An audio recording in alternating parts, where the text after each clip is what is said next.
very long time to recover and reestablish ourselves. Yeah. But we're back in business. We're coming live with a really good opening. There's going to be an event here on chronometry. Why chronometry still matters in the world of atomic clocks. Why do we need automatic watches? They're inaccurate. Think about it. And also I'm trying to dry my back because I was hit with a water balloon earlier today.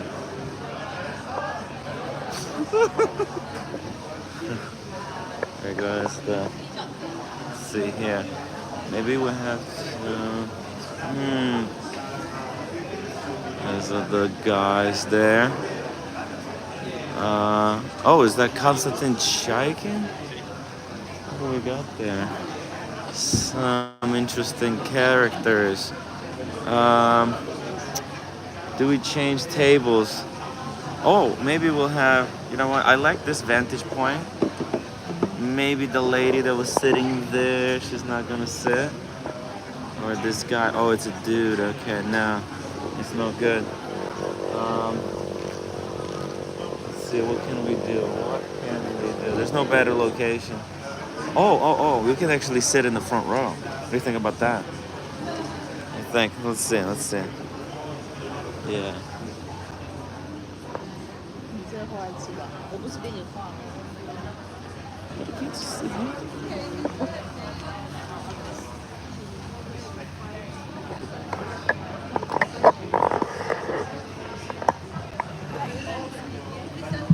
We'll just sit here. There we go.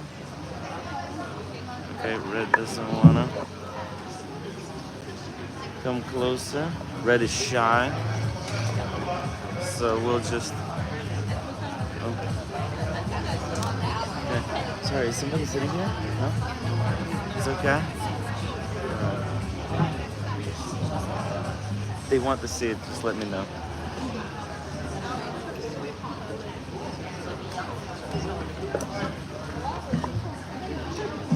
Oh, it's Sophie? Sophie? Oh, you're her colleague. Okay, yeah, because I didn't recognize. I thought she changed an outfit, but I see this is the same magazine you're working for. Oh, okay. Yeah.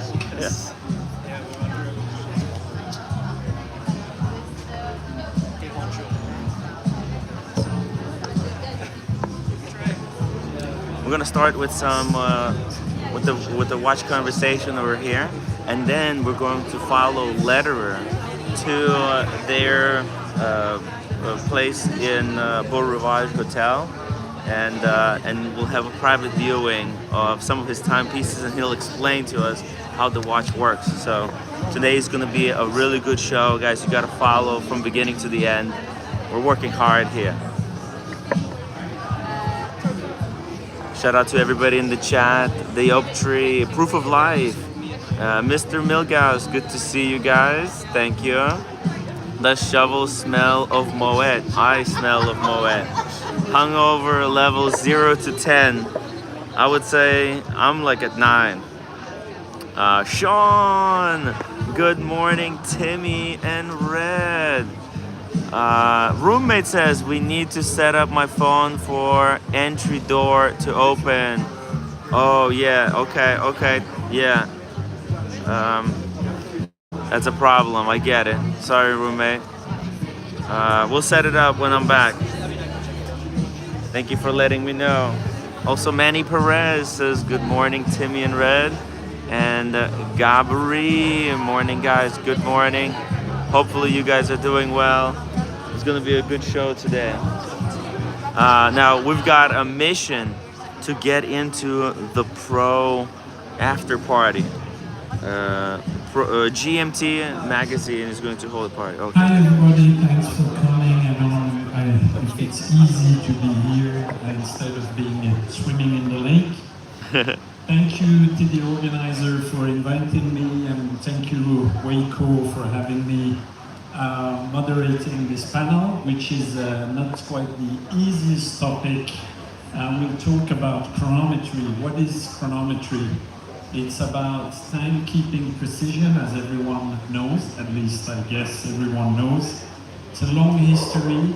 in watchmaking, and I get very often the question, why would we still be working on timing precision on mechanical watches, and that's what we are going to discuss. Because in 1969, if you don't remember, there was a Japanese brand called Seiko who came out with a quartz wristwatch. This was the first quartz wristwatch.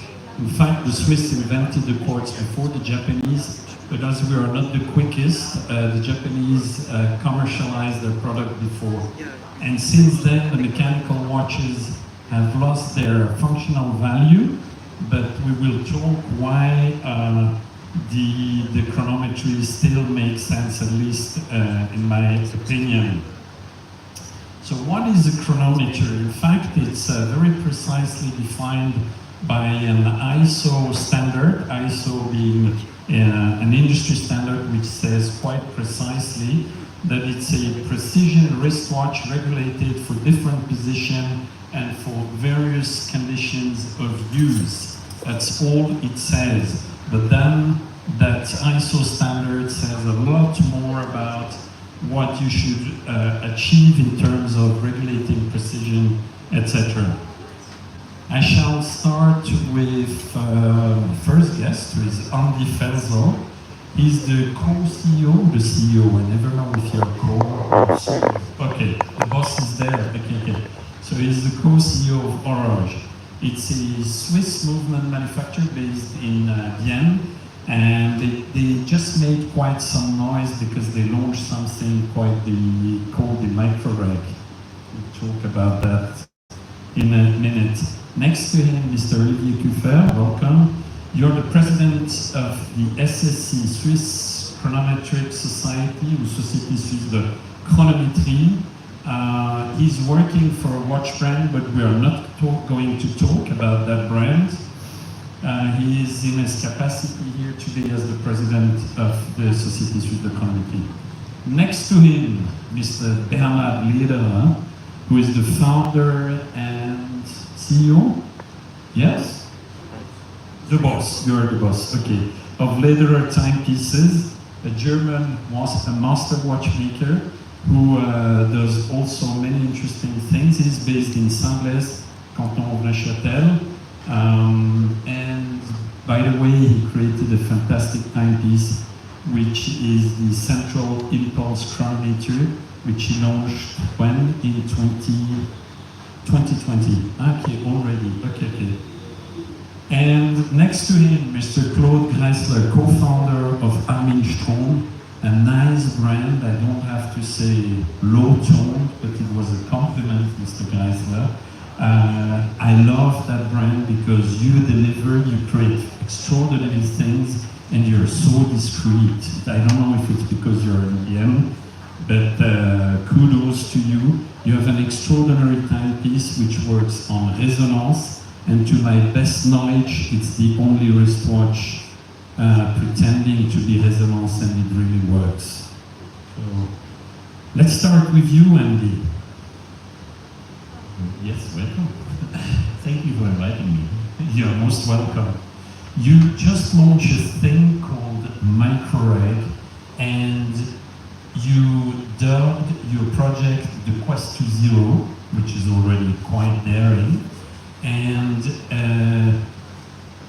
from what I understood, your purpose is to translate the lab precision onto the wrist of the wearer. Can you explain a little bit more?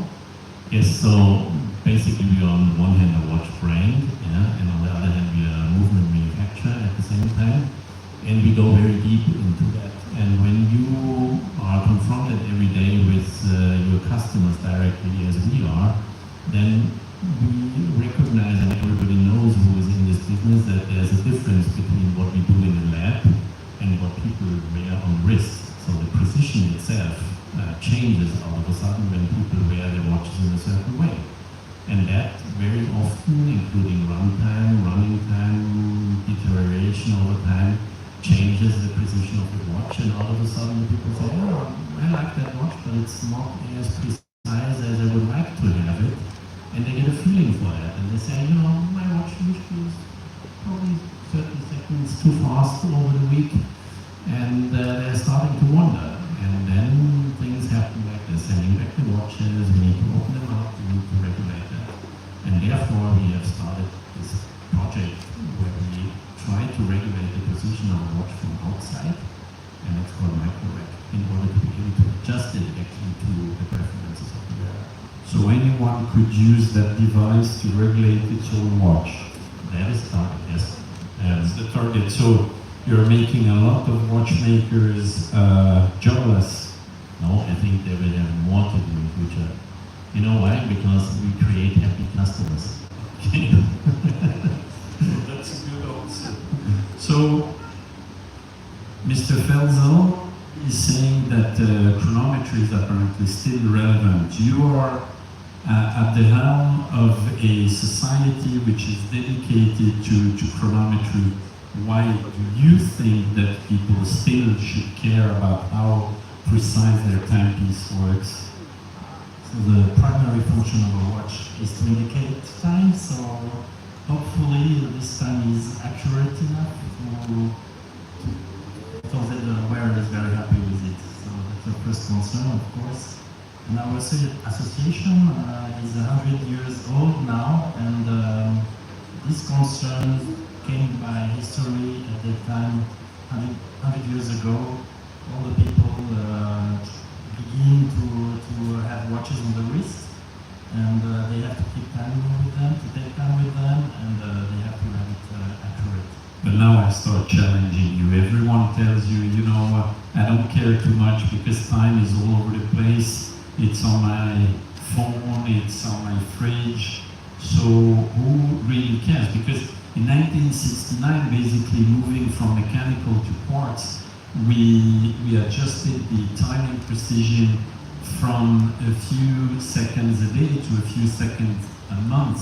So basically, to make it simple, a quartz regulates about 70 times more precise than already a precise mechanical timepiece.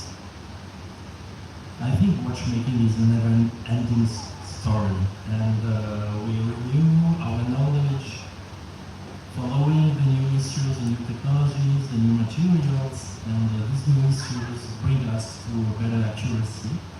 And we don't speak of the same product if you speak of this kind of object, of a quartz watch or a mechanical watch.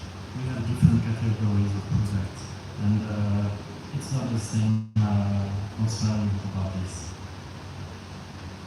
Bernard, you looked a little bit suspicious when I said that about how many times the quartz would be more precise than the mechanical watch. What would you like to say? Because you just presented, it's the one you have on your wrist, yes, an extraordinary, nicely designed chronometer, which will be triple certified, is that correct? This is absolutely correct. And I'm not afraid that quartz watches are more precise than our wristwatches, because this is not the point we talk about. We talk about what is handcrafting, and I even don't want to compare with big brands. They are fighting in their marketing big names. I don't want to mention who is employing you. And they are 1 second more precise than another brand. Let them do this. This is in huge numbers. Then they can fight for those half seconds more precise or not. But what we talk about is the capability of watchmakers by clever choosing materials, by clever finding solutions technically to achieve more and more precise timekeeping. And this is what kept watchmaking, in spite of the appearance of quartz watches, alive. Just have a look to other industries. A new technology had been killing old technologies. Watchmaking still is alive. And this is what is so important and what's so beautiful, that today the independent watchmakers, they are really in a growth. They are respected. People start to understand that there is an enormous difference between an object, what is a consumable, what you throw away maybe when the battery is empty, But if you hear the heartbeat of a handmade wristwatch, then you start to understand beauty. Thank you, you're wonderful. Mr. Gressler, there was one thing which intrigued me a lot, and I had to ask you because maybe I'm too dumb to find the right information on your website, but one thing intrigued me very much. Resonance is all about isochronism. Do we agree? So we want to make the watch as precise as possible, but then you decide that at Strom, not every watch delivered is being certified. The customer can choose to have his watch okay. And you're offering either Observatoire de Besançon or the cost. And I make a quick disclaimer before you reply. I chose to do the same thing when I was running the show at a small brand called Laurent Ferrier, because I decided that some customers might just don't care, but if they would care, we would have their watch certified. But maybe you can explain why you don't have every single watch certified. The reason why we don't do certify them is time on market. It's a bit for a small brand to certify all the watches, it's difficult, especially when it comes to resonance with two movements, with 2 second hands, so it's maybe a bit more difficult to certify them. And yeah, it's up to the customers, because there was a collector walking through our workshop, and he was asking, like, should I do it or should I not do it? And the watchmaker was answering him, anyhow, they are more precise than what they're gonna ask you. So you can pick them up like this. Okay, so you are so self-confident that you're saying that anyway you're achieving by far the standards, which by the way are +6, -4, so it's a 10-second of daily rate deviation, which is admitted. So you achieve that easily. Just to give you an idea, Omega, who is one of the 2 champions which Bernard didn't mention, but Omega guarantees a 0+5 and the Rolex a -2+2, so it's extraordinary. Do you achieve that on all your production? Yeah, we do. We do regulate our watches in 0+4 in all 6 positions. Not bad, congratulations. So, besides that, there is the branding argument that there is this artisanship on the watches which makes a difference. What would you say about what advantage does it give to you? Apart, I mean, you can nicely decorate your movements and that would be enough, but you are still in search of precision. So, why do you think that really makes a difference with watch collectors? First, allow me to correct you a little bit. I'm not hunting precision, but I'm deep in love with escapements. And I think escapements is a poor child in watchmaking, because the Swiss lever escapement, it is so cheap to produce, so easy to adjust, and it is quite reliable, so there was no need seen in the whole watch industry for centuries to do anything on the development of escapements. They ameliorated and made it refined a little bit the Swiss lever escapement, but developing, inventing better, newer escapements, that is a point, like you say, on a landscape, it's a wide, unexplored field. And it's the field where I was falling in love with. That's the reason why I became a watchmaker, because I read a book where the author was describing how he became a watch collector. And he had the right to listen on the drawer of his father's office table, and his father every day put it in a different watch.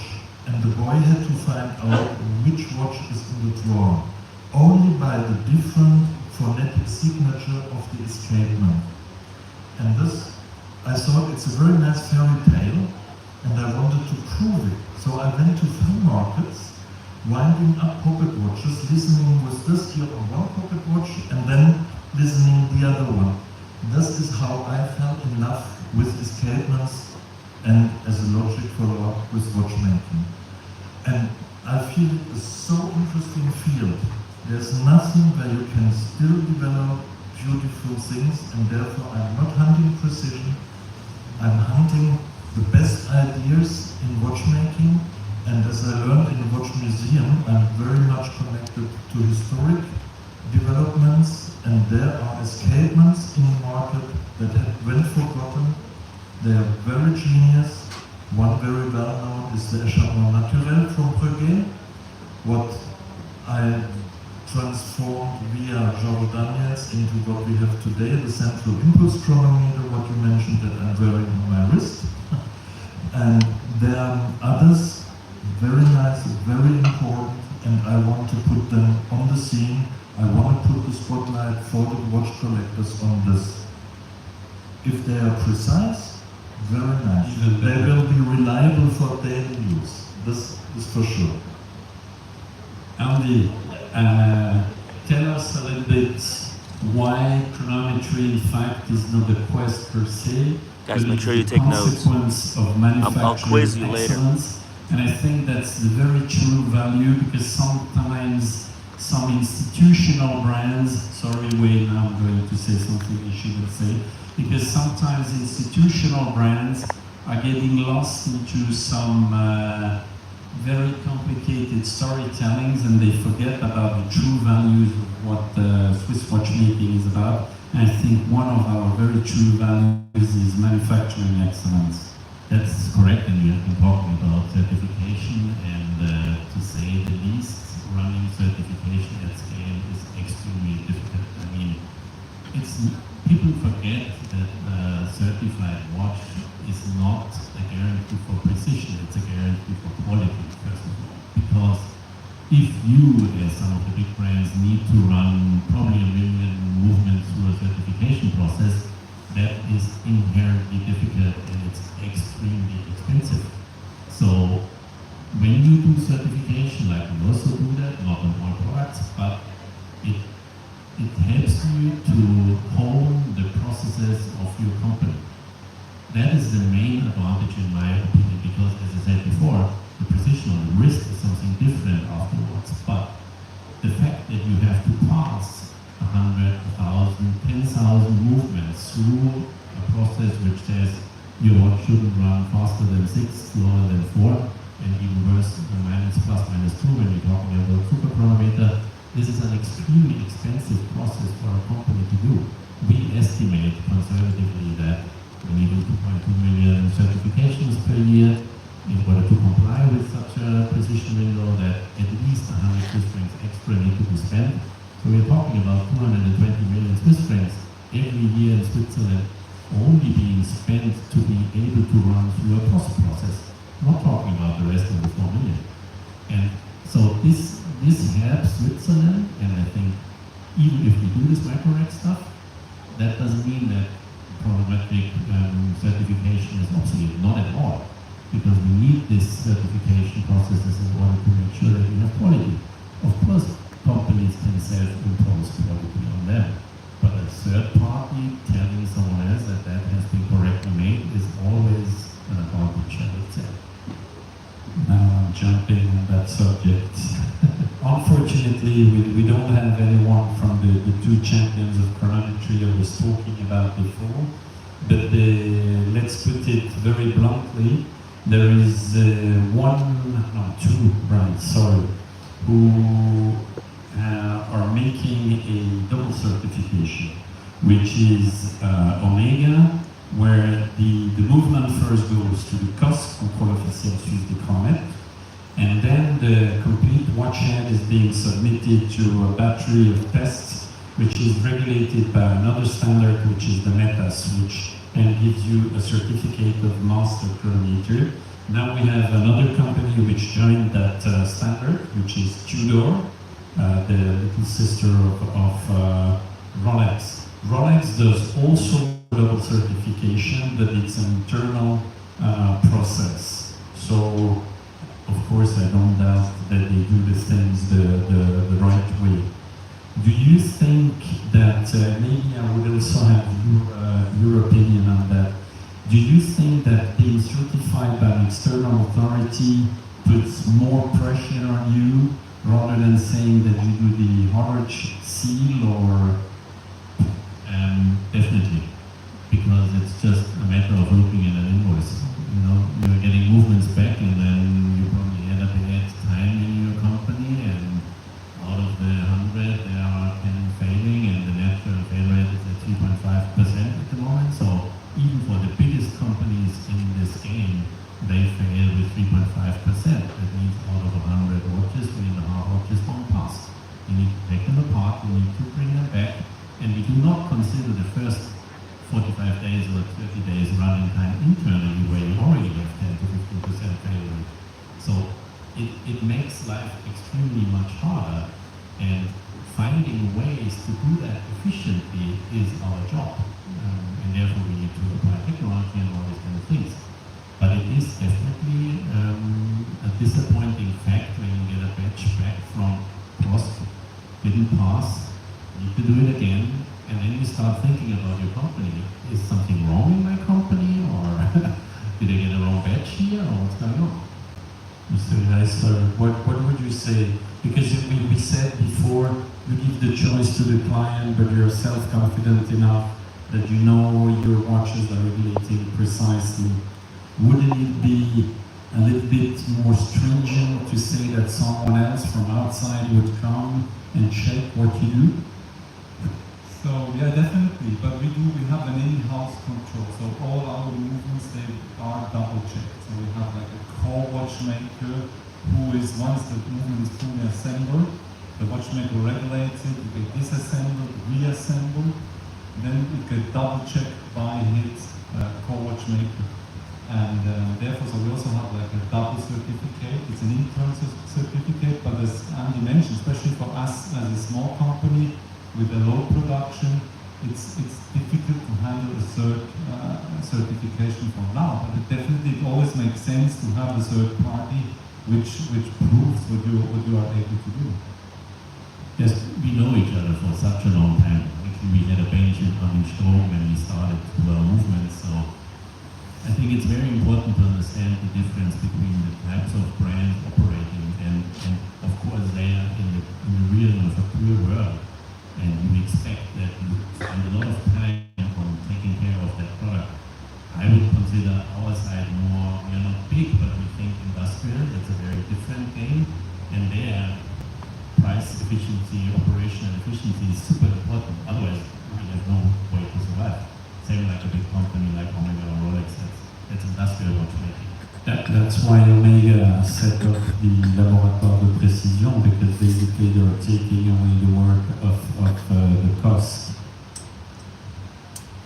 Mr. Kufer, I have a question for you. Every time I talk with my CEO friends about chronometry, I think we know who we're talking about. They tell me, yes, it's good, and yes, it puts pressure to be precise, etc., etc. But the two of them always tell me, at the end of the day, precision, as the micro-reg now is solving.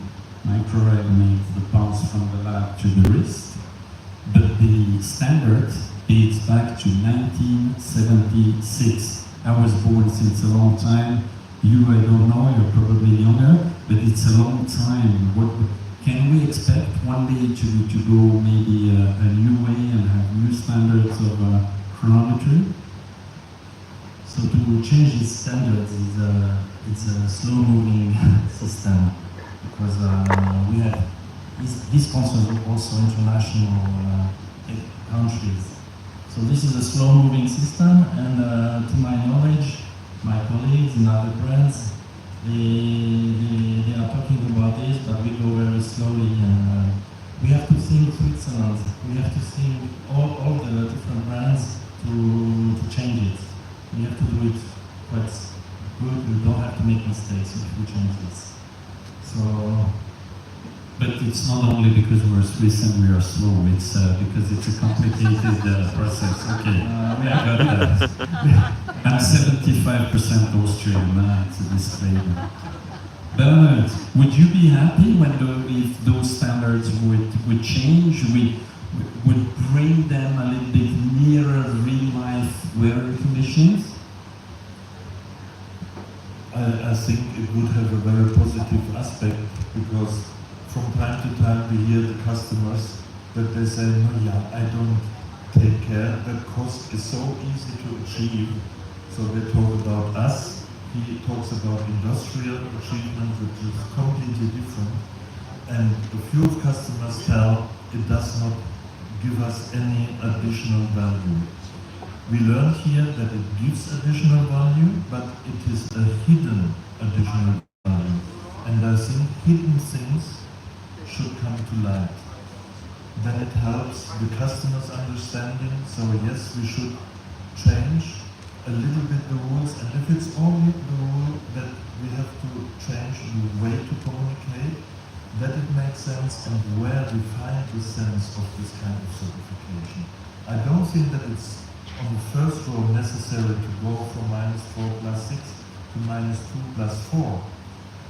This may help as well. A few will fail more, so it will, there of course it will strengthen, but I think more important is to show the sense and the value behind and to communicate about that.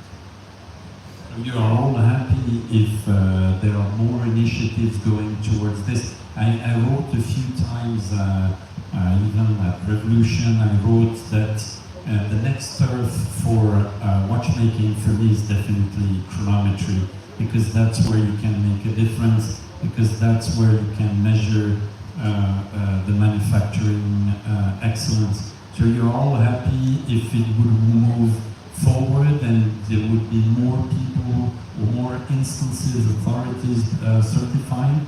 Would you agree to that, Andy?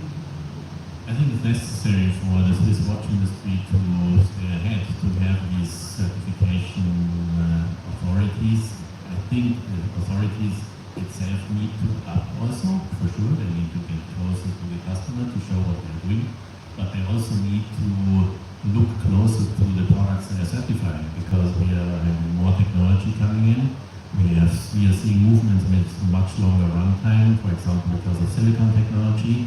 So why, for example, we didn't certify anymore every tourbillon with a hand-bound movement? Because reality is the customer doesn't want the movement every day, but during the cost certification process, you only do it in the first 24 hours. So effectively, we won't certify a watch in a way which is not user compliant. And these are the things we need to get behind and think about how does this watch industry really react to technological change and adapt that. But you're talking about Swiss certifying authorities, and then I hear that a very fine brand is going to Besançon. I did the same, just provoking. And a little bit. Glass And glass even noch schlimmer. No, in fact, I'm very happy when I'm seeing all those observatories getting back into the limelight. We forget sometimes that in Geneva we have TimeLab. TimeLab has also the Observatoire Chronométrique de Genève. They offer timing precision for the watch head. Why are you not coming to TimeLab? Why are you not offering that and promoting the Swiss image? You're such a fine brand from Vienne, Switzerland. I'm provoking. TimeLab? TimeLab in Geneva. Actually, I have to say I'm not aware of what it is exactly. So maybe you have to. Okay, sorry. So TimeLab, which was probably the worst marketing idea to name a chronometric. I don't know who invented that name, but I think everyone should do his job and they should have consulted with some branding specialist. TimeLab is the authority in Geneva which is certifying the Poisson Genève and they are also certifying timing precision and resistance to magnetic fields, amongst many other things. But the proof is that they don't do real work of communication. That's definitely proof, yeah. The time. But I think in chronometry, what is for, I mean, I'm maybe talking for both of us. I mean, we are watchmakers, we look back in history, and our motivation, and every day when we go up, is our goal is to make the watch more precise. And we want to, as Breguet did it, as many famous watchmakers did it, we have to have the freedom to create new things, you know, the motivation to try new escapements, or to balance with beating in resonance, or to balance with synchronizing via differential gear. You know, this is our motivation. It's perfection. Perfection has for me two sides. The one is the finishing, but on the other hand, we have to make this mechanical movement better. And there's so much energy and motivation which drives chronometry ahead. And I think this is, for me, the beauty of chronometry is not the number 0 + 4 or the amplitude, or for me it's the motivation and the energy which the watchmaker is ready to put into his watch to make this watch more precise. Nice. Andy, you seem inspired by the answer. I mean, making, no matter in which area we operate as a manufacturer brand or an industrial brand, when you touch the movement, you are in a different level. You know, it's easy to buy a case and put a movement in there and then print something on top. But when you do a movement, and that's what I always ask myself, in what business are we today? You said, do we need these watches? Yeah, I mean, you can read the time there, it's precise, yeah? But I thought a long time about that and then come to the conclusion that we are in the business of a hobby today. You know, people buy watches because they like them out of many different reasons, and they spend disproportionate much money for that. And we see the price increase. So I would say we are in the business of a hobby. And what do hobbyists expect from watch brands? What do they expect from us? Yeah, that we do the best possible job we can making watches. That's our job. A simple job. And one of these is making nice designs, telling extraordinary good stories, hopefully true stories, and making a watch precise so that when you look at it, you don't have the feeling that it's off. Because I also recognize that customers who wear a mechanical watch, which is precise, are more proud. So that directly translates to brand image. And if it's not so precise, they say, that's a nice watch, but you know, it's not so precise. They continue to wear it, but they carry this disappointment around with them. And so I think all these chronometric performance, and at the end of the day, it's always a heavy engineering game. I mean, we are in the deep engineering field. When you do escapements, you look at things in a different way. When you do hairsprings, you look at watches in a different way. Because it's a micron game. And there, all of a sudden, it's getting different, and the field is spreading out all of a sudden. Could we say that currently it's very interesting to see in the high end, at least, and even more so apart from the industrial champions, that in the with independent artisan brands, now we are a little bit sorting out the wheat from the chaff, and that there will be some emerging brands. Would you agree to that? That because we went let's say the last 30 years in the artisan watchmaking, we went to the extent that everyone tries to make as many engaging analyses as possible, mirror polishing, etc., etc., etc. But at the end of the day, as you rightfully said, Bernard, there is not many people looking at escapements and the whole technology around it. Do you think you're going to make the difference in the long run? Yes, I'm convinced, and I can hear that from the watch collectors who come, and when we ask them why you come to visit us, they say, oh yeah, I saw all those decorators who make a very nice job. Now I want to see watchmakers. So they already have this very clear understanding. There are many, many brands jumping up like champignons on the field when this but the difference is really there are a lot of decorators who modify more or less existing movements what they buy from third parties, but then you have those who really develop, who really produce, who really manufacture, and of course they also decorate. No? That is part of the game. And look, what I love so much is in the historic watchmaking, they had closed cases. And when you work, as I did in a museum, I invite everybody go and visit one of the very most exciting museums here in Geneva. Go to the Patek Philippe Museum.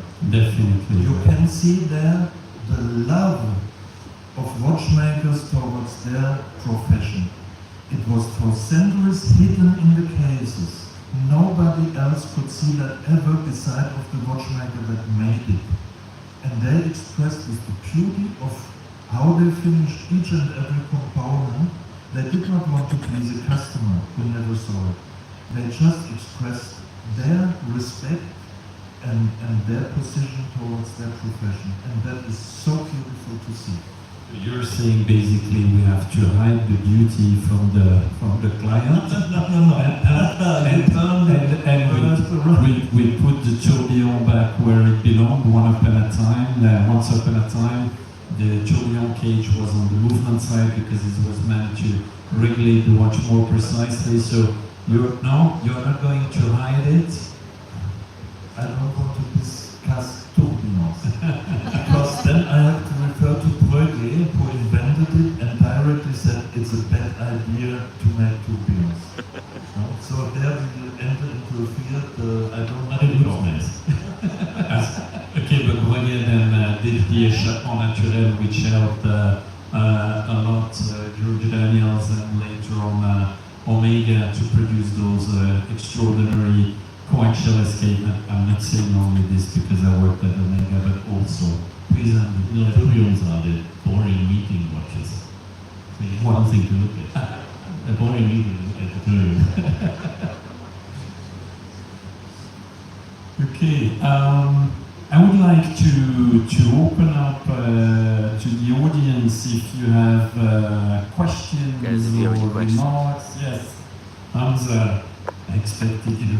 Guys, if you have any questions, let me know. I Thank can you, ask Oliver, them. for a wonderful We got a good conversation. question.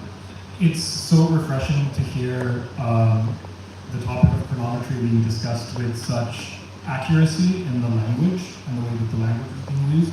I think within collectors, one common thing I see that's a source of frustration is not a lack of a disambiguation between precision and accuracy.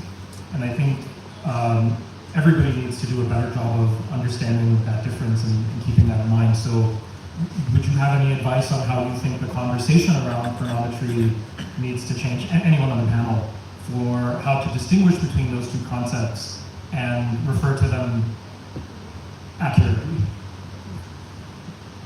Just a quick introduction. Hamza is one of the two data wizards behind watch charts. They do an extraordinary work of monitoring the secondary market. Now you can answer them. Sorry. I think that what is missing on what we discussed here is the aspect of reliability. And this is, I think, what you mean also with accuracy and precision. What we can observe and what everybody knows, the cost certification or meta certification or time-lapse certification tells you that the watch after 24 hours shows again the correct time. But they don't talk about how accurate it is in between, and they don't talk about how accurate it is after months or after years. And therefore, I would like to remember everybody on a very big difficulty what one of the biggest geniuses in watchmaking, who was not a watchmaker, had, that is John Harrison. He made the H4, the first most precise watch in the world, more precise than the Zenit, who claimed to have the most precise watch, and this 250 years ahead. And he did not get the award what had been offered from the longitudinal committee. You got it partially. Even if he proved on a trip that took more than 90 days the precision of his watch. So that was a real proof, and this is what I guess all collectors should have the right to know, that their watch is accurate, precise, stable in accuracy, and reliable. And from a manufacturing point of view, I would like to think of it like a precisely produced part will lead to an accurate watch. And I think that's the key point also what our job is, or what we try to do, is bring the people into manufacturing, let them have a look what it means to make a precise part and how hard that is. And in case the engineering was good and the design of the movement is good, it will lead automatically to accuracy. If that precision in manufacturing is not given, things will never going to be accurate. That's why I also have sometimes a little bit of a problem with decoration, because you can decorate a watch away from accuracy for sure. We are making micron level components, you know that, and then we are using sandpaper and whatever, and produce chips, and the watch is not for sure not very precisely produced anymore, and also not very accurate. And that's where the departing line between manufacturer watches and industrial watchmaking all of a sudden comes in place, and you can get very quickly away from a precisely made manufacturer watch. That is a very different game. That's why we do your own movements. Thank you. Any other questions? I want to, however, Yes, keep up a little bit those watchmakers who claim to make each of their components what they call by hand. Of course, they use machines, and this is another category. And I think they deserve to be mentioned positive, because to make a watch from A to Z with your little small watchmaker tools, this is really something extraordinary. And that must be, of course, to reach high precision can be quite challenging for them. But I guess also therefore we are here, and I think a company like here what we have, and our company, your company, we are able and open to help them to deliver this precise machine and manufactured components, where then they can play and make them really nice and fitting to what they made by hand with their own creation, and therefore find a very good compromise in between. Any other questions, remarks? Yes, please. Nico Leonard should have been on this panel. He's a watchmaker, I heard. Let me just give you comments. You talk a lot about certification. I'm the chairman of the board of the COSC. I can just give you some figures to put it in perspective. So COSC, last year we had our 50th anniversary. COSC started in 1973. Last year it was a record value for the number of certificates COSC delivered. Far over 2,500,000 for more than 54 different Swiss watch brands. So, and this is roughly 40% of the total exportation of Swiss mechanical watches. So it shows clearly that having a certificate is at cost even better, I would say. That's the best proof for a customer, and it has been mentioned in the discussions, the best proof to buy quality, to buy the best of Swiss quality. So having an independent, neutral organization which certifies, I think for the final customer, he knows what he buys. Thank you very much. Yeah. You deserve some applause. Yeah. Definitely, we wanted to have you CEO on the panel, and it's too busy. No, thank you for the clarification. And by the way, if you would still publish the certificates by brand, I would be very happy, because it happens that I'm co-writing the Morgan Stanley report, and it would help a lot. Now, this was a free service COSC was delivering to indeed all the analysts in the the banking world and the financial world. It was a clear decision in, I think, 2015 to stop this service because it's really not up to the cost to publish commercial data. So of course we have in our board representatives of the FH, Fédération Horlogerie Suisse, and you can imagine that there was a point that it was decided, unfortunately we cannot continue to deliver the list of all the manufacturing companies with the number of movements or completed watches. I should maybe stress also that COSC is more and more doing now what they call tête de montre, the finished, packaged, finally fabricated watch. We set up an automated line for that in one of our labs in Saint-Imier. So we have 3 test sites. One is in Le Locle, one is in Lille, and the third one is in Saint-Imier. And Saint-Imier is now equipped with a facility to do the tête de montre, the fully manufactured, completed watch. To be more direct to the final product and not only the movement. Yeah, thank you very much. I think Wei has a question, or you, yeah?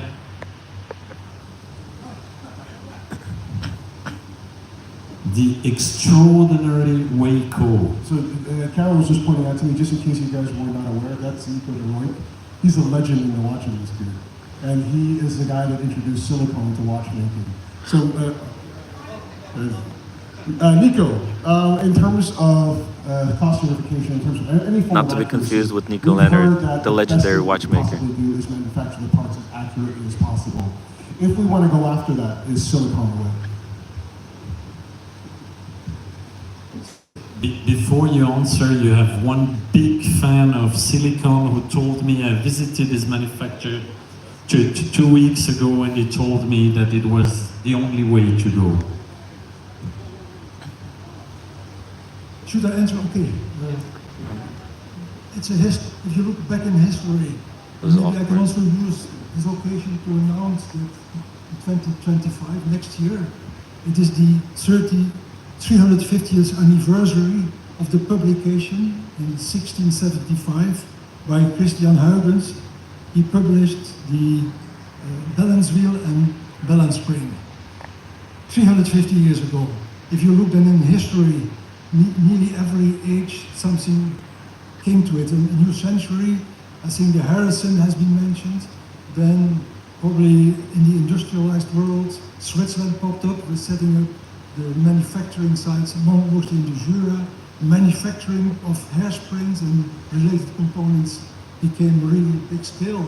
And thanks to the Swiss physicist Charles-Édouard Guillaume, he invented Invar and Elinvar and became the Nobel Prize for this. This was in 1920. Now we are again, a century later. Invar still, and maybe related materials still doing a job.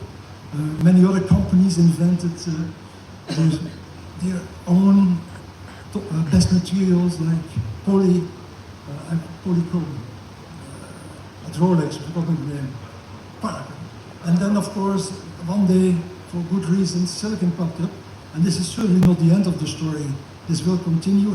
This has given a lot of more design flexibility to the designers of the Escapement. So the Escapement is, of course, in the heart of this design world to make the Escapements even better, and we believe that is probably a new start of even more advanced components and systems which will appear in the coming years.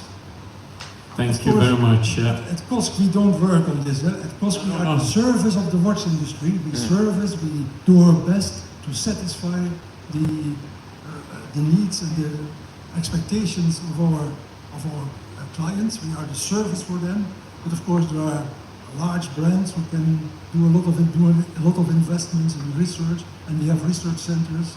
I cite the CSEM or the universities, EPFL, and many more, who of course advance this field with new concepts, new ideas, and certainly still many things to come in the near future. We hope so. We look forward to it. Thank you very much. I think we will have to close. We are running out of time. Thank you very much, gentlemen. It was really interesting. I learned a few new things. And thank you for listening. Thank you.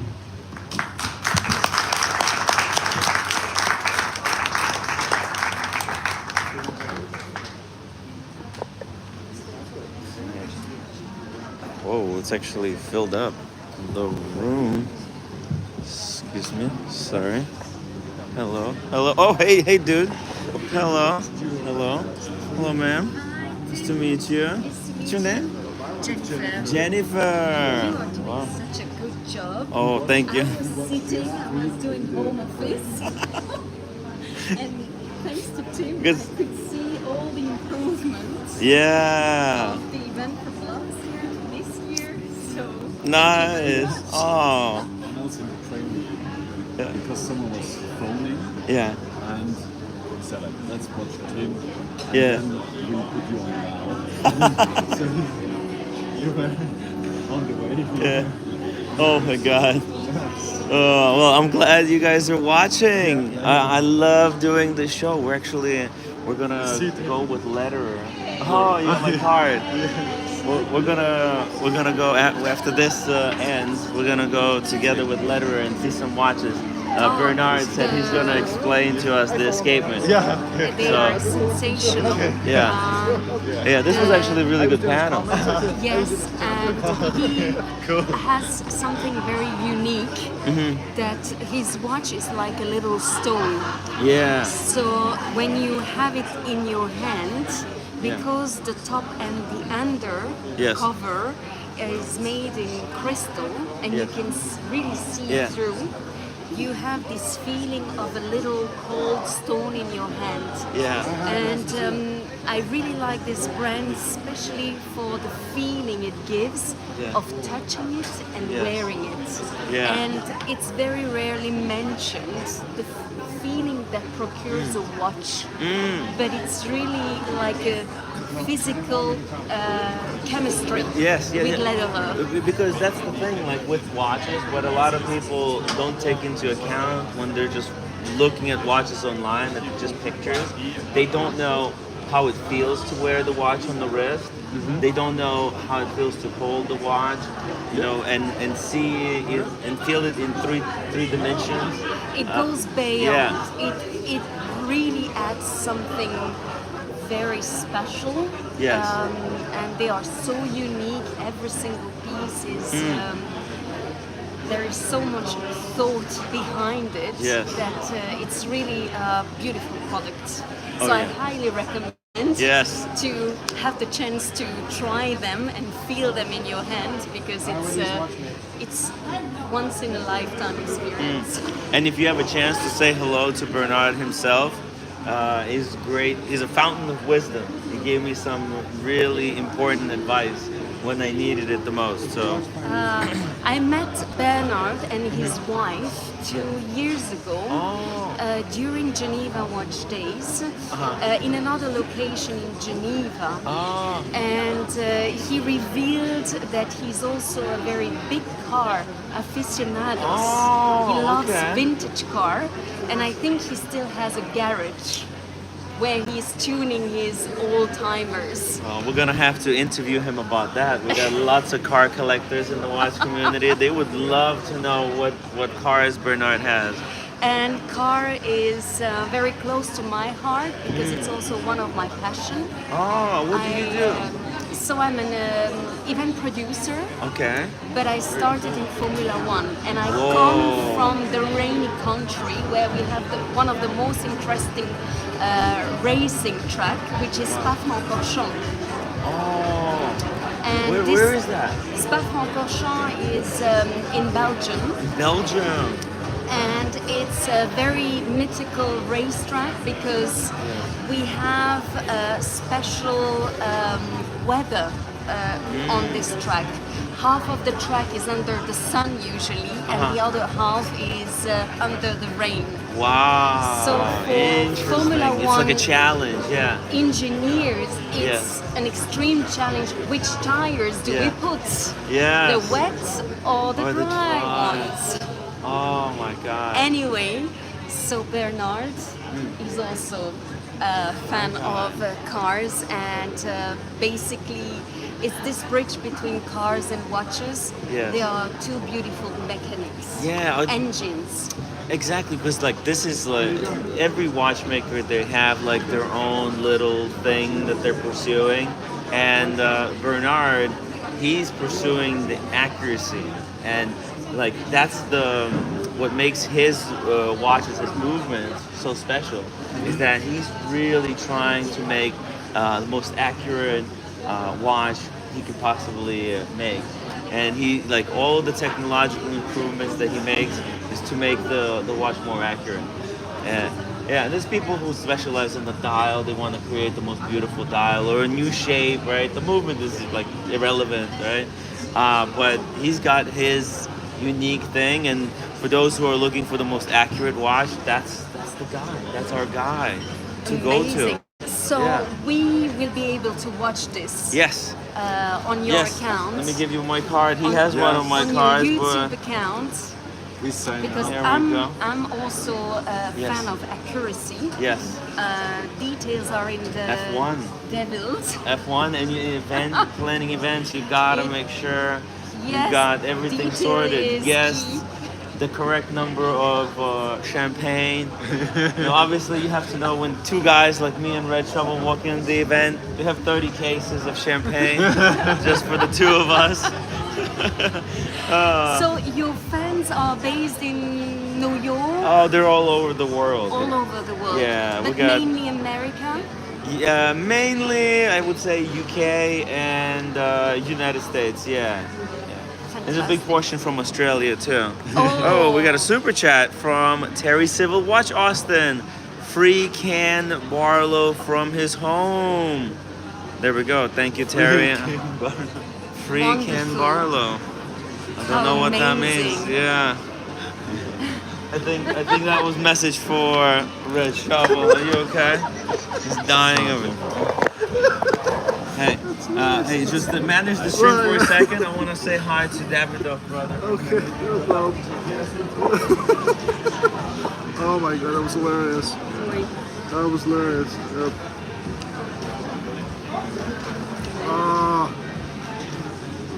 Whoever done that super shit, that was brilliant. Who was that?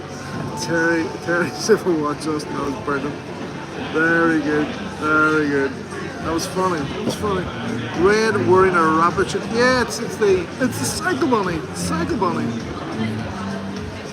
Red is still intoxicated. It's actually not too bad because I positioned myself right beside this other aircon unit here, so it's starting to cool down a bit. It's helped a lot.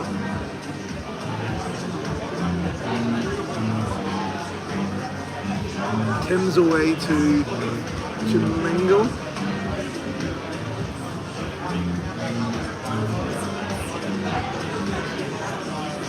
This particular sort of, it's still only brought the one watch with me. I sort of got a bit, at times I sort of got a bit fed up like when I was traveling, and I maybe had like 3 or 4 watches with me. It always started to become a hassle as to where you leave them. Do you leave them in the hotel? Do you leave them in the safe? You know, it's too much of a hassle in the end, like with all the insurance stuff. They sort of started to crack down on, total value of watches that you could sort of bring with you, so it's easier just to keep one watch on the wrist all the time.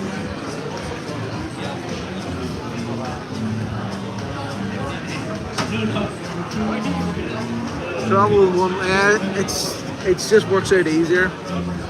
And also too, you can get caught out sometimes with this whole sort of EU, sort of UK thing, because if you fly from, let's say,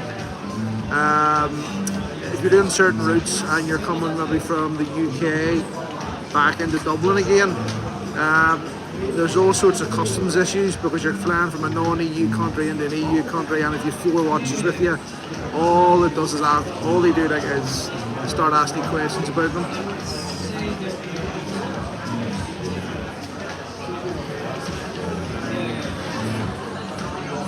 Yeah, well, 2 watches is okay, Steve. It's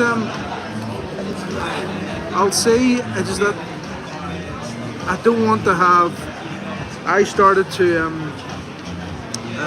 I started to carry them around. You know, like last time, and you remember sort of carrying like 3 or 4 watches with you all the time, and it was just a hassle because you always wanted to leave the bag sitting somewhere, of which it did, and then it's a nightmare.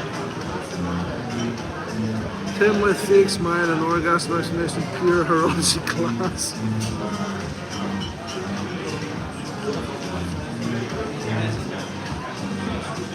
I think Tim's come back, but I think we're going to have a bit of a treat here now. We're going to be doing an interview ourselves. So, what's happening, Timmy? Okay.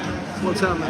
Well, I was just talking to some guys that regarding the pro party, and they said it should be no problem. The GMT, yeah.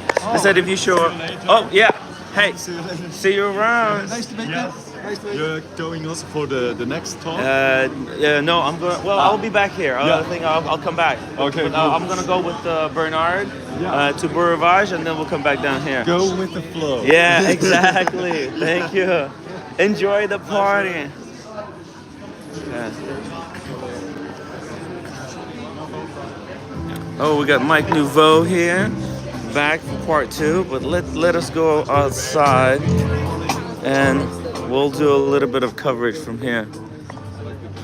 I think this is what we'll do. We'll just hang out here, interview some people. Oh yeah? Whose card is that? Beau Rivage. Beau Rivage.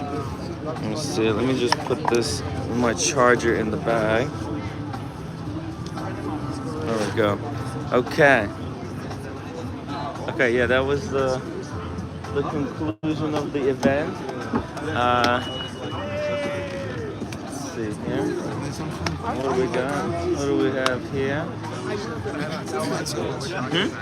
that Fred Savage? It is. Fred Savage there. Fred Savage? Yeah. Fred Savage there. Really? Yes, it is. In the jacket? I'm sure it is. It is. It's a big watch, right? Yeah. Really? Just today. Oh, that's what I said. No way. You sure? It is.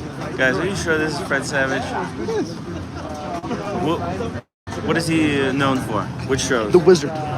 The Wizard? Yes. Oh man, really? Yes. Do I say hello, Fred? Yes. I loved you in the Wizard. Yes. I actually knew a wizard. Go for it. Right after. And you're okay. You just stay out later. No, and by tonight I'm going to be ready. Right. Okay, we'll say hello. Guys, do you want to say hello to Fred? Oh, no. It's not. I'm sorry. Today is 2 o'clock. Okay.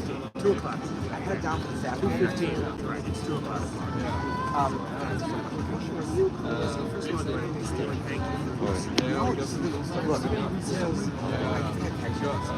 What else? What else is he known for? The Wizard? The Wonder Years. The Wonder Years. Oh, of course. I don't know. It's I just know what it is. It's a big watch for him. Really? And I'm worse than you. I did too. Fred from college. He's in the conversation. Don't disturb. Yeah, I'm not disturbing. What am I? I'm staying away. Staying away for now. I thought of time. I'm debating it, and I said, no way. I didn't wear a tie because I envisioned you not wearing it. If this were, like if the sun were down, probably. I have way too hard now. I know. It's like, even way is Eventually, I feel like I had to keep up with it. I texted, I'm like, I'm in a jacket with a suit. Is that okay? Other guys coming in. The triangle watch. Mateus. Say hi to Mateus. It's the guy who made the triangle watch.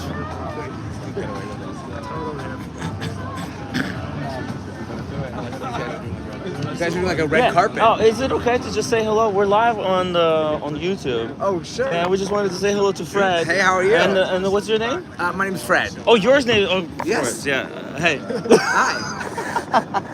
Okay. Sorry. Nice to sorry. meet you. Hey. Remember you had from the Wizard? Yes. The Wizard. Do it second, guys. Way cool. It is absolutely. It's an honor. We'll have fun. We've been on Zoom. Just talking to the phone. That's it. We did an interview and analyzed stuff and done it. Man, you guys are. Yeah, I said, you told me the wrong guy. I thought that was Fred. I thought that was Fred. Why didn't you say the other guy? Well, oh well. Oh well. Oh well. If you guys do it together, it's okay. One of us will win. Damn it.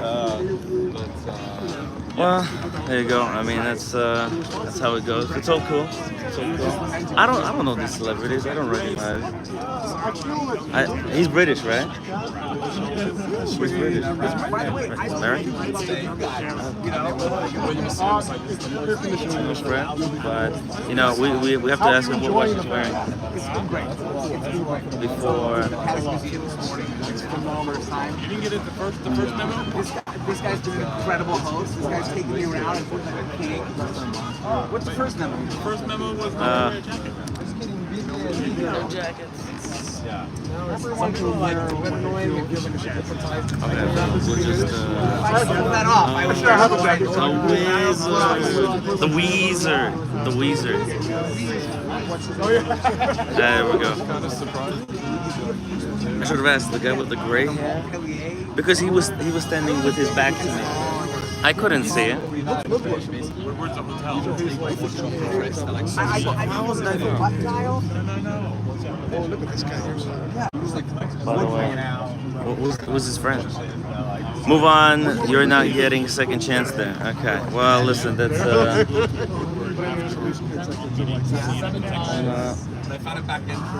that's the thing with these live streams, man. It's like you guys gotta have better. You guys have better descriptions. You know, you gotta be a little bit more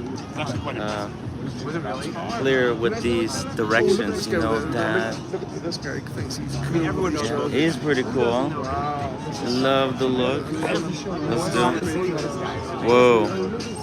I went to the Boulevard today. Did you go to Tax Museum? Yeah.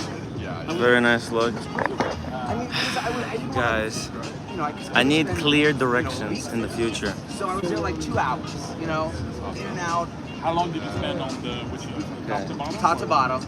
Probably No. The pre-Patrick section. was that the second floor? It's the one with the no panics.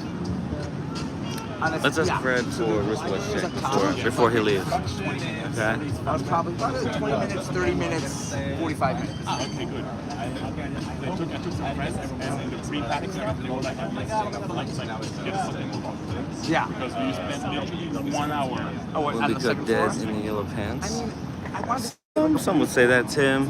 but I love seeing like the innovation. I love seeing You could upscale him, just wear red pants. Maybe next time. Maybe next time Red will do that.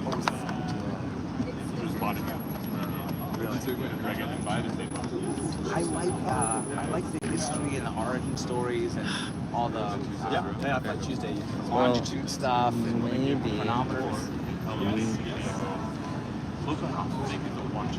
Actually, I mean, it's pretty cool to be here. Yo, you gotta be Yeah.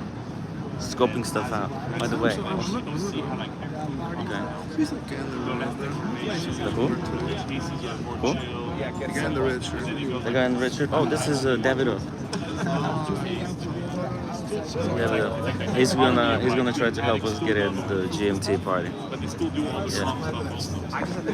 I just like They did a supervised event last night. It was a really good mix of like. It's tough. It's hard. It's really hard. But 6 o'clock at is the party, and then the interview. Wristwatches are yeah, that's what I mean. Not matching outfits. the modern wristwatch. Very nice. It's like I don't know. He hasn't left yet.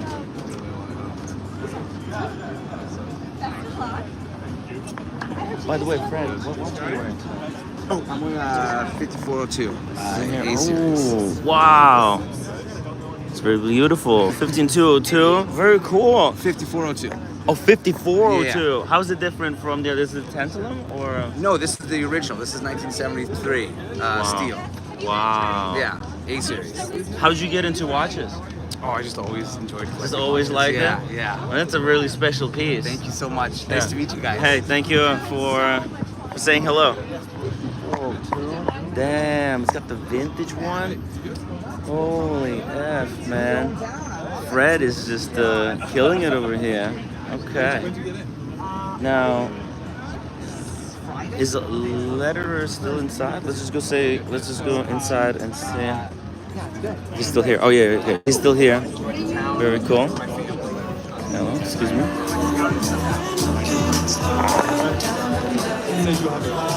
Okay, so I wonder. So this is gonna be another big event. 1, 2, 3 strikes, you're out. Okay, guys. All right. Okay. Let's see. All right. Let's get a drink, guys. It's your own brand. Sorry, can I get a cup of water? No, just water or anything. Oh. Okay. Shit, guys, it's hard.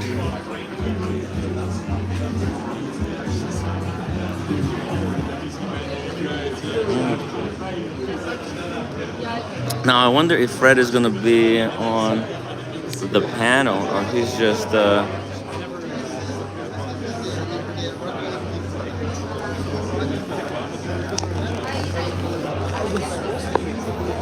what are they with the cup? With the cup?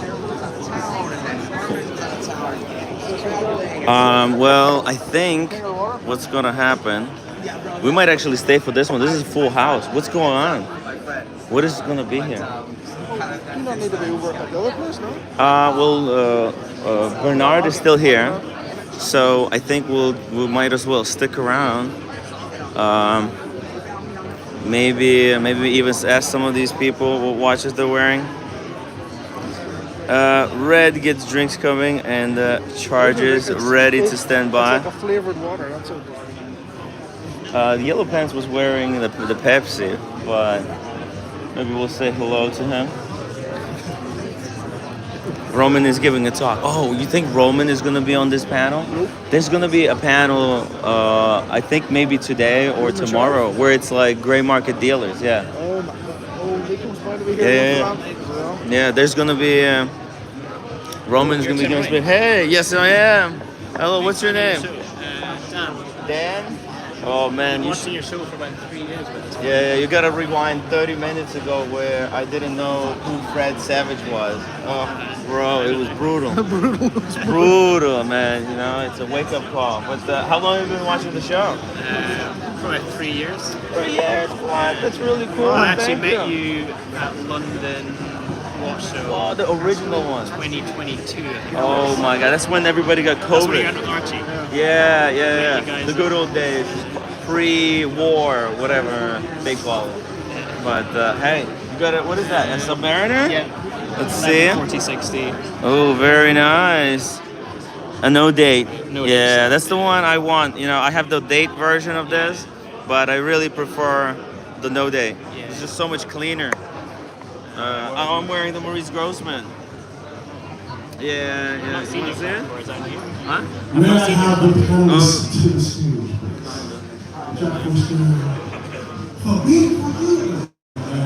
When did you get it? I got it last year. Yeah, and a lot of people have been telling me to get rid of it, but I'm very reluctant. But also, it's impossible, so nobody wants it. I saw on the thing that Roman's going to be here tomorrow. Oh yeah, I already met him. Yeah, I shook his hand. I said hello. He saw the camera. He said, "Oh, you're live." I'm like, "I'm always live." And he just dipped away. You know, he didn't wanna. I don't know, chat. You've been banned from this. Yeah. Let's see now. What is going on here? Excuse me. So who's the guy with the gray hair? Watching. Who's the guy with the gray hair on this panel? He's got Fred Savage, and I thought the guy with the gray hair was Fred Savage. My mistake, guys. I You're got gonna be here tomorrow confused. as well. I'm gonna be here till Wednesday, hopefully. Okay. Yeah. I'll see you again. Hang around. Yeah.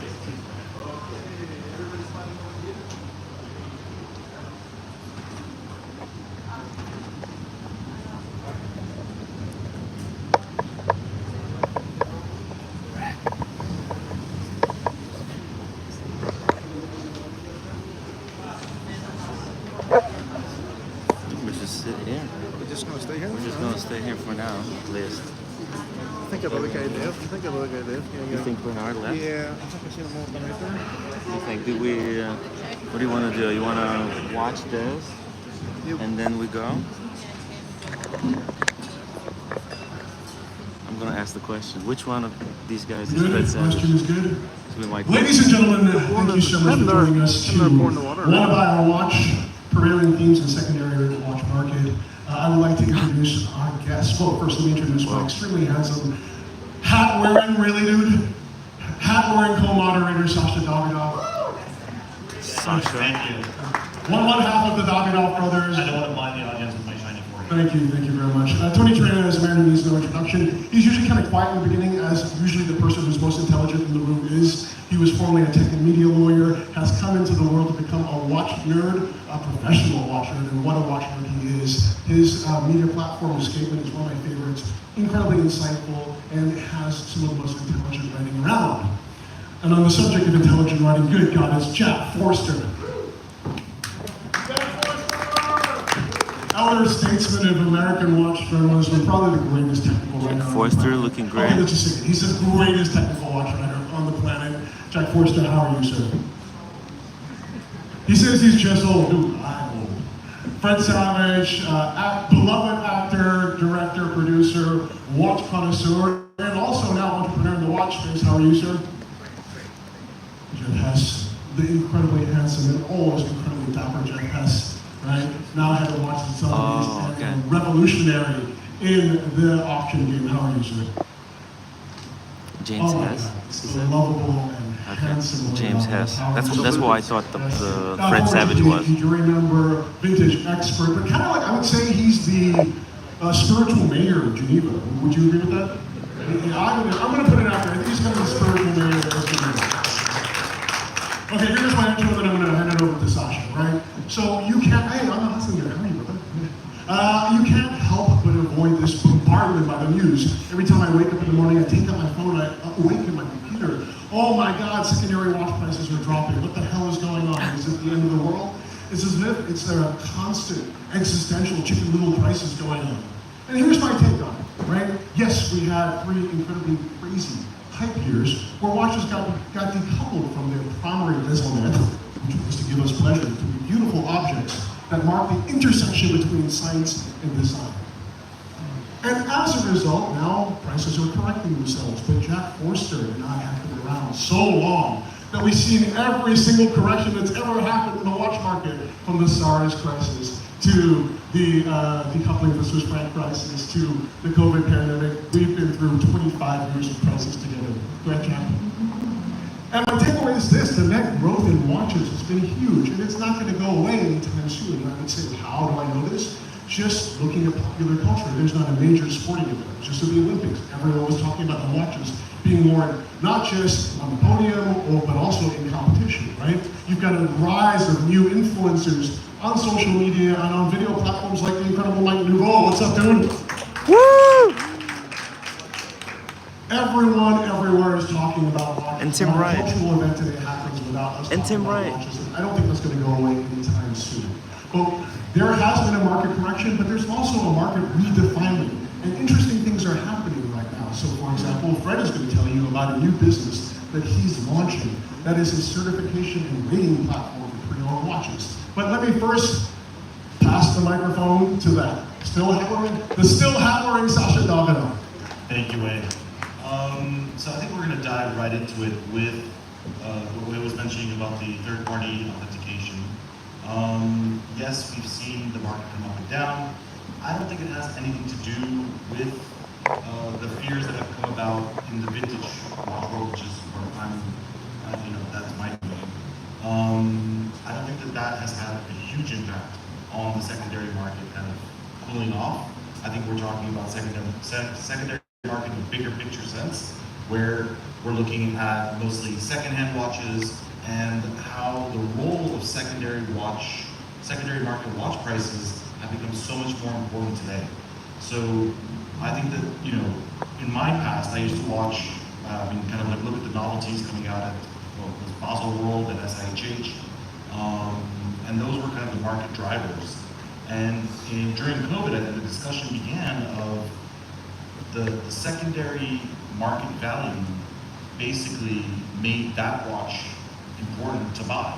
So the demand was led by the demand on the secondary market and not by the primary market in a sense. It kind of switched, sorry about that. It kind of switched over during COVID, so it's a whole new world and a lot of speculation kind of ensued. There was waiting lists on every single reference of almost every brand you could imagine. People were getting angry. It was like the steps of grief, kind of like, you know, denial, and then like kind of anger, sadness, acceptance, bargaining. Do I really deserve this watch? But throughout that whole process, vintage watches pretty much didn't change. We saw some hype during the 2022 Royal Oak anniversary around AP. Nautilus prices were high, Daytona prices were high, but it wasn't as insane as you might, like in terms of like growth as the secondary market value on modern watches. But in the world now that we're in, people are very nervous because they're buying online, they don't know who to trust. It's a very fragmented market, so you have like hundreds of websites to choose from. And that's why we'd love to hear more about third-party authentication from Fred. Yes, thank you. Thank you for inviting me, Wei. I really appreciate it. It's an honor to be here with the esteemed panel. Look, I think you're right, and I think the need for kind of third-party rating authentication isn't a response to, like you said, the market fluctuations of the past few years. It's more a kind of holistic approach to the entire secondary market, and not just vintage. You know, I think that the secondary market, you alluded to it a little bit. That's a lot of collectors and a lot of watch buyers' first experience, entree into watch buying in general is through the secondary market. Whether it's at auction or on a website or by a dealer. But I think that the love for watches and certainly brand loyalty begins in the secondary market. And I think the more we can do to educate the buyer and empower them to feel confident about making that purchase in the secondary market, I think the more will help everybody. I think that there's a fair amount of doubt that's priced into the secondary market, which is why the top dealers can charge a premium, because it's giving people a sense of confidence, it's giving them peace of mind that they're getting what they think they're getting, both in terms of authenticity and condition. But you know, not everybody knows an expert. And so if we can give that transparency and that same level of confidence to someone who's buying on a website or buying from a dealer that might not be one of the top guys in the world, like you said, there's more and more websites out there. If we can give everybody that sense of confidence, I think they'll pay more for that watch in the secondary market. I think people can charge more.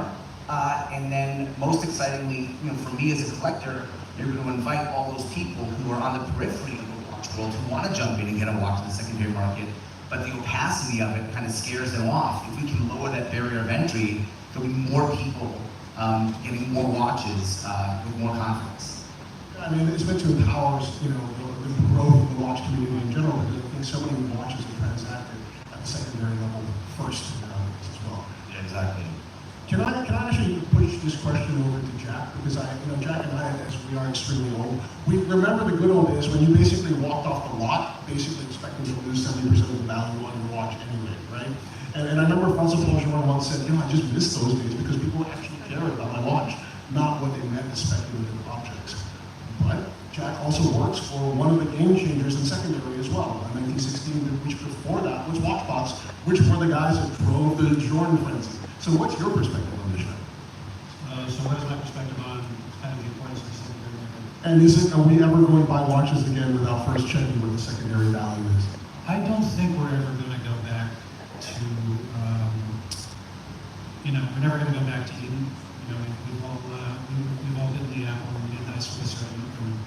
I think that the secondary market now plays a role that it didn't, certainly when I got started, which is, I wish you would stop saying this a million years ago. I'm there with you, dude. I know. But but it's absolutely true. I mean, how your brand behaves on the secondary market has an awful lot to do with it. I mean, it's an absolutely essential part of how the value of your brand is perceived in the primary market. And the interesting thing about it is that you can't control it, right? If you're a brand, unless you're a brand that's doing official CPO, and through official CPO, you're dominating. You're the dominant voice in setting the secondary market prices for your watch. It's whatever the secondary market value is for your brand is something that you have no control over, and that's both a good thing and a bad thing.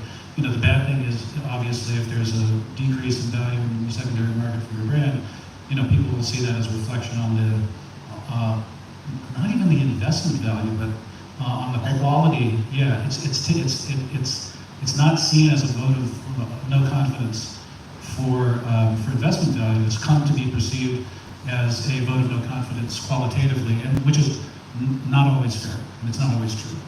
Conversely, though, if your brand is performing extremely well in the secondary market, if somebody knows they can buy your watch at retail, and the secondary market price is 10%, 15%, 100%, 150% over what they paid on the primary market, even if the person isn't planning on reselling the watch, it still gives them a tremendous sense of confidence, not only in the value of the watch as an investment, but also in terms of the value of the watch qualitatively. And I think that that's the big, that's really the most interesting piece, is how the financial value of your watch performance in the secondary market affects how people perceive not only the value of your watches as an investment per se, but actually their value as pieces of watchmaking.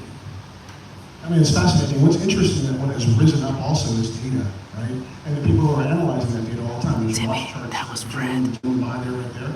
And you can look at it, you can actually see the performance over the last couple of years, and that has become so much of a factor. But yes, can brands or individuals or even auction companies not be market makers as well? I mean, also not massively influence this and kind of shape the market as they want to.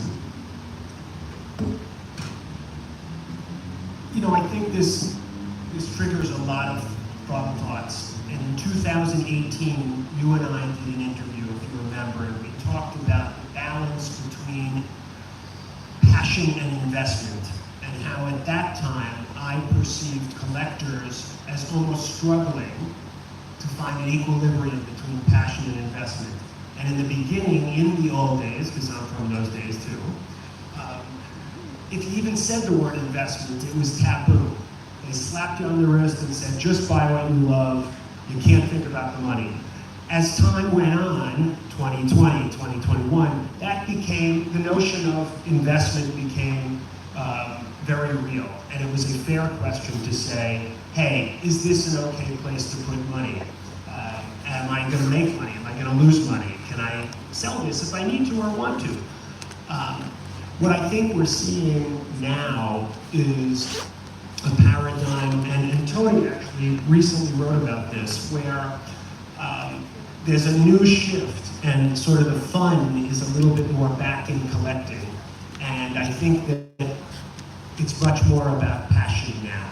So to answer the question, I agree with everything Jack said, but I also think that it impacts how much fun we have.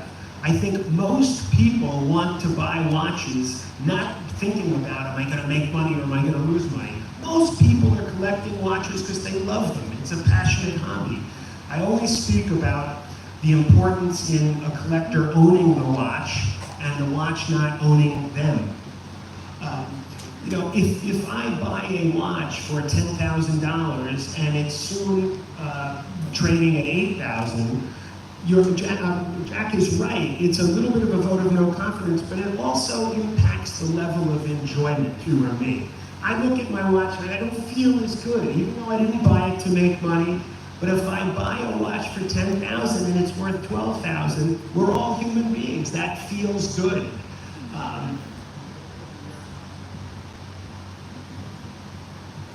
Yeah, no, there's but there was a New York Times headline here, it's years ago now, about the art market, and the headline was, I think it's very, very germane to what you're saying, the headline was, it's hard to see the art behind the dollar signs. I totally agree with that. You know, recently for my engagement, I was lucky enough to be allocated a specific Rolex Daytona that quite a lot of people don't have. And if I think about the value of that watch, I usually take it off my wrist before I leave the house. And that destroys the whole purpose of actually having that watch. So a lot of times we actually speculate about what the next generation is interested in, their buying trends related to secondary pricing. Why don't we actually ask them when it's young? Tony, tell us about that article that you wrote and tell us how your generation perceives watch collecting. Is investment ultimately a huge factor?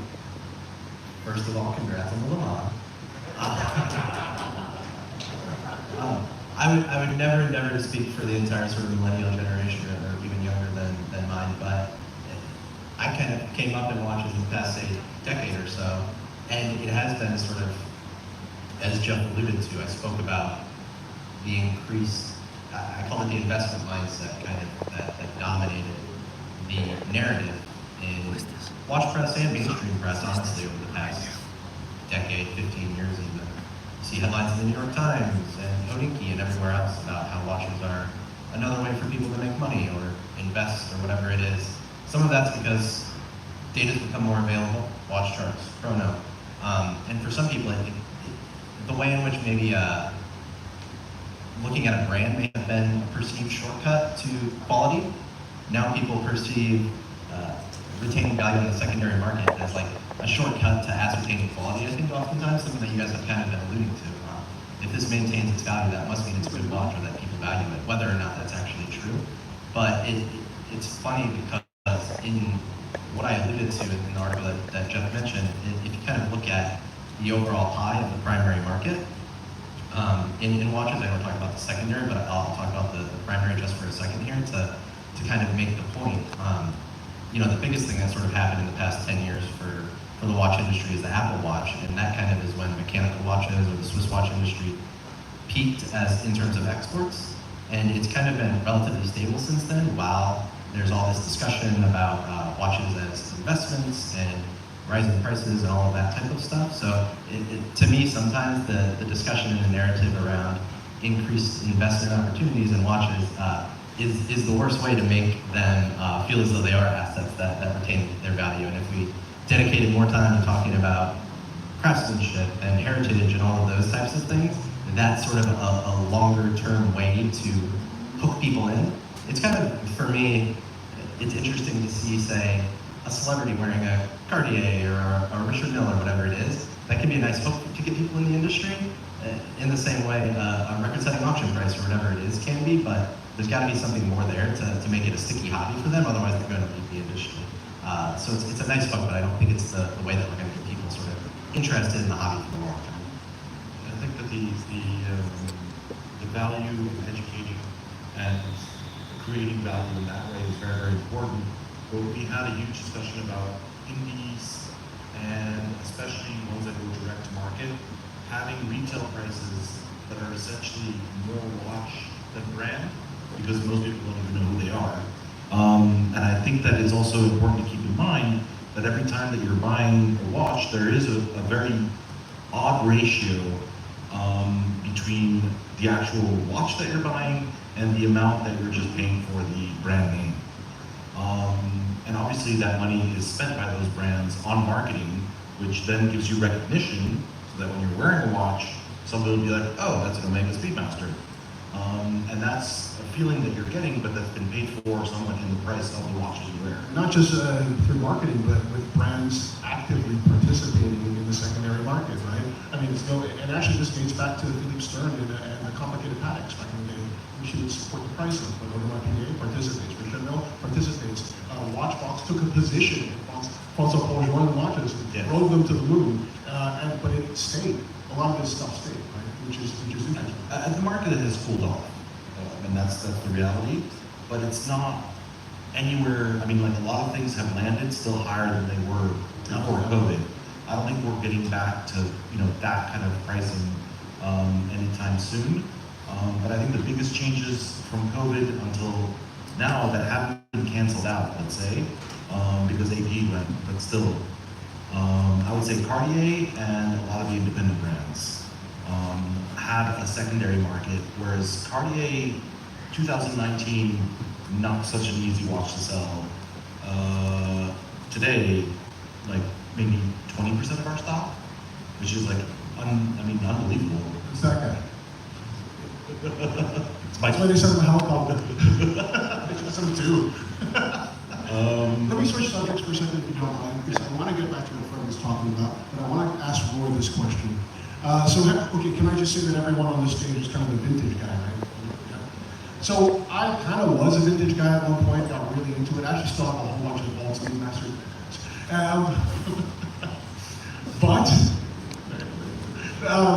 But I, like everyone else, have gotten burned on vintage bad, right? Got a terrible Franken watch, and Roy, is that unavoidable? And what is the danger of that turning off so we can watch this all together? So the step you just mentioned, Franken watches, in a journey of vintage collectors or hobbyists, is something that I don't believe is unavoidable.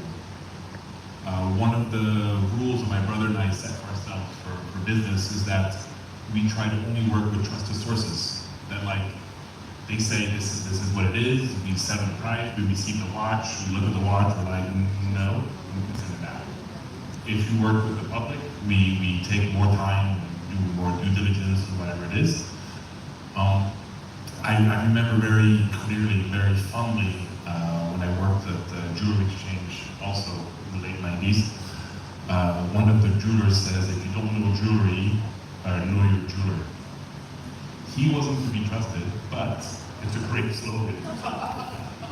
And it always fascinated me because even today, people will call me up and be like, oh, what do you think? I saw this watch at like so-and-so person and so-and-so shop, and I'm like, listen, I don't know the watch. If I know the person, I can just tell them, ask him all the questions. I know him, he's a good guy, but you need to ask all the questions. Because the prices, if the dealers are fair, will always reflect the flaws and the qualities. But it's very important to be able, as I said, you buy and sell. We spoke about this also with Jeff and many other people. You have to be able to buy the seller. And Fred and I also have a discussion how to make sellers who are just sellers but not experts, or specialists who have this in-depth knowledge that the speed match that they're selling, that maybe they thought it was correct. They just saw that it looked correct. They didn't have any real means of checking, and other than the books, which could be confusing, and finding the dates and the serial number, and sometimes archives were open, archives are now closed. You know, it's being able to secure your purchase. And the way you do that is, again, trust the seller when you go to auction, when you go to some dealers, like us, I hope. And it's something very important because I was talking to someone yesterday about this. I said, all the guys that get engaged, they know nothing about diamonds. They basically get like a 15, 20, 30-minute crash course into what it is, certification. You should always buy it with GIN, because it's the most recognized. You should buy something that's like either XXX or XX very good, or you should have something no fluorescent. I mean, all these details. I mean, you also recently got engaged. So it's all these things that you need to trust that the person in front of you is going to give you all available information. Thank you very much. So Fred, we know you're launching a company for independent third-party certification and rating, but let's back it up a little bit. The genesis of this actually was a very personal experience, and an experience that kind of left you a little emotionally scarred and potentially almost turned you off of watch collecting altogether. Yeah, I mean, absolutely, and it's exactly what you just mentioned, or what Roy was talking about. This idea of kind of getting burned on a watch, whether it's a vintage watch or even a modern watch on the secondary market. But getting burned on the secondary market is almost like a rite of passage for any collector. And we all have our stories, we nod, we laugh, and our lessons learned. And I think it's crazy to me that we accept that as a community. there's no other collector community that accepts that and doesn't do something about it. And, you know, Roy's talking, it's exactly what Roy's saying. You know, when I got my engagement ring, I sat down with my GIA certification and sat across from someone who had dealt diamonds for 40 years and felt like I felt empowered. I felt like I knew what I was talking about, you know? We could talk about the ratio, the plane versus the depth, the cut, and the color. And I think that people buying watches on the secondary market, vintage, neo-vintage, modern, deserve the same level of security and confidence that anyone who buys a baseball card has, or a comic book, or a coin, or a video game that Super Mario Brothers trades at, you know, millions of dollars because of WADA, which is third-party grading and certification, or handbags, or shoes. And I think that it's really time for that same level of independent, you know, grading and authentication comes to the watch community, because, you know, not everyone, I mean, Roy just mentioned, a friend called him, you know, I'm incredibly fortunate. I can reach out to, you know, people on this panel, and sometimes they even get back to me, you know, but not everybody knows an expert. And, you know, the secondary market is a $26 billion marketplace that's still conducted on the you buy the seller adage, which is inadequate at this point. You know, I mean, look, I'm very fortunate. I know some phenomenal sellers, but you know, John Reardon can only sell to, you know, so many patents. It's a huge business, and if we can give that level of confidence and security that buying a watch from Jeff or Sasha or Roy, or everyone's talking about Mike or Mike, you know, I think that it's only going to help the business, because you're right. Like I have suffered from the same sicknesses as all of us. You know, I got burned. I didn't care. I kept going. You know, like, you know. But most people, that's going to turn them off, and they buy a watch, they get burned. That's going to be their last watch that they're going to get, and we've lost that person. Not just from a collector perspective, but from a business perspective. And I think I really believe that if the secondary watch market is sticky, I really think that that's people's first, you know, they dip their toe into the market there. You know, the use case that you mentioned, you know, someone buying a watch for their engagement, or you know, a graduation gift for their kid, or treating themselves, you know, to their first promotion, to a nice new watch. They're not walking into a lot of these ADs and saying, "Well, I'd like to buy myself a sub or a Royal Oak," or, you know. And if they are interested in the indies, those have been committed to long ago. So if they want to get that certain watch, they're going to go to the secondary market.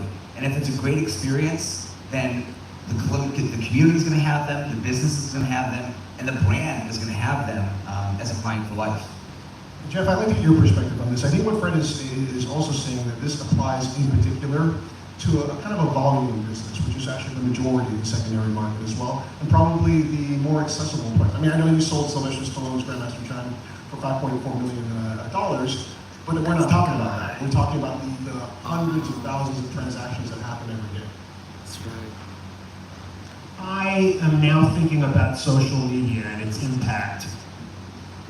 When I started collecting watches, most of that which I learned came from online forums, from VRF, from Panaristi, from assorted forums, which have largely dissipated.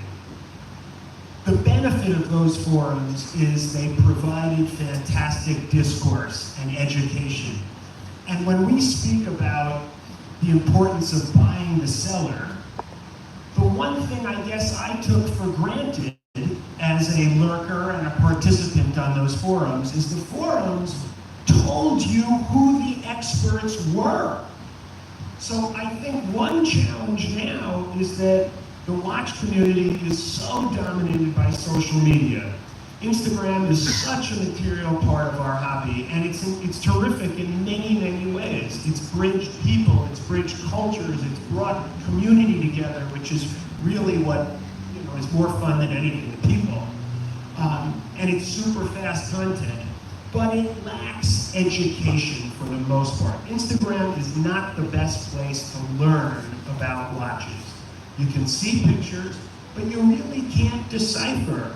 You know, Instagram doesn't tell me that, you know, Eric Koo is really a vintage Rolex guy, or if I'm going to buy a mill sub, I'm going to go to Jed McCormick. You know, Instagram doesn't do that. So I'm a very big supporter of the endeavor that Fred is undertaking, because at minimum, it provides trust and it lays out who are the experts. Because I think for the new collector, and there are so many new people coming into our hobby, how do they know who the seller is? It's easy to say, trust the seller, buy the seller, and I agree. But how do you know which seller to trust? Jack Forster, I think they're effectively able to create an AI Jack Forster in everyone's household who can then tell you everything about that watch and also everything about escapements from the beginning of time until now.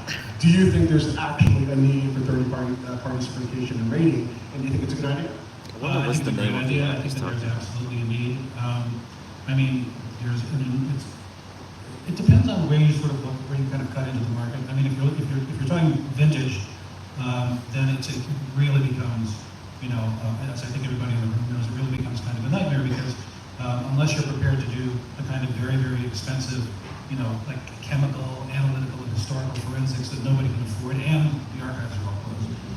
It's very, very, very difficult, even with the best of intentions and all the time in the world with the biggest budgets, in many, many cases, to establish authenticity. But you can get close, right? And it's always better to try harder and pick up as much information as you can. And the truth is, I mean, as we know from Periscope, if you look hard enough, a lot of the time you can actually find things that will give you not an absolute idea, but a much, much clearer idea of what your chances are. If you're talking about secondary market, authentication is a little bit less of an issue, because usually the chain of custody in terms of time is much shorter. Usually the chain of custody provenance is much clearer. And there's probably a little bit less of a need for authentication in general, although you always want to make sure you're not buying something stolen. But we have options today we didn't have even 5 years ago. You know, CPO programs are becoming much more common. Brand CPO programs like Rolex CPO come with guarantees. And you know, I'm 100% certain that there's not a single Rolex CPO certified watch out there where there's any question whatsoever about its authenticity. Like, absolutely zero. So you know, we have that option as well. But having third-party authentication for all of the, you know, the vast majority of watches for the foreseeable future, whether they are vintage or more recent secondary market, there's always going to be room for extra reassurance. And I mean, it's not a fun experience to get burned. It can put somebody off collecting and off the hobby, you know, forever. And this is a little bit of a digression. You know, the one thing that I think we all need to remember too, and you know, the industry as a whole, is that it's possible to get burned in the primary market as well, especially with prices as high as they are. And it's it's easier today than it ever has been to buy a watch and have it become primary market, buy brand new, and have it become a source of regret. And your first watch, if you buy it and you spend, you know, the money that you have to spend to get into, you know, a reasonably good mechanical watch nowadays, if as you find out more about watches, you begin to regret more and more and more the money that you spent, that's going to do a lot more harm than getting burned in the secondary market or in the vintage market. I know Roy has something that he wants to add to that. Go for it. So you mentioned a Rolex CPO where you're guaranteed that everything is Rolex. The issue that the vintage world, a fully serviced service case, service dial, service bezel, service everything, double red, see leather, what is that worth? Versus a all original, unpolished, you know, tropical, whatever, untouched. So both watches are 100% what they are, but the certification, like in GIA, it will tell you like it's like a D flawless. But then symmetry, polish, it was about the proportions. Proportions in diamonds can be there compared to, is this the original part? Is it period correct? Is it early service? Is it late service? Is it restored? For example, today, the last 10 years, there's been events that I didn't know before. But I didn't realize how bad it was. Before watches were polished, unpolished. Today you have polished, unpolished, and recut. There's a lot to recut. There's a lot. So it's all these little differences that you can say, yes, it's 100% Rolex, but is this what true collectors want? Are new collectors okay with that? It's all these little subtle things which change your price from having a 10K watch to a 100K watch.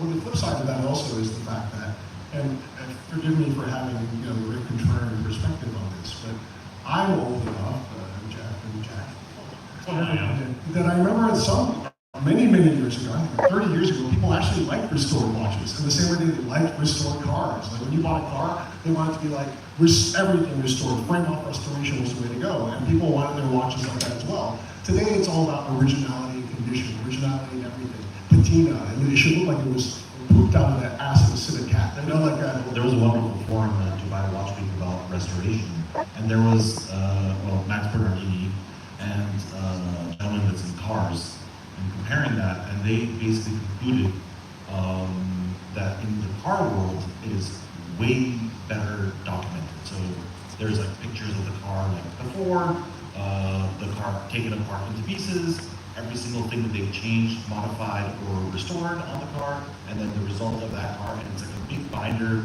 It's like, you know, everything is like well categorized and well cataloged of everything that was done to this car.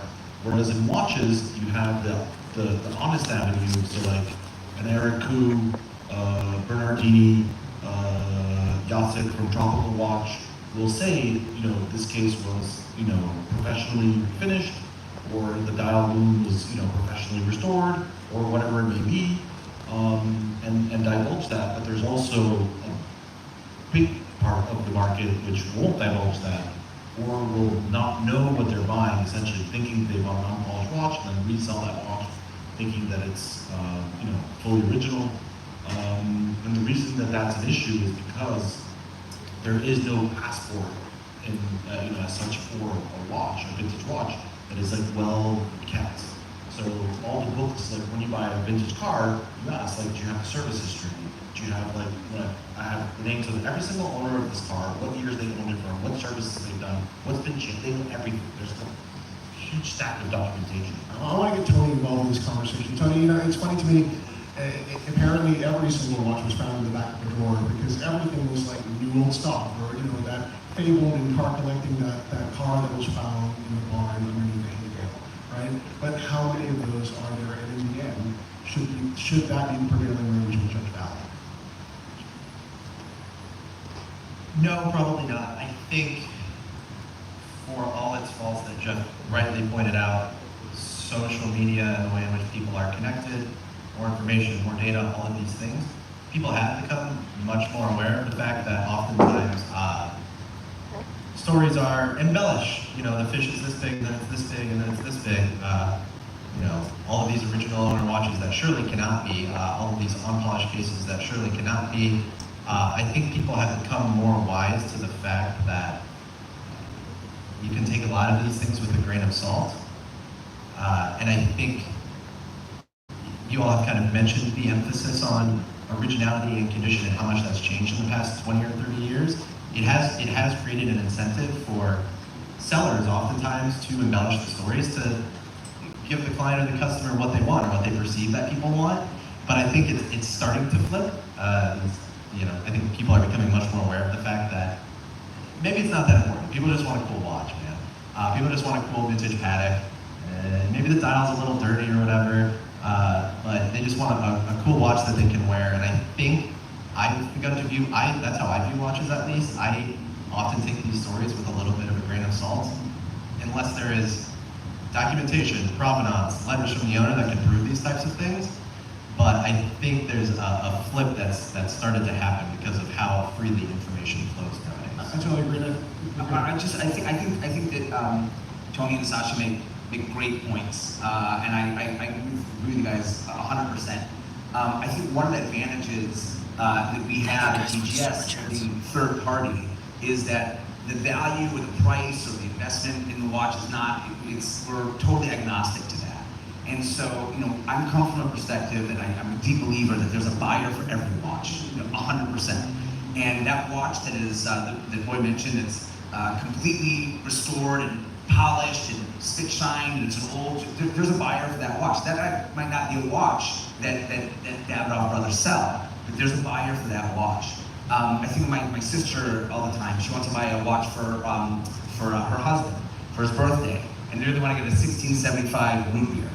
And I show her a bunch of ones, and she goes, why is this one this much, this one's that much? I said, oh, that's a service dial, and it's been redone, you don't want that. She goes, what are you talking about? Like, it looks so much better, and it's way less. Like, why wouldn't I want that? And she's absolutely right. Like, I don't know if that's a collector's watch, but there's a lot of people in the market that watch is a buyer for that watch. And these top dealers that we're all mentioning, the best in the world, they might not be dealing that watch, but that buyer wants to buy a watch, and they shouldn't pay the all brand, the all original, because they're not going to know the difference. And so what we want to do is make sure there's a buyer for that watch, and they know exactly what they're getting. Someone please pass the phone before we check first. Yeah, I just want to put a little pin in something that you just said, which I think is really, really important. So you were talking about the automotive world where it's easier to establish a kind of chain of custody and chain of provenance. And if the car is restored, that's fine, as long as you know that's what happened. And if the car is not restored, that's fine too, because you know what happened, right? And I came to cars really, really late. I went to Bevel for the first time not very long ago, and I didn't know what to expect, but I was really amazed at the fact that the vast majority of the cars that were there had been restored to show brand new condition, which for a watch guy is super weird, right? Like you look at these things, and you go, wow, look at how many people, if you're a watch guy, like, look how many people have spoiled the value of countless millions of dollars worth of vintage cars. But like this year, for the first time at Bevel, we saw an unrestored Bugatti win the first prize. I mean, anybody in the audience or up here is a car person can correct me, but that seems kind of unusual. Because I've only been following the first prizes at Bevel for the last few years, but it's always something that's in like showroom finished condition. And so like I think that the really, really important point that you just made is that if you know, then you can make an informed decision, and at that point it's a matter of taste and not a matter of, and less a matter of perceived value. But if you don't know, if there's no clear chain of custody, you don't actually know, what the chain of custody has been and what the sort of life history in terms of restoration and maintenance has been, that's when you're in a disadvantaged position. So I have clients that are both car collectors and watch collectors, and the first time I ever had this discussion about the restoration, it kind of blew my mind, because he's like, oh, in cars you pay extra when it's restored. And I'm like, that's weird to change hats. Like in the watch world, if anything has been touched, you would like lose your mind. And the restoration, it's like, oh, this old Jaguar I just bought, I just went through like 100,000 restoration. Like I'd much rather buy that one. Like around the Bevel, the first time I was there, I was like, this is messed up, man. I wanted to add something before.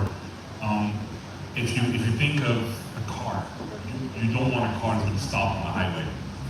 You want a car that can go from A to B, whether it's 5 miles or 500 miles.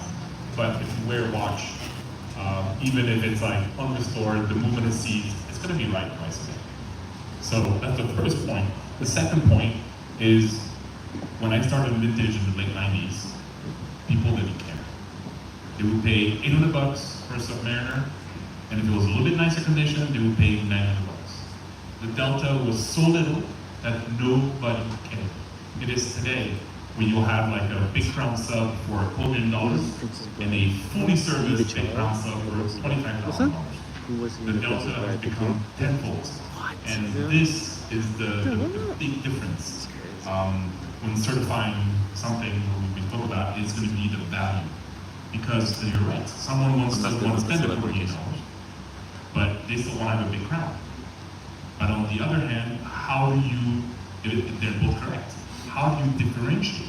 Like this is for me, the certification is important, because discuss being a gemologist, for me it's like if it's not GA, it doesn't count. And if you have a Codestone, if it's not Hublin or SSEF, Switzerland also doesn't count. But in watches, there is that little delta of tenfold or sometimes even more for if it's unrestored, the Bugatti for the first time won. When many times you would have collector cars where like it was born pink, very rare, and it was silver all its life, and now they're like, let's make it pink again. That means it was restored 3 times. Also, a lot of times those cars that have amazing value, that have been restored multiple times, is because they've got incredible provenance, right? So, for, like some amazing driver drove it at 24 hours in Le Mans or whatever, and of course a lot of times they crash these cars as well. Having all of us having gone to these vintage rallies is incredible. People get on the road with these machines that they baby over, and they just go fucking apeshit on these cars. I mean, at the Mille Miglia, which I went to, it was like, I can't believe people are driving like this. And yeah, like every couple of miles you see someone's in a ditch or someone's like, in a tree. There's, yeah, well, people who can afford those cars usually can't drive, It's like, I'm not comparing it. I mean, so it's quite extraordinary, but what's interesting is it's today's metric for valuing things, right? It will change. Sean? I was just going to add, there's an irony that has come to mind. A big part of my journey in watch collecting was studying watches in the same way that somebody might study art. And for me, a lot of the joy was actually trying to figure out myself, is that bezel correct? Is the dial correct? Should that R have a serif? Is that a Mark 1 or a Mark 2? So while I'm certainly in favor of injecting trust into the industry, I think we shouldn't make it so easy that we take away the real joy in taking a deep dive and learning for yourself.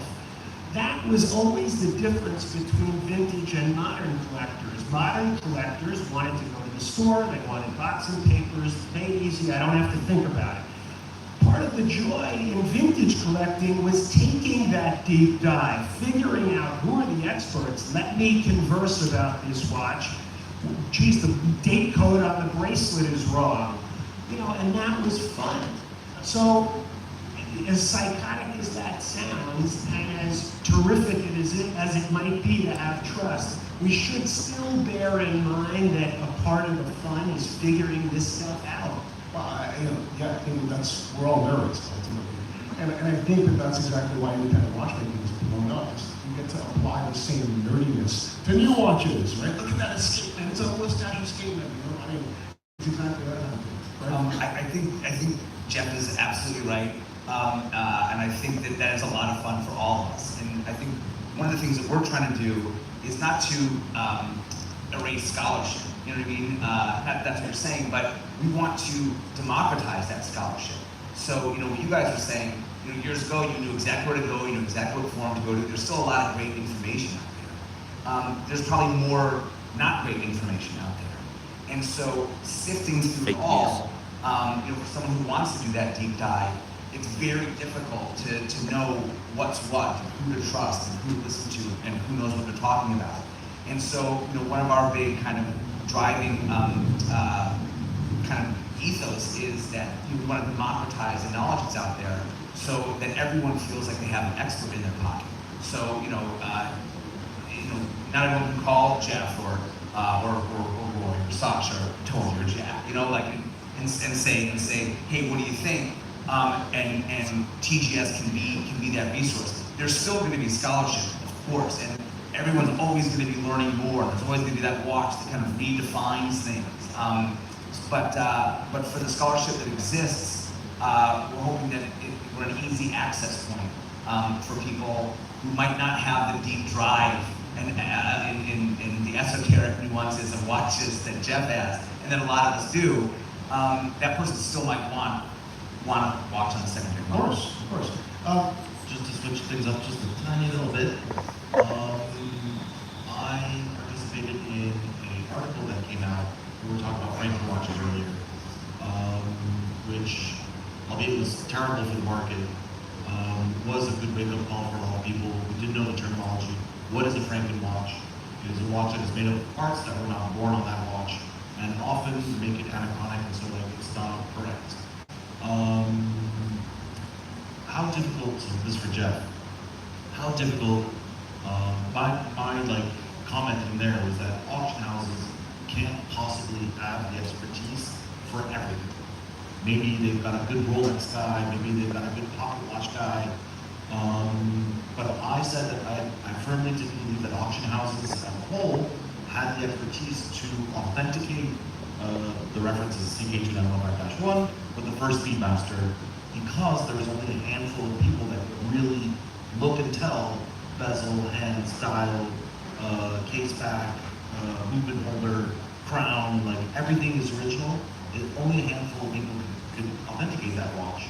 And so how much of a challenge is it for you, since you're an auction house which sells a variety of the past 100 years of watchmaking, having expertise enough to cover all those watches?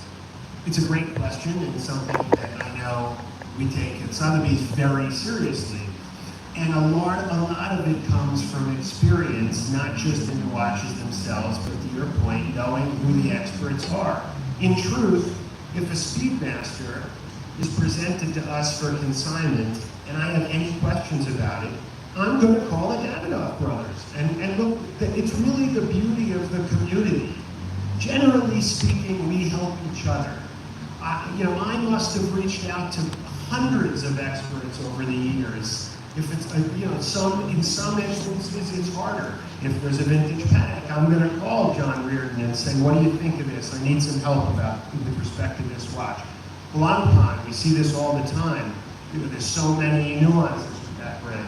So it's something you have to take seriously. And yes, not dissimilar from going to a lawyer, from going to a doctor, we make mistakes. We're human beings, we make mistakes. But the reality is, it's really all about how much time you put in and the resource that you have and the knowledge to know who to go to. If my foot hurts, I have to know who the best podiatrist is. And it's having that understanding that I think separates the better auction houses from those that are maybe not as experienced. Thank you very much, Jeff. I want to open it up to the floor here, but maybe before we do that, and I know this is kind of a little bit disconnected. In fact, it's the first question I'm going to ask my symposium on post-hiking. What is going to help you? Okay, let's agree that the hiking is over. In its place, I would say, is kind of this wonderful neoclassical period of rationalism. You clearly see these craft-based watches, anything with the Yosham Symposium, Joshua Shapiro would ask me about today when it would be very interesting. Smaller size watches, shaped watches. Watches for me with great watchmaking authenticity. Francho comes to mind, What for you guys is going to come out of this end of the hiker and this ride of nationalism? Tony, give it to you.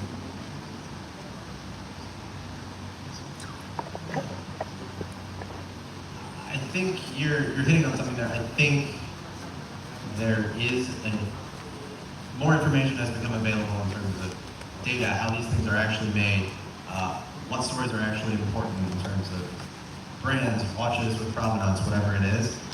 So I think what's happening is a lot of that hype has sort of flushed itself out of the system. There's just more.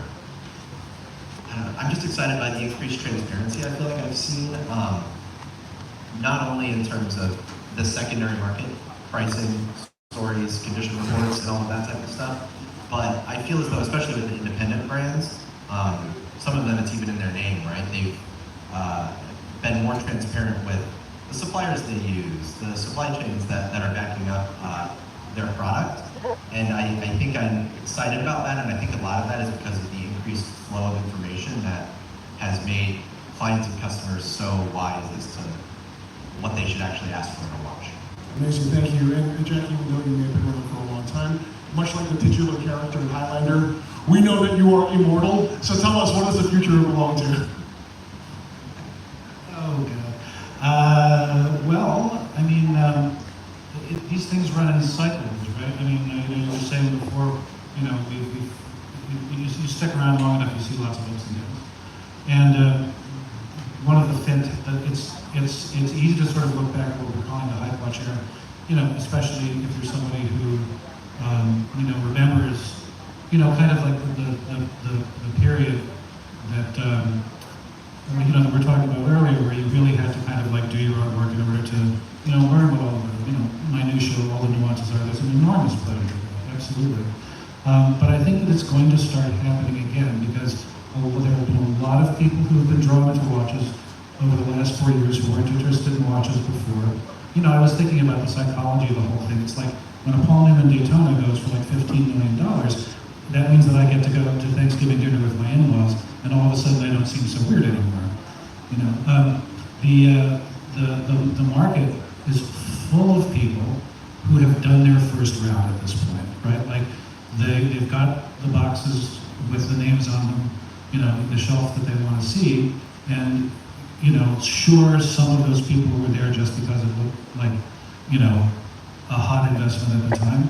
But I think that there's a lot of people who are kind of like ready for the next step. And like, you know, we saw this happen in the early 2000s, and then again in the mid 2000s, and then again in 2015 when vintage started to really take off.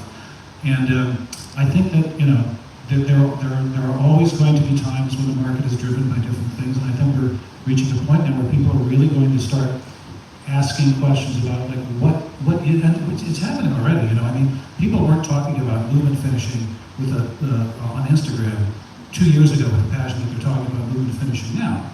And all of a sudden, if you don't like, you know what constitutes decent look, you know, well executed code de Genève from machine executed code de Genève, you're kind of a schmuck, which, you know, is, I mean, the talking down that happens isn't so great, but the fact that people are actually starting to ask questions again about what constitutes real intrinsic value in fine watchmaking, I think that's a great thing. That's awesome. Frederick, what are the prevailing themes as the future of watch collecting? I mean, I kind of want to build on something that Jeff had mentioned, which is, you know, if we're talking about post-type, that passion really, you know, takes over. People just buy what they love, not for an investment, not because, oh, I got the new hype watch. You're buying from a place of love and passion. And, you know, and if you do that, you're going to enjoy things so much more. I was talking to Tony, who was interviewing me on his podcast, and he asked me if I had any huge regrets, you know, for any of my purchases over the years. And not really, because nothing was bought with an eye on investment. Everything was connected to a moment or a part in your life, or a friend that you made, or you're buying for the first time from this person you've always admired, or, you know, there's some milestone. And if you're buying from a place of passion, I think you really, you know, enjoy things. And I also think that to kind of go with what Jack was saying about, you know, the finishing that's on Instagram, I think that if you kind of look at, you know, many years ago there were 3 television networks, and now there's hundreds. And there's something for everybody, every little taste. You don't have to get slammed into one of these 3 boxes. You can get, there's something for everyone. And I think that you can really equate that to what's going on in watches. You know, even here in Geneva this week, there's so many brands who are doing so many exciting and extraordinary things that you can find someone who's building exactly what speaks to you at your price point. It's a really exciting time to collect, especially if it's coming from a place of passion. Jeff? I'm going to echo a lot of what Fred just said. At the end of the day, people really just want to have fun, and they want to enjoy this. And I think that we're just at the beginning stage of a shift towards people buying purely for passion and for enjoyment. I even noticed it on social media. Maybe it's just me because I'm paying attention to it, but I see a little less hatred and vitriol in social media now. And it's such a pleasure. You know what the reality is? How many people said in 2022, God, I'm done. I'm so glad I have what I have. I can't afford it anymore. It's just, I'm done. It's not fun anymore. The fun is back in collecting. The thrill of the hunt is really what collectors want to undertake. That's the best part. And with that comes a heightened focus on community and stories. And I certainly can speak to that with respect to the auction world. I am finding that our collectors are embracing watches with history and narratives and stories. Whether it's something as extreme as Sylvester Stallone's Grandmaster chime or something far less simple, I think that becomes a much more enjoying endeavor and a much more intriguing ride than, oh, there's another $10 million 1518 that's a 3rd series, we have another 2nd series 2499. That's great, that's very important, and it has its place, but I think there's fatigue.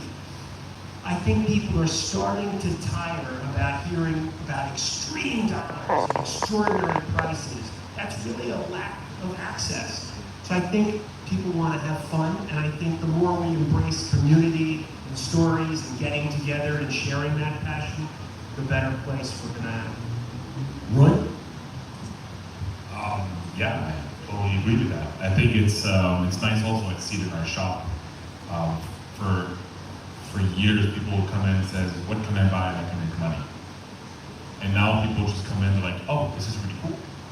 And for me, when people ask me, oh, what should I collect, all these type of questions, I tell them, listen, first of all, it's by any means, and I put like 3-4 completely different watches in front of them, and they're like, oh, this is nice, I'm not sure, I'm like, no. Like, do you love this? They're like, yes, get it. And the price is secondary. I mean, if you can afford it, get it. If you can't afford it, move on or wait or something else. But it's as the hype has died down, we as collectors and we as sellers and enthusiasts in this huge collaboration that is a vintage and modern world are able to enjoy so much more what we're doing without having to say like, oh my God, I'm gonna sell it for 30, it's gonna be worth 120, I'm gonna hold it, you buy it for 25, you sell it for 27, you move on, have a great. Thank you, sir. Just one little detail, point question. So I wanted to know what everybody's wearing today. I mean, we're in this post-type environment. Is it an investment no longer? Have I lost money? You tell me, it's a Speedmaster. It's a Speedmaster. You did not buy from me, sir. Wait, you can start. It's a 2003 Blue Scooby, which I just love. I'm wearing the most hyped watch in the world. It's the last Daytona. And my favorite flying saucer of me, I said UFO. UFO, yeah, UFO. It's the 102 Reloaded, which is fantastic. I'm also wearing a 2003, it's a Longo 1 with blue leather, pearl dial, made in 25 pieces for the French retailer Dubai.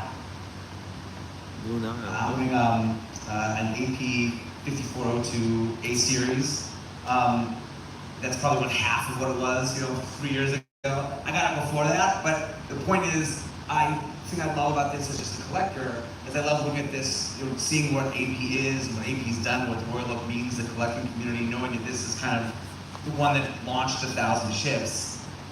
I love it. I love the design. I love looking at it, and so it's actually a great example. It's something totally disconnected to value. I don't look at this and say, God, if only I had sold it, however long ago. I just thrilled to wear it. Really enjoy it. I'm wearing a Breitling B01 caliber Navitec because I'm afraid of running into George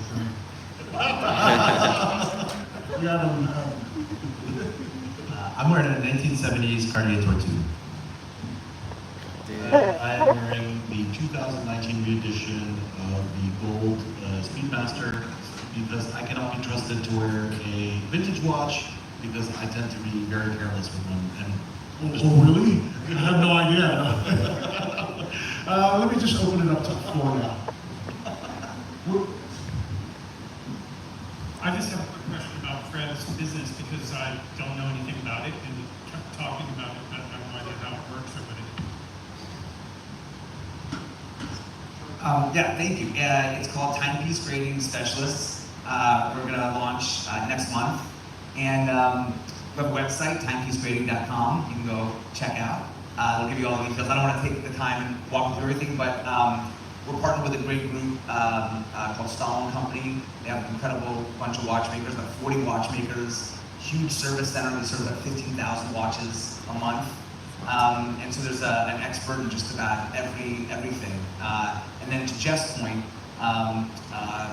for any gaps, we have an incredible network of people and an advisory board who can help us out. But you can learn more. You can learn more online. Any questions? Thank you very much. One point I wanted to touch on, you talked about Franklin watches, we talked about As the watch market did in the backyard pool. There's the big question on the secondary market of the upcycling, customization, personalization. In the past, that was something done on the sly, quotes are very clear, it's not transparent, it's an infringement, it's not authentic. Today it's getting much, much more tricky, and the courts are hesitating. There was a decision by the Tribunal Fédéral in Switzerland which validated the service of personalization, questions still the fact of reselling customized watches. As an authenticator, and perhaps as a maison de vente, sorry, an auction house, how would you treat that? Because perhaps a personalized watch that belongs to a celebrity in 20 years will have a huge value or no value. I'd like your thoughts on that.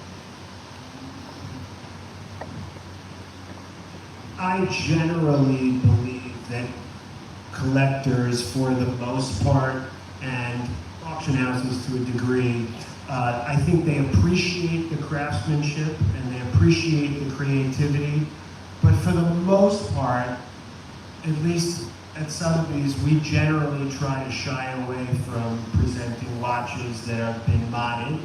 At the end of the day, I think we want to respect the DNA and the originality of the original artist, and sort of, you know, any notion of selling something and not calling it really what it is a little bit dicey. So again, it doesn't mean I would discourage somebody from buying it, enjoying it. If it's a passion, why not?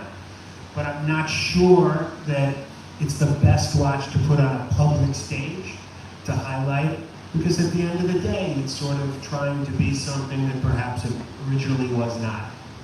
But relating back to cars, if Rolex was Porsche and Artisan de Genève was Singer, there would be not only a problem, but not an issue with it, but also admiration and a huge upside. So there is potential that customization in the future could become more acceptable. It's just that the brands are still way more susceptible to getting to filing lawsuits and chasing after you and going nuts. If you customize your watch, it's just more accepted, I guess, in the car industry, the resto mod kind of approach. I also think that since it's happening on newer watches, it's an issue because you're in like direct kind of competition with maybe the brand itself. There may be potential for these watches that we were saying before that are not in great condition, vintage watches, would have the potential to basically be resto modeled into something, another category. But for the time being, I don't think that brands will accept any sort of modifications and will always fight against it.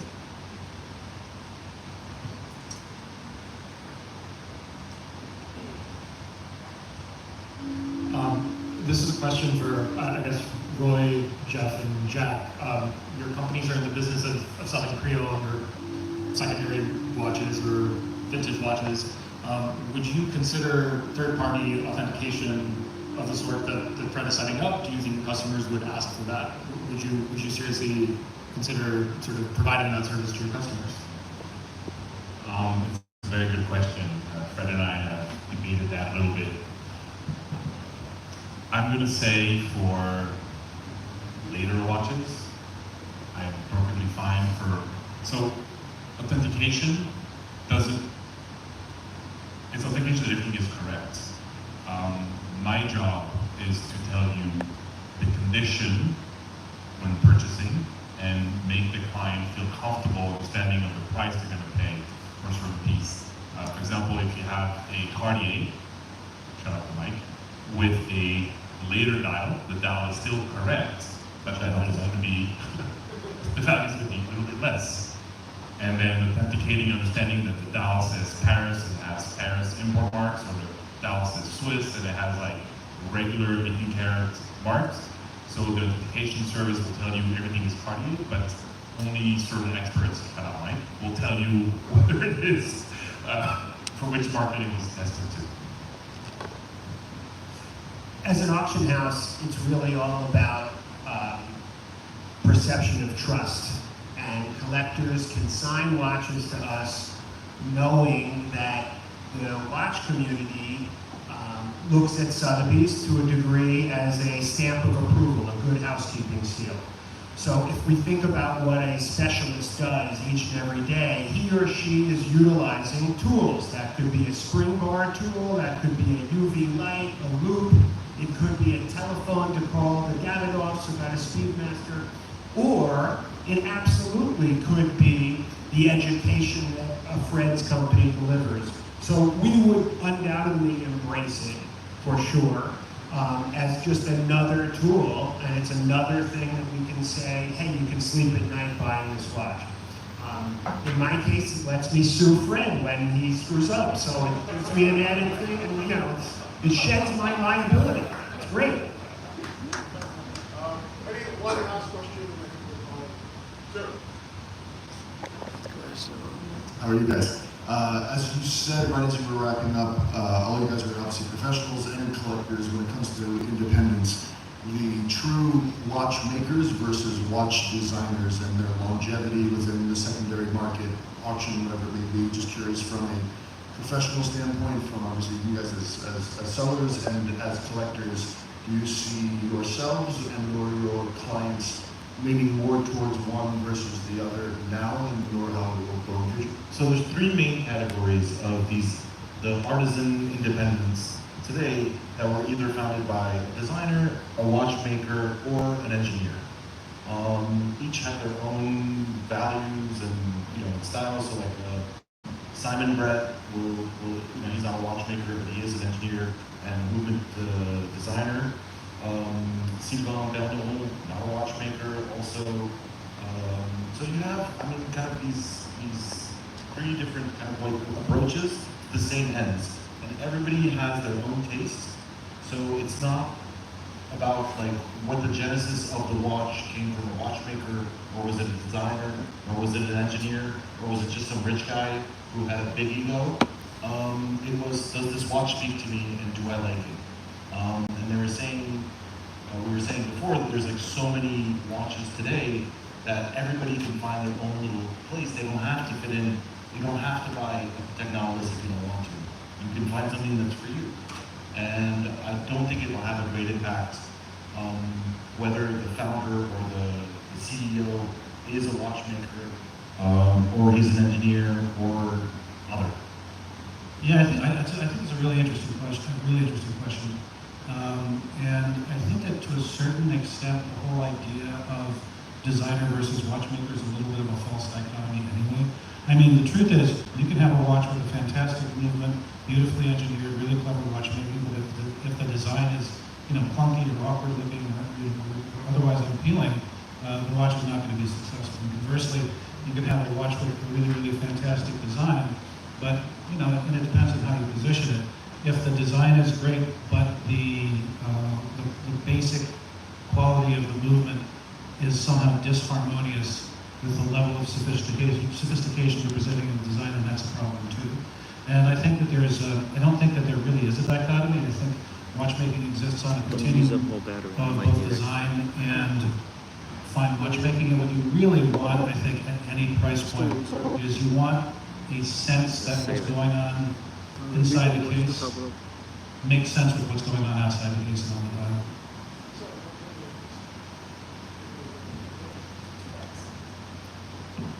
I agree with what the esteemed Jack.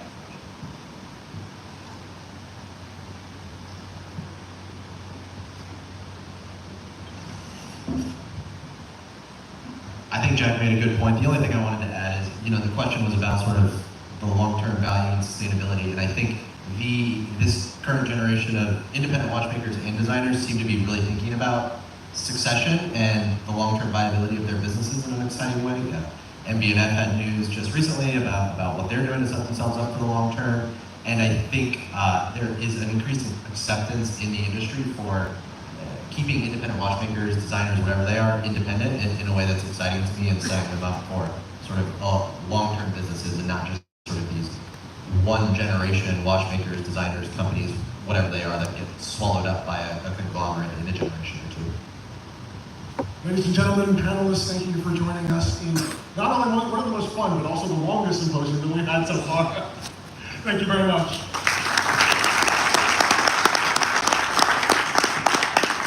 We're just going to take a photograph with everyone here for any of you who come out here and jump in the center. Take a photo, everybody take a picture. There you go, take a picture guys, screenshot this. Got some cool kids over here. Well, let's go see a letter after this. It's just, I want to find out what that guy in the blue blazer, what his name is. Thick leaves. The guy in the blue blazer with the blue. Looks exactly like Thick Leaves. Looks exactly like. and white pants. There we go. That's the crew. Yeah. I know. I know Humble Pie. You should.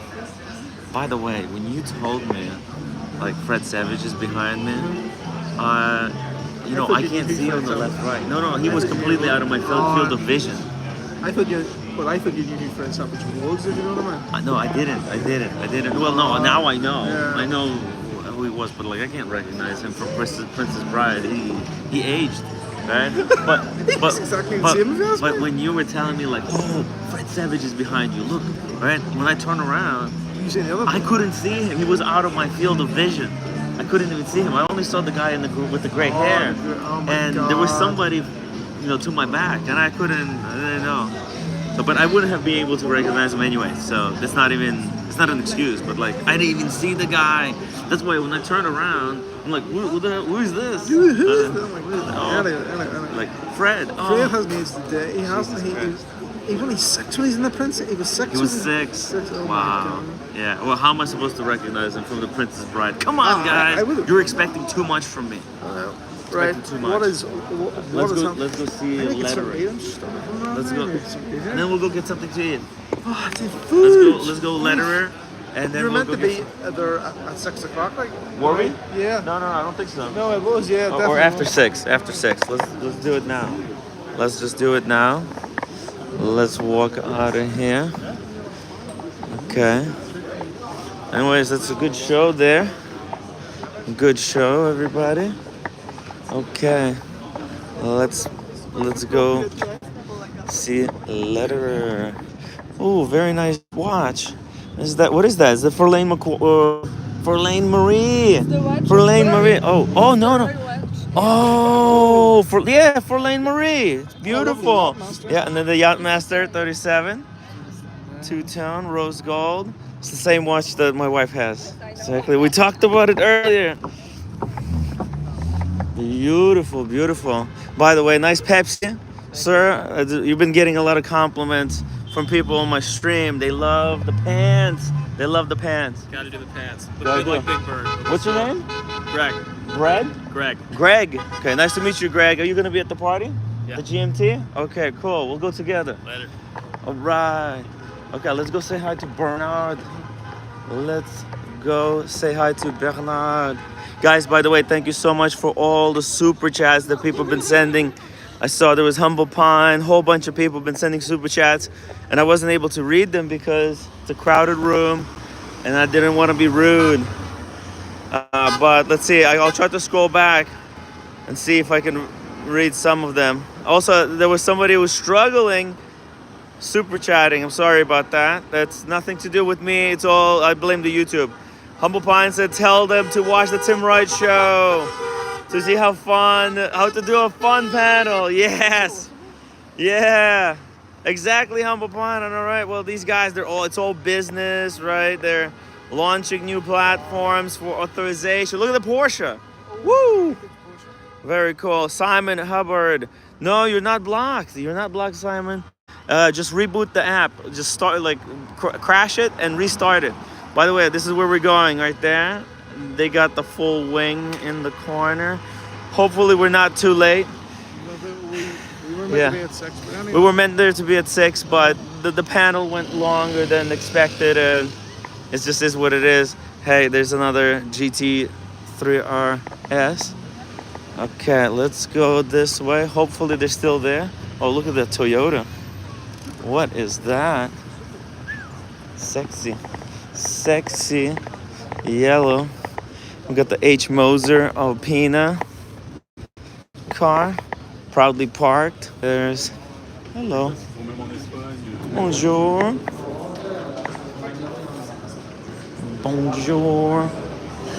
Let's go here. Okay. Huh? Where's the bathroom? I have no idea. Ask the front desk. And then you're gonna follow and then follow up because I don't know if they're gonna be even there. I'll come with you. Okay, let's just come with me.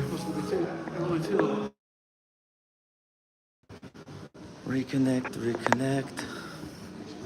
Hopefully we still got the internet. Let's go this way.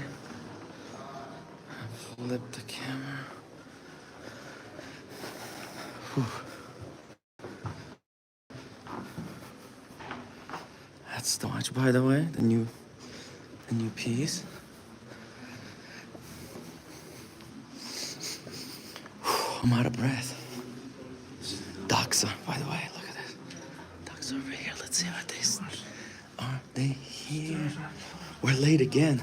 We're so rude.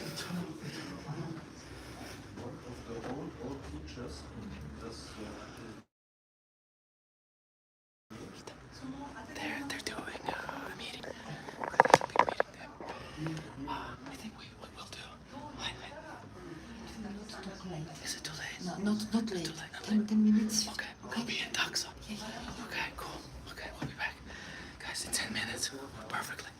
You see, and I was worried. Nothing to be worried about. Here we go. Let's go see Doxa. Because I'm a huge dog fan as well.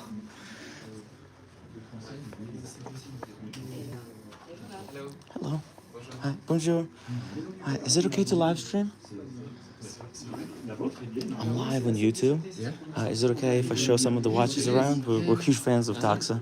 And maybe we have 10 minutes. Maybe you could tell us about the new stuff. Give me 30 seconds. Yeah, take your time. Yeah, cool. Hey, is this food? You want some? Red. Yeah, he was hungry. Yeah, I was trying to take him away. Is it okay if he takes one pastry? I want a steak. He needs no, he wants steak. We'll have steak later. Just eat something. Yeah, yeah. It's beautiful. Beautiful. Thank you. Okay, enjoy it. I'll take one as well. One as well. Yeah? Okay, cool. Wow. Delicious. Avec plaisir, Victoria. Let's go over here. Give you guys a view from the inside. We've got PG, $5 super chat. Thank you for streaming. Thank you so much, PG. Really appreciate you watching these streams. I hope, oh man, I wish that you were able to attend an event like this. Maybe we'll take a cruise next year. We'll take the cruise ship and get you over here. Would you like to go outside? We can go outside even? Oh, sure. Oh wow, yes, of course. Please enjoy the view. Yes. Woo! Look at this. Wow. Oh my God. This is the place to be in. Look at that. Cut their heads off.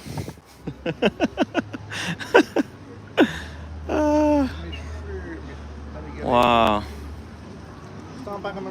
Oh, stand back. Okay. It's taking a picture. Yeah. Get the view. He's getting a panorama.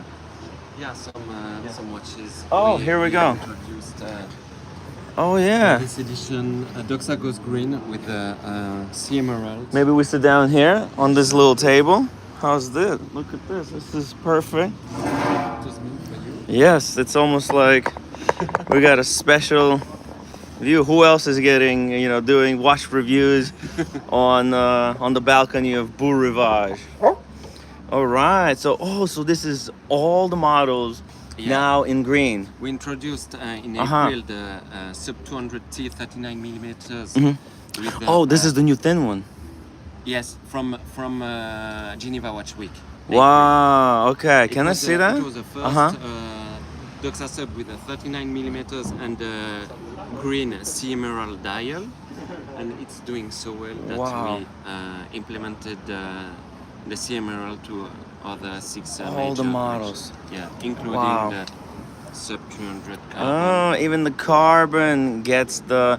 Sorry, what's the name of the green? Silmarillion. Sea emerald. It's written, emerald, like an emerald. Yeah, it's written on the dial. It's always written the name of the model. Here we have the sub 200T, and each color has its own name. So here it's sea emerald. Oh, sea emerald. Yeah. Oh, I get it. Yes.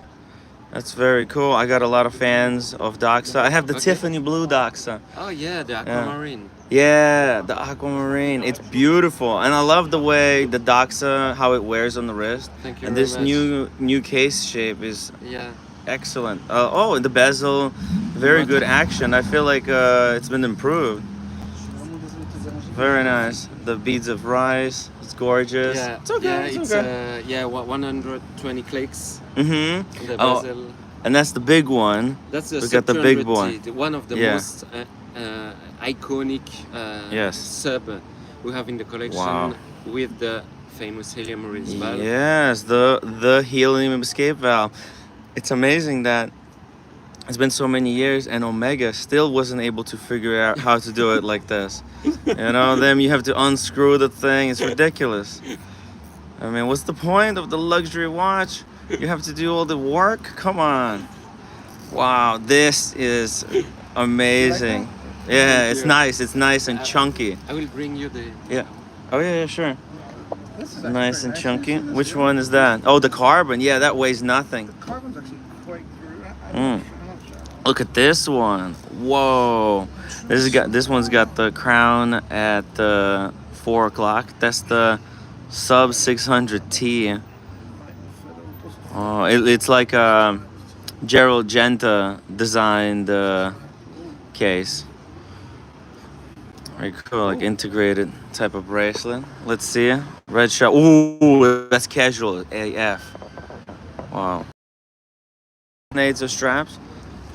Yeah, two So parts cool. for the 600T, and Uh-huh. the others, NATO strap will be one part for Mm. the other collections. Oh man, I love the 2-part NATO straps because it saves on the thickness. Yeah. The NATO strap that goes over here could sometimes be very finicky. It's good to have options. Mhm. It's with Doxa. It's all about the options. And what is This this? is the sub 200T Aristera, the LFT or Destro watch. Oh Chronic yeah! line, and with an aluminium insert on the bezel. Wow, just like the good old days. Yeah. Oh, and the from glass 80s. is perfectly flat. Introduced, yeah, and based on the sub 200T, limited to 300 pieces. Wow. And delivered with a NATO strap included in the box. Micro adjustment Yeah. in the bracelet. You got the buckle. Wow, this is like the Doxa brought back, Oh, it's nice. like the original That's one. actually really nice. Yeah, it's nice. It's carbon. You should buy it. Just buy it right now. Yeah, just buy it, man. Oh, they're cheap. They're like $3,000, maybe less. Yeah, it's cheap. It's cheap. To remember the good times in Geneva. Yeah.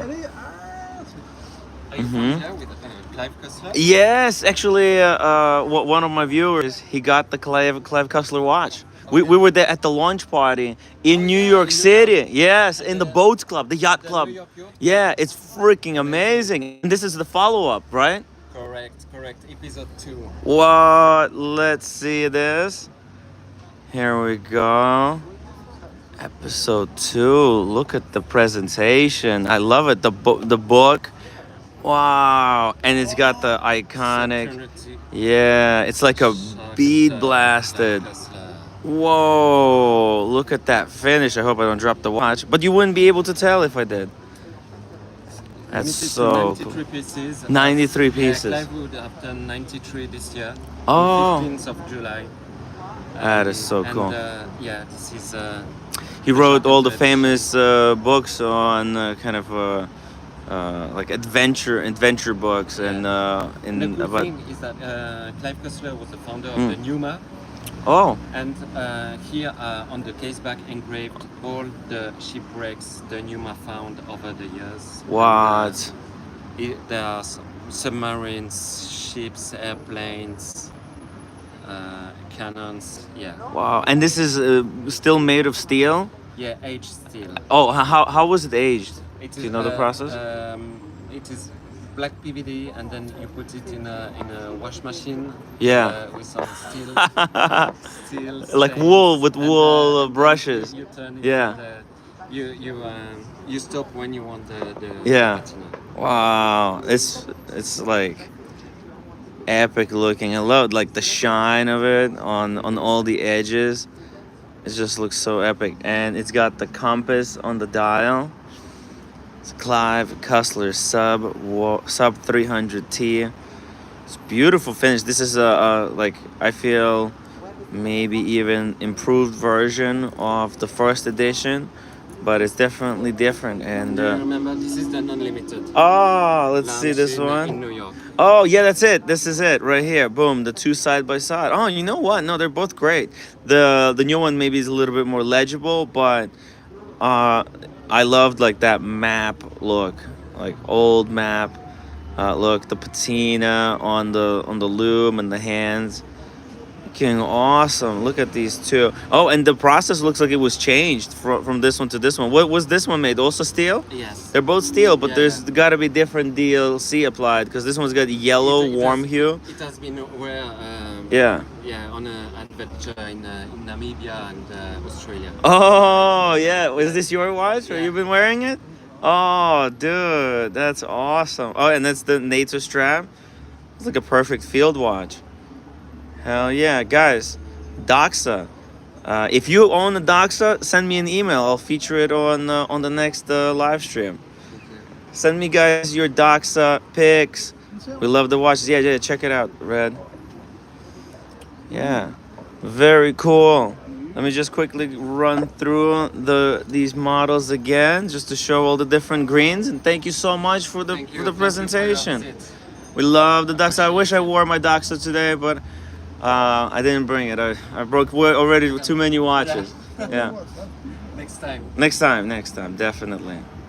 Because it's just such a great piece. History and also price and reliability, and the wears unlike any other watch too.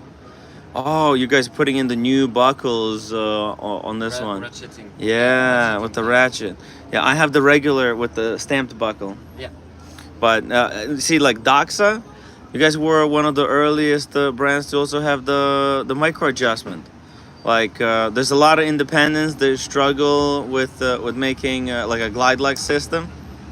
You guys had it already for a couple of years, you know. Being awesome. There we go, guys. That's the pieces. Red, are you sure you don't want to? Is this available for sale? Is this for sale? Yes. Yeah. Available in October. Oh, it's in October. He wanted to buy it now. Okay, you can pre-order it. How much? How much? It's 4,000. I need to check. Okay, it's around 4,000. Yeah, that's really cool for carbon. For a carbon watch, it weighs nothing. It's a cool green dial, very subtle. Yeah. It's gorgeous, and I love the rubber strap. It's like integrated, really nice. Yeah, I feel like the rubber straps are also getting a lot nicer. Wow. Okay, thank you so much for presentation. All right, thank you, guys.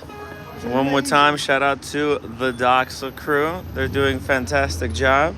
And I'll just leave the watches here. I'm not gonna touch anything because I'll probably drop something over the... Okay. Just making sure. Just making sure that you can go pick up the watches. I don't wanna... No? Okay, he's good. All right, I'll take one more. I'll take one more. There we go.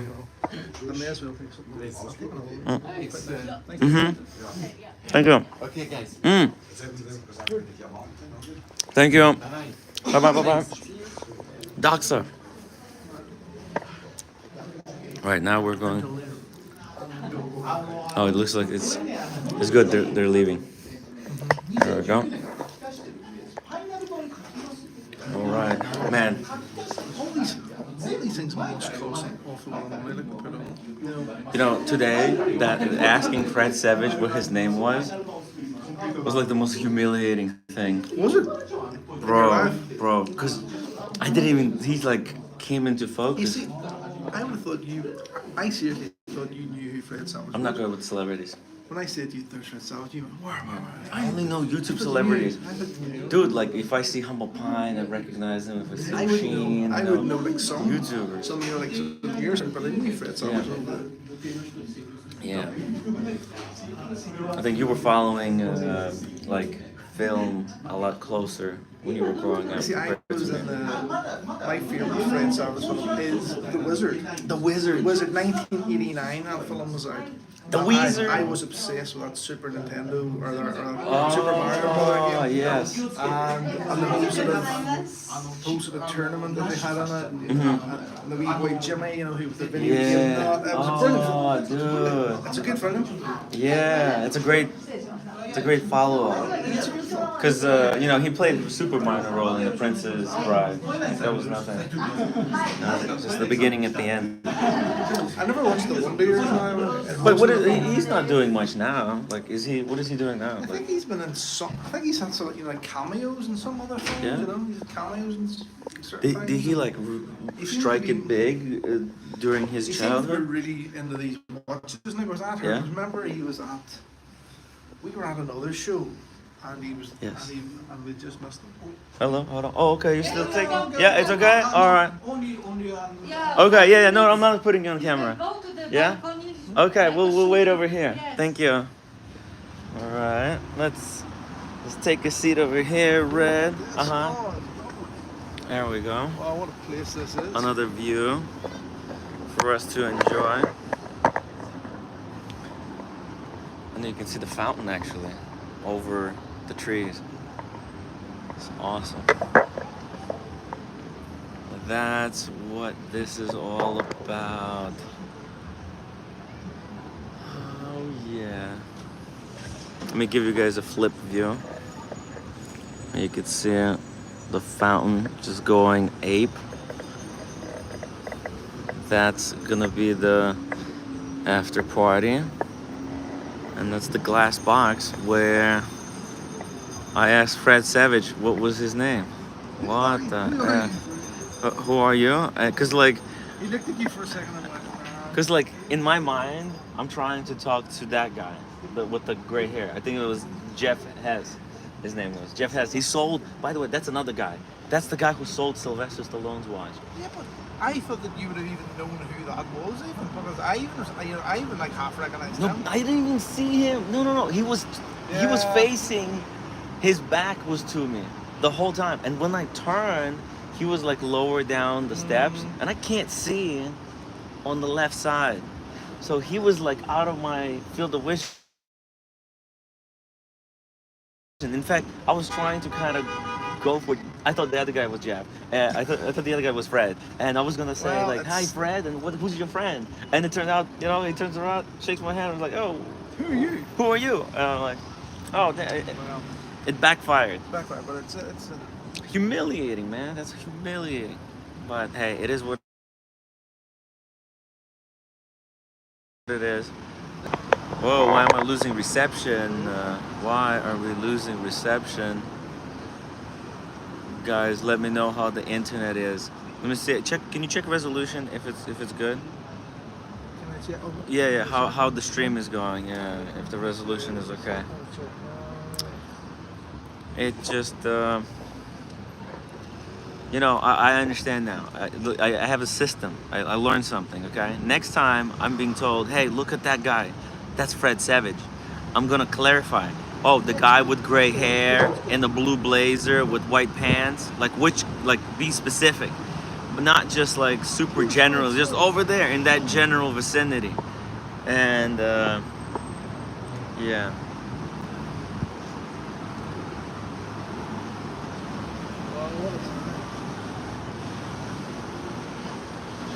But hey, it is what it is. We live and we learn, and that's just how it goes.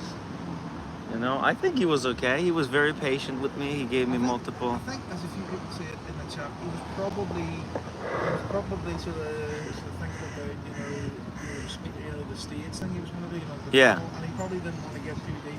Yeah, which was fine. Probably, if he'd have stayed on there, he probably would have been a bit more keen to chat on it. Yeah, well, I wasn't even planning to like chat with. I didn't go outside to talk to Fred Savage. Probably at the party there, Yeah, we'll talk to him at length.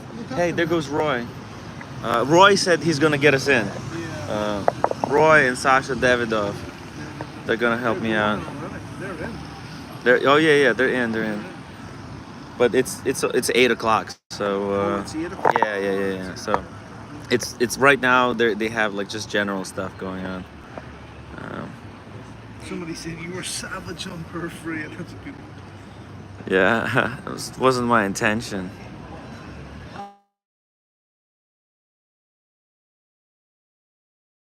I don't listen like this whole thing about like knowing people's names. That's I don't. Yeah, no, there's nothing like many people. I can't remember everybody's names. You know, it's hard. It's really hard. By the way.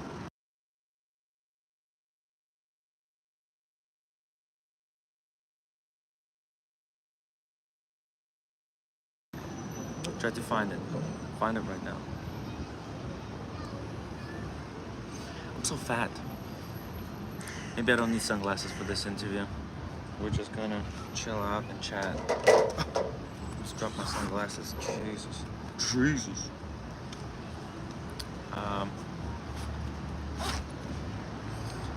Yeah, it's hard, guys. It's really hard. Tim and Red walk into random rooms, plonk themselves on the balcony like bosses, and demand watches and snacks. Look, we're trying our best. We're trying to get as much experience as possible, and we're not, yeah. Ava. Okay. Go ask. What is? What's it? Okay.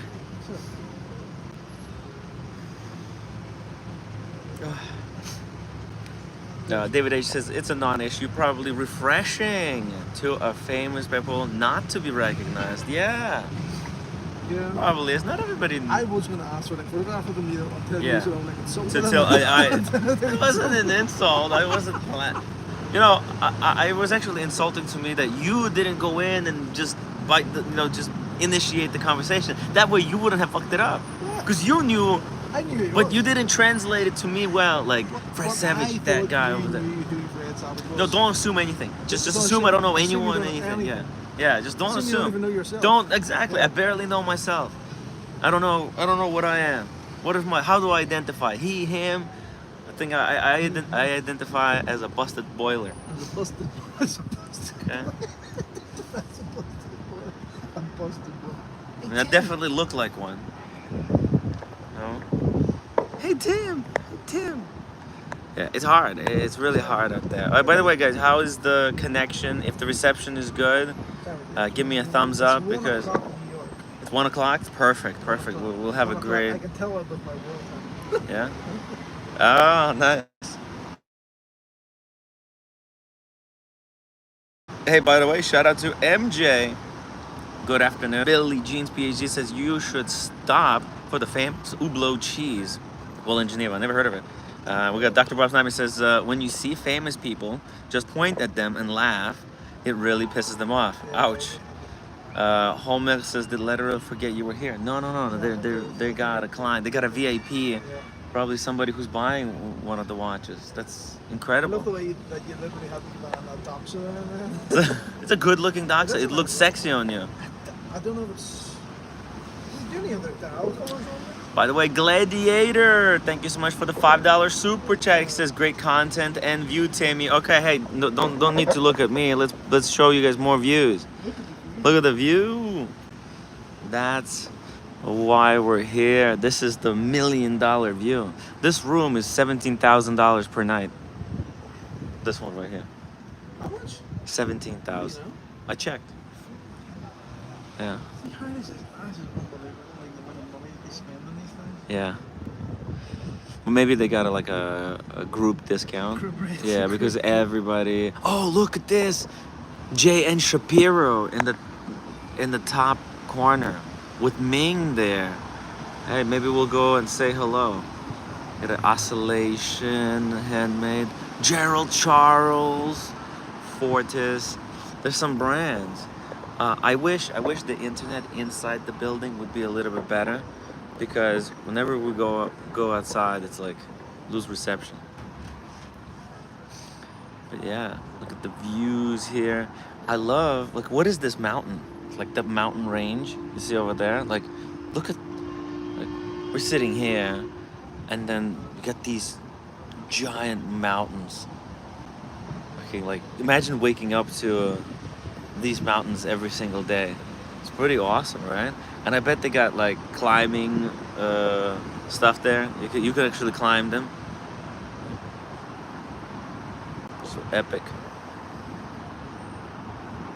It's an epic city. Let me give you a close up there. Look at that zoom. There we go. That's. Look at that. Wow. It's the most amazing view.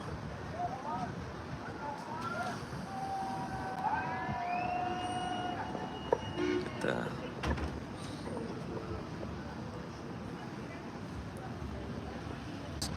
Down below, lots of views. Oh, look at that Mercedes. Oh, shoot.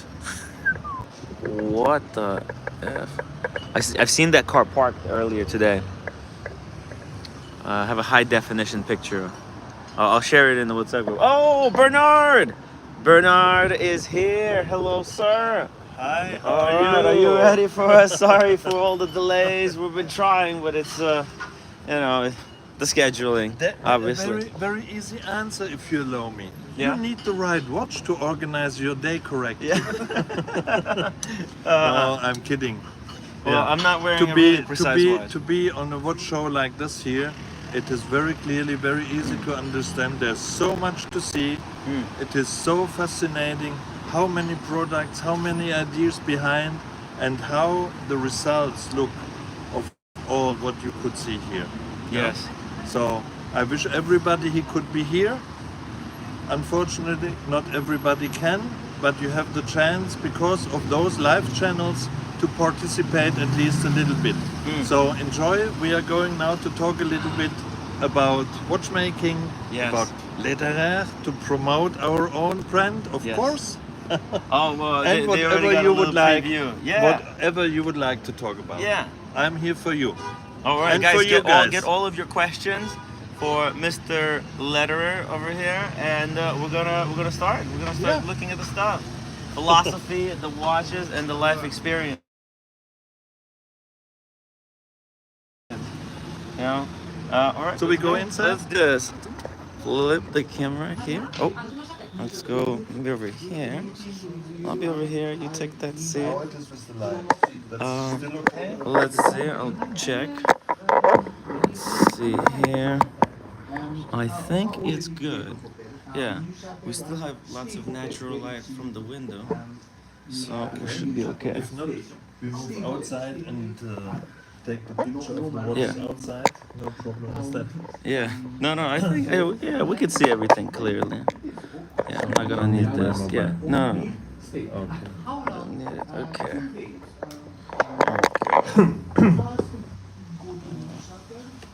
Just put the charger away. Okay.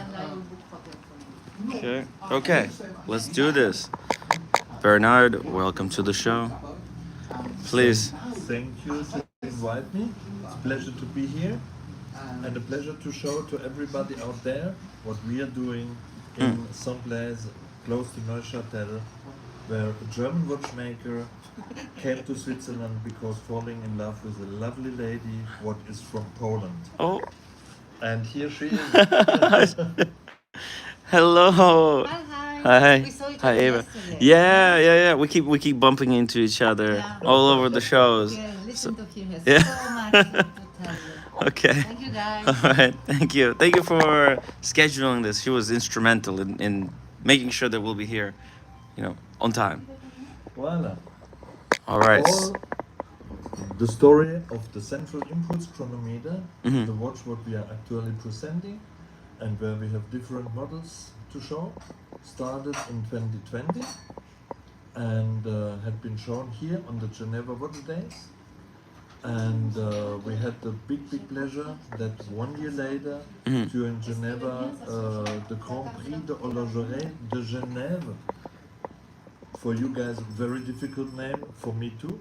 We just say GPHG. GPHG, what means nothing else than the Watch Oscar, Yes. what is held once per year. And there we had been nominated and awarded the Innovation Prize. So Yes. why the innovation? There was a guy called Abraham Louis Breguet many years ago, and he had a genius idea. But nobody succeeded to get it become reality. The first who made it reality was George Daniels for a pocket watch. And he wrote that he thinks that this idea, the independent double wheel escapement, what he developed based on the idea of Breguet, he stated it that this is the best escapement he can imagine. Yes. You know? And based on this, he's also said, besides of being the best escapement he can imagine, unfortunately, never ever this will fit a wristwatch, because it's too tight in tolerances and stuff like that. And those who know that a wording like never ever Yes. is triggering me. Yes. Then I start to become nervous, then I want to know more, then I start to dig deeper. So I with this independent double wheel escapement, and I thought, no, it should not be so big challenge. We have much more precise machines today than George Daniels was using 50 years ago. Yes. And he was using machines that had been 50, 100 years old. So we talk really about big evolution in precision machining. Yes. But it was not only that. It was really re-engineering, re-reflecting, because what he developed for a pocket watch was fine. But we talk about the wristwatch. Wristwatch is a different where beast. you completely have other challenges to overcome, because a pocket watch you wear on the body, you can be the wildest samba dancer. Yeah. You never will make movements as strong and heavy to be supported by a watch movement as you do on the wrist. Just imagine clapping, applauding. Far more heavy attack to a wristwatch than the famous playing tennis, like one brand is supposing to be something very sophisticated. Yes. That's easy to play tennis is the most easiest because you are in a movement. Yeah, what it is heavy, follows. you have a movement and boom, you stop. It comes to a sudden when it end. claps, yeah? Or playing cards. The ass to the table. Boom. Gambling. This is gambling. This is the most strong heart attack for a wristwatch. This you have to withstand. Yeah? Try to make that with your whole body, where you wear a pocket watch, you will see no way. So this is what we worked on to make something what was by George Daniels perfectly developed for pocket watch. Yes. Interpreted by him and nominated by him as the best escapement he can imagine, but impossible ever to make put it to a wristwatch. We try to make the impossible reality. Wow. And So this you is what we continued the theoretical work that George Daniels started but couldn't. And we made it practically. Wow. And we developed it to the very perfect end. Yes. And this is where it all began. This is the first model from 2020. From 21. 21. That is the one that had been winning the awards. The award for technical innovation. And it's not me, it is the journalist, it is the historian who tell that is since more than 10 years the first real development in watchmaking. Wow. I don't control things like that. I only listen to them, and it's an honor that people put that with my name. Yes. I made it because I was triggered to make something what someone told it's impossible, and not for other reasons. But of course, I'm happy if I made something outstanding that makes me proud. Yes. But it's not the reason of doing it. You're all about pushing the innovation forward, and in ways that other watchmakers would be intimidated. Because George Daniels is such a big name in the watch space. If he said this is not possible, then Yeah, I could see why like other watchmakers would be too afraid to take on such a I was risky afraid too. challenge. Yeah, I'm sure. Therefore, Yes, fear is I have good. been happy when I got it working Yes. in a size of 44 millimeters. And please don't listen to that number. 44 millimeters seems for many people to Mhm. be far too big. Yes. When they come, because we made a 39 this That's year. just So now unbelievable. people come in. Yes. You have the 39. This will fit my wrist. Yes. And Can- then they say, but this Uh-huh. nice piece here. Uh-huh. May I also try this? And Yes. they put it to their wrist. And they see this Yes. is not wearing like a standard 44. Yes. And they go out with big. Oh, I'll go with the old one. Wow. And therefore, don't be afraid. It is not. It is really a slim one. And now, let's do the twist. Let's do the twist. If Let's it's do okay. the twist. You yeah. see that You- best when you have the camera, so I let you do the Yeah, twist. I'll position it, and you could walk us through it. You, as people can see, there's two seconds hands that are going in a position to each other. Yes, this is to Alright. show because the whole system Yes. contains two independent movements. Mm. Therefore, George Daniels called it the independent double wheel escapement. Independent double wheel escapement. Yes, and you will see when we switch it around. Here we go. Here's how thin it is. It's extraordinary thin, and you have so much curved sapphires on the front and on the back that almost the whole watch is like You say, see through. Jesus. Yeah. Most people say, what's that? Gorgeous. Yeah. Gorgeous, never seen before. Wow. And then they immediately say, oh, I would like to wear the watch the wrong way. Yes. Yes, you know, I'm a watchmaker. Mhm. I'm not a case maker, I'm not a dial maker. Mhm. I'm a watch developer, I'm a watchmaker, I work on escapements, I'm in love with escapements. And I think real watchmaking, what is from top to bottom, real handcrafted, this deserves that those who buy it, that they can really look into it, see all the details. Mm. Many watches are on the market where the backside is nicely decorated. But here we said no, not only a backside. I want to show the whole entire movement. That means we made rather slim bridges. Every wheel is visible, most of them from both sides. Means decorating, finishing without end. But it allowed also to say we can present what we master Mhm. on a tablet in a vitrine that everybody can admire the work of the watchmakers. Wow. Yeah, because this watch it has a really useful complication, what I would say, because it's pushing the timekeeping technology forward, and watches are primarily timekeepers. A lot of people, they get carried away with beautiful guilloche dials. Those are all great. They're great additions to an already like an amazing movement, but what watches are all about at the end of the day, it's movement, and it's about accuracy of telling the time. And that's why this watch is so significant. Yeah, there's other watchmakers that come up with new wacky complications. It's something that people will never use in their life, but this is always working. This is a complication that's always on. It's always keeping watch as accurate as possible. What keeps it so accurate, and I Mhm. would like also to say reliable and most important, stable. These are the two remontoirs d'égalité. Mhm. Complicated French word again. It's an in-between rewinding system, if I translate it directly. We have it here. I will point it on Uh-huh. the. Let me see here on the third wheel.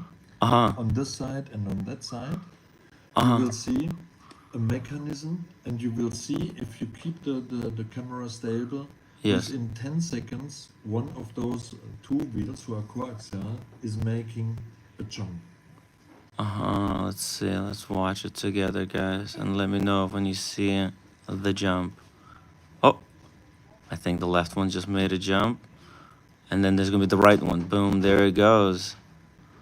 Yes. So these are those in between intermediate winding system, what gives a regular, constant, more or less constant energy level to the balance. Oh, so you have not just double escapement. You have like a double remontoire. Double remontoire, yeah. A double force, constant force. It is not very often a remontoire égalité is called a constant force device. Mhm. It is coming close to constant force, but Yes. the idea is to make the force as constant as possible.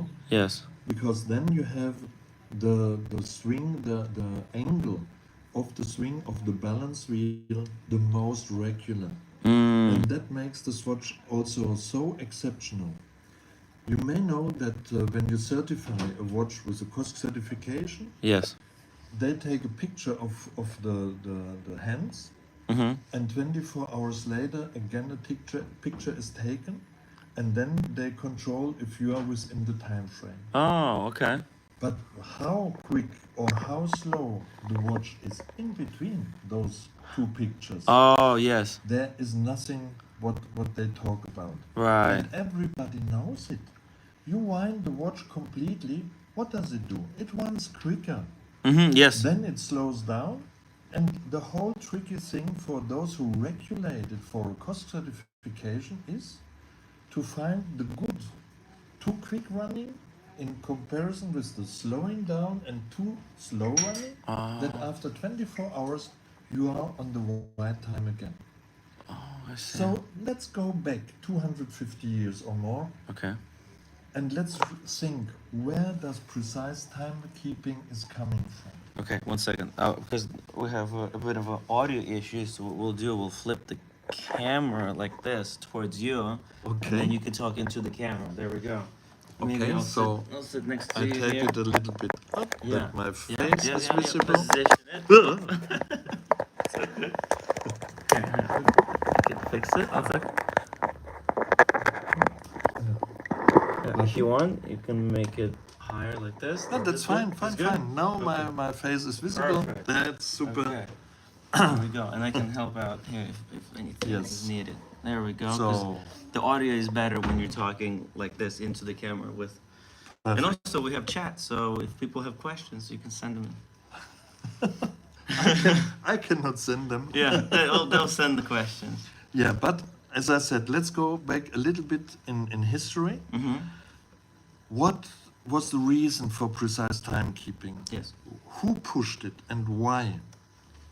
Because clocks and watches exist quite long, but high precision timekeeping, it started with the longitudinal prize, who was awarded to find out the most precise system that seafarers, navigators can define their position on longitudinal on the open seas. Because all the nations, England on the first, then France and Spain on second and third place, they lost so many boats because navigation was very, very difficult for them at this time. So it is about precision has to do something with a regular timekeeping. They searched for watches, for clocks, whatsoever, that show the precisest possible time at any moment. So if we now go back to COSC, we know after 24 hours we have the correct time again. Right. And to explain it a little bit more in a funny way, just imagine you are on a sailing boat or whatsoever boat, and the captain is asking his navigation officer, would you be so kind and tell me our correct position? And he will look to his wristwatch and say, we have to wait another 8 hours because we only know it after 24 hours, and that's still time to wait, so we will not be precise. That will sound a bit weird. Of course, today he will take the GPS and his mobile phone to have very accurate time. I only want to tell you what is so important is the stability of precision. And there we go back to our remontoire. They assure that you have the same power what is going to the system, and therefore we have perfect timekeeping, all the power reserve long, and this is so extraordinary and so special on this watch. So just to clarify, just so that I understand, and if people were following along with me, so what you're talking about is that a standard watch, the accuracy plus minus, let's say 2 seconds a day, like that's a Rolex, but that's at the end of the day, right? And that doesn't say anything about the stability of the plus minus. Exactly. That's only just at the end of the day. And what you're saying, it could run super fast in the beginning of the day, and then it could reverse back down and slow down, and it will balance out, but there's only at the end of the day. So maybe That's it. maybe this whole certification that revolves around what's the accuracy per day is not so useful, which is not very accurate if you think about it. That's a big window. There is a big window, yes, Yeah. but I have to break really the yeah, I have, however, this certification is not easy to No. get it.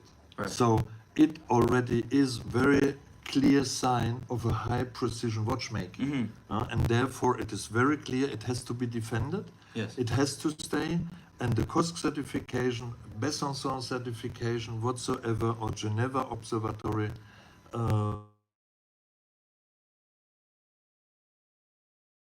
who's to have it. Yes.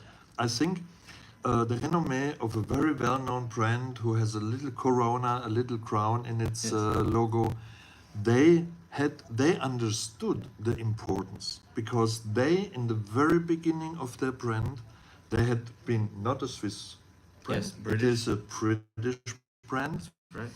And they gave the movements from their series to Q Observatory to have the standard series products certified. Yes. Because with this, he animated, motivated everybody, those on the machines, the constructors, the watchmakers, the regulator, had been challenged to do his best that all the movements pass those tests. And that, at the end, made the renommee of the brand what is today considered as being the most important and most big in the world. Yes. So that shows you the importance of motivation, and motivation is brought by this type of certification.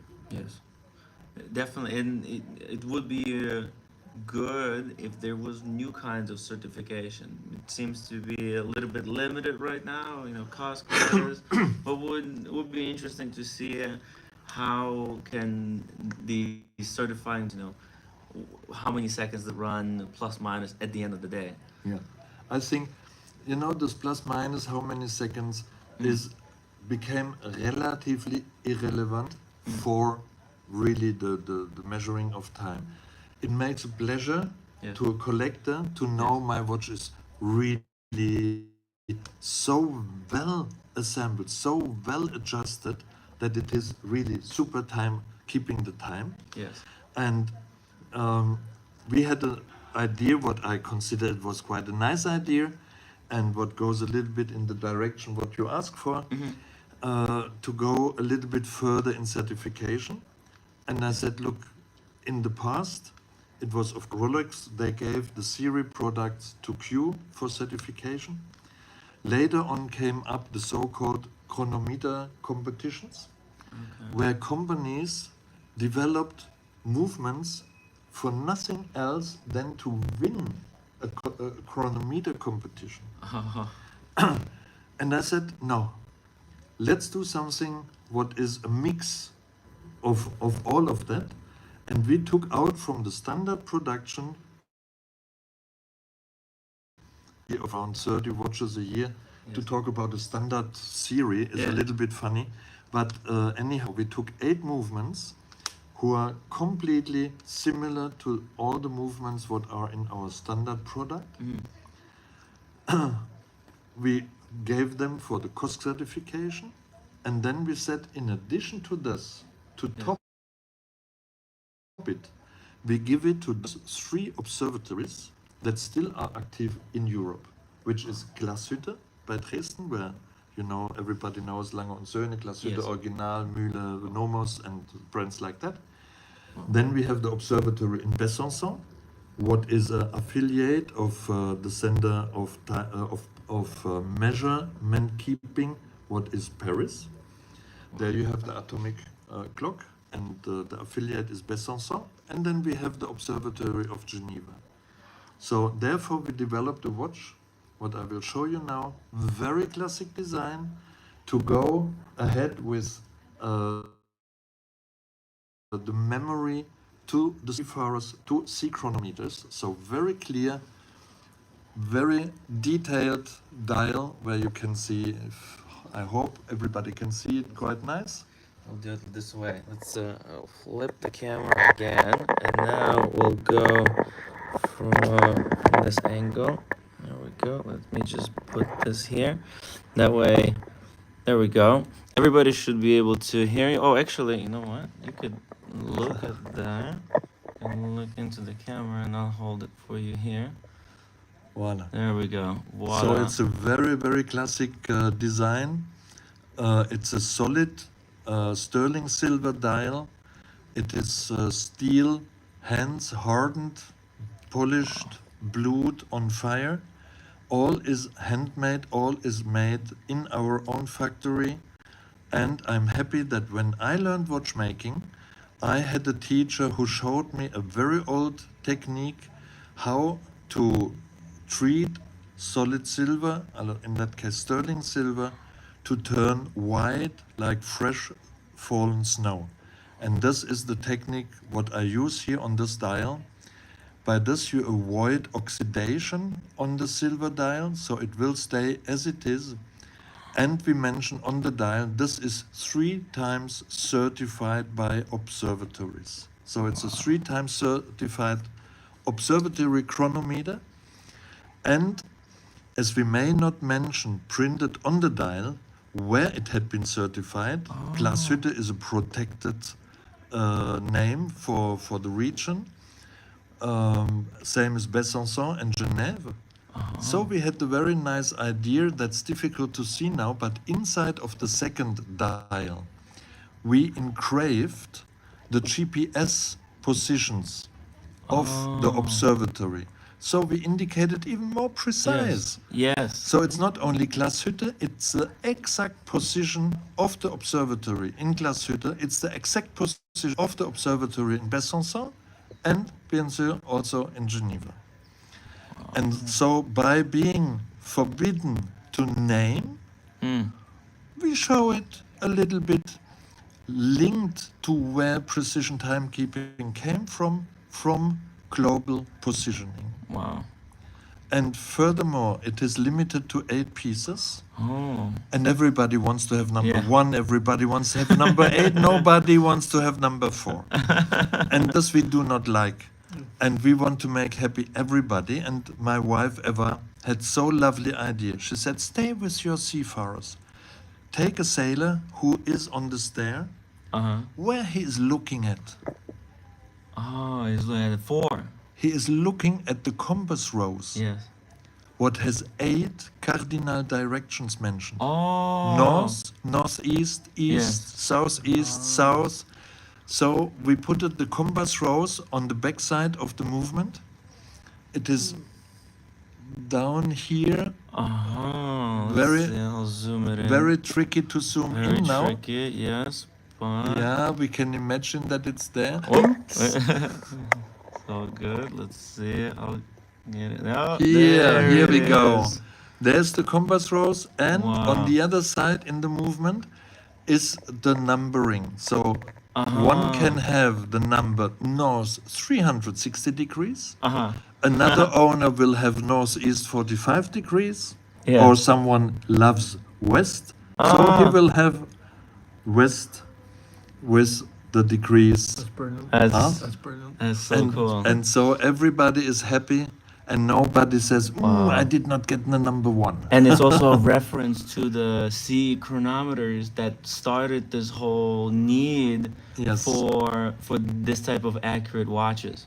Exactly. And this The is marine what I like so much, those secret messages. Yes. Who only those who owe it, that they really know what they have and that they see what they got. It's almost like a message in the bottom. Yes. Right? And a little bit. And yes. the watch looks a little bit like a ship inside the bottle with all, because you got so much crystal. Oh, that's a new Right? aspect. That's your the first comparison like that, but very nice one. Yeah. Because that's the challenge. Like putting something like this together takes extraordinary amount of dexterity. And this is the smaller version, the 39, right? No, that's the 44. Oh, that's the because that's a very clear. That is Oh. a measurement instrument. Uh-huh. And therefore, I wanted to have really the big size. But what you see here, It's not that big. Yeah. keep it, and I will zoom in. You will see here a scale. Oh. What is additional? What you will Like a ask yourself microscale, what it is for. Yes. You may remember I told you our movement has a 10-second remontoire. Mm-hmm. Oh, yes. Every 10 Every 10 clip. seconds, Yeah. the minute hand makes a 10-second Jump. step Oh. to fulfill 1 minute. Uh-huh. And on all the other watches, it's because of the lower contrast, it is hard to see. But here, as we have the silver dial with the dark blue steel hands on, the contrast is so clear that we took that, and I will show you here the minute hand. Voila, here we go. And you just could see the 10 seconds jump. And let's see, inside the minute hand we have a micro pointer. Oh my God. And Showing to this scale. bang on accurate. Oh, I'm trying to hold it as. Yep, Oh my you saw God. the jump. Very nice. That's crazy. What? And these hour indices or these micro indices, they're so fine, and you were able to print it onto the dial. That's another like. To print it on the dial is quite okay. That is a dial maker who prints it. We make the dial, but I Yes. don't want to make printing. Oh, you But found the best guy in the business. Try to find someone who is willing to file out from a solid block of steel. Yes. This Connection, come back. Okay, let's zoom it back out. Here we go. And this is 40, and it doesn't feel like I'm holding a 44 mil watch. It feels like a 40. Unreal. And then you guys can see how really well thought out the dial is. It's got all these like lines. There's so much interest at work. There's text over here. There's text in the middle. There's secret messages. There's layers. The second hand is like on a different plane. It's been kind of engraved. And there's so much interest. It's almost like a sector dial, but it isn't a sector dial. And you got these really fine hour indices at 3, 6, and 9. Oh, and 12. It's just incredible craftsmanship. Wow. And of course, that movement in the back to show you what it's all about. It's all about that incredible precision. And this is like precision in, it's really common for watches. Like for example, my Speedmaster, the seconds hand, it doesn't go back to zero, to exactly zero. It's like 2 seconds behind. Okay. Yeah, and then it cannot be fixed. And I don't know why, but like I had a friend as well. His was like 1 second going forward, And that's that's a lot of money you're paying for the watch, and they can't get that second hand to line up exactly on point. And here you have an hour, like a minute hand lining up to these microscopic hour markers. Right now it's in the area where the seconds hand interferes, but like the precision that it has to take to apply the hands onto the dial, it's freaking wild. Bernard, the ideas you come up with for these watches, it's just crazy. Okay. You know, the ideas may be crazy, but what is most crazy is to be so maniac, to so insisting to really make it become reality. So many people who say, why you go to those difficulties? People will never understand, and they will not be able to judge it and to understand. Appreciate it. Yeah, but you know, it was yesterday. A customer came in. We called him that his watch is ready. What he expected only for the end of the year, and we said, but you can drop in. We took it with. If you want, you can have it. You cannot imagine the sparkling in his eyes, the happiness in his face. He was close to crying by happiness. And that is pure gasoline to our engines. That keeps us running, that makes us happy, and that confirms it is worth to go really to the final point and not just to say, yeah, a dial, let's make a dial, give it to a dial printer, he will print something, and the rest we don't care. Yeah. No, go to the to the details. The watch collectors, they exactly know what is to be appreciated, and they are able to appreciate, they are able to see the difference. Yes. And that is so nice and so important. Yeah? Even we had one customer, he asked us if we would be able to make him a dial in his favorite color. Let's do it like this. Let's flip the camera here. And I said, I don't know, but let's see. Tell me what's the color. Yeah, I cannot describe, and there is no Pantone, and just a little bit turn it. Pick it up. There we go.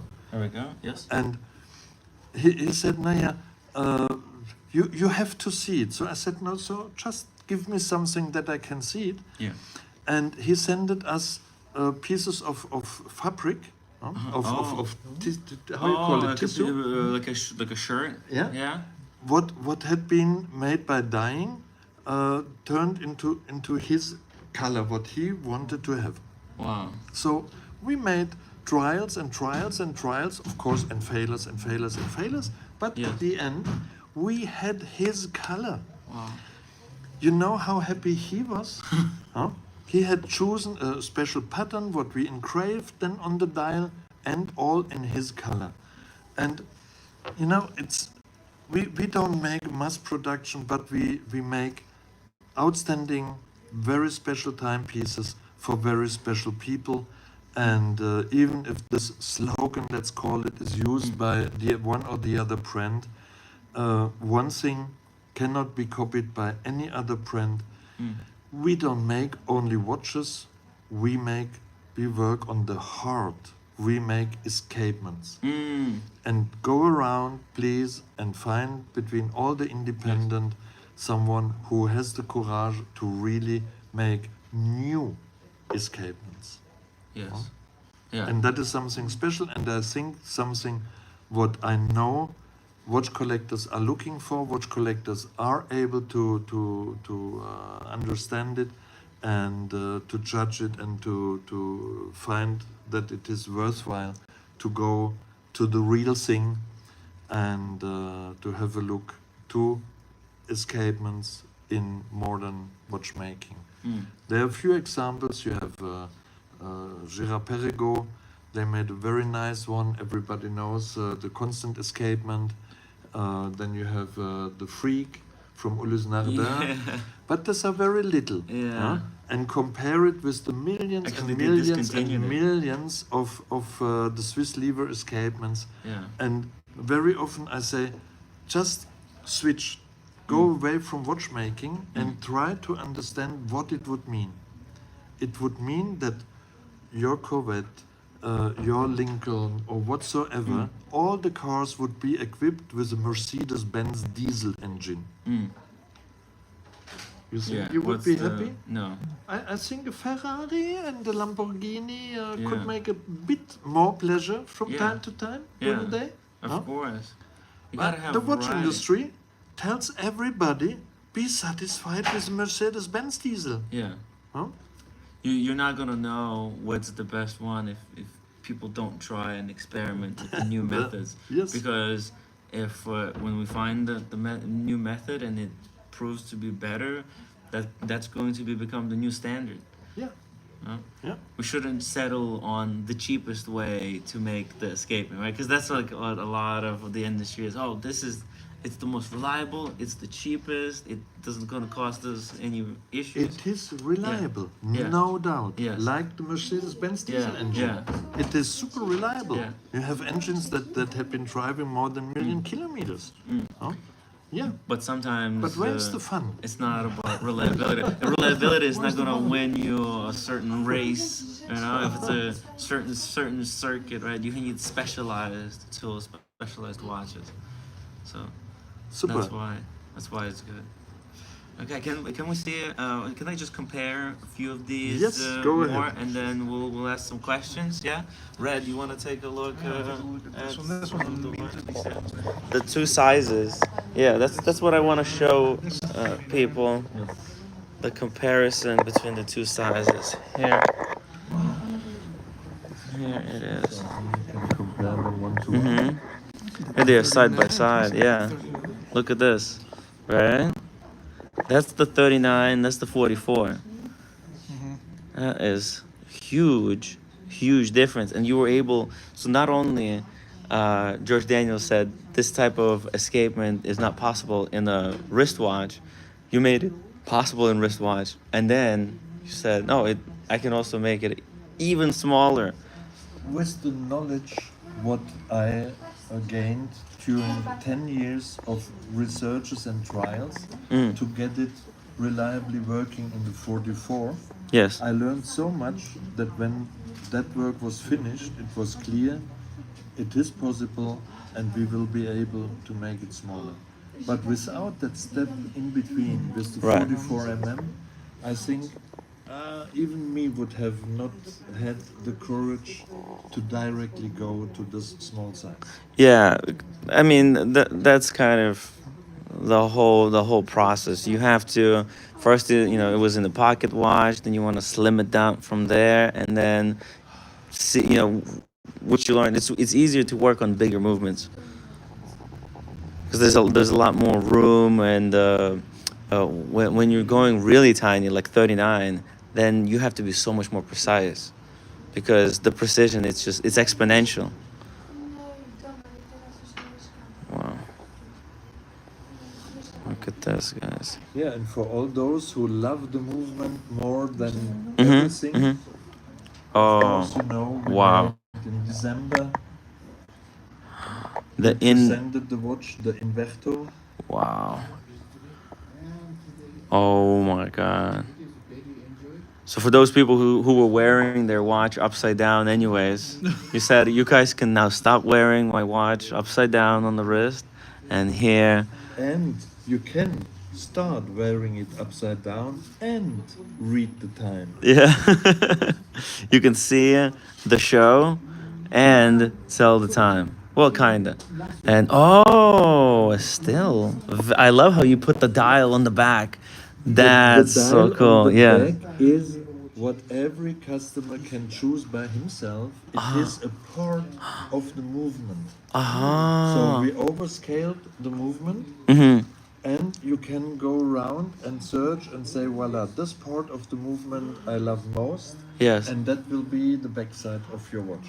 Oh, you can choose which part to hollow out. Yes. And you can also put a little engraving on the back as well? Yes. What? And this is DLC black. You can also customize the case, or they're gonna be black. No, That's gonna be black. That it is as it is because Yeah. it is the whole appearance and Mhm. that stays. But Yes. the personal aspect is the one who is Yeah. most close to your skin.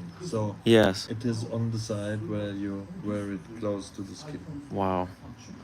Wow, this is extraordinary. And I love the black DLC look. I think not enough brands embrace the DLC. Everybody switched to like ceramic, but like I don't know, it's just ceramic is fragile. Yes. And I love the like as DLC ages, I love the little scratches on the edges of the watch. It gives it so much character. And here also the base is this 904L steel, what is used by Rolex. Oh, nice. Being very, very hard to machine, but perfect in polishing. So Yes. on a normal steel case, never you will get a so brilliant polishing. Yes. And this is perfect polish. And then with the DLC, it is solid to stay polished for Wow. a very, very long lasting time. Incredible. Incredible. There you go, guys. That's the current collection in leather watches. Very beautiful. Wow. So it's been a long journey, and it feels like, man, it's just the beginning as well. Right? Because we are working Yeah. On the next escapement. Oh, okay. I don't know how There much are time. already escapement number 2 Yes. and escapement number 3 are working in our workshop. Oh. And the prototypes are made. So we are now testing the reliability and the long-lasting function of those escapements. And this is how the journey will continue. We have a super chat question from Thomas Burnett, 10 pounds. He says, Bernard, with your beginnings rooted in clockmaking, where is your favorite passion in horology? Where is your favorite passion in horology? Does it lie with the clocks or the micro mechanics? Very nice. Thank you for that question. And it explains very easy why I started with clockmaking. I started with clockmaking because I'm in love with mechanic and I'm in love to share. How at that time, please don't forget, when I made my first clocks already there with very special escapements, by the way, that was the time when a caseback had a little window in glass. It was already worth a whole page in the newspapers talking about watches, because that was so sensational that you had to look through little glass on the caseback on a wristwatch. Yeah. So to imagine how to show the beauty of mechanics in wristwatches, that was simply out of my imagination. And I have to, because you can say, no, yeah, Lederer, your imagination seemed to be very limited, because don't forget there are skeleton clocks and skeleton watches. Yes, there are.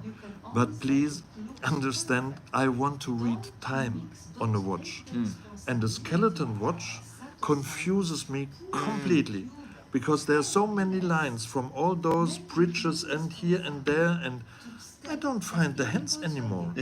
I have respect for those who are able to skeletonize a movement. Yes. There is no question It's there certain about. skill there. But the main function of a watch is to read time. And I only saw, for me, the possibility to show the beauty of mechanics on clocks, on table clocks, on grandfather clocks, and therefore I started from there.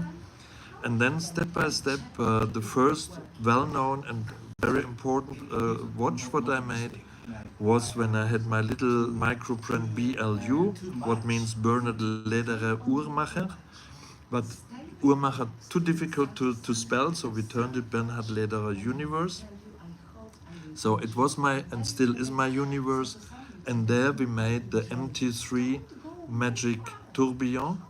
And that was the first time where I showed the entire movement on the dial side with the tourbillon walking around within 12 hours inside the case. Very, very interesting timepiece. And from there on, more and more, I found a way how to show the beauty of mechanics even in wristwatches. Wow. So thank you for that answer. You go, Thomas Burnett. He's like one of these guys who are super deeply involved in watches. They want to know everything, the littlest stories behind the stories. I also have a question from Whole Milk. Says, do you prefer Javier or Breguet? Janvier.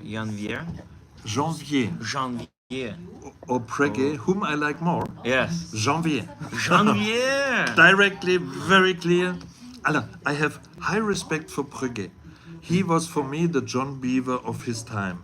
He was dancing in the society, selling his watches, pre-selling his watches, but he was able to surround himself by genius people who developed, who invented.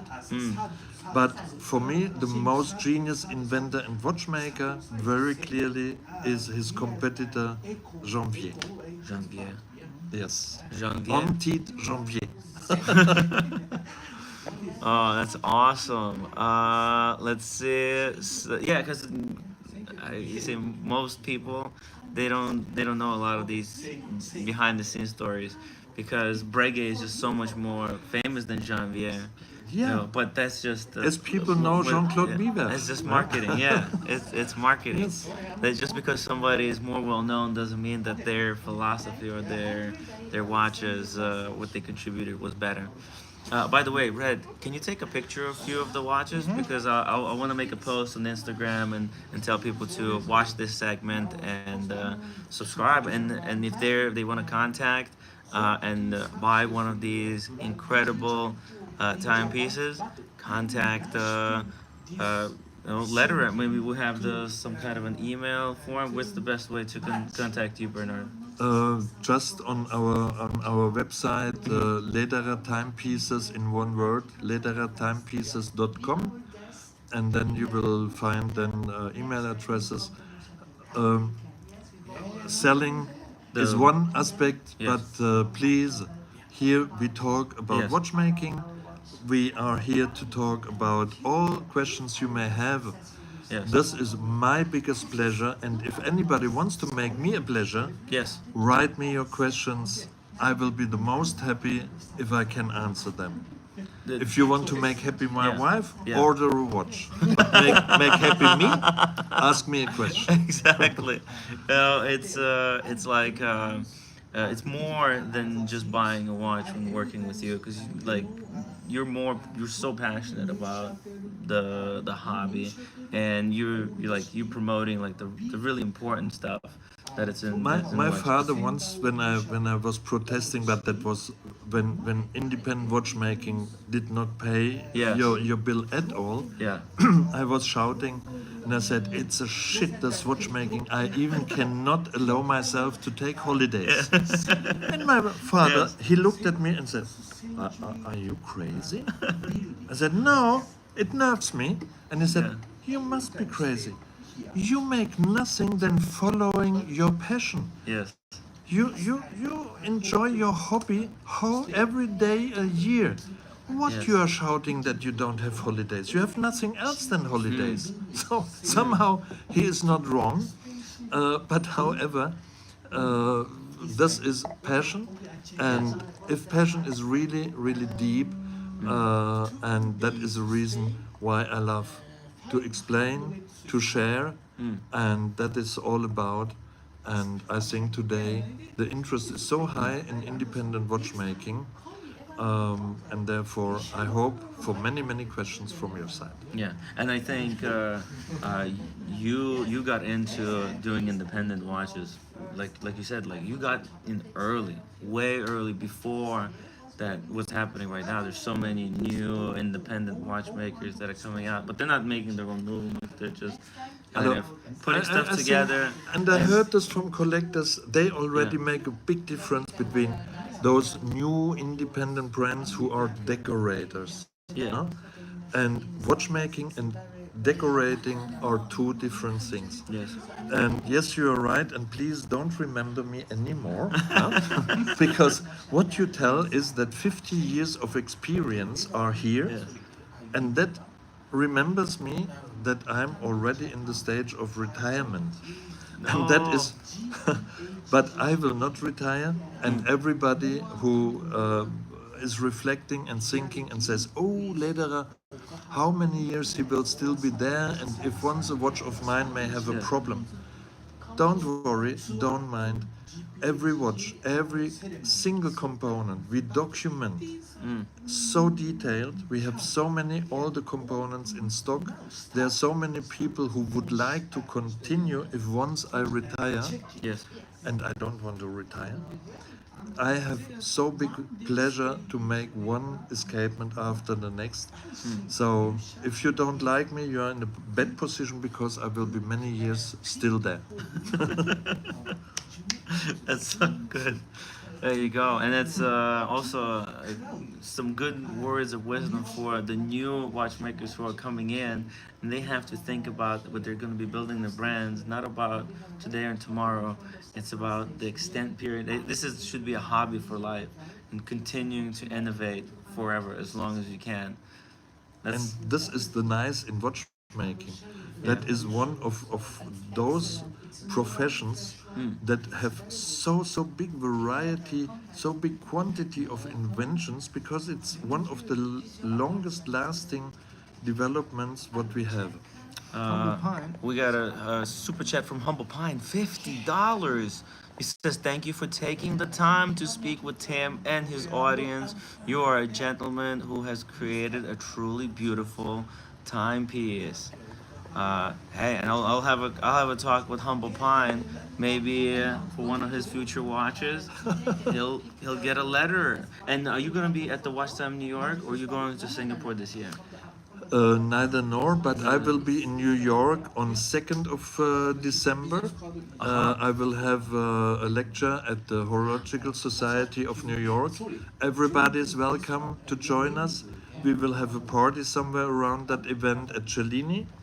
And I will be at the Horological Society 2nd of December 2024. Looking forward for nice snowfall in New York. Wow. It's gonna be good. It's gonna be a little bit cold, maybe really cold, but hey, it's worth it. I don't mind. It for watch. I know New York super hot.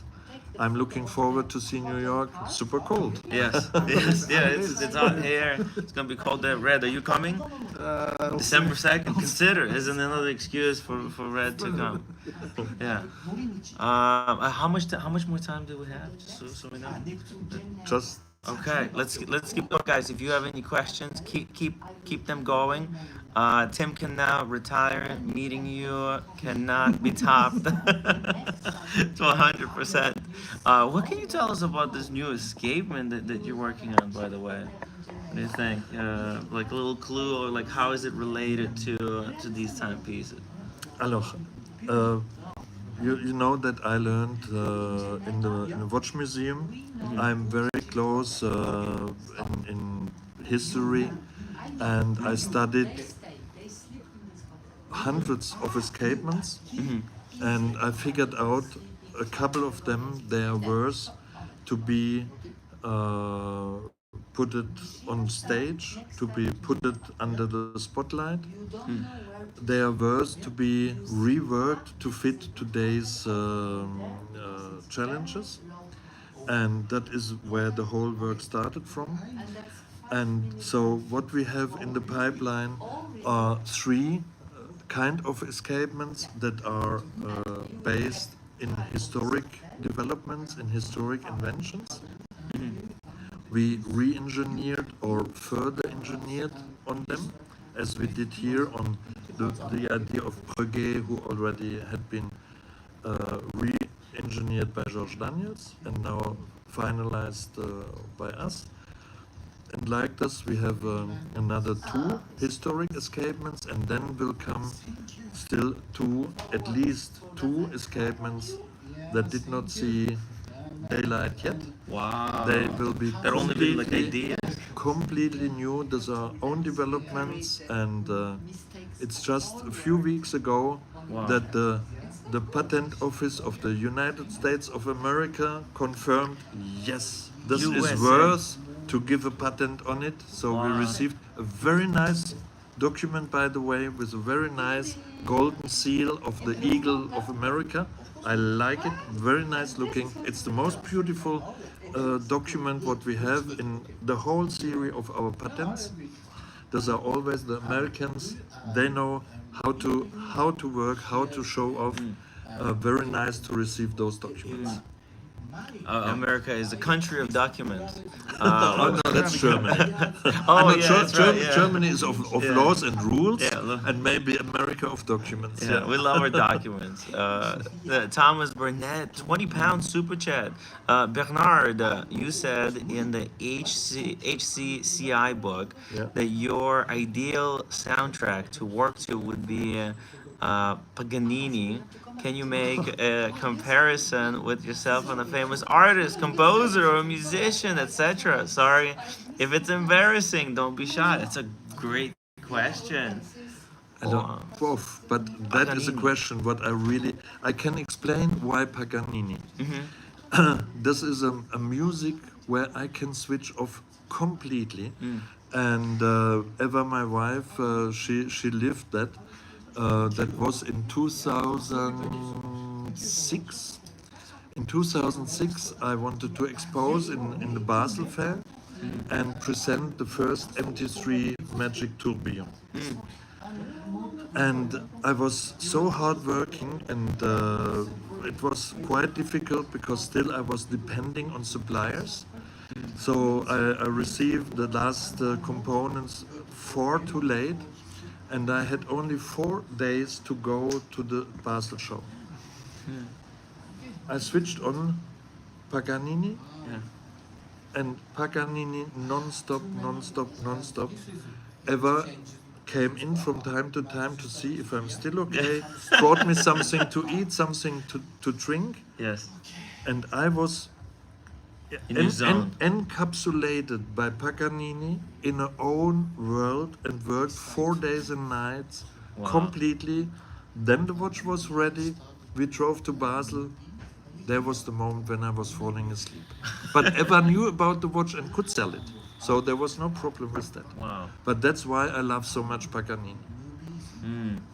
It puts you in that zone, like because yes, it's like a drug. When you have that, I don't know how it is when you take drugs because I don't take, but I can imagine because that you are in a different world. I have some drugs with me. I can give you after the live stream. Don't worry about that. But that's what a lot of people like usually think. How are these watchmakers? How are they able to get the concentration to be able to kind of work on these ideas and make them reality? Because it takes so much concentration and the ability to be able to switch off the outside world and just be full on focused. And all watchmakers are a little bit blam, a little bit crazy, a little bit special, let's say. That is true, and you have to have the capability really to switch off. Yes. As also many people wonder, I have very, very solid big hands. Someone told, oh, that's not a hand, that's a weapon. So how you can make those tiny That's right, let's components? compare. Look, he's not joking. Look at that. You see it? Look. It's a giant arm. Giant hand. The more solid hands. So when a watchmaker wants to work with me, the first I look if he has hands where you think maybe he's a butcher. Because the more quiet, the more calm, the more posed, or how you say it, the most quiet and not nervous. Like concentrated, maybe. Piano player, nervous fingers, nothing for watchmaking. For the small components, we have the tweezers. We don't need thin fingers. We don't work with the fingers.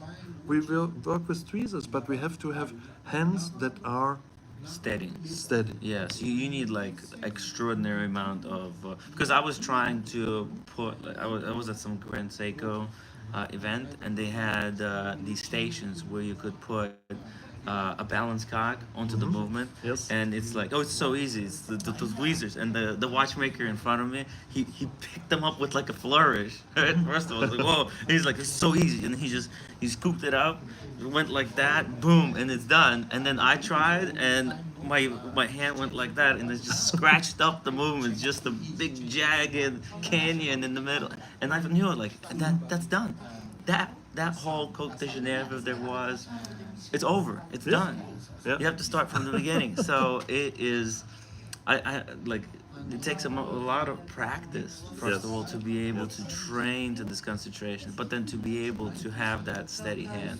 It's also like steady hand comes from steady mind. So you have to like you find the zone where nothing kind of bothers you. My mother tells me still today Yes. that I have a baton head. It's so solid-minded. If once I decided I want to have that, yes, however long it takes, it will come to the end that I will have what I wanted to have. And just to be consequent, to stay, you made a decision. Has to be well reflected decision, of course. Yes. But once you really decide, a decision is made. There I'm very much German. A word is a word, a promise is a promise, and a decision is a decision. Yes. Yeah. Yeah, that's you gave me some good advice at the Watches and Wonders earlier this year, where you said like about listening to like elders, and you said no, don't listen, because you have to do what you want to do. Yes. You got to do your thing. You can't be like reliant on other people, and that's where the focus comes from. Because when you're not relying on other people, you're relying on yourself. You can have that peace of mind. Maybe I have to correct a little bit. It's good to listen. Yes. Yes, but not like follow. Follow automatically. Yes. Listen, because you get richer on information. Yes. But then work out the information and find out how much it is true for you. And if it's true for you, yes, then follow. Yes. But put the question behind every message if it's really also true for you. Yeah. Just because somebody says it, just because George Daniel said that a double escapement Very can't nice be done, right? Yeah. If people listen to him, if you listen to this advice of this master watchmaker, then there wouldn't be, this company wouldn't exist. That's it. This is literally the proof right here. Nice for that proof. Yeah. Thank you. Thomas Burnett, thank you for another $2 super chat. Do you have a favorite watch complication, Bernard? And don't laugh about it. It's the moon phase indication. It's a very simple one, and I love it because normally it is made too simple. And I love moon indications when they're really precise. And that is a challenge what is still open. People who know me may know that I made, as my masterpiece, I made a table clock where you can see for the first time a difference between the real moon phase and the indication on the table clock in without something about 800 years. And that I thought that's fairly enough, and therefore I was happy at that time. Today, maybe we find a solution what gives us a few years more before we have to correct. Yes. But yes, I like moon phase indication because it makes sense. I don't like complications that are what people say sophisticated and things like that. No, I'm a simple watchmaker from a small village, and so we make things what are necessary, what we really need, and that is a date, moon phase, and most of all, precise timekeeping. the precision. Dr. Bob's Nightmare $2 super chat says Timmy's favorite complication is a pin buckle. I love the pin buckles, and I'm really happy that all of Mr. Lederer's watches feature a pin buckle. It's just an easier way to do it. Like the whole deployant. I like deployant. I'm not a fan of the deployant because what You have to find the perfect deployant for your wristwatch, and Yes. everybody has a slightly different form of the wrist. Yes. So if one deployant buckle fits one person's wrist, it does not automatically is comfortable in wearing on another one's wrist. And that is the point why I said I don't want, because for sure I will have more customers who will Yes. tell it's non-comfortable Yes. than those who will say it is comfortable. Wow. Here you go. And And pin it's a little buckles bit always also look, I'm in love with what I do. Therefore also we have hand winding watches. Nothing against automatic winding, but you only want to look to your wife, or you also want to touch her from time to time? Yes. Huh? Well, touch, of course. Yeah, maybe it's a little bit rude, but roommate, come back. And the same is with the pin buckles. So there you really have to go in contact with your watch. You have with plant put it to your wrist, and the folding buckle, the deployment buckle, you just slip in, and maybe it fits, maybe not. But anyhow, it is not as close the contact as with the pin buckles. And that's so true, and something I didn't like think about, but I had some like deployant buckles on, and they just weren't comfortable to wear. And with the pin buckle, you never have that issue. Mike Lewis, $5 super chat. How's Mr. Lederer's thoughts about FP Journe's watches? Well, we're not gonna get into that, but No, we will not go into that. They're very close. They're very close. I would say, you know. Yeah, but I will give one short comment. Yes. Everybody who is in the real watchmaking, and François Paul Jaune is in real watchmaking, has really my respect.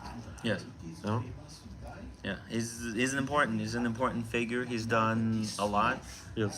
For I think the independent. He kind of created the playbook. He showed everybody how to grow a company from an independent to.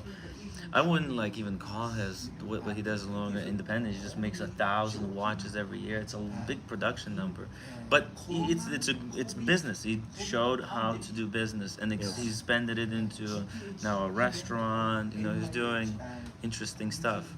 Yeah, it's good, but hey, we'll interview him later. Hey, we have to wrap this up. Unfortunately, guys, if you have any final questions for We make the Bernard, countdown. yeah, let's do a little countdown, guys. 30, Yeah. 29, 28, 27, 26. No more questions coming in? We'll take one more. We'll take one more, and we're gonna call it a day here. We took so much time. I think it's almost 2 hours. I don't want to keep you for too long. Please come Tim's show again, of course, and we'll meet again at the Cellini's. I'll make sure to attend. Humble Pine, Touch, of course. Russell nailed it on the head. Oh, what did Russell say here? Great work, Tim, with Mr. Lederer. Is a guest of the highest standard and continues to impress wherever I hear him talk. His passion for pushing the boundaries of horology is infectious. There you go. And I've met a lot of watchmakers, but no one as passionate as yourself, sir. One more question. There we go. One more One more from Humble Pine, $5 super chat. What is your first watch, and do you still have it? I still have the pocket watch, what started the whole story. I inherited the pocket watch from my grandfather. A simple watch, a cylinder escapement in a nickel case. But I had so big respect in front of this pocket watch, and I felt when I opened it, and I wanted to open because of pure curiosity how it works inside, it was clear I will open it, and I was sure it will never ever work if I do so. So to avoid that situation, I decided to go to the library and started there reading books about watchmaking. And this is how the story started, because there I was reading about a guy who became a watch collector because he played the game with his father, who allowed him to find out which watch is in the drawer of his office. Wow. You wonder? Yeah, or in the drawer of the table. I Yeah. heard something about this. Yeah. And I said, that's weird.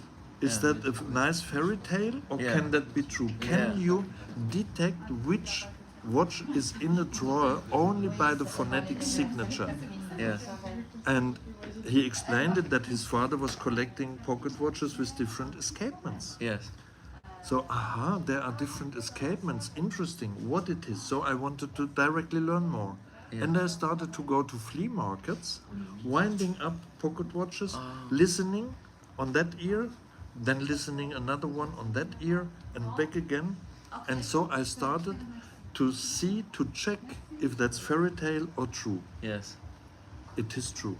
You can detect and find out which escapement makes the ticking noise. Yes.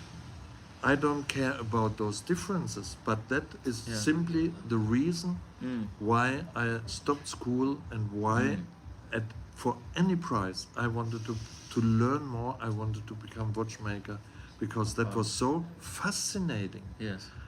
This miniature world that you can detect it just because of the noise. Yeah. And that fascination, that is like when I fell in love with my wife, Yeah. still is there.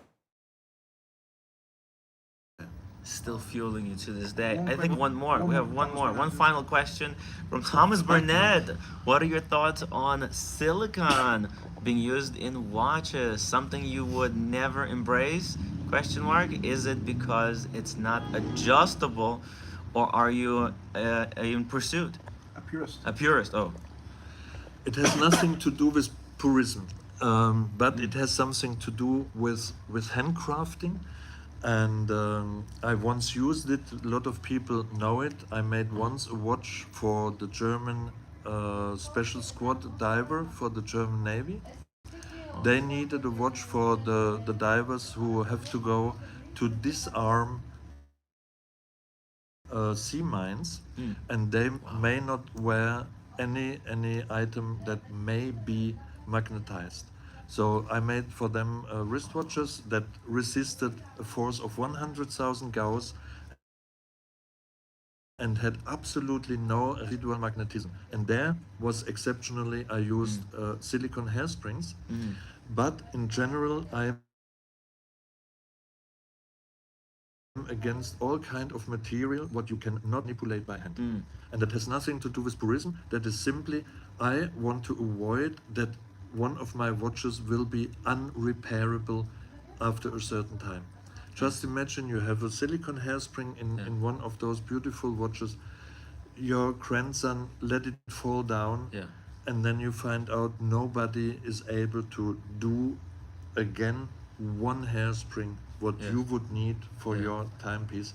And then I guess you understand why I prefer to stay with standard materials, with traditional watchmaking materials, because I want that every time a watchmaker, a good watchmaker of course, will be able to repair and to fix one of the timepieces.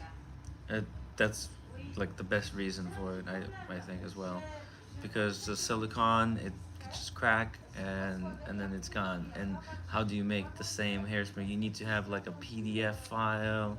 You have to have the machine that they might change models, might not exist anymore. You might not be able to do it again. So and for me important is to ensure the longevity of our product, to be sure that whenever it may happen that one watch needs service, that it can be serviced 100%. Because you didn't create the company just for today. It's it's not for today. For as it's long as also possible. for tomorrow and after tomorrow. And we can't wait to see the new escapements, the other two that you're making a reality, and your own escapement that you came up with soon. That's patented. I'm gonna have my guys start searching the patent office to find which. Let them go ahead. Yes. Let's search it. I give you a Yeah. nice hint. We Yeah. call it internally flip, and you find it the name even in the patent writing. And flip comes from, I don't know if you know that in America, but we have in Europe we have the bee Maya. It's a fairy tale about a bee what is called Maya, and she's flying around telling fairy tales and stories, and her best friend is a grasshopper, and he is called Flip. Flip. And as this escapement is a little Yes. bit It's jumping, flippy. flippy, we called it Flip. But that's an internal name. It will not be the official name of that escapement. That's just a secret name for patent. We'll Yes. try to track it down. And I wish you good luck. Yeah. Thank you. Guys, check out Bernard Lederer. Go on his website. If you have any questions, send him an email. And we can't wait to see it. The new stuff, obviously, love the current stuff. Incredible. Love the dial on the new watch. That the precision there is just insane. And we can't wait to hear your lecture at the Horological Society of New York. I'll make 2nd December. Yeah, 2nd of December. Write it down, guys, and remind me. Somebody write me an email because I have the somewhere I saw this, but I need to sign up, make sure I'm there because I'm actually a subscriber. I think you guys over there, you will help him to remember it. Help me remember it, okay? We'll do it. We'll do it. Thank you for the time that you had been standing and staying in front of the screen. I did not realize that it's more than 2 hours. It was a Time is really, fast. really Everyone, pleasure. people have just loved this. They Yeah, have loved yeah. this. We're just enthralled, and thank you for your patience. We'll hope to talk to you sometime soon. Yeah. Okay. Let's Thank do you. it. Thank you so much. See you soon again. All Thank you. best for everybody. Okay, let's do this. Thank you so much, sir. We'll make our way out. I think we're late to the party. Hopefully they'll let us in. Thank you very much. That was brilliant. Thank you. Thank you. Thank you. Good night. All right.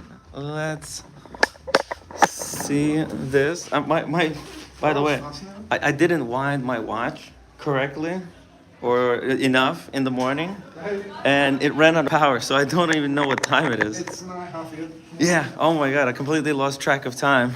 That was so Oh, it was brilliant. Oh, I didn't want to stop. I could have just talked with him for another 2-3 hours, but I feel. it was like ridiculously 2 full hours. Yeah. But that was brilliant content. I think the fact that we just sort of like listened to like most of the time he was there. Yeah, he's a great guy. He's very passionate, and he's passionate about the hobby. That watch is gorgeous. Yeah, and like out of so many different complications that there are, you know, You if never I. really mentioned price. What's the I don't even know. It's like it's like 50 up. Well, it's not actually like ridiculous. You know, for the technology that you're getting. Oh, you see that. Like there's a lot of more expensive watches that have like just ridiculous complications. Since breakfast. Yeah. Cheeky Winders, thank you so much for the €10 super chat. Great work, Tim. Gonzo Gold, go get the drink. Thank you, Cheeky. And I think there was Dr. Bob's Nightmare super chat. The silicon escapement began and ended with the hourglass. Oh yeah, silicon, because it's glass, right? Wait, come on. Sunglasses? Okay, I got everything. Let's go this way. Okay. Well, we have to...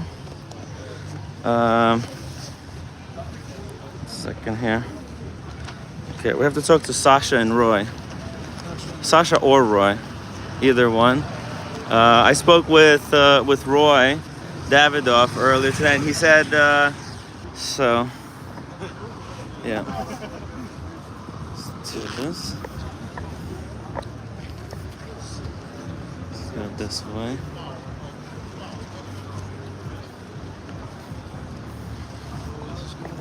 Uh-oh. They're checking names over here. I also have to use the restroom.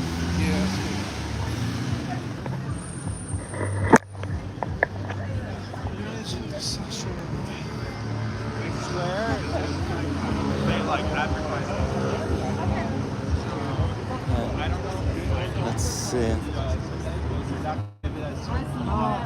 Oh, I'll talk to her. I'll talk to our girl here.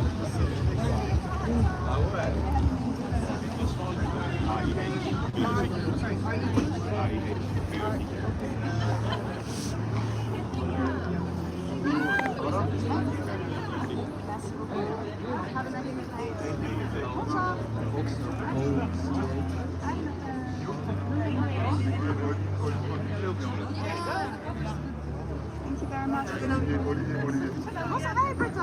How are you? Fine, thank you. And you? I'm good. Yeah. Just check.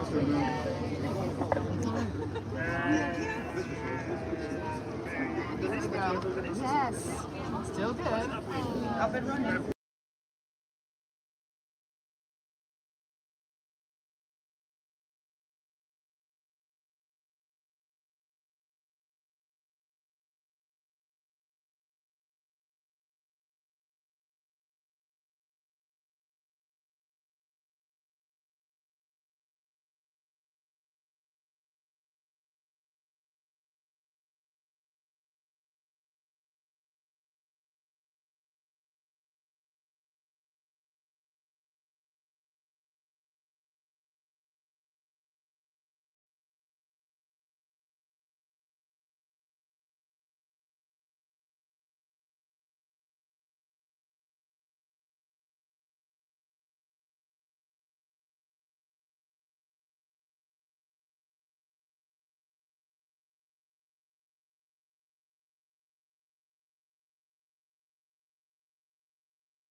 It's hard. It's hard.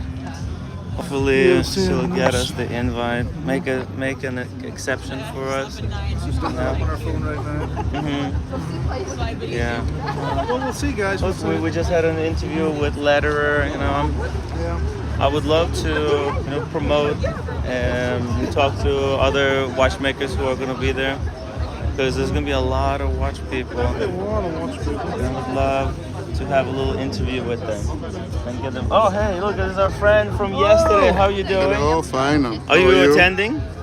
Never going, sir? Yes, normally I was, but this time I am not, because It's very tough to get in this one.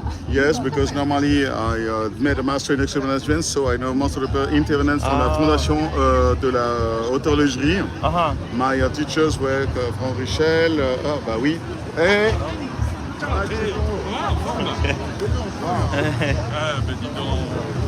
Hopefully they'll get us in. Well, but let's see what kind of talent we had we a have. great interview. That was just.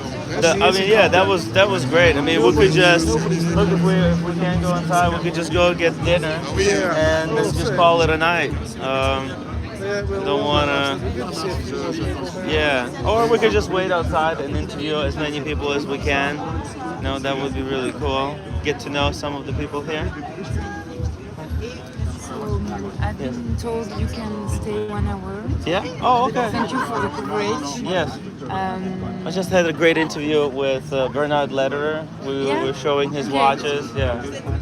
You can send him your contact after the party and the content. Yes. And we can. Oh, it's gonna be on my YouTube channel. Yeah, You okay. can take it. You can just for next time. You can send. Oh yeah. Next time I'll. I've been told that just you can stay 1 hour because it's gonna be we are over full, you know. Oh, okay. Normally okay. we cannot accept. Okay. More people. Well, or I can, come talk to you. If some people leave, maybe we can stay longer. Maybe But you can yeah, ask for the founder of the magazine and you do a small interview. Yeah, and you guys are free to use any of my content, of course. Okay. And if there's any way I could, it would be good. You can write and in the few days next. I'll write an email and I'll send the links to everything. So and you can come. Yeah. Okay. Thank you so much. Thank you. Thank you. C'est bon pour deux. There we go. Thank you. How are you doing? Thank you. Doing fantastic. Are you still streaming? Yeah, we're always Wait, streaming. are you streaming like all the time? All the time. 11 hours. You never stop? 11 hours yesterday. 11 yeah. hours yesterday. Yeah, You hold it the whole day? Oh no, it's a tripod. I put it on the table from time to time. Hi guys again. What's your name? Elodie again. Elodie. Yes, it's the Thank same you girl for from welcoming last us again. Thank you so much for coming, guys. Enjoy. By the way, guys, I highly recommend that you subscribe to GMT magazine.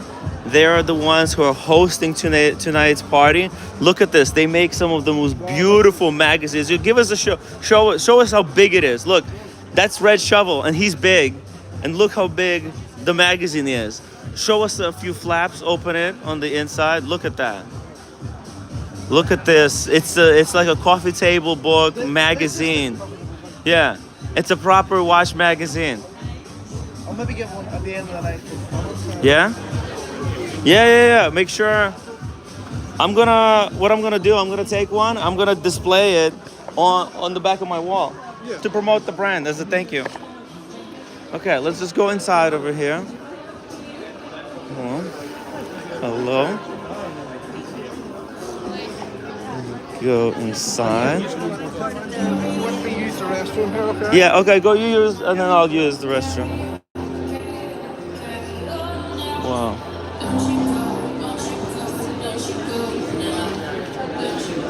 Wow. Looking beautiful, guys. Wow. Look at that view. Oh, hello! I got in. All thanks to this. Oh, I'm fantastic. I had one of the most wonderful interviews with Bernard Lederer. Yeah. Lucky you. I'm so lucky because of the CEO of the GMT magazine. They made an exception for me. I wasn't on the list. I didn't have the time to put myself. Register. Yeah. Oh, okay. But they Because made it's an fully exception. booked tonight. Yeah. But Wow. they made an exception. It's so cool. Wow. He knew we were friends, so. So if anything, if they try to drag me out of here, please vouch for me. Just say he's okay. He's not. He's a VIP. He's a VIP. Just trying my best. How are you girls doing tonight? Very good, like always. Hot? Tired? A little bit. A little bit? Oh, it's okay. It's almost the end, so it's okay. Yeah. What have you been doing tonight? Today we saw Frédéric Constant novelties, which we like very much. Oh, very nice. The Authenticating, Cadran, very, very good. Yeah. We saw a lot of nice brands, Raymond. We saw, very nice stuff, Okay. Must see. Yeah? What about you? What's your favorite? We're Frédéric together. Constant. Yeah, we're all together. Maybe. What's your favorite? Favorite.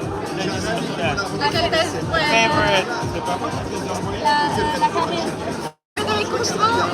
Frédéric Constant. Yeah, see? Hey, I'm loving Frédéric Constant. As long as you don't become a dentist. No. No. Okay. A special dedication to Yasmina, and she knows who she is. Oh, okay. She is at the marketing of Frédéric Constant, and she did a wonderful job. Perfect.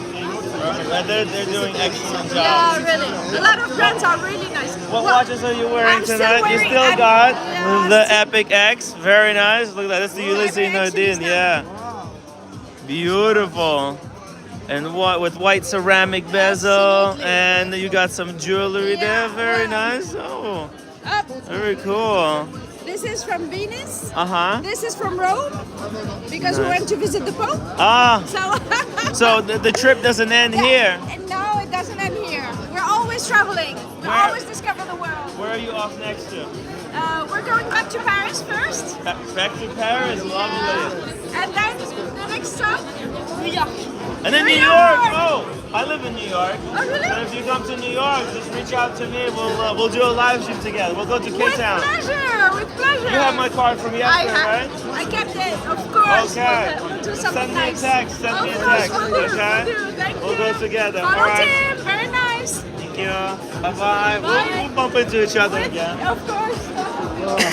Hey, Shall we that get a was drink? sweet. Shall we get a drink? Yes, let's get a drink and let's put down the camera. Sorry, you need to thank me because I told them at the entrance to let you inside. They showed me your profile. I told I know him. He is very popular YouTuber. Very good. Oh, you vouched for me. Yes, and I told please let him inside because I Wow. didn't want to let you inside. So Wow. thank you, Bella. Thank you so Bella. much, Oh, Bella. you're welcome. Oh, you're so sweet. No, don't worry. I really appreciate because they were like, Yeah, they phoning. gave you business card. I saw. Yeah. I was with him. I was with the manager when that madam was showing your profile. Hi guys. I've been promoting the magazine already. I've been telling everybody to subscribe to the magazine, and I'm gonna get one and put it in behind on my wall to make sure everybody subscribes. Okay. Bella. See you later. We'll see you soon. Let's go over here. Oh, I think we could just flop it here. Yeah, it's flop it there for a minute. Let's just put it here for a couple of minutes. I need to go use the restroom. Hello, we're back. Hey. You guys enjoying all the events? Oh yeah. Hungry. Okay. I'll run to the restroom. I'll do a strip. You just chat first, so just engage here. Yes, sir.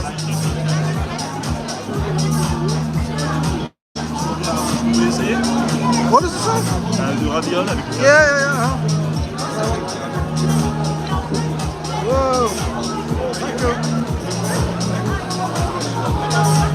Wow, what is this? It looks weird like this.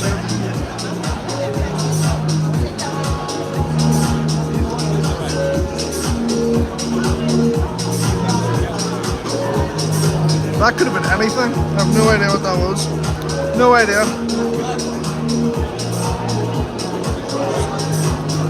Yeah. That was like a liquid duck. It was like liquid duck. It was like a caviar. I'm not really into that. Anything to do with fish I don't like. Oh, what's this crap? Oh, smoked salmon. Whoa, look at this. Wow. Smoked salmon in the world. Oh, I'll take another one now. Wow. Smoked salmon. Wow. Thank you. Oh my god. Jesus Christ. Unbelievable.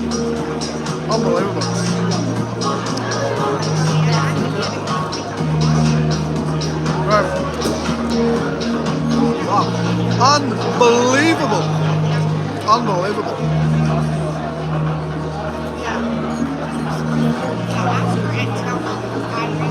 Crazy. Unbelievable. I know. You see, I know, but I'm starving at the minute. We've had literally nothing since breakfast, or since, I know. Give Red a vegetable. I have no idea what that was. It was, you missed two smoked salmon things there, see that? What? You missed the smoked salmon. She's bringing more. Oh, okay. Wow. Smoked salmon, come back. You didn't save me one? I ate yours, sorry. You ate mine? Okay. It's okay. It's so cool. All right, we're ready to work here. By the way, it's a little bit hot, so I am trying to cool off. It's looking good. So we got a drink here, yeah? Looking really good. Yeah, get the drink. Get a drink. What do you want? Just champagne or whatever. Or whatever. Yeah, it's that thing, yeah. Whatever's flowing. It's, I'm not very picky. Tim, you should have 2 hours now. Upgraded. Thank you. Yeah, we'll try to stay for the whole party.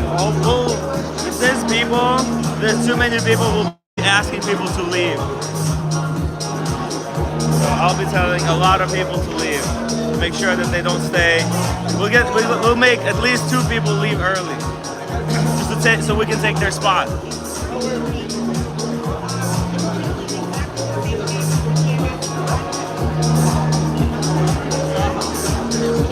Wanda says, I think you're okay for the night. If not, hide in the back. I think, you know, it's not so important. We don't have to fill this. Even 1 hour here, I think it still would be more than enough, because hey, we'll give you the view and stuff, and a little taste of what it's like. We don't have to be streaming every day for 10 hours. We're not maniacs, right? Also, my watch died, so I have to set this up. Oh, here we go. Thank God. Thank God. Cheers. To GMT. To GMT for the Watch magazine. Oh my God. Legends. Right here. Right here. I have one right here. Oh. They're the best. I want to subscribe to this thing. I wonder how you get them in the mail. Like, they cut it in 2 and then you have to glue it. Well, I think the main magazine is maybe not as big as that one. Not as big? Maybe make a condensed one. What time you got there? Let's go 8:47. 8:47? What a time. No, sorry. Oh, yeah. No, my mind's okay, I got it close. 8:43, sorry. 8:43, that's good. 8:43 I is couldn't good read time. the time. If we end today at 9, that would be okay as well. We can go over there, by the way. Let's go to this next one. Come with me, Red.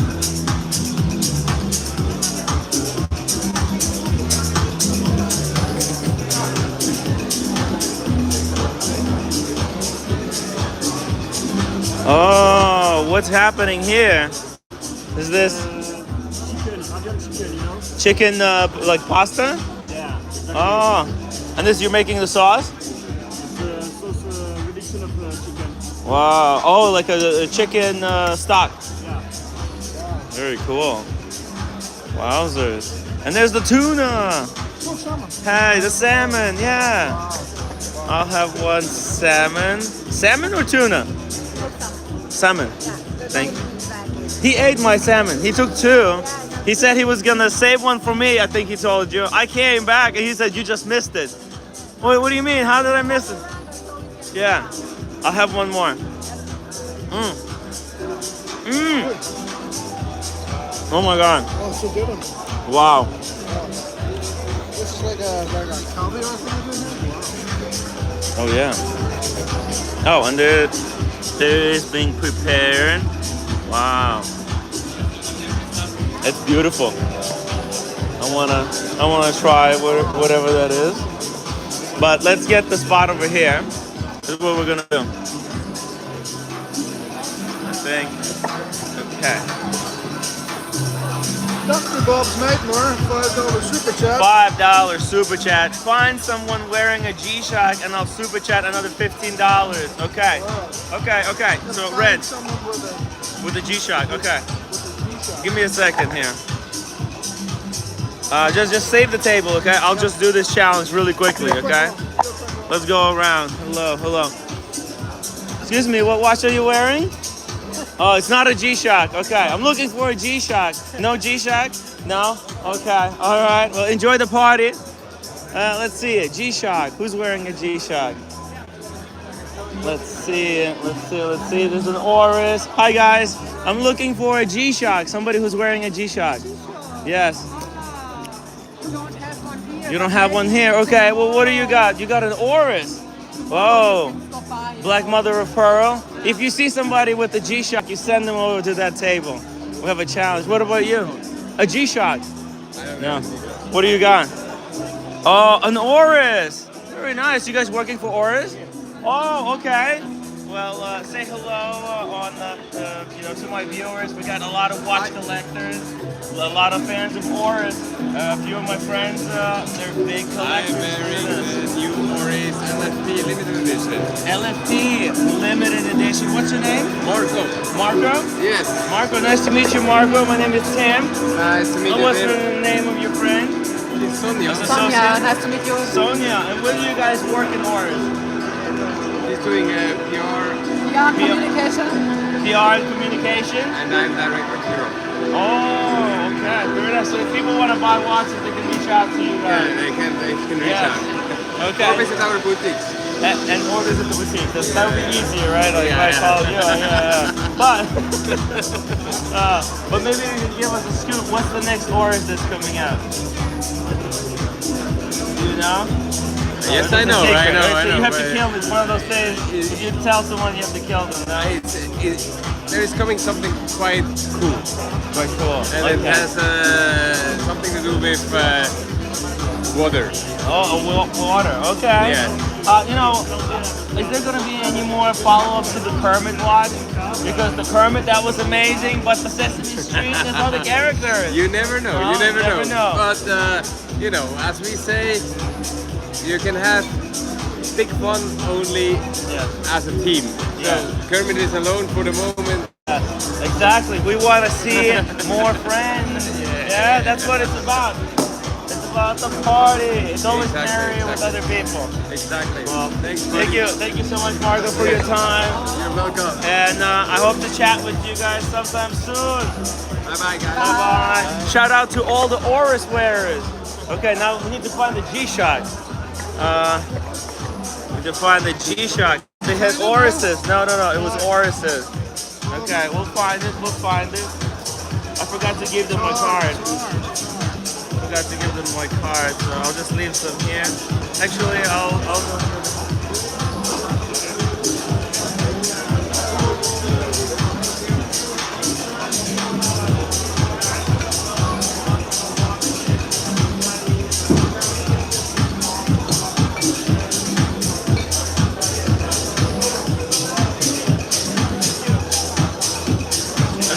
Okay, let's go. Let me go and see a few more characters. Here we go. Hello. Oh, excuse me. What watch are you wearing? Oh, a Panerai. Wow. Holy. 1335. Wow, that's really special. In green. Blue. Oh, it's blue? How is it blue? Blue dial plus blue dial, blue hands. Ah. And gradation. Okay, my eyes are messed up. To me, it looks green, but I love it. I love this one. I have the 44 mil version. It slips my mind. This is the radio mirror. I have the Luminor. Yeah, exactly the same. No seconds hand. Why did you go with no seconds hand? You prefer it this way? No seconds hand? Yeah. Okay. Luminor. Yeah, I have Luminor, no seconds hand, just like yours, but Luminor. You know, it has the little lock over here. I have 3 Panerai. Oh, you're like a Paneristi. Radio mirror 1. PAM 995 green dial radio mirror. Nice. And Luminor brown dial Tabako. Wow. Hey, you know, we would love to get you on the show to talk about your Panerai collection. What do you think? Do you want to share? Okay. Yeah? Do you have an Instagram account? No. Nice Panerai. Fighting Paneristi. Fighting Paneristi? Yes, let's go. Yeah, try. Oh yeah. Do you try on? Yeah, sure. Let me try it on. Here we go. 1 second. Let me take off this one. Here you go, by the way, you can check that out. It's a Maurice Grossman. Is it okay that I'm a little bit wet? Why am I so wet? I'm wet. I'm sweating. I feel like I took a shower just now.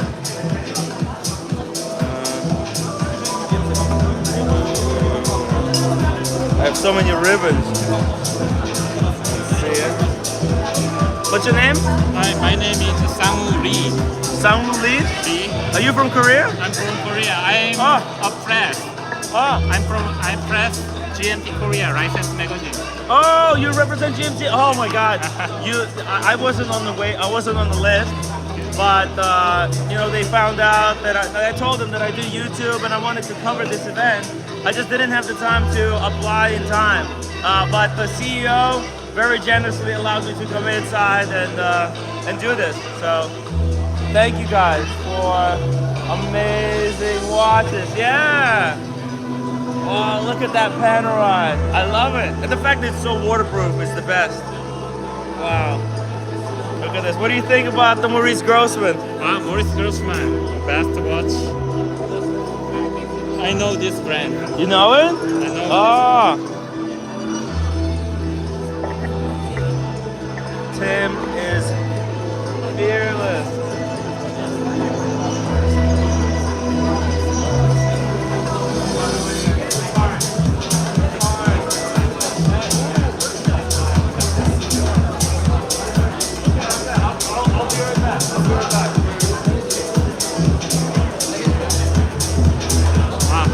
Yeah? Thank you. Yeah, no problem, no problem. I'm glad you like it. Good one. Yeah. I would love to have you on the show, obviously, to talk at length. And don't be shy to join us in the chat. We've got a lot of really cool super collectors from all over the world. And I'm just trying to bring together as many people as possible. Oh, and my wife is Korean. Oh. So if you're ever in New York, we'll go to Korean barbecue, okay? Just send me a message, okay? I don't speak English. No, you speak English. What are you talking? That's all the Koreans speak English. That's just shy. You guys are just shy, but Thank you you so speak much. really well. Thank you. Thank you for the conversations, guys. Upvote for the panorama. I need to find the G-Shock. Let's see here. Hey. Hey,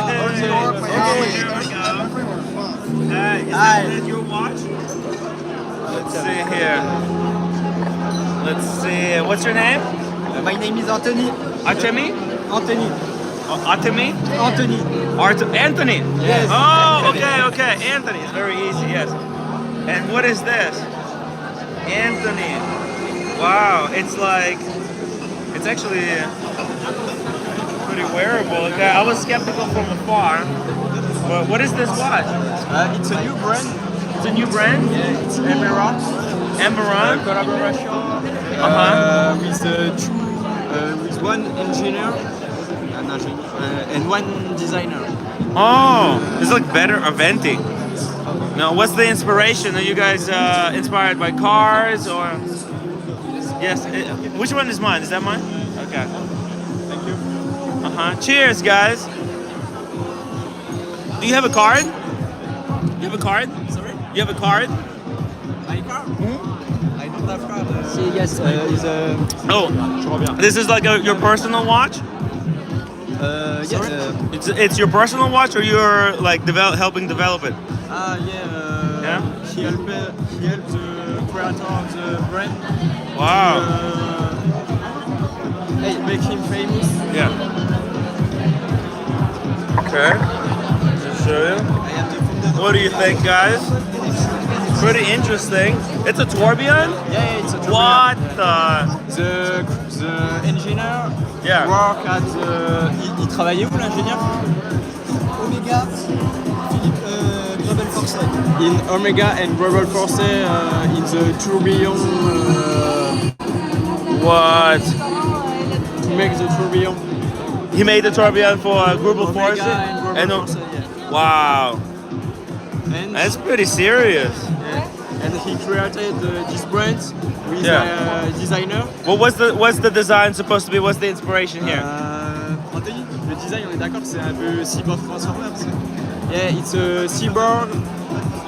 It's a little bit cyborg. Cyborg? Yeah, this one.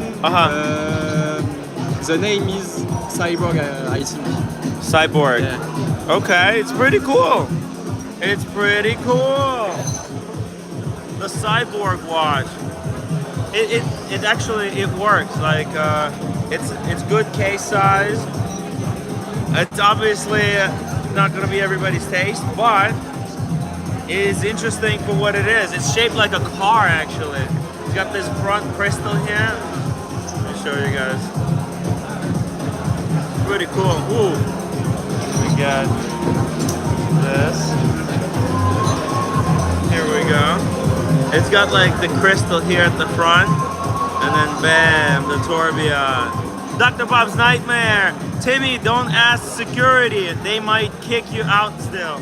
Yeah, I'm gonna be very quiet. Be very quiet. Make sure nobody finds me out. Wow, beautiful. There you go. Thank you. Oh, thank you for sharing. Woo. Why am I sweating so much? I'm like, is it? I'm wrecked. Yes. Oh. Yes, please. Thank you. Hey, we got second slice of tuna. It's salmon.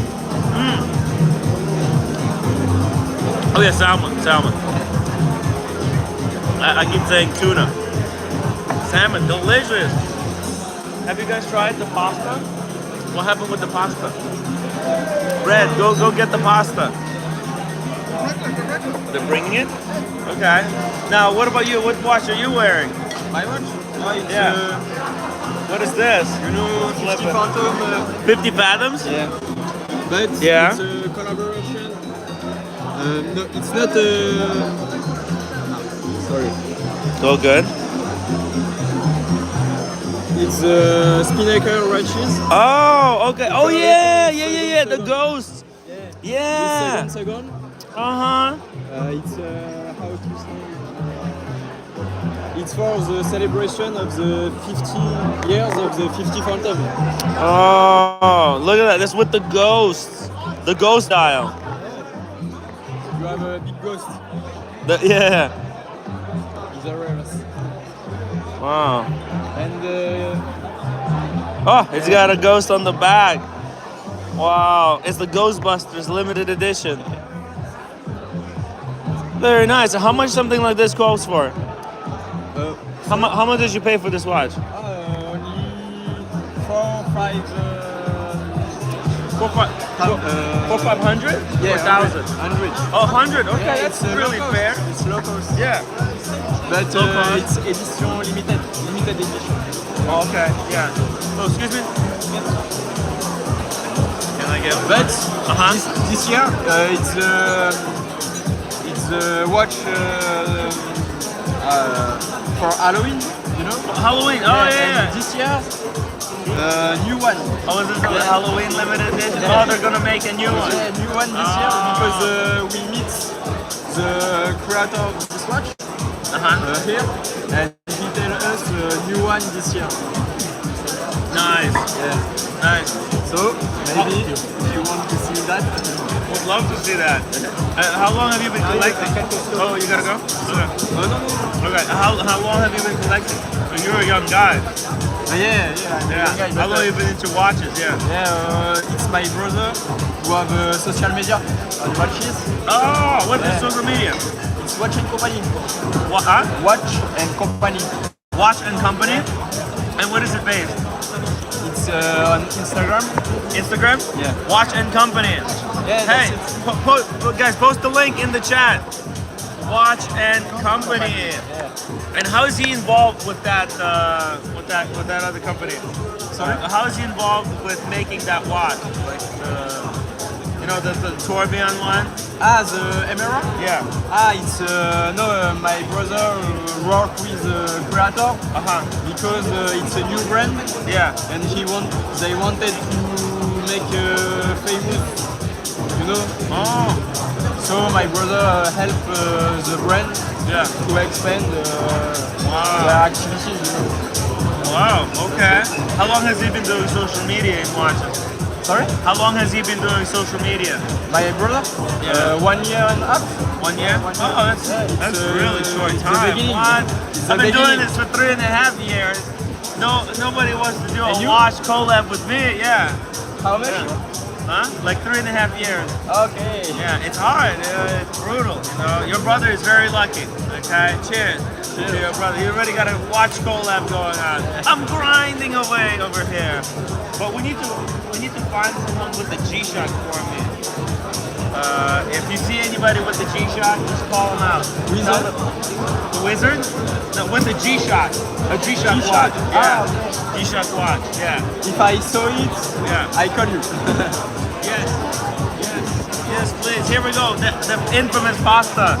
Did you try? Did you have any pasta? Yeah. Oh, okay, good. I missed it. Very good.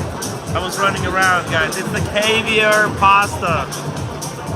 Okay, this is like mukbang channel as well.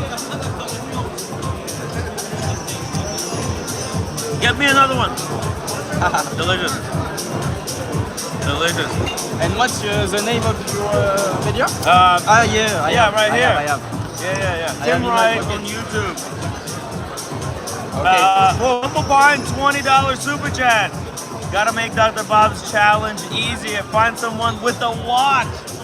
Anyone with the watch? Everybody have a watch. My back is completely wet now. We need to find somebody with the watch. Let's get somebody with the watch. Okay. This guy. I'll be right back. I'll be right back. I need to find somebody with a wristwatch. Preferably somebody sexy. Let's see. Let's go this way. Let's see here. Let's see. Hi guys. I'm looking for somebody wearing a G-Shock. No G-Shock? No? What? Can I show what watches you're wearing? Oh, that's the Hermes? Very nice. And what about your friend? A Tech Heuer, Carrera. Hey, very nice. What are your names? Christophe. Laurence. And Laurence. Laurence. What brings you guys to the Geneva Watch Days? Because we are the graphic designer of the GMT magazine. Oh! You know. We are the agency. Very good. Very good. You know, I wasn't originally signed up to be here, but there's some really good people who vouched for me, and they let me in. They said, you can stay as long as you behave. So, okay.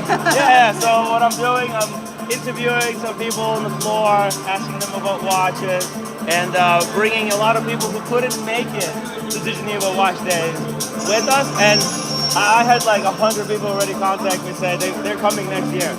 Okay. So, thank you for sponsoring the Geneva Watch Days. Really appreciate it. Have a nice day. Thank you. And I'm telling all my followers to subscribe to the GMT magazine. Guys, subscribe to the GMT. Get your copy now. And it's so good. This is like one of the best magazines I've seen. Don't forget the lady. There is a lady, GMT Lady magazine. Oh, there's a lady, just for the lady. One per year. Oh, okay. And guys, make sure to, for your wife, subscribe her to the lady GMT watch, or just for yourself. So I'm gonna be subscribing, you know? All right, guys, thank you so much for your time, and keep up good work. The graphic design, I mean, these people are professionals. Professionals. Okay, let's see here, reversal. No, we need a G-Shock. A G-Shock. Okay. Whoa. Let's see it. Who's wearing a G-Shock? Anyone wearing a G-Shock? No. Dang it. Let's see.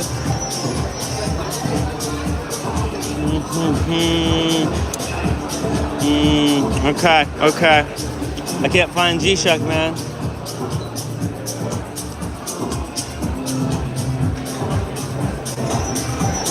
I'm looking, but I can't find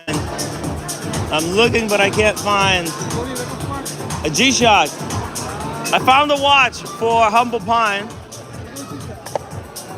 I found just a regular watch for Humble Pine, but G-Shock, finding a G-Shock at this party is proving to be more difficult than I thought it would be. It's hot. Oh, excuse me, what watch is that? What watch is that? Oh, thank you. Yes, this is it. Okay. What watch is that? That's actually a customized piece made by Blaken. Whoa, Blaken! DLC Deep Sea Sea Dweller. Absolutely right. With pink highlights. Was that your choice? Did you That like? was actually my choice, exactly. Because I like the color. The color is the color of the year.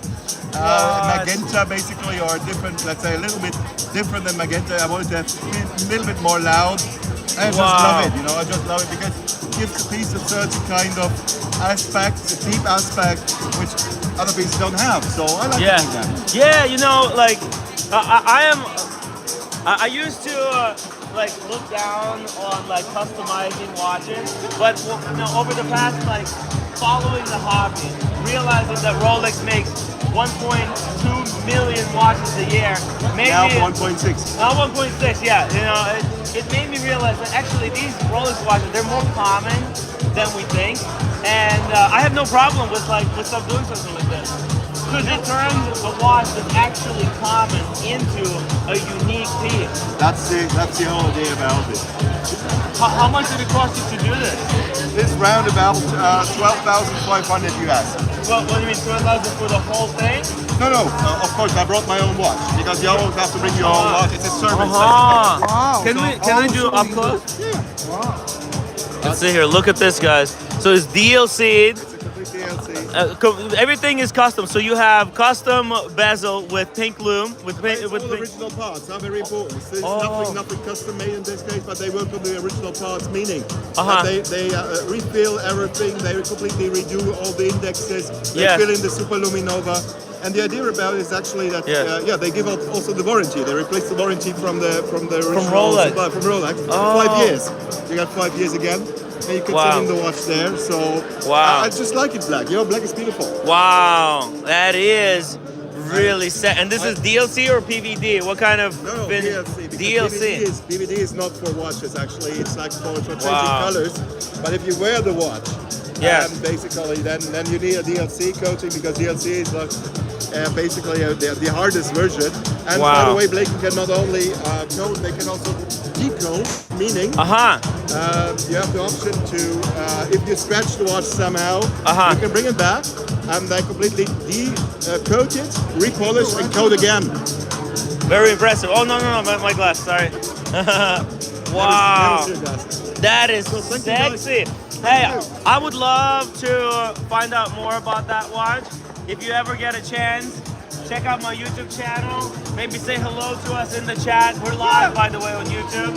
And I want to find out more about this stuff because this is something that I've been like secretly into. I think a lot of people will say this is like heresy. They want to put me on the cross, you know, for proving this. But like, you just do what you like. You know, it should be a fun world. Yes, and your own personality is reflected in your watch. So change it like you are. You know. But anyhow, cheers. Thank you guys. Cheers. Take care. Have a wonderful evening. Have a wonderful evening. All the best. Bye. Oh, he made it. We should have told him to bring us with him. What's this? What's this pink shit? Go get it. Go get the pink stuff.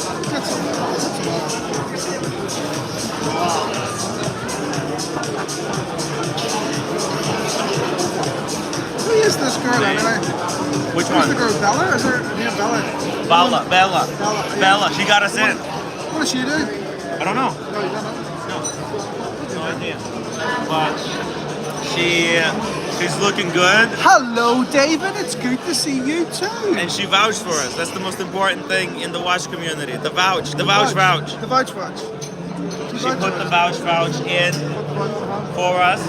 Man, I wish I wasn't sweating. Like, I'm completely soaked right now.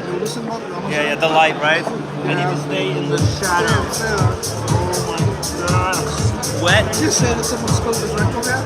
Yeah, I had champagne. Somebody just sprayed me with champagne like that. Thank you.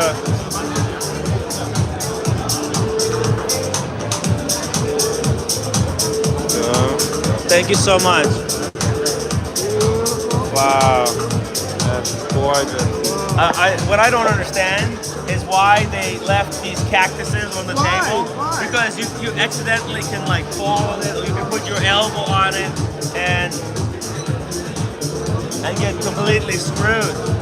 What the hell are you guys getting away? What are we getting away with? We're not doing anything. How you getting away with it? What are we getting away with? What is it that we're getting away with? This is pure content. We just had 3 hours of one of the best interviews ever. Yeah. I don't know. Some shots of watches that you're never going to get. Yeah. Thor never done any shit like this. Because he's not truly passionate about it. He doesn't care about watches. He just cares about the coin. The coin. I'm making the coin. You gotta get the coin coming in. It's unfortunate. But hey, 2 4-piece and the recut bezels. The bezel. Guys, let's get to 100 uploads. We're like 1 upload away. Can you believe it? And we need to find the G-Shock watch. Let one find those. Yeah? Okay. Look, they are really strictly clearing these tables, and then the round every 30 seconds to move a tissue for you. Yeah. They're managing it really well. Okay, if there's any food that's walking by, just take it for me. Yeah. You grab it for me. I'll go interview one more person. Okay. I'll go interview somebody else. The search for G-Shock continues. All right, let's go this way.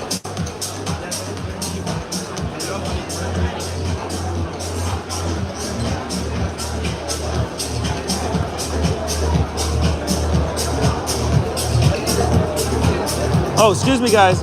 Can you show your watches? Oh, I'm live on YouTube. We're checking. No? Okay. Oh, let's see. What do you got here? A Chapek. Ooh, very nice. That's in the smaller size. Yes, exactly. Very nice. I love that pattern on the dial. And what's this is the what the fuck watch? What?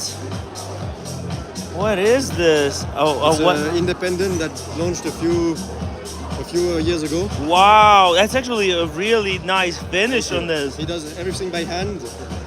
He does his own enameling, and he was a watchmaker at Patek and Vacheron in the restoring department. Wow. And yeah, he's good. And is this a tourbillon? Tourbillon, 2.5 hertz, 60 seconds. That's madness. Beautiful frosted finish on the back. Yeah, it's all hand frosted. That's gorgeous. Wow, congratulations. And it's a really wearable size too. It's like, yeah, it's really nice. And the Chapek too. Huh? What's your channel? It's timwrite on YouTube. I'll give you my card. Yeah. Just come with here with me 1 second. Here's my channel. Check it out. Subscribe. What's your name? Philip, nice to meet you.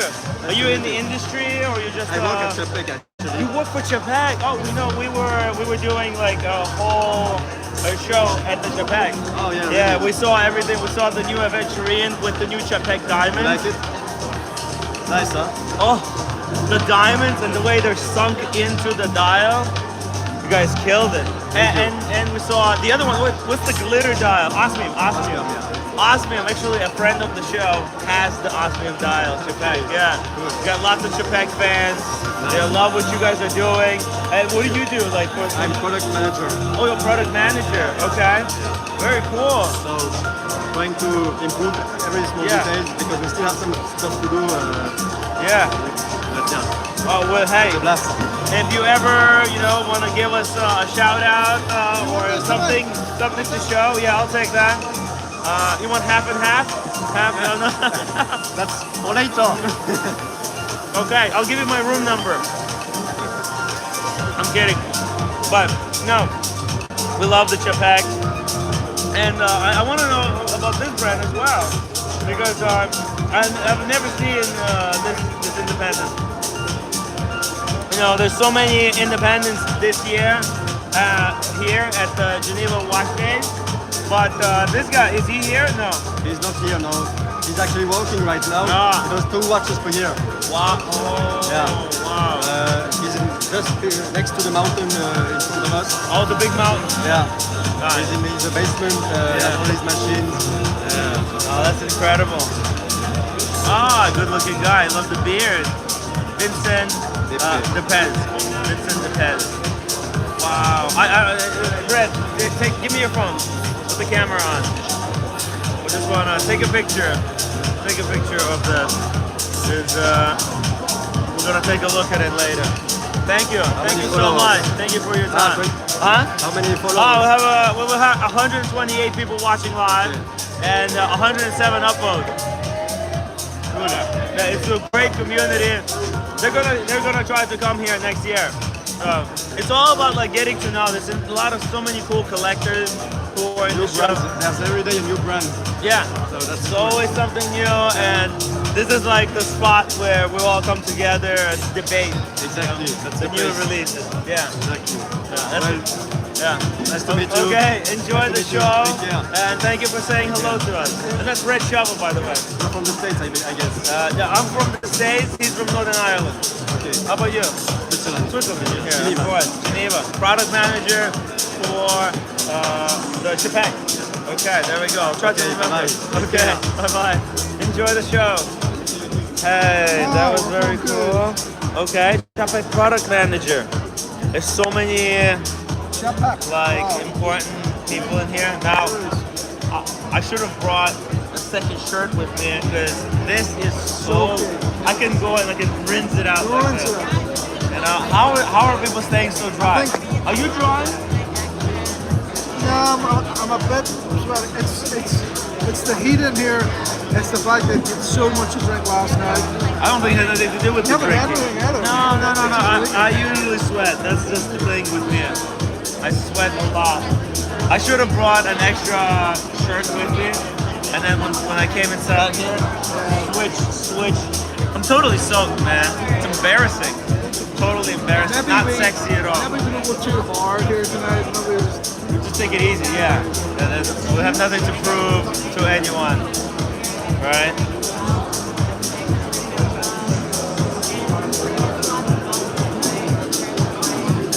Let's just be chill and try not to get into any trouble. Next time, bring a replacement clothes in the backpack. Like on a hike. Yeah, no, on the hike, you just bring one set of clothes that are quick drying.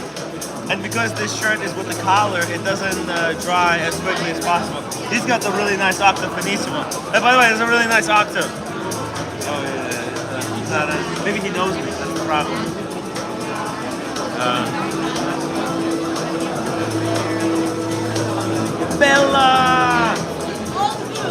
Bella, how you doing? Hi guys, perfect, and you? Hey, thank you so much again for vouching for me. Sorry, I know you are doing your best to succeed, so I want to support you. People always also support me. Yeah, I think it's very important to support each other. Yes, exactly. You gotta have friends in this space. It's very competitive. Yeah, that's much better.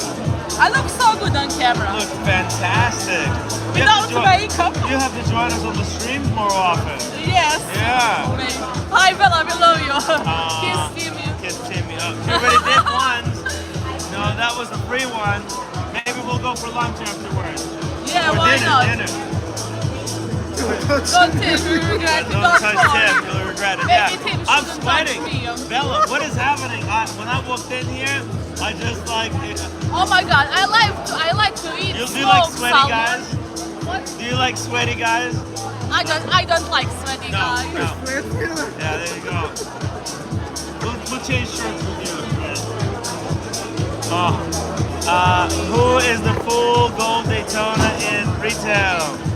Bala, cheers. Guys, say hello to Bala. Yeah, don't touch. Look, but don't touch. It's gonna dry off. Mr. B says Timmy and Red bringing great content today. Yeah. That's why Bala vouched for us.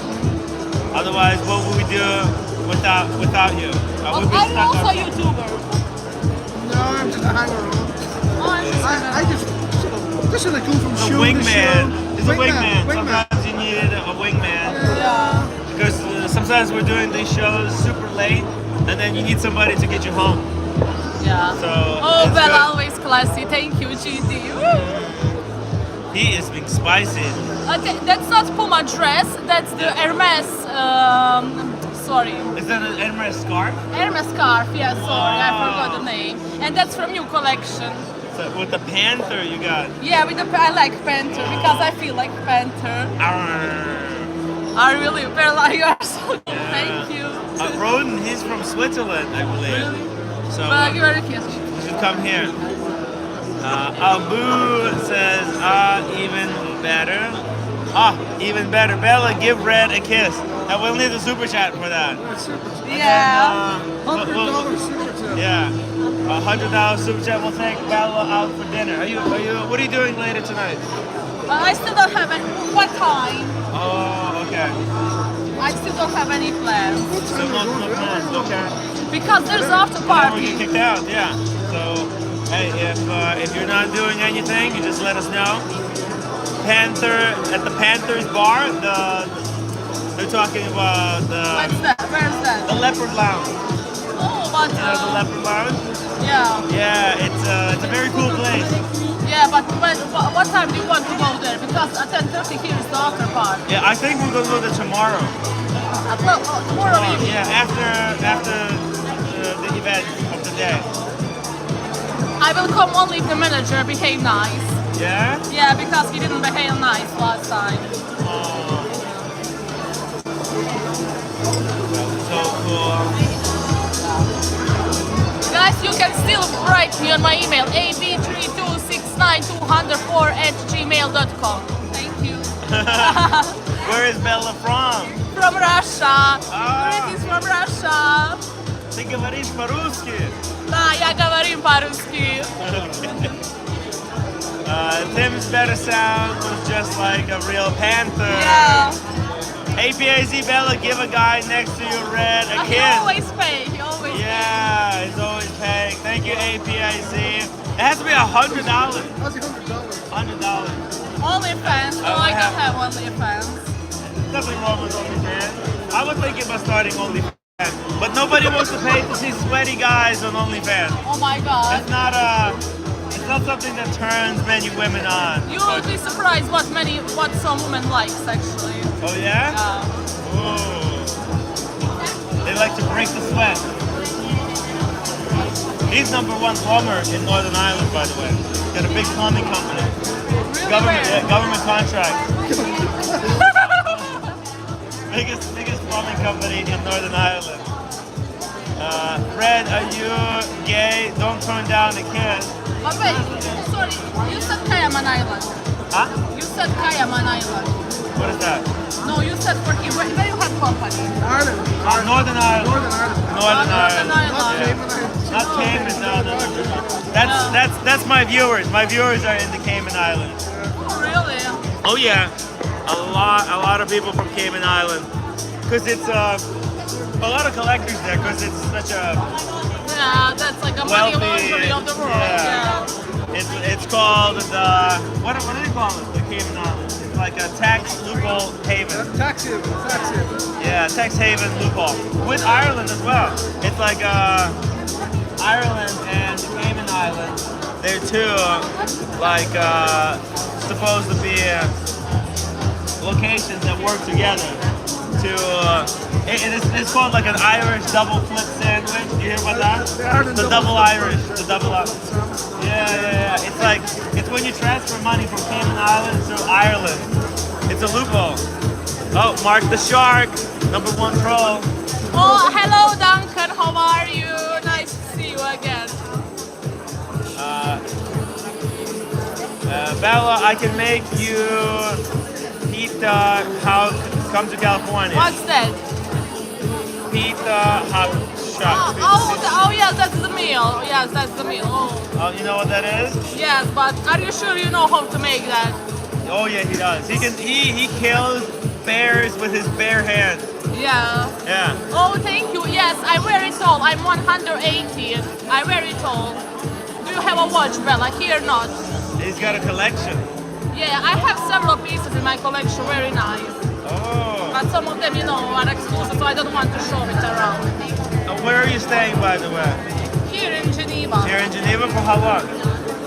Well, I'm staying here. I came here 3 weeks ago, and I will stay sometime definitely. Yes. Oh, okay. Very good. Yeah. Very good. I mean, I have my own apartment here, so I can stay until I work. Oh, do you you work here, or you just come to Oh my travel? God! I just finished my university in May this year. What was university? Copenhagen Business School. In Moscow? No, Copenhagen Business School. Which one?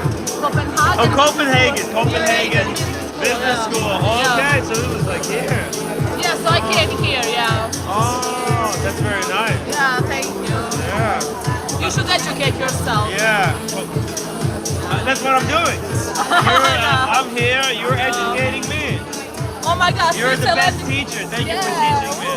Switzerland is so hot, guys. Woo. It's very hot teacher. You can teach us a lot. Yeah.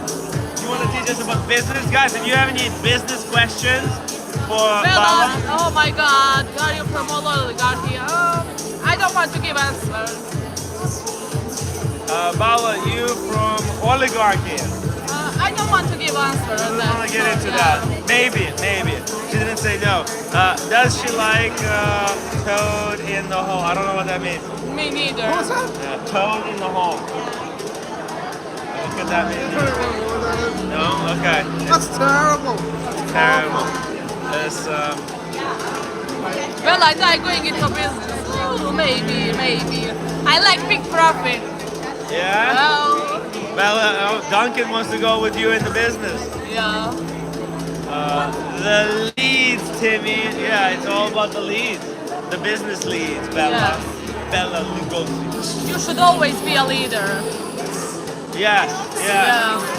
You can't achieve anything being a follower, especially if you follow people down the wrong path. Never follow the huge mess. Never. Yeah. Timmy, do you have a real education? Yeah, I have real education, but like I don't know everything in the world. Oh, that's fine. I only know my niche stuff. I don't know, like everybody doesn't know. Hey, how about you do the live stream? It's not that easy. Oh, I like your live stream. I like your followers. I like your subscribers. They're sweet. They're What's really what's sweet. dodgeable? What's dodgeable? Dodgeball. Yeah. Like when you take a ball and throw at each other. Like No, catch. I never played that. You throw and catch. You never played it? No. Oh, you should. We can go play some. American sport. Yeah. Well, maybe even later this week. Well, let's cheers. Cheers. For the best times. Cheers to the watch community. Oh, volleyball. What Oh. sports do you play? Which sport do I play? Did you play? I used to go to the gym, so that's the reason why I have a big ass. Well, let's see it. Is it really? Wow. Pretty big ass. Ooh, thank you. Very nice. Very nice. Oh my God. Cheers. Hey, it's cute show. I'm in love. There you go, you see it? Duncan, don't drink too much. Well, there's nothing wrong with that. What are we doing something that's wrong? She's very well trained. Red loves it. Hey, Sergeant, welcome to the show. Bella is lots of love. She knows how to have fun. Bella knows how to have fun. No, she came here to party, to enjoy the time. To enjoy the food. They have really good smoked salmon. That's my favorite food if someone asks. Red, brought together. Get Bella some salmon, smoked salmon, please. Oh, you are so gentle, man. Of course. This girl is pure class. We got Oh my God, it's so cool. Roar of the Tiger says, business, does Bella have a LinkedIn? Yes. LinkedIn, no. No LinkedIn? Why should I have a LinkedIn? Come on. Not that kind of business, different type of business. Red be a choose and give Bella a watch, yes. Red, Bella looks like your big sister. Red, be a true gentleman and give Bala a watch. Ooh, it's expensive. I mean, look, this guy is right. LinkedIn is really good for networking, but sometimes it's just right. The best way is just to know the right people. Yeah. Yeah, it's about like knowing people and you know, just being on the same wavelength, going in the same direction. But the red doesn't give a fuck about my salmon. Red. It's okay if you don't come back to the hotel.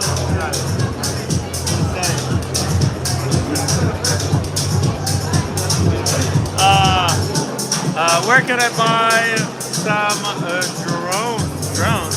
I think you mean that like with I don't know what that means, yeah. Tim, how many more days in Geneva? Well, Bella's going to be staying how much longer? You said a couple more weeks? Month? Probably a couple more weeks, probably. You're looking for a job opportunity? Actually, yes. I had already one job opportunity at one really good bank, but I would not like which one because they're a private bank. But you know, so they respect like the privacy of the clients. But I don't think so. Because I will work there. I like something more challenging. Okay. Well, Bala, we have actually a challenge that I've been trying to complete in the past couple hours. Hey, Mike, come say hello. Mike, welcome to the show. This is Bala. Hello. This is Mike Nouveau. Hey, good talk there on the panel. Thank you. Yeah, no, they made sure to put you in there. I'm on tomorrow. You're on tomorrow. I'm on tomorrow. But you should have been on there today. Because I was there in spirit. Yeah, look. Like, can they hear us over the... They can hear us, yeah. Somehow, it just works. And this is Bala. She's looking for a business school. Mike Nouveau developed a new app, Pushers. Guys, download Pushers. The App Store. Yeah, and Mike, show us the watch you got on right now. I have a Patek Philippe reference 96 from 1941. What? Mike sources the most unique, really special watches that are impossible to get. And why Mike looks at my boobs? Please don't do that. What? I saw you were looking at my boobs. I promise you I wasn't. No, he was looking at your butt. And she's got a big butt. Oh, she showed us bigger earlier. Big. Nothing wrong with that. Also, but Mike likes small watches. Yeah, you like small watches. Small watches. What's the preference? Why do you like smaller watches? I don't know. I mean, I like a watch that properly fits your wrist. Yeah. I don't know. I mean, there's larger watches I like too, but you know, I focus on kind of these type of things. I'm like, to me, it's a lot about wearability. Yeah, I've been telling my big friend over there, Red Shovel. What's he doing? What's he doing? Red, come over here.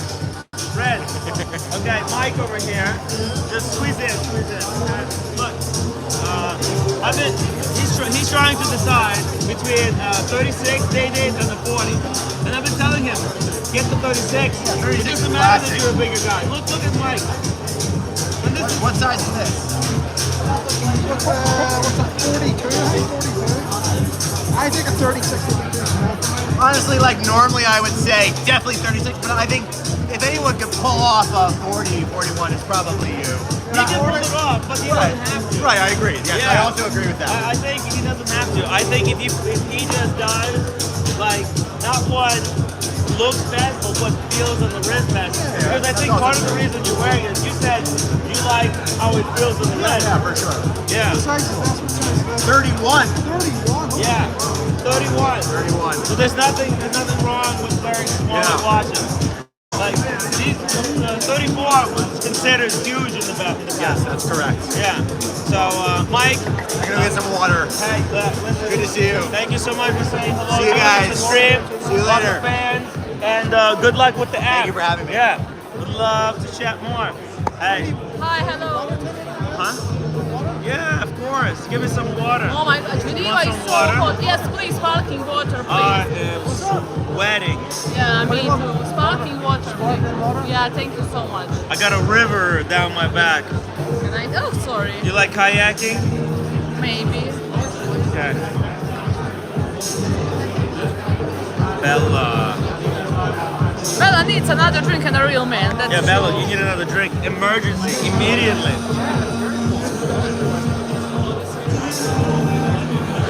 I'm a good person too, don't care about that one. Yeah. Yeah, oh, I'm a butt guy too. I like small rack and big butt. Yeah. Me and gentlemen bring Bella some salmon. Smoked salmon, yeah. Smoked salmon. We'll bring some smoked salmon. Bella needs smoked salmon. Well, Red is getting. You're so nice. I try. Maybe I'll go get it, okay? If you run my show, I'll go get it. I'll go get it for Bella. No one will kick him out because I'm the boss here and I told them to let him inside, so he will not go out, just to know.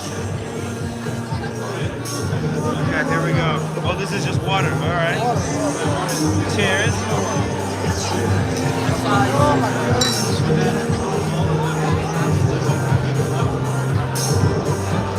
No salmon here. Oh, excuse me. Yeah, you want to try? You want to try? Oh, okay. What he told? He said it's for that area. Here we got this one. You want something? Maybe this?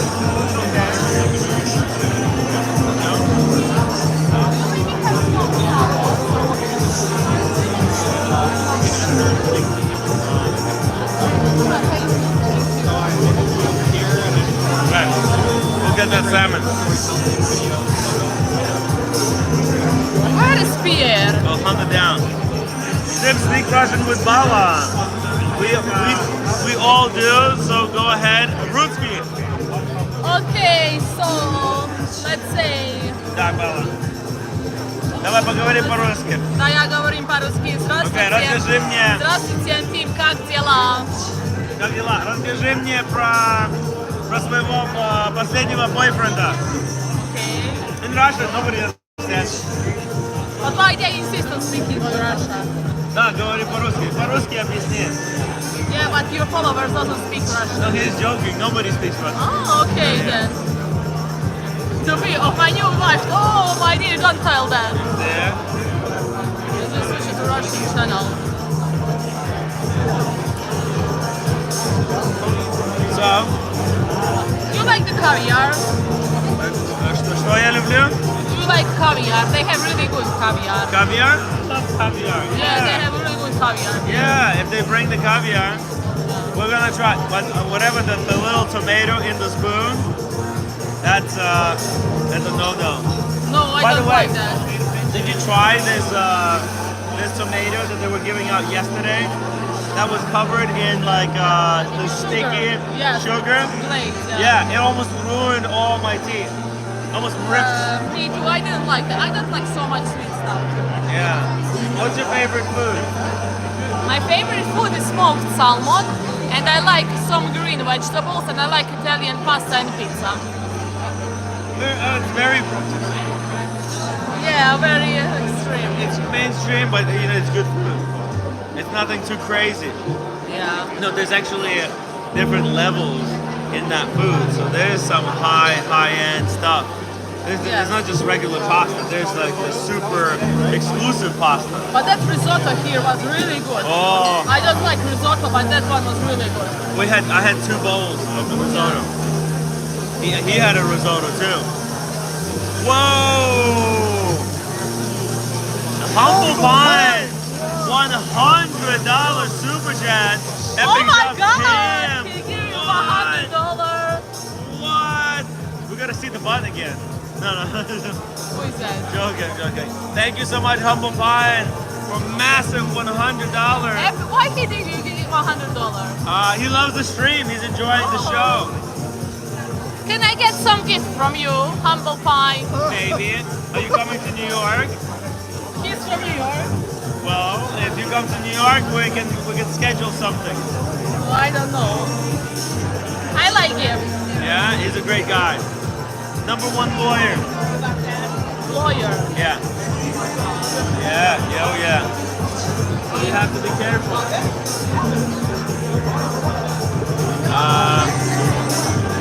Okay, što vi думаете о вообще? What he means exactly вообще? Huh?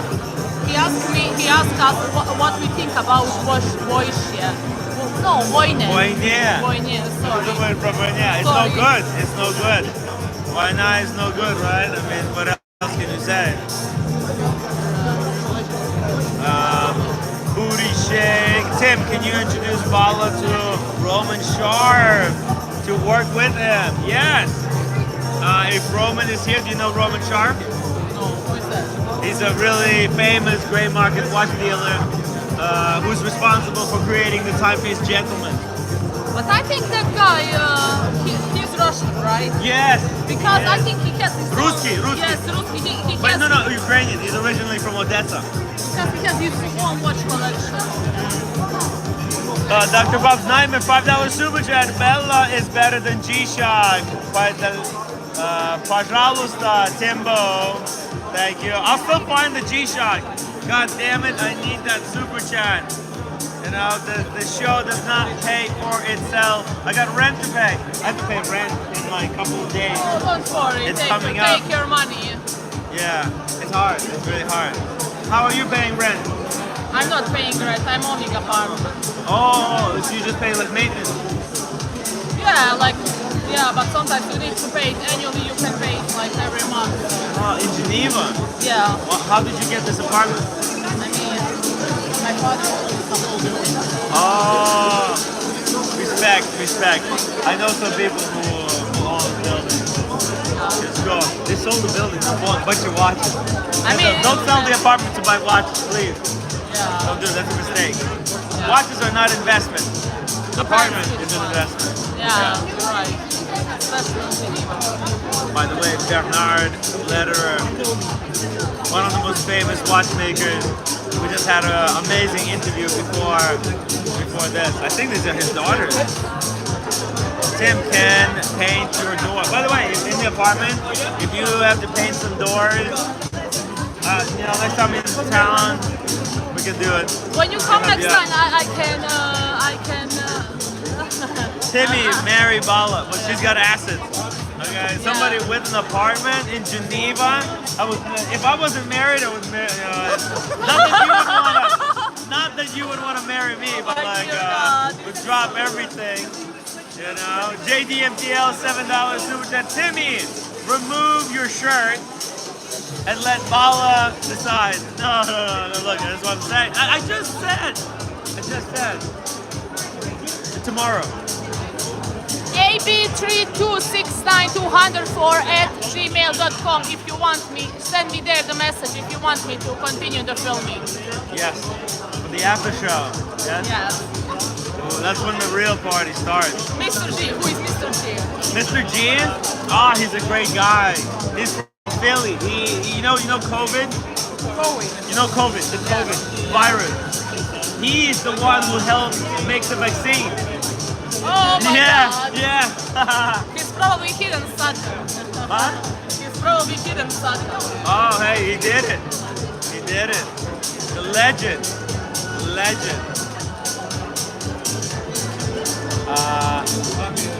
Bella is a green card.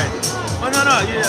Are you a Swiss citizen or? Yeah, I have Russian? Swiss. Oh, okay, yeah. Whoa. Uh-oh. What happened to the light? Right. We need to get Alien is coming! We need to get salmon for Bala. Come on. Please bring salmon for Bella. Holy Christ, it's so hot here. Yeah. Maybe we should go. Don't be cheating on me. Who is this? I'm not with him. In relation. Who is this guy? What? Bella.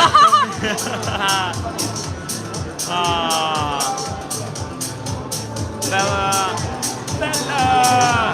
is great. Smart and also good sport. Yeah, you're a really good sport. Yeah. I think you would be good at this, like the social social media, live forums. Yeah. You're natural. Screens got dark. No. It's because they turned up the lights. Look at this, guys. They turned off the lights. Yeah, they turned off the lights. It's dark now. Okay, guys, I'm leaving now. I'm going to see what's going on around. Yeah, okay. Well, keep mingling, and then come, whenever you're free, come Thank you. Great excellent. Just whatever. Just need some spirit and great smoke. I know I smoke cigar, really high quality, but the sergeant loves good cigars. yeah, I He's got a can recommend collection. you some. You should see his car. He's got this Lexus sports car. It's insane. It's insane. Nasty looking. And he's gonna be in LA for the launch of an app. A friend of mine, he's starting an app. So we're gonna be there. Maybe he's the new, I don't know, Steve Jobs or Elon Musk. You never know. You should believe in yourself. You never know. Bala. Thank you so much, guys. We'll see you soon. See you back. There we go. Okay. All right. We'll see you soon. All right. Okay. And make sure to give me your details, and I'll forward them as well. Okay, the email. Okay. Okay. Cool. All right. And if you find somebody interesting, bring them onto the show. Okay. Yeah. All right. We are made for each other. Yes. Destiny. It's destiny. Destiny. Ciao. Okay. What do we do? I'm gonna have Red Shovel run the show for like 1 minute. I'm gonna go refresh myself. So Red, run the show for like 2 minutes, okay? Okay. I'll be back. What is going on? Whoa. Get the chat up.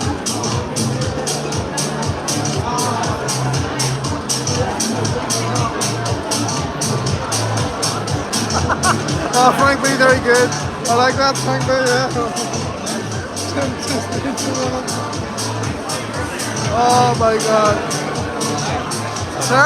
Terrible behavior from. That's just terrible. Shocking. Why would you think that? You could easily have smashed it. I just wanted salmon. Wow. Unbelievable. Mr. G, I'm tired tonight, yeah. We were out last night until 4. And it was long.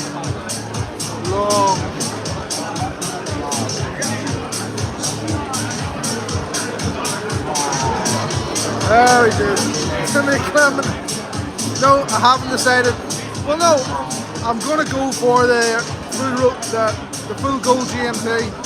I think I'm supposed to be dated.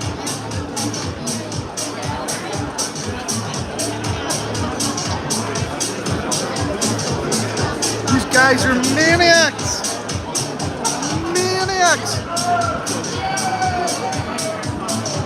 The hit streams are starting already. Look at that. It starts already. Look at that. Holy Christ. Unbelievable.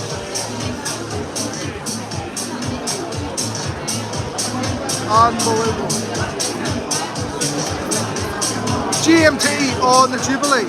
GMT. Full Guinness.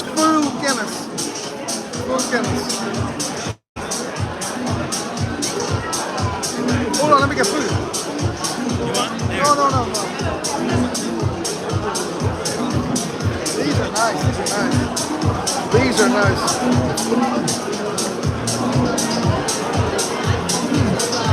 You know what that is? Let's look up. That's pigeon shit. Liquefied duck curd.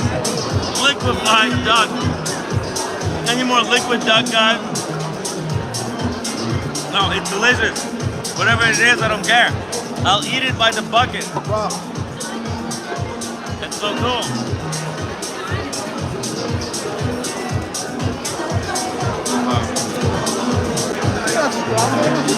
What? I think that's his granddaughters.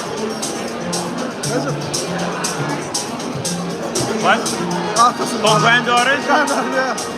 I thought it was his daughter. I thought it was his daughters, yeah. Because his wife is young. Wow.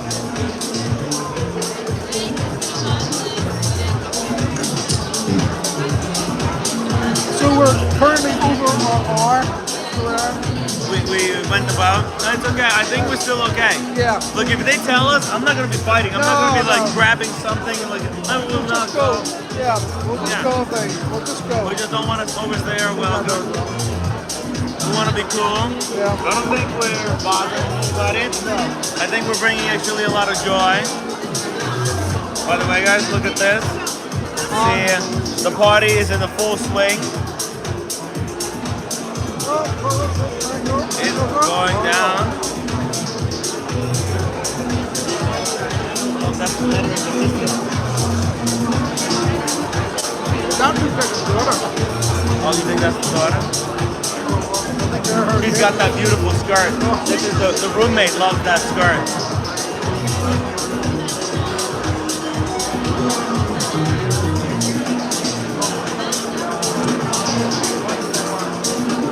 Wow, the goddesses just walked past.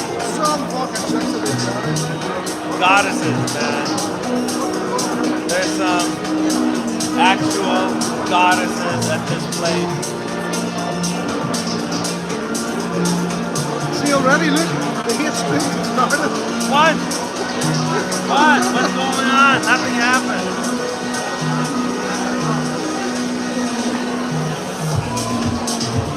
What did I do? What did I do? I love the skirt. I love your skirt. Thank you. It's so beautiful, so flowing. Huh? How was the Bernard today? Oh, it was the best show. It was the best show. So, Open champagne when you left, like it was like, oh no!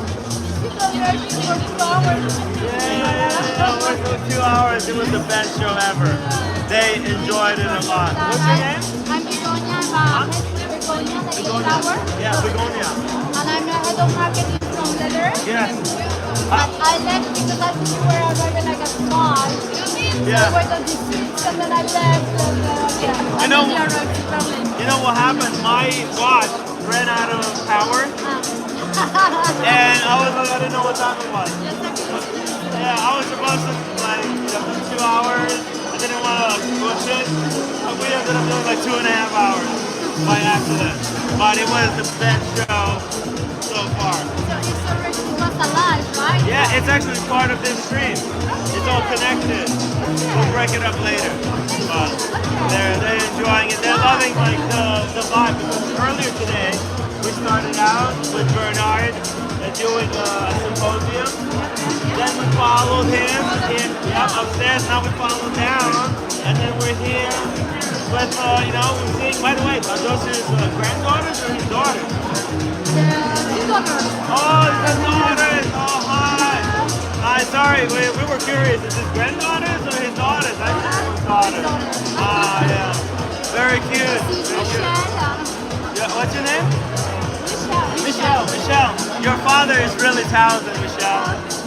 No, he's got so many fans because he's really dedicated to his craft. This whole watch space, he's like the best. He's like really the best. You guys want to say hi? By the way, no, it's in YouTube. Oh, okay. YouTube. Okay. Well, your father, we love your father. He's a great guy. Okay? Are you hoping to be watchmakers like him, or are you gonna continue to pass it? No. I already heard too much so I don't want to. But you're wearing his watch. Yeah. Wow. Show them. Look at this. better watch. Where's your watch? I don't have it. Not yet, not yet. Someday, you should tell him, you should make a special dial to represent the two daughters that he has. Because he has two sub-dials, right? His watches, they have two movements inside. Oh, yes, yes. Yeah, you should do a watch. You should do one watch for you and one watch for you and make them really special. What is your YouTube channel? Ah, here, it's timwrite on YouTube. Thank you very much. Take that, I'll give you one as well. Thank you. Yeah, thank you. Take care of your father. Yeah, he's a really good guy. Bye. Yeah, bye-bye. Really sweet. They're really sweet, you know. They're really sweet. And their father is such a legend. Absolutely. You know, the guy is a fountain of wisdom. Rodent mutation. Wedding here. Super chat. Rodent mutation. Thanks for the leader interview. Enjoy the party. Wow, thank you so much, Rodent Mutation. I wish you were here with us. No, maybe come down sometime and grab a drink together while we're here. I think he's a local here. He's from here. Yeah, I think Rodent Mutation is from here. Yeah. Because I remember we ran into him at the Watches and Wonders. Great family, you can tell they're quality people. Yes. Yes, they were. Humble Pie, they were. Letterer's daughters. Oh, here we go.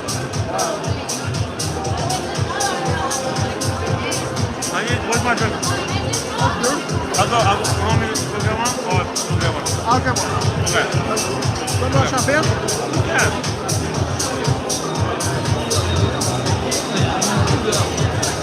Cheers. Hi, is that a Trilo? Yeah. Wow, that's a really cool watch. Thank you. What's your name? Emilion. Emilion? And Cecil. And Cecil, nice to meet you. Cecil. I'm live on YouTube. Yeah. We need to show that. We love the Trilo watch. Actually, if I can flip the camera. And you both have Trilo watches? Wow. Cecil and Emil. Cecil and Emil, you guys work for Trilo? What?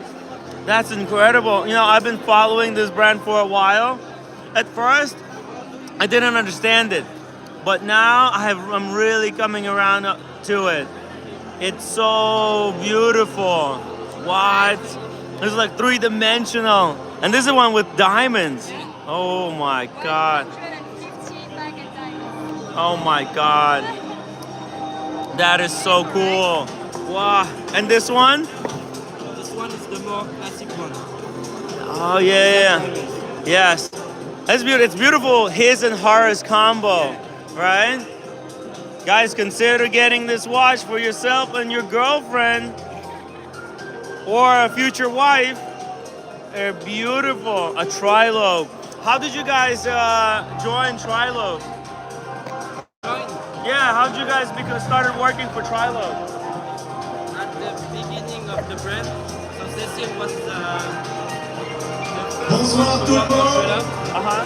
Bonsoir, bonsoir. And I joined the team as a designer. Merci d'être ici. Oh, you're a designer. Alors, and what about Cecil? est-ce que je peux avoir votre attention deux petites minutes? Oh, well, I would love Est-ce que vous êtes venus pour to maybe GMT? someday have you guys on the show to talk Merci. about Trilo. Est-ce que vous êtes Try venus to pour promote it. directeur? We got some of the most dedicated Oui. watch collectors in the watch space. Pour écouter le directeur, pour d'avoir écouté GMT. Thank you. Donc, je vais vous demander deux petites minutes d'attention, s'il vous plaît. J'ai des informations très importantes à partager avec vous. It's starting. Okay. C'est valable aussi pour les gens qui sont sur la terrasse et les gens qui sont un petit peu en arrière. Alors, tout d'abord, merci à tous et toutes d'être fidèles aux soirées GMT. Merci à tous de partager notre enthousiasme. Merci d'être là pour cette nouvelle soirée GMT. Je voudrais évidemment remercier aussi nos sponsors. Biwi, qui est un sous-traitant d'industrie de la 3e génération d'innovation. Ils viennent de créer un produit super innovant, 50% plus léger que le carbone, le Super Light, vous allez voir. Merci à Caviar House et Prunier qui alimente nos papilles ce soir. Merci aussi à Live Team qui organise l'événement, au Champagne, Oxo, à mes partenaires Geneva, pas Geneva, mes partenaires médias Watch Your Time. Évidemment, merci à toute mon équipe, GMT et Authentication, qui font un travail de dingue sur ce salon pour relayer toutes vos infos. Un merci tout spécial à Charlotte et Olivier qui ont géré la liste des invités. C'était un gros challenge ce soir. Également, voilà, c'est challenging là.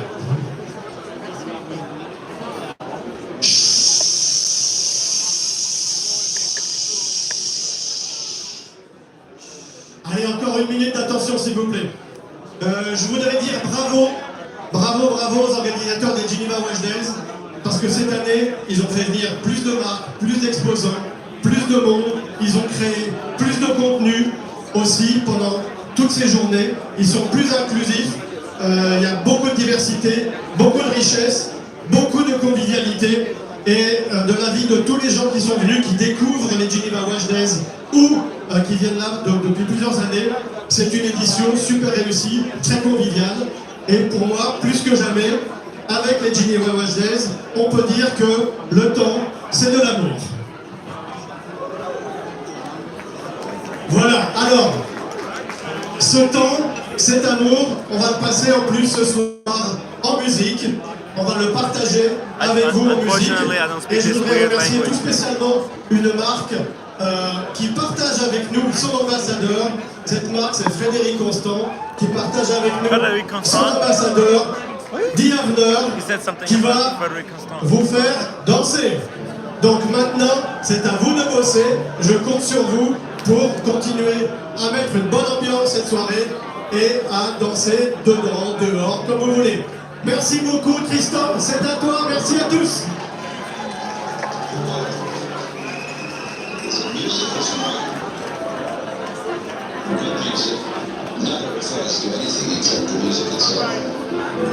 What do you mean? We got a special DJ here. Let's pretend. Oh yeah. That will happen. This will pop off.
Wow.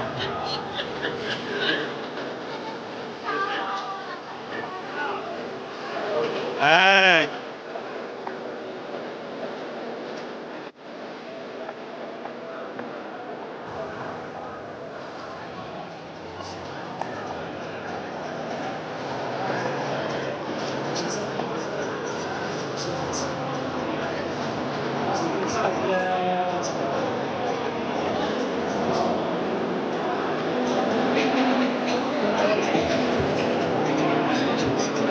All right. It's pretty good over there. You know, it would be good to get a table on that side with the view. Maybe we can do that. What do you think?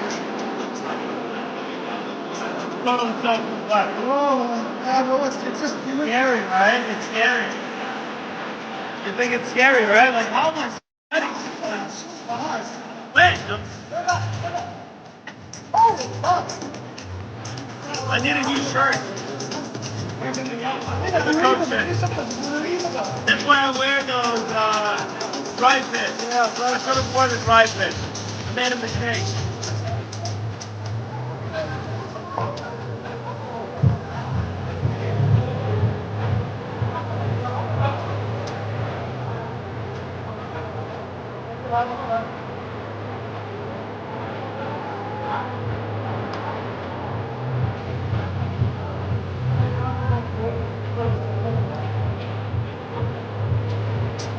Like break dancing.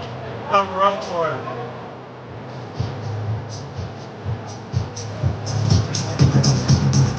If I wasn't so goddamn sweaty.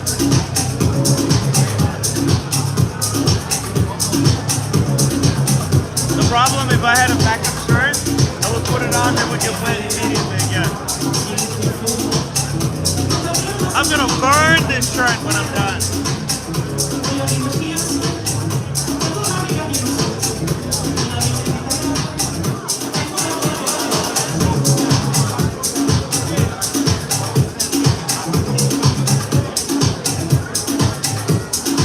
Oh, heads up! We detected copyright music.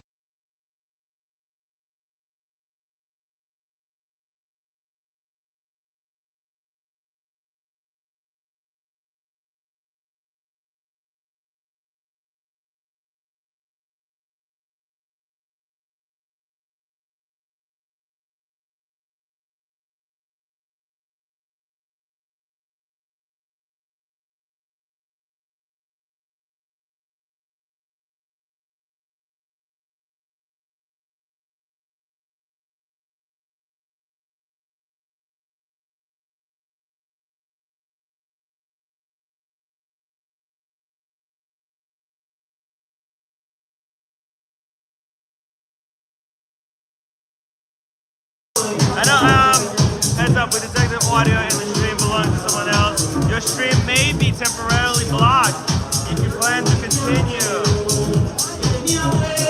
I might get blocked. We're muted apparently. No, I was thinking that's why I'm muted. They can still see us.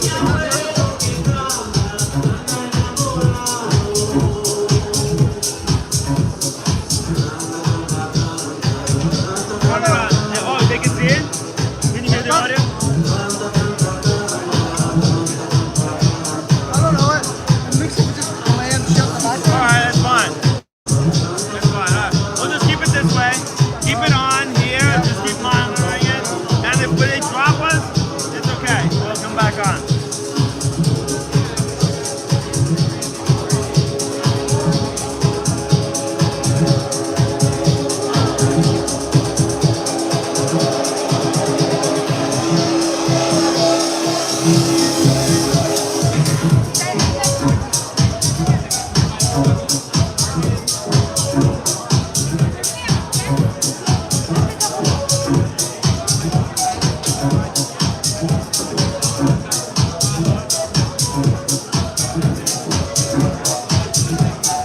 We still need to see that G-Shock.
Get down, Red. Let's see some moves. Come on. Come on, let's see some moves. How much super chats for to see Red Shovel move?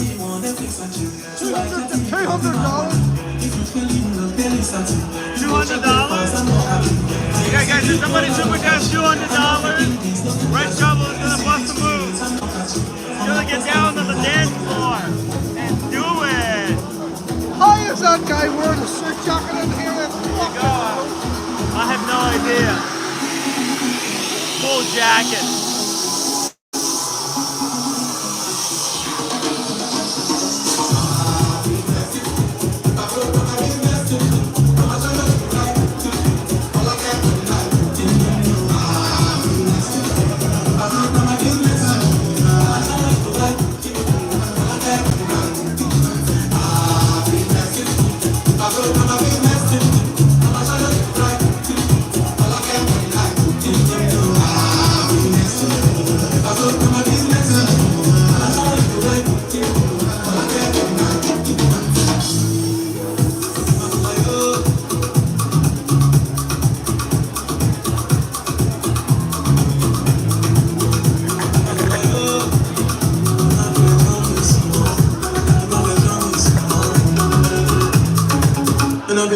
Life, but that's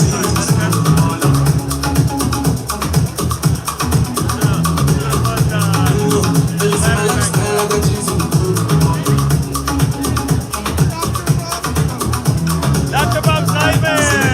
$10 super chat. Good try with the G-Shock. Now, thrust your hips and point simultaneously. Both of you. Do it.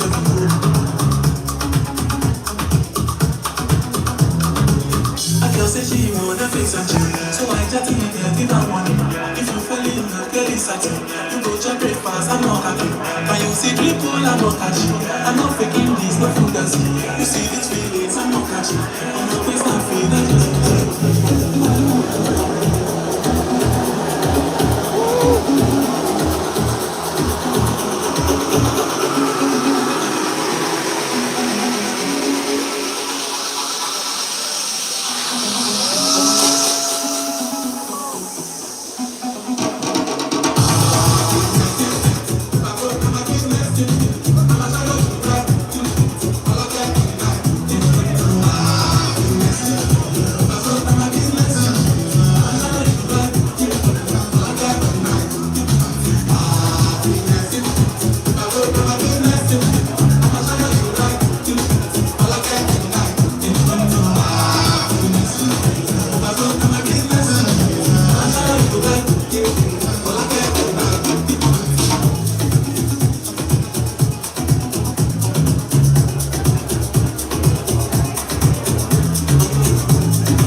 broadcasting live? Yes. Wow, YouTube? YouTube, yeah. Can I show you watch on YouTube? Can I show you watch on the stream? No, it's okay. No, not your face, just the watch. Yeah, I know. Oh, okay, that's fine, that's fine. It's alright. Okay, no problem. Where you from? I'm from New York. New York? Yeah. You come here? Yeah. I got here, broadcast. A lot of people couldn't make it, but this way is kind of Beautiful.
totally watch.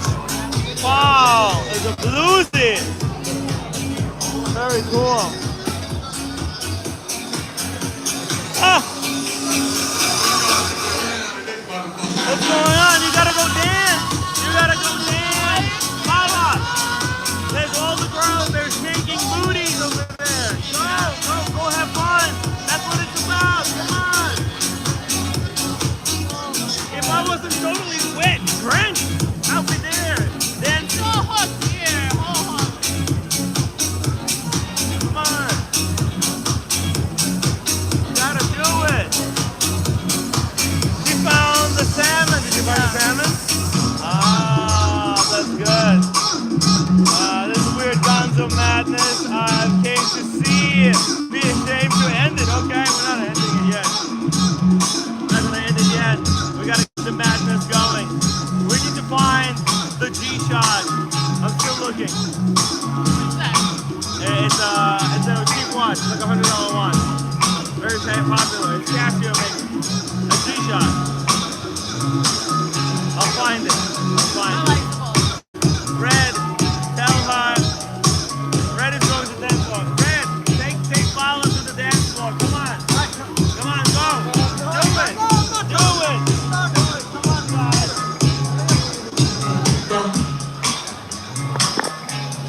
All right. Let's see it. I'm looking for a G-Shot. Oh, let's go out here.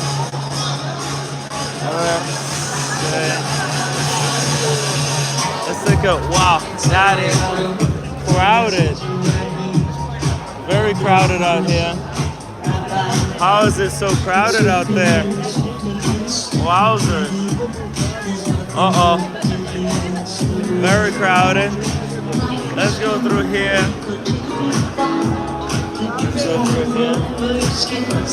Let's see what's going on.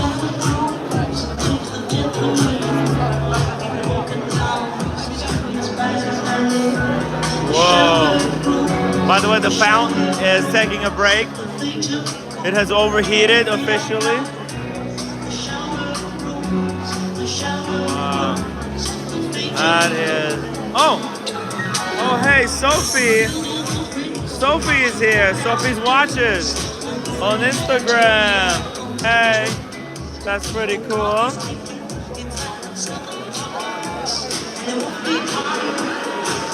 Very impressive. Yeah, the guy in the hat. Yes, where is he?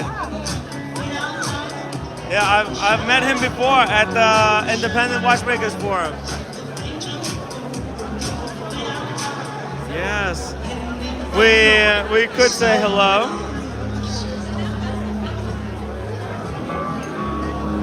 If he comes back. I don't wanna like dive into that. Yeah, Sophie.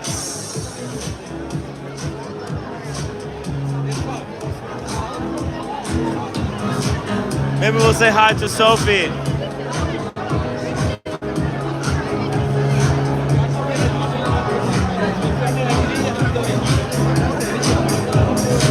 Oh, the fountain is back.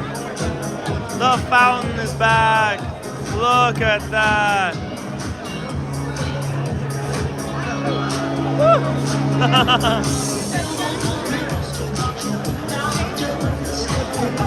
Wow.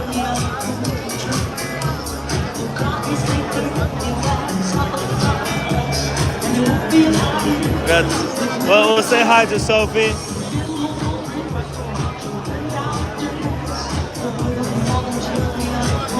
In a second, we'll say hi.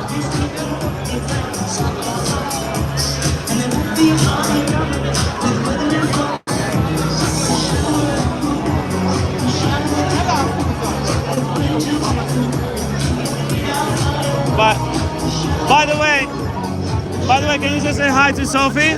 Hello, timwrite. Hello, I'm a huge fan. Oh my god, I'm a fan of you. Thank you. Oh, you know, I'm following your Instagram. Oh my god. I've been following your Instagram. Love what you do. The princess of the watch world. Love all the cute pictures and videos. What's yours? Is it? I had no idea you'd be here. Yeah, I didn't know I would be here. It's so wet. Oh, it's so hot. The guy's What hot. do you wear? I'm wearing the Maurice Grossman. XT. Yeah, you want to see him? Yes. Oh, there we go. Wait. Take it off for Sophie. Sophie's watches. There you go. Take a look at that. Is that meteorite? It's no, it's tremblage dial. It's like hand hammered. Yeah. That is gorgeous. I've only seen it in pictures. Yeah. Oh, it's like hand engraved. Yeah, the whole thing. So this is what all your money goes to, right? Exactly. This was like just fate and luck combined, and it's just this happened. Wow. Yeah. And you're really passionate about watches. Oh my God. Your Instagram is so inspirational because you truly love watches. Oh, I really do. Yeah. Can you tell? It comes through. Thank you. That means a lot. Yeah, I would love to have you on my show. Maybe Yeah, you have a told me chat. before. Yeah. I am able to do that now. Yeah? Like, Okay. I've got a. What are you wearing? Let's see that. I've got the Baltic. A Baltic, yes. I call it Mr. Roulette. You know. But it MR Roulette. And I've got a Lorenzo, which is a beautiful micro brand here in Geneva. And this is the DRZ02R. That is so cool. You know, Baltic, I think they're making my watch. Like, I think this is my watch. Right? Yeah, Like, but that's this the is same. The original It's the one same, is yeah. not the same. Yeah, the original and, like, Yeah, with the break in. yeah. markings, Yeah. It's the same. It's bringing the same. Different level. I could have saved a lot of money by just getting that, you know. It's I'm stuck now. It's like a big joke now. I'm stuck with this watch. You're stuck. It's till death do us part. I married this watch. Yes. Basically. But are people watching you right now? We still got 123 people watching. Oh my God, hello. Sophie! Honestly, this Oh, is... you got a lot of fans because Dr. Bob's Nightmare, he's a huge fan. Hi. Let's see. Sorry, I don't know what's happening right now, but I love you all. And Tim is wonderful. I tried. And it's really weird that he's doing this live because we're just having a nice party, but you were all invited apparently. So that's amazing. Sophie's so fun. What a cutie. Versace boy. Sophie. Guys, put her link in the chat, somebody. Everybody follow Sophie. She's so passionate. So passionate. I love like the fact that you go to the beach so much. I love the beach. Yeah. Here, the lake is amazing. Guys, if you ever come to Geneva or if you're in Switzerland, the lake is clean, it's beautiful. Go to the beach. And if you're in Sicily, you're in for a treat. I love you. Yeah, I wish I was going to the beach as much. I'm afraid of the sun. But you're in New York, right? Yeah. New York is the beach. No, there is.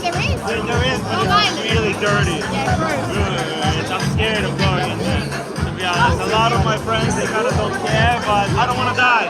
You know, I have a nice watch. I don't want to die yet. I have a beautiful watch to wear. Honestly, this is wild that you have people watching you right now. Like, it's blowing my mind. Well, thank you for your time.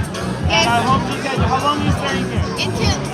I live here, but I'm here tomorrow too. Are you around? I'm gonna be here tomorrow. Yes. Message me. Yes, Because I okay. have like literally no plans. Okay, I'll send you. Okay. Like not in life. Yes. And like you see my face doing that screenshot. Yeah, I screenshot. Well, that's just a reminder, so I remember to message you. Message me. Yeah, I will come on. And we have a coffee or something. Yeah, I'm gonna change Not in front shirt. of camera. No, not in front of camera, and I'll change the shirt because I don't know what's going on here. Well, I gotta say, bye everyone. Like, it's really weird that you're watching Sophie. this. But bye. Sophie, thank you so Really much. nice to meet you. Love chatting with you. We'll chat more. Yes, bye. Okay, bye-bye. All right, look at this. We met Sophie. Let's see. Let's get like one more drink, maybe. Hey, you guys are still around. Hey, enjoying your time? Oh, it's hot in here. It's hot. It's humidity. It's humidity. I'm sweating. I'm sweating. No, no, no. Somebody spilled champagne on me. They sprayed me. They sprayed me with champagne. Listen, man. Hey. Enjoy.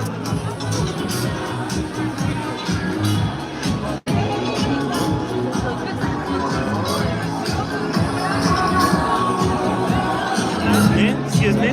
Hi. Sorry.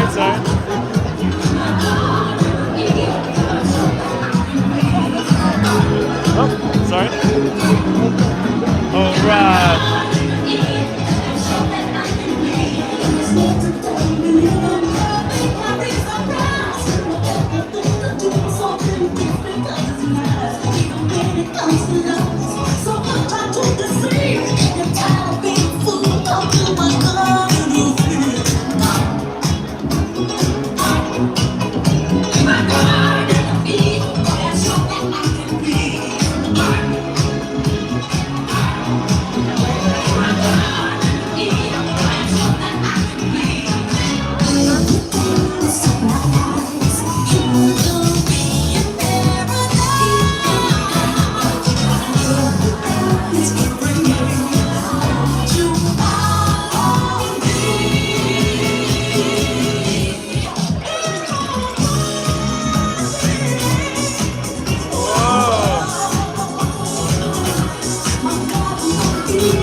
We still need to find the G-shot.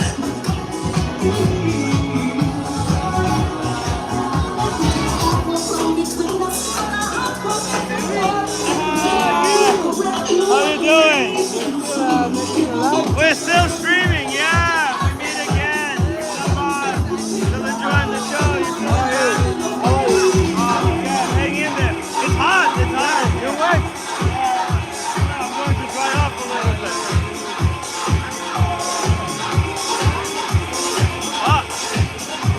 What happened?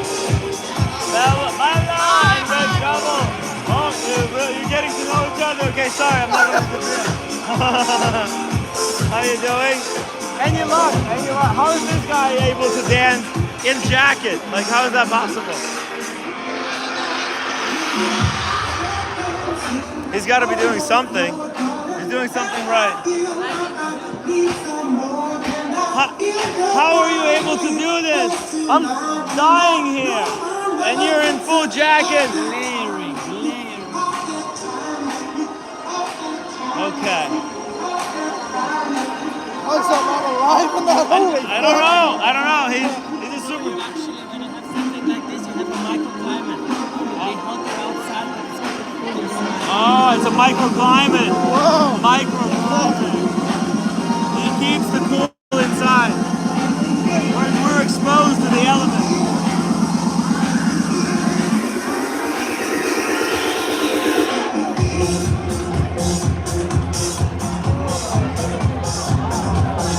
It's crazy.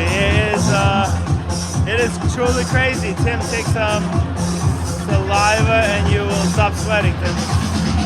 Salvia. Okay, salvia. No, it's a different shirt. It's a different shirt than yesterday, of course.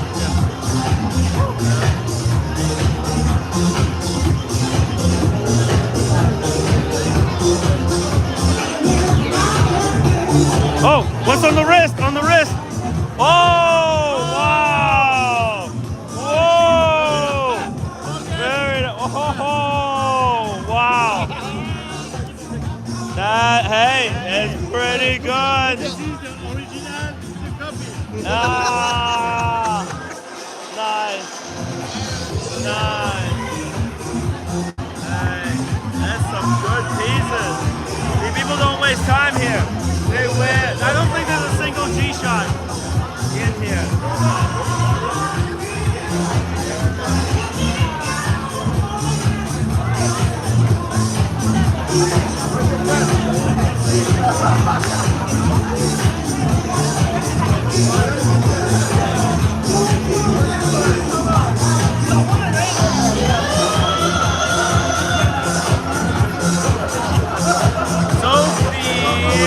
Watch World.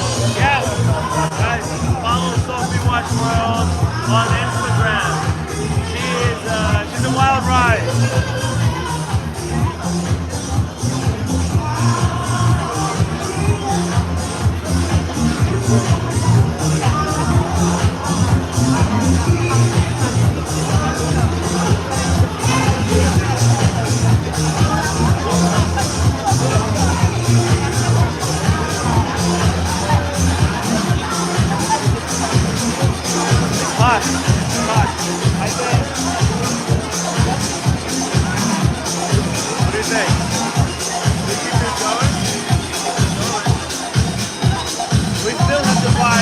shot.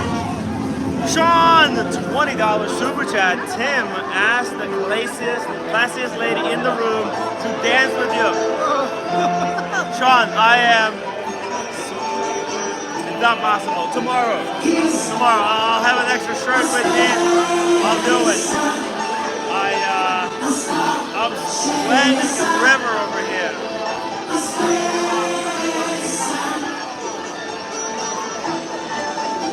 I wish I could. I don't want to put anybody through this.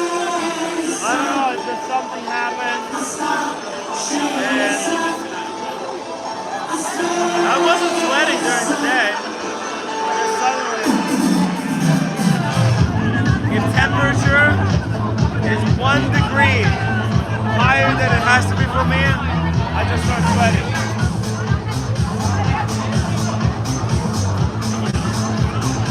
I'm gonna have to ask the nastiest woman in here to dance with me. That could work, John, actually. That could work.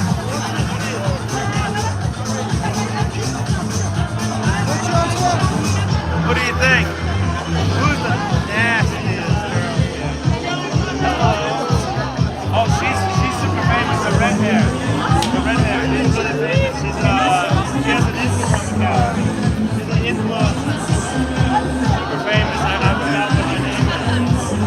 So she's extremely famous. But guys, what's the redhead? What's her name on Instagram? She's super famous. I forgot what her name is. She's extraordinary. She was on the panel earlier for female watch influencers.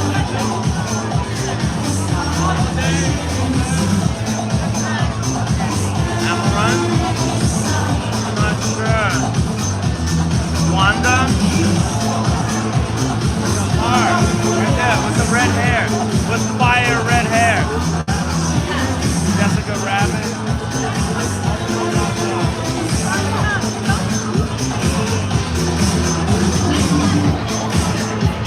You guys don't know? I'm shocked. Usually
make sure to subscribe to us. This guy's a crook. DC. Yeah. Yeah, he's Parm. Younger Parm. Yeah. You work for Marathon Park, right? Huh? You work for Marathon Park? Nice. Would love to maybe someday chat, maybe on the show. I want to find out more about like the brand, the people behind it.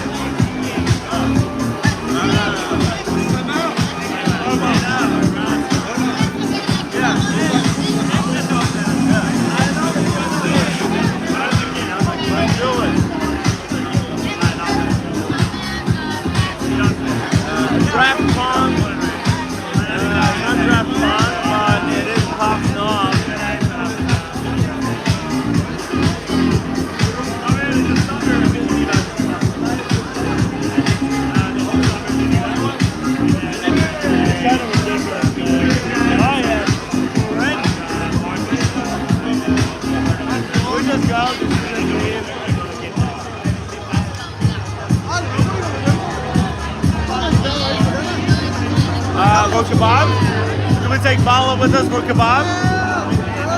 Let's take Vala for kebab?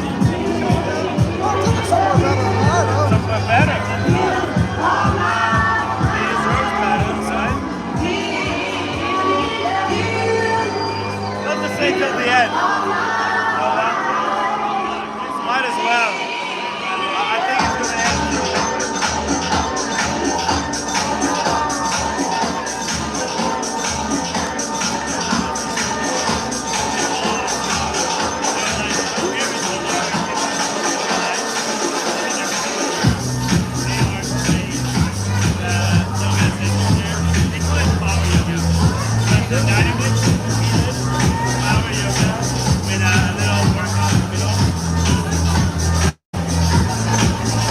Gotta love the watch hobby.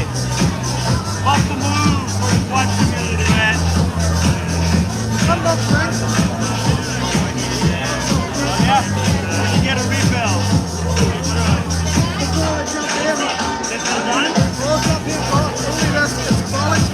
Okay, okay, you get a refill. Give me some, okay?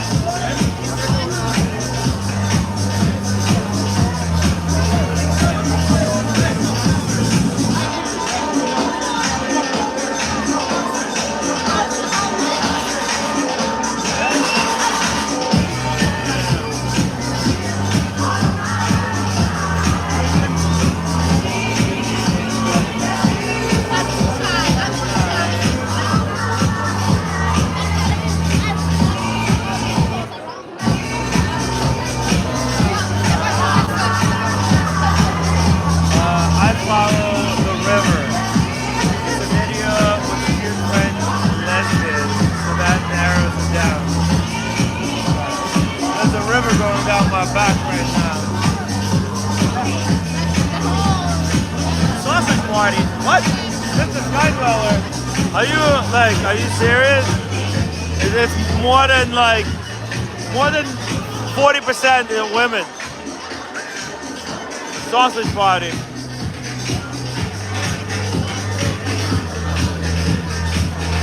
How is this a sausage party? Come on.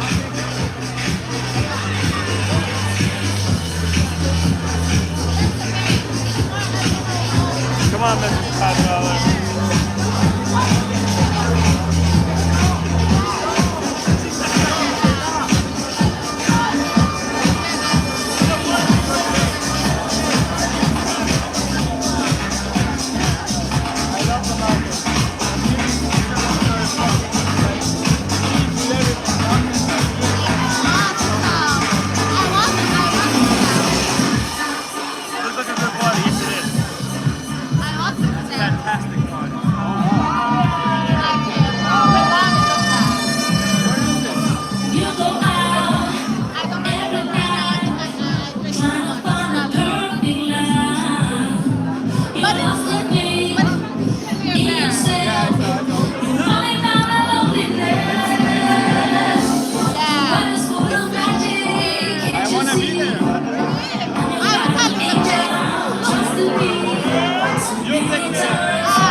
How many people? 133. 133 people. What's up? So many you. For you. So many times. So many times. Hey, hey, hey. So many times I was with you. Where are these guys from? Yo! It's on YouTube. Oh, on YouTube? Yeah. Are you doing watch and stuff or? I'm a wristwatch YouTuber. Usually we just talk watches, but today I'm covering the event here at the Geneva Watch Days, and I'm bringing people behind the scenes. Let's go. It's not in the big scene, but it's still pretty good. Yeah, it's awesome. It's pretty, very old, everything. I was saying my friend, we need to be more young people, we need to be well, slowly and slowly things gonna change. Yeah, it's not bad. So what's your favorite watch to say? What are you wearing? Yeah, I'm wearing my Maurice Grossman. Maurice Grossman. I'm not as good as independent. Very independent. Yeah, German independent. What are you wearing? Funny enough, the story's out. Oh, it's a palm prawns day job. It's a little jungle. Yo! You know what I call it? Panda diet dial. Funny. You know, because there's the Daytona Panda. Yeah. But this is the Panda diet. I see. Because that's what it feeds on. That's so beautiful. The story has been funny because I have a panda. Yes. And then I wear it every day. I got my panda when I was 17. And I traveled the world. And then I was traveling with my panda. I went to South Africa, Brazil, and many times I almost got it stolen.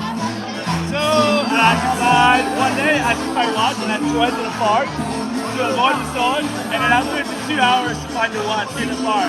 I paid people $20 to help me find my watch. So I saved it up and I destroyed it. You know, this is ours. I don't know.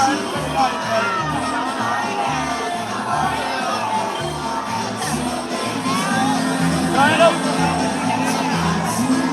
So I was like, I need another watch. I need a casual Rolex. Yeah. Some days, if it gets stolen, the insurance will pay it, and I can buy the watch again. Yeah. Because the Rolex is like a panda. If I lose it, the insurance won't even pay the value. This was $7,000 like that. They won't repay the face value. Oh, they're not going to repay it. No. And then I got a Rolex and they said we don't have it anymore. So I said, give me the most plain. And also I want a smaller watch, easy. So I bought the Palm. You know what happened? They stopped doing it. And I just worked more than my panda. You're not going to be able to recover it. So that was the same problem again. So I went back, I'm like, give me another one, but this time, please, no more value high, simple, boring, data, whatever. You need like 436. Is it too thick though, no? No. 436. Again, 36. Simple, basic. 36. Okay, oh look at it. Check it out. It's got the 369. Okay, oh I see. And it's got a flip lock so that you can't steal it. So like this one, it doesn't have it, but the Explorer 1 has it. You are good at it, yeah. Go with that. That's the video. Freaking happy. Enjoy. Go to the YouTube channel. And subscribe to my channel. Yeah, and if you ever got time, I would love to interview you. Talk about your journey. Where do you live? I'm living in New York. Okay, I'm in LA. I'll be in LA in October. No, I'll be there the whole October. My buddy's running an app. Oh, cool. What app? Trading cards. Sick. Cool, man. I'm in LA. Hit me up. Let us go. I'll hit you up. Do you have a card? Yeah, I have a card. Do you have my card? Yeah. No, I don't have a card. That's it. Video. Down. Wow.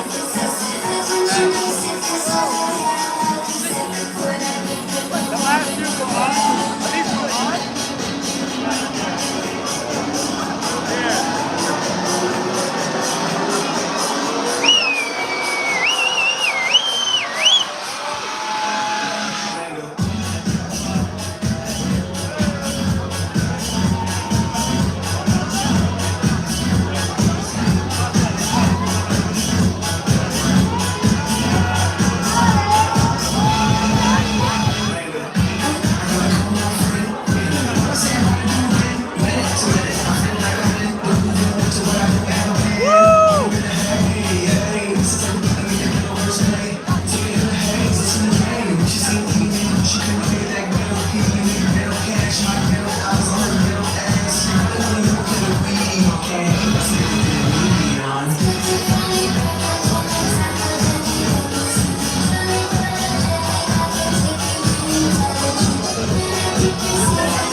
Oh my God, no. We're live. Yeah, I see. I love the look, the pearls. Come on, look at this. This is a sex symbol right here. What watch do you wear? Oh my God. What watch do you wear? What watch?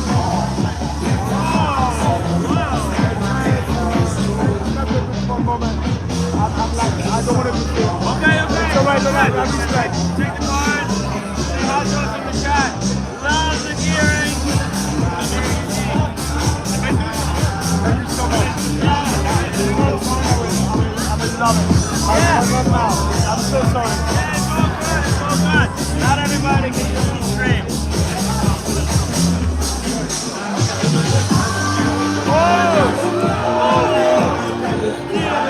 Party's popping off.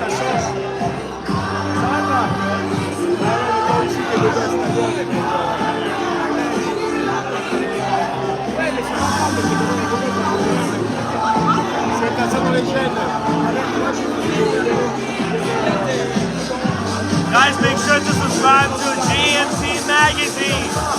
It's because of the GMT Magazine that I'm able to be here. Let's bring you guys to this awesome party.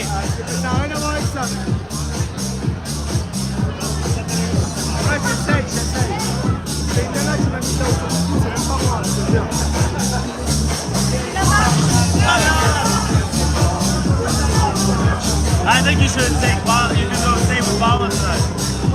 I think you should spend the night with Bala tonight, Red. There's really no point of coming back with me.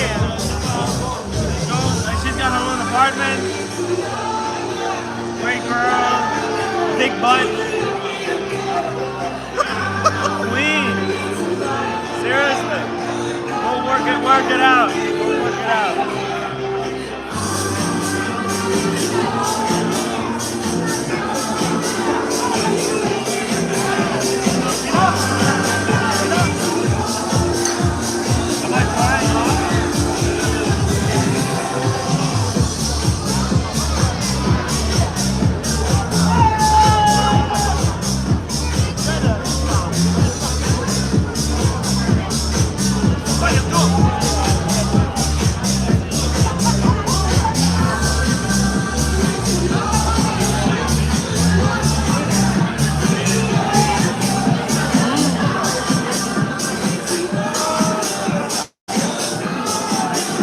Where's Osheen? Exactly, he's missing out. Osheen is missing out. I messaged him earlier today. I said, get your ass over here. You're missing out. He belongs here. Yo, Osheen, look at all the tail. You would make this party work for him.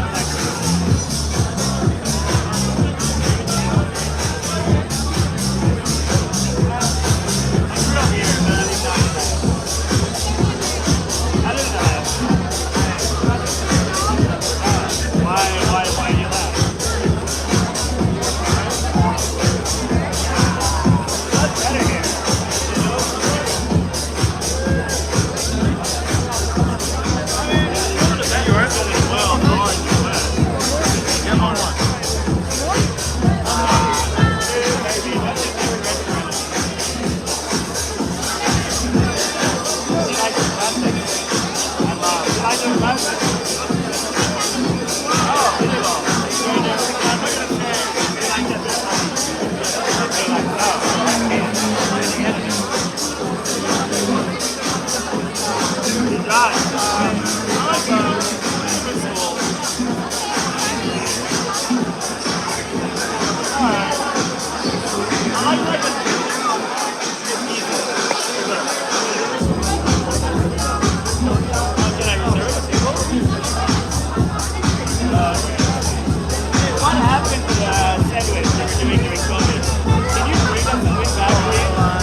sweet MBNF there. Sean, whoa, Sean, $20 super chat. Timmy, I have to be there.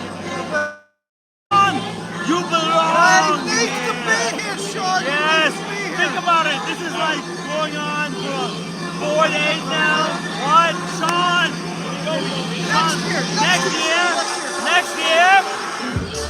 Next year we're gonna get a penthouse together. Woo! Cheers to Sean! Fred, cheers to Sean. Cheers to Sean. Boom! The party, the vibes are calling me to be there. Yes! Hell yeah! Guys, if you're able to make it here next year, you gotta come, you gotta come. It's amazing.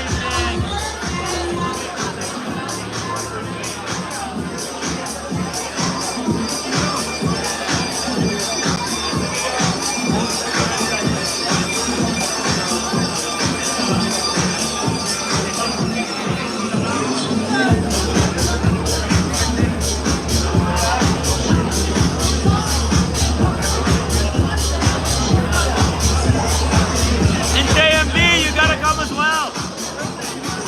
Next year we're gonna sign up. We're gonna sign up ahead of time.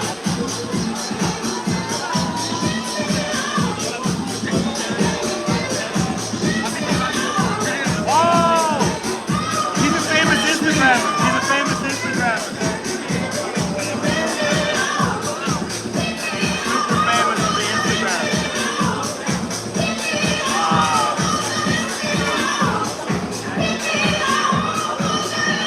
I remember I saw his IG.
that properly from Sean. Since you didn't get me a dance with Pretty Lady, hug Red and give him a kiss on the cheek.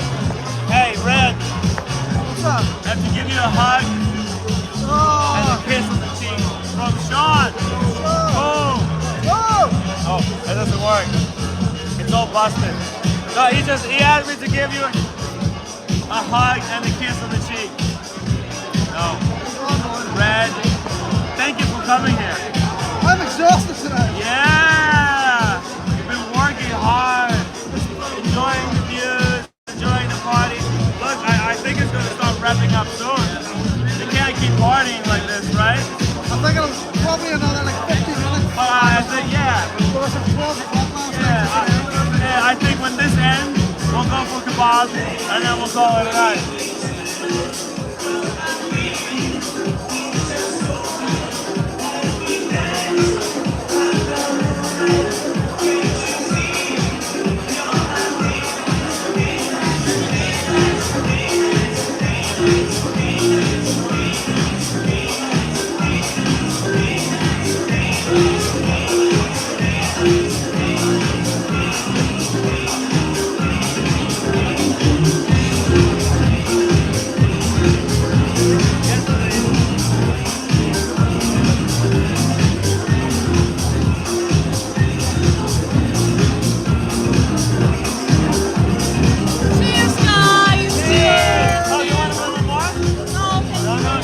Okay, cheers!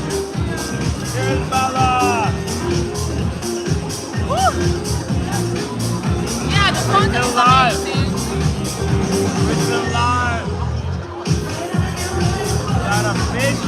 Gotta be fishing. Woo! Bust the move! Bella! The community needs to see you bust the move. Community loves me, I love community. Wow!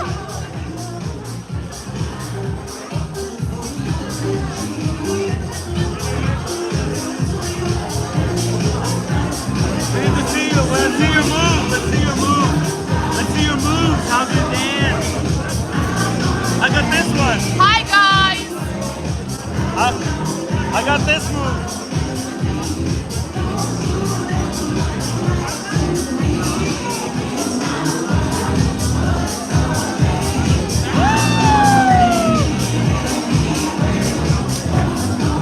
Hey, Sean, $20 super chat. Hello, Bella, your name fits you well. Cheers. Bella. Bella? Yeah. Bella. Bella. Bella. Let's see the move. But wait, people can give you money while you are earning what you are streaming, right? What? People can give you money while you are streaming. What does that mean? So you can use this money, right?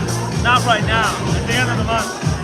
Okay, I think this is so you can reach out to the people account, right? No. At the end of the month, they send me a check. Because they take a portion of this. That's not the final. YouTube takes 30%. And then I have to pay taxes. So I get like half of it. Yeah, oh my god. It is what it is, but it's not immediate, no. I have to pace myself. JMB 10 pounds super chat. Here we go. GMT magazine subscription. Europe 1 year. GMT should say this because they didn't want to let him inside first. Thank you very much, Europe. GMT. 1 year, $130. 2 years, $260. I'm getting 2 year subscription. Thank you. Timwrite. Thank you, JMB. JMB, absolute legend. And you know what? I'm gonna use tonight's super chats to get myself a subscription as well. Oh, yeah. After tonight, I will try to fundraise for a 2 year subscription. Wow. So guys, if you enjoyed the show, all the super chats are gonna go to support GMT magazine and the show that they put on here for everybody. So, don't be afraid, super chat, support the show, and more importantly, be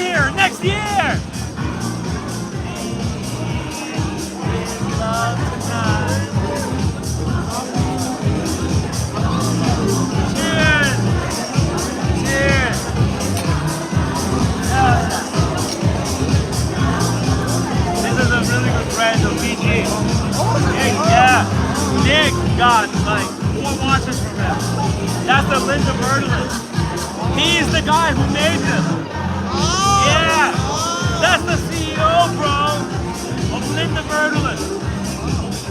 Yeah, and PG is a legend.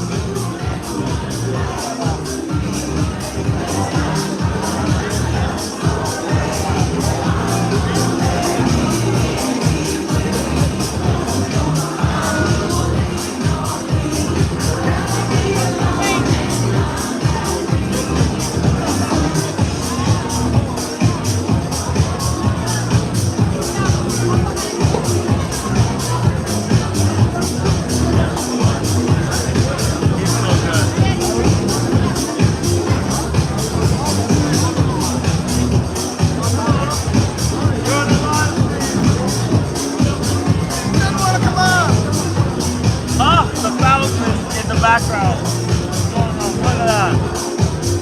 What? God, no, I thought that was the moon. I thought we had the moon over there and the fountain over here. But that's not the moon.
Guys, check this out. This is one of one. What's this? This is a really special watch. 1 second. I have to flip the camera. It's one of one. It's one of one. Number 70. It's called. Let's see here. Catlars. Look at that. Beautiful finish. Amazing onion crown. And then look at that dial. What? This is why you come to parties like this. You can see these unique watches. One of one. Wow. Holy shit. Thank you so much for sharing.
Wow! What is happening?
not the one what?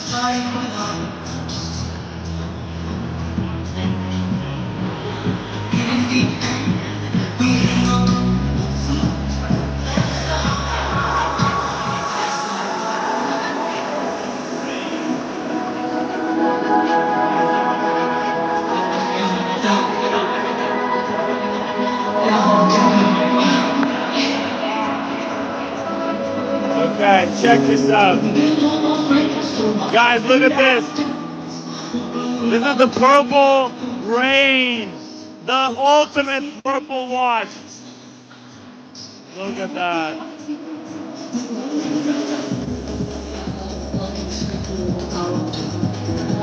Purple Rain. 1 out of 25. Only 1 out of 2 from Dubai. This guy's a legend. Wow. Purple Rain. And it's got the articulating lugs. Look at that. This is just downright dirty. This is why we come to the watch event. To see watches like this.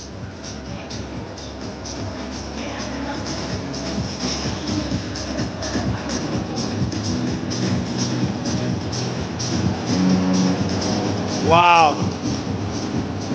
Unreal, guys.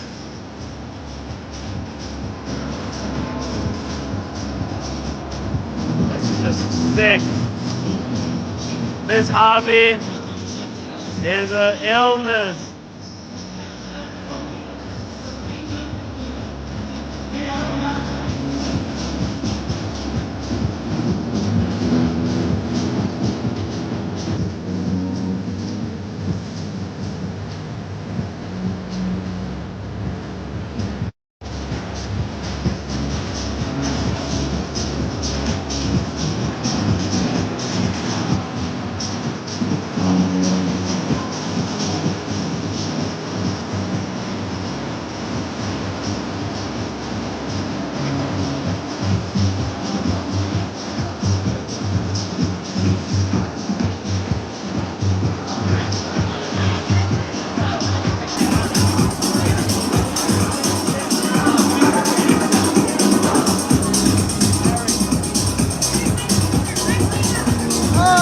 What?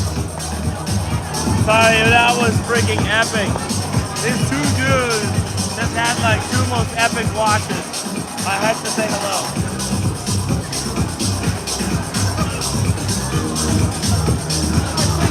I think we stand I think we did. They didn't kick us out. Nobody complained about us. I think I behaved myself. Yeah, you're in good standing here. You're in good standing. Good standing. I'm a good boy tonight.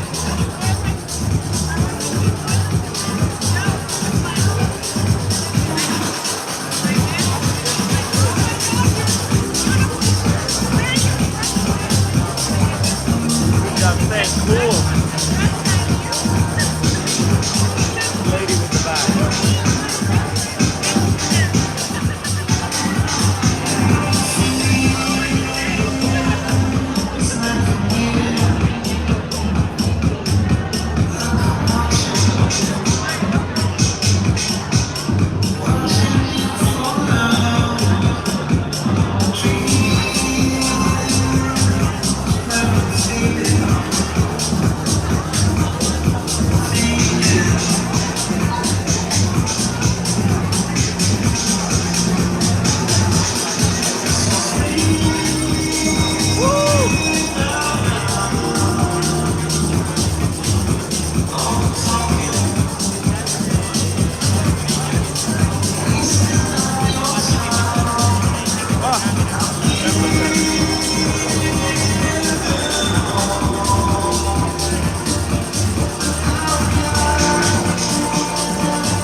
I'm doing a live show. Hey, how you doing?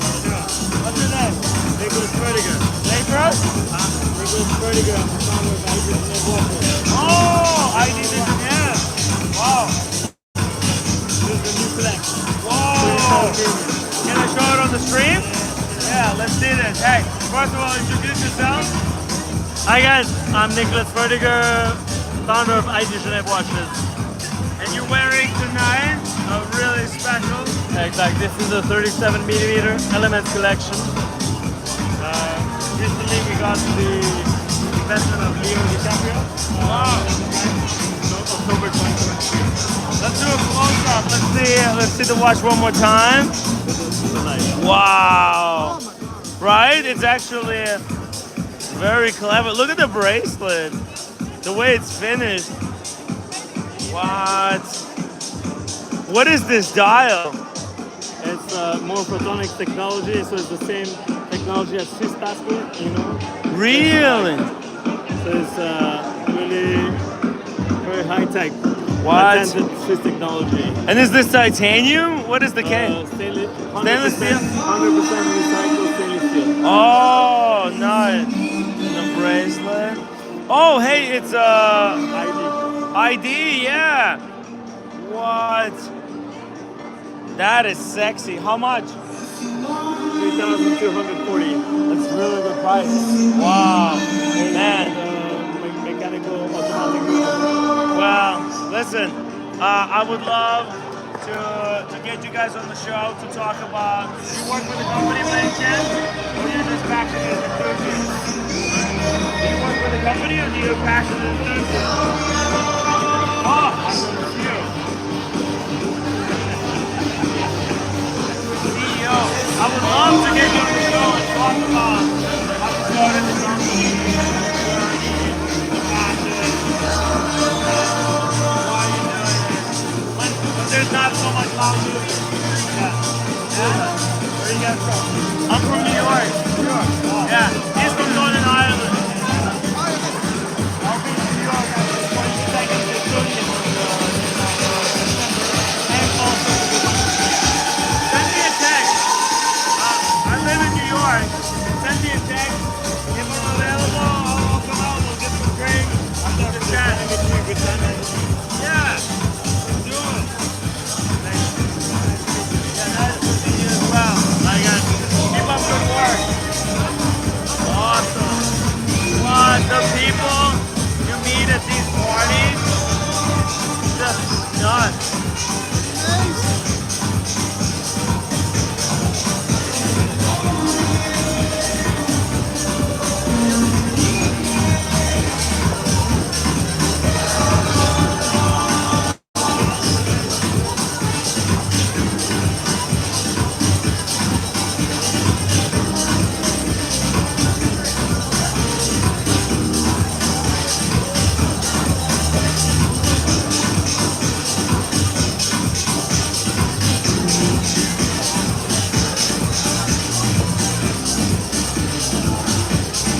stream. Hey! We're live! Hey! Big shout out to live teams for organizing the party. Let's go. Look at this guy go. Look at that. Look at that. Look at that. Look at that. Boom. Boom. Boom. Boom. Boom. He's making it happen, Red. He's making it happen. Yes. See, that's what you need to be doing right now.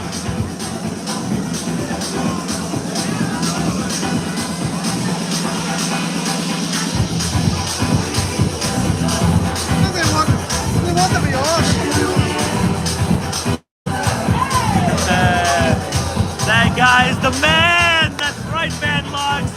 Ben, you should have been here! Are you live on Instagram? Huh? On Instagram? Saban! Live on Instagram? You on Instagram? What's your Instagram? Go, YouTube.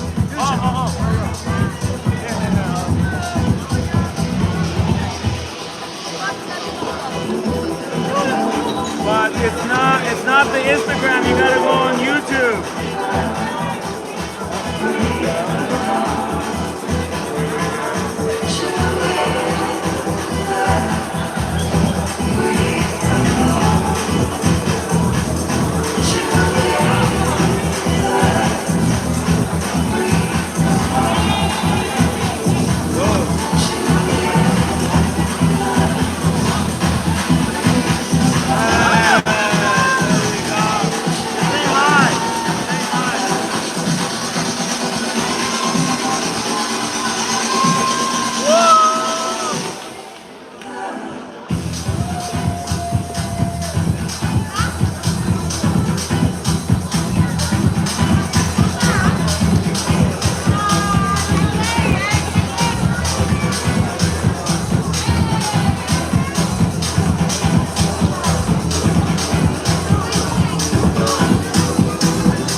Killing it! Wow, did you see that? Those moves! The moves! They made me sweat. I think what's happening, all these people who are dancing, they're sending their exhaustion into me. And I'm sweating for them.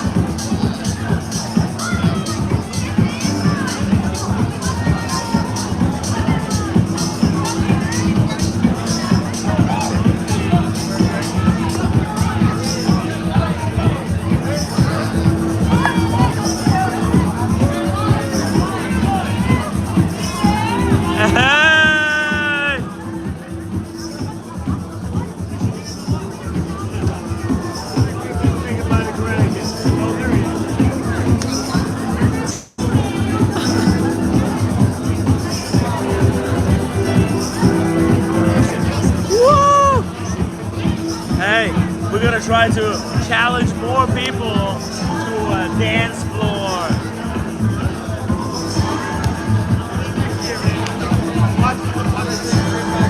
Let's see. Whoa, along the angle.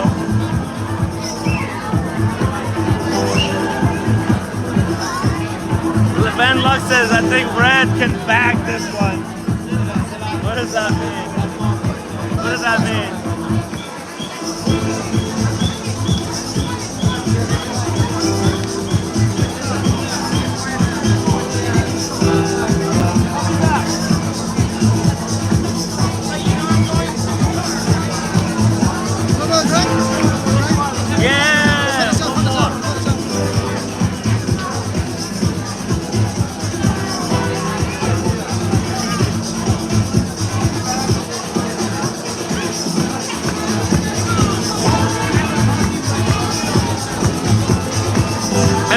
Carlino. Glad you're enjoying this. Hey, it's just like the good old times at the London Watch Show 1.0. Before it all went down the drain. Geneva is trying to rekindle the love.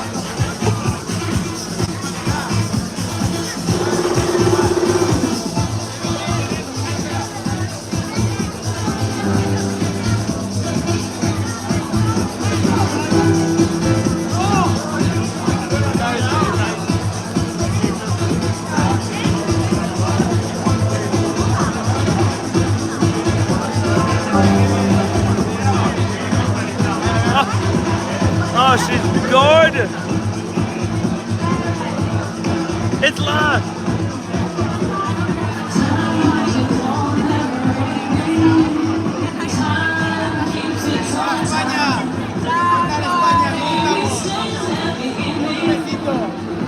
Thank you, guys.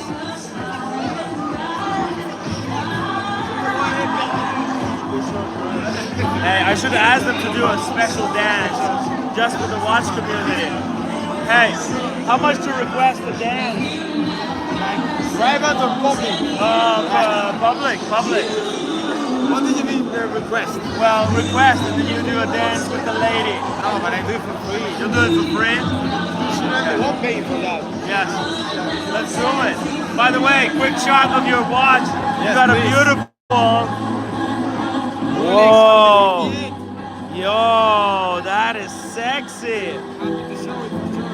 It's really like, you have it on the leather strap. It looks so good.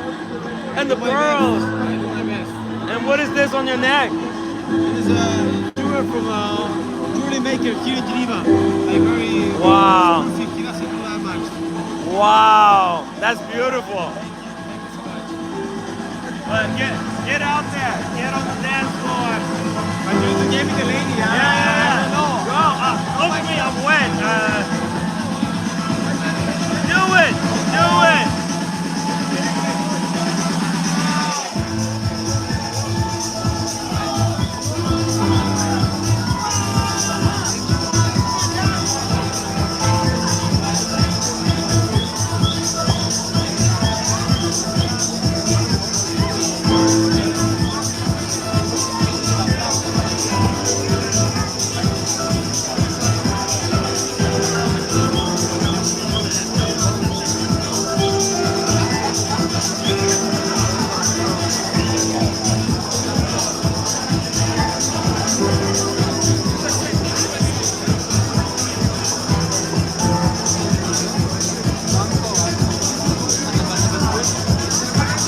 How are all these people so dry? That's what I don't get it.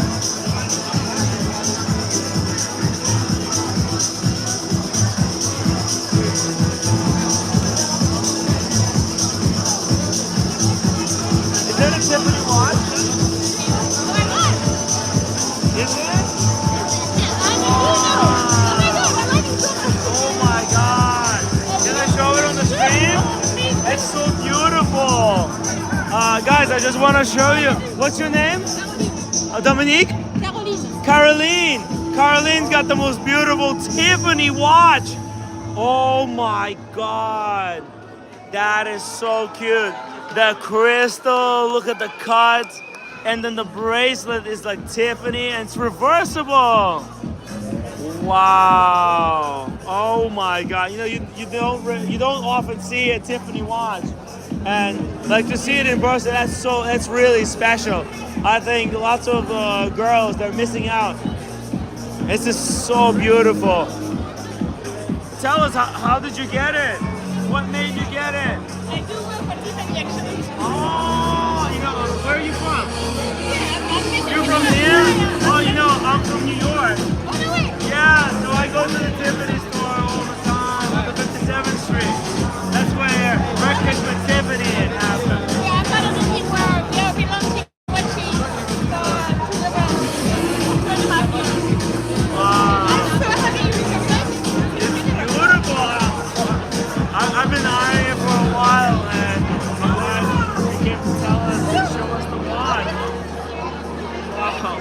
Well, if you're ever in New York,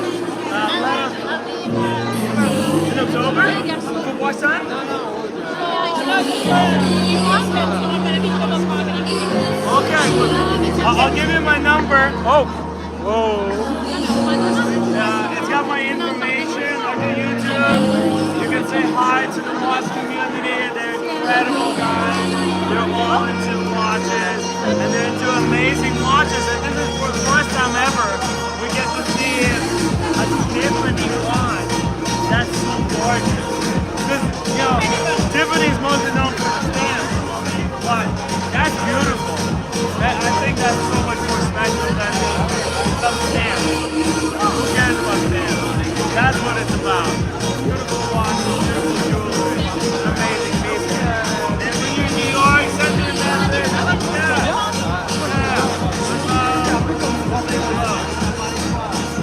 Cheers. Enjoy the party.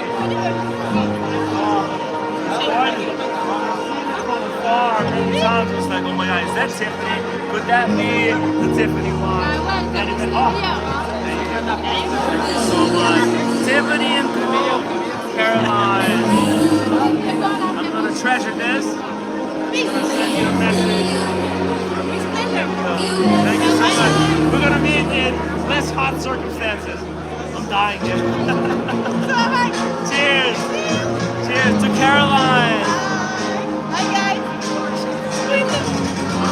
So sweet.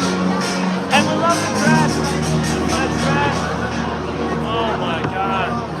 Caroline. Caroline, come back with the Tiffany watch. Oh. Oh.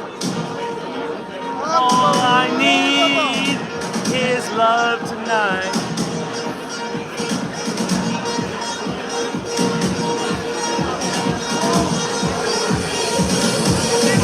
We're still looking for the G-Shock.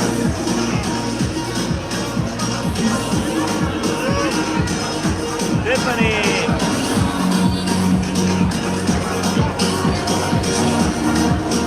She's an uptown girl living in my downtown world.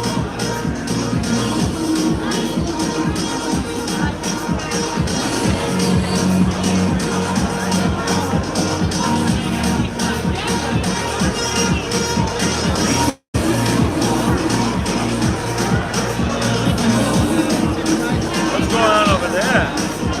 What's happening?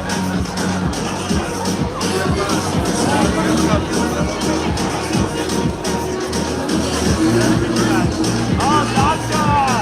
Yes, I did the interview with that. Thank you for showing me all those watches. That was so cool. Yeah, you know, I had all these, you know, it was super rude, but I'm doing this, you know,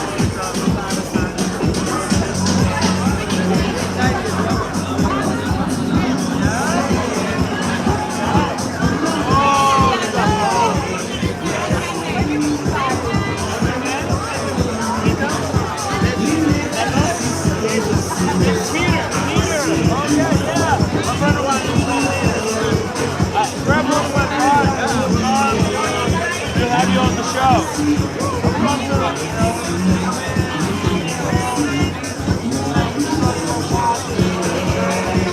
Why Doxa? Well, I have a Doxa myself, that's the Tiffany blue one. Yeah. Love Doxa. Fantastic brand. Yeah. This is like so many. Love that brand. Yeah, it's trendless. I've been really happy. And you know, when you go behind Doxa too, like bring it back and you can really make it a Broadway it is.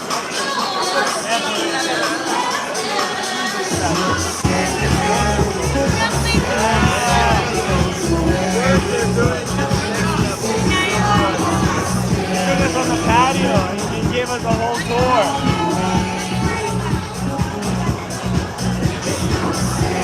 Patio, we have the view, everything. Yeah, it's good. Thank you. Man. Oh, that's the new one, right? Wow. It's so, like, yeah, it's icon. You can tell it's a Doxa. The piece of rice, the orange dial. There's other brands that try to copy it now, but that's the OG. And it was in the gray there against the Rolex, against the Black against all other brands.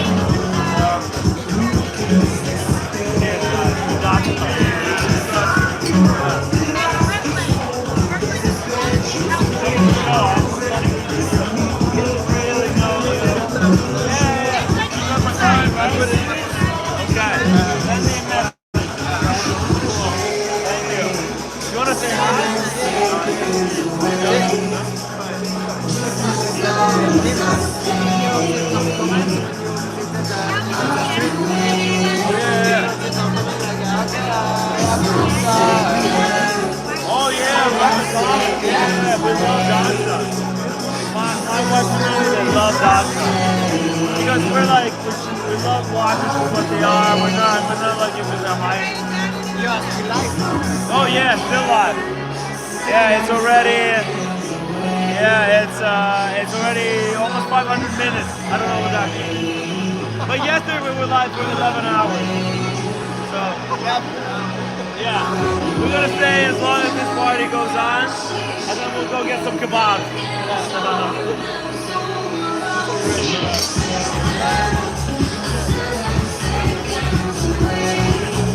Hey, I'm back. Sorry, we're just talking Doxas here. Guys, love the Doxas. Red, you gotta run the show. You gotta entertain the people. I'm teaching him how to entertain. You gotta look here, smile, and say, what do you guys want to see? What do you want to see?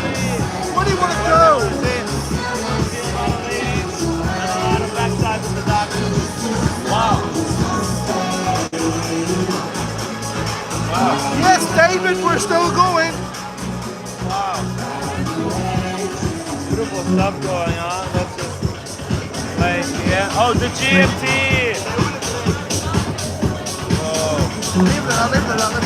Wow. That's a beautiful dress.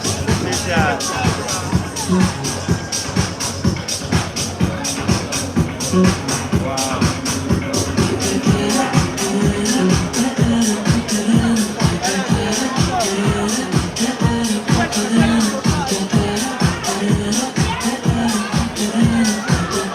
It's like the party is thinning out, so only where's the ladies' friend? You gotta raise the ladies' friend. Gotta raise them up.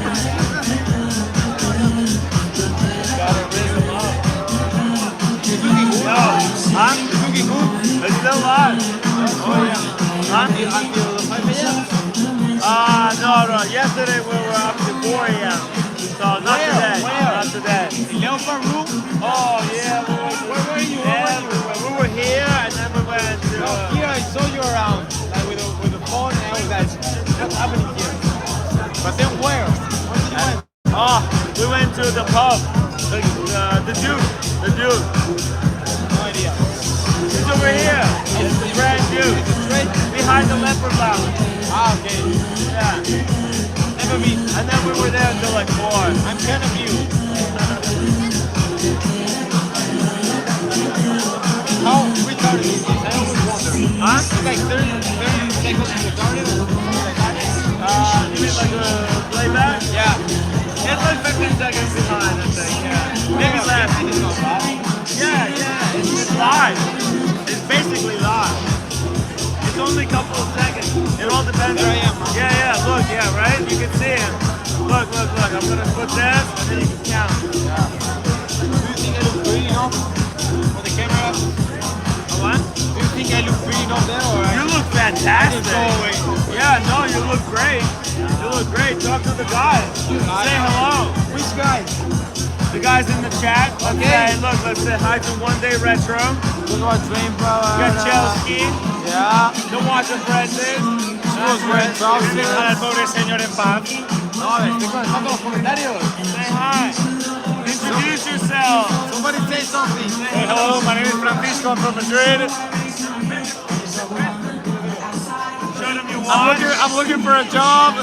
If somebody wants to employ me, anybody needs an architect, I'm here. He's very good at his job. I'm good at my job. An architect. Oh, nice. I don't watch this architect, it's almost the same. What watch are you wearing? It's a shit watch. Hey, it's okay. Hey, you're working your way up. He's working his way up the scale. You know. That's it. You made it into the party. That's the hard part. Yeah, no, that's easy.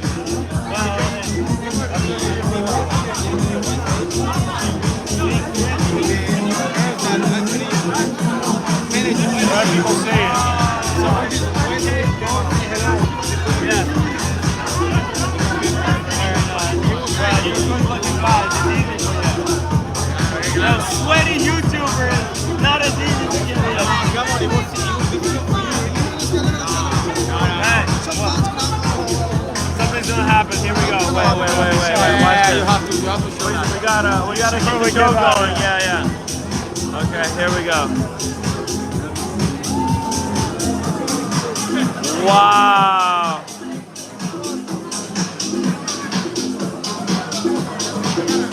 Whoa.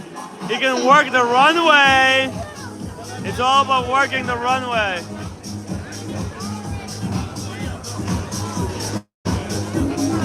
Wow, very nice. Whoa. Here we go.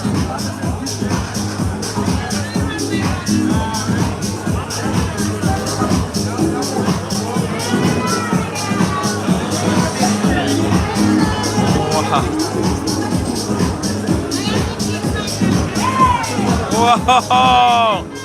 He's got good leg skills. What the fuck is I this know. all Red, about? you go next. Red, go.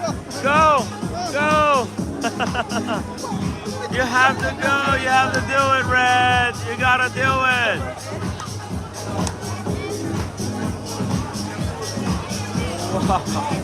Oh my God. The Tiffany girl got the best dress. Oh my God. Who's next? Here we go.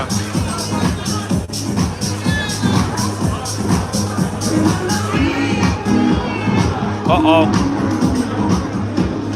Oh.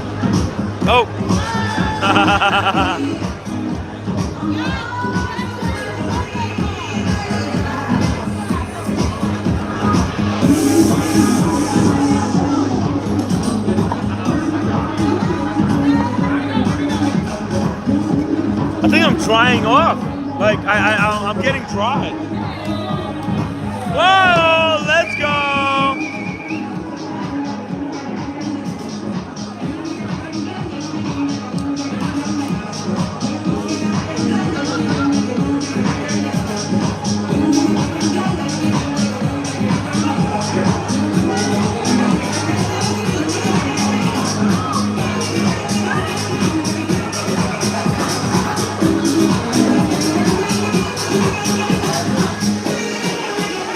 Look at that. Boom. That's how it's done. Whoa. Red, you have to do it. You have to do it. What's the fucking point of You're a this? diva. You have to do it.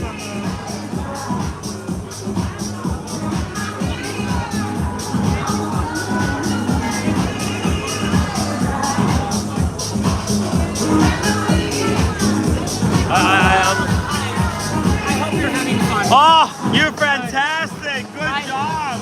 You know, you guys have to make it more challenging. Every time you pass, you have to drink a glass of rosé. Oh, no, I can't do that. I know. I got work. Come on, man. I'm with them. Doxa. Hey, you had a special review of Doxa upstairs. Oh, really? Yes. Good. How did we do? Workers, fantastic. I'm a proud owner of Doxa. That's the CEO. God, what?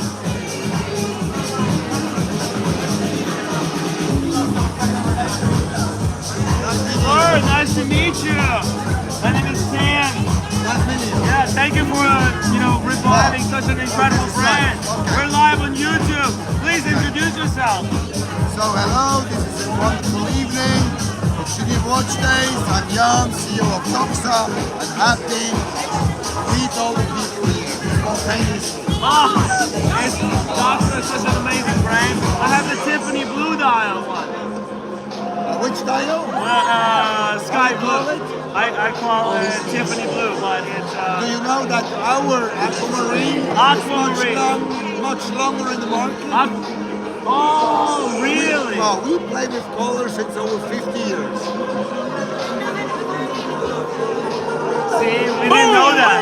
Now you dropped a bomb on this live show. The Doxa bomb went boom. Aquamarine existed before Tiffany took it for themselves. Since 1968. That's... You guys are amazing. By the way, good job on the content. You guys are killing it. The leg work. Whatever it is. I'm the old man, you know, but I have a young team. But you did great. You did really great. I would love to chat with you more, but you have time. My card. If you have a card, I would love to take it. I don't have it with me. You don't have it with me. But we're still around in our streets. Yeah, whenever you have a chance, if you just shoot me a message, we would love to. Because I've got so many incredible watch collectors that want to learn more about the Doxa and the aquamarine, the history behind the color. It's all about the color. The original color of Doxa is orange. Yeah. But it was launched in 1967. Wow. And it got also launched together with the CR. Yes. So, it's not now where we learn and share for the community. Yes. And thank you for the support that we love it. And I love what you're doing with the podcast. He was Clive Cussler, was really our most brand ambassador in the literary world. He sold over 100 million books. Wow. And Dirk Pitt. Yes. This question that I love the family. Also, Clive Cussler, his son, he launched a beautiful project. Yeah. And you know, business, memories, and thank you community, and we do not forget what happened in the past. Thank you for making amazing watches that people can actually appreciate and be proud of wearing every single day. That's what you guys do. Thank you very much.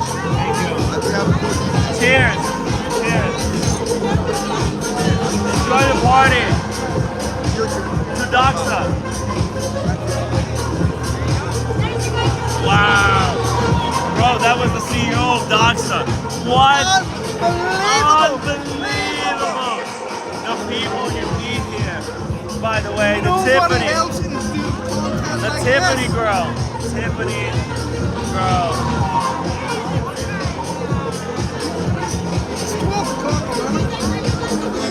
It doesn't look like it's going to end anytime soon. I think we just hang in here as long as the battery lasts. And we'll pay the price tomorrow in the morning. We'll just pay the price.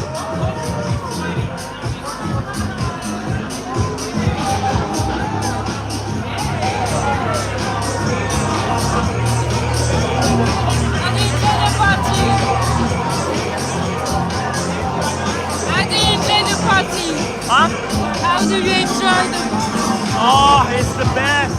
It's the best. I'm the one at the entrance. Yes, thank you so much. You know, we've been behaving. I've been behaving. I've been really nice. We've been interviewing everybody. We're bringing everybody here. You let 150 people extra in. It's a lie. Yeah. Otherwise, these people wouldn't know what it's like to be here. And I got people messaging me. They're coming next year. And they're subscribing. And I'm going to use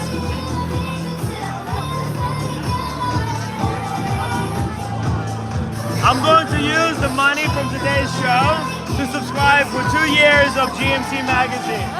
Yes, as a thank you. Because you guys are incredible. And it's a great atmosphere here. It's just so nice. So many incredible people.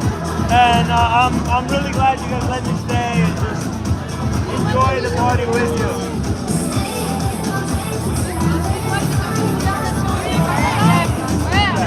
Bye-bye.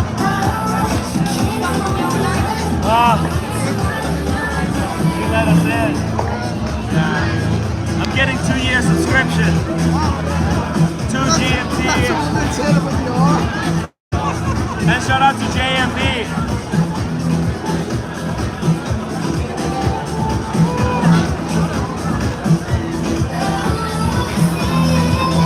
Wait, can I rewind? I can't go that far back.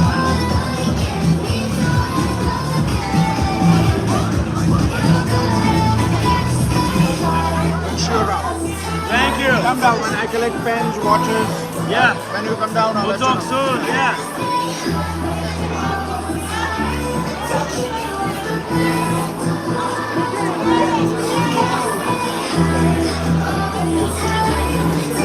How are you? Well, what you wearing? Wow. So cute. 1960? Can I show it on the street? Go in. Look at that! Wow! And I'll do a close-up like this. We'll flip the camera. Look at that! And you matched it with beautiful jewelry. What stone is that? I actually don't know. What? That's so sexy. Wow. Oh yeah. They're loving the party. Did you know you? Oh.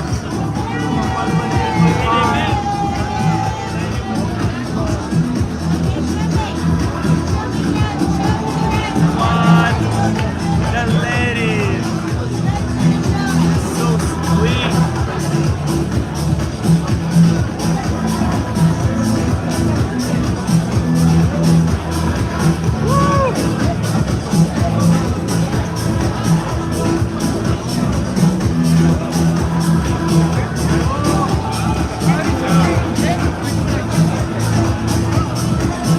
It's an amber stone. I think it was.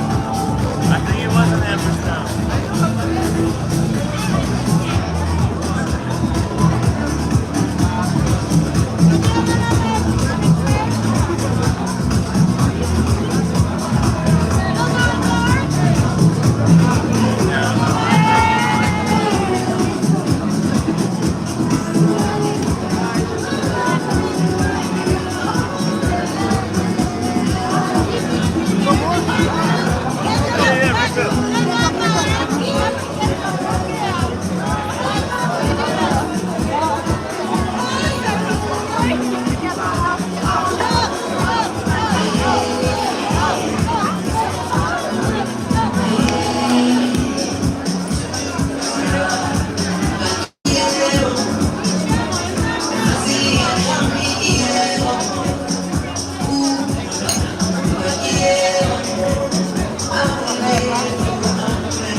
Cannot be beat. Not burn or never. Not good. Let's go. Yeah, you can't put money on that. That's nobody else is doing content like this. They're too lazy. They're not gonna spend the money to do it. Four people do streams like this. Hell no. Can't do it. Can't do it. Archie, fucking, not a chance. Yeah, just sitting from the basement. Just sit in the basement. Send money now. Send money now. I'm sitting in the basement.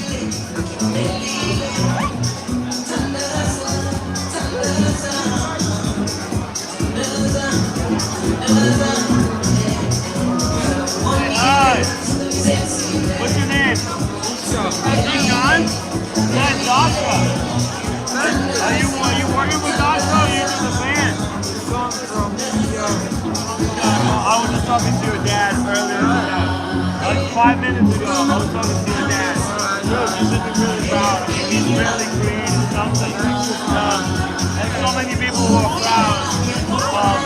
And they're proud to wear and watching that your father is responsible for creating. You know, I own one of the Doxas too. Yeah, I have the one with the blue dial, the Tiffany blue. Aquamarine. And exactly, he was teaching me about how they invented the aquamarine before Tiffany was ever a thing. Yeah, hell yeah. Good.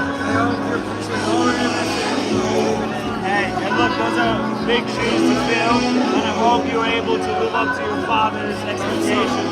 How old are you now? 18? You're going to college? Where are you going to college? Yes?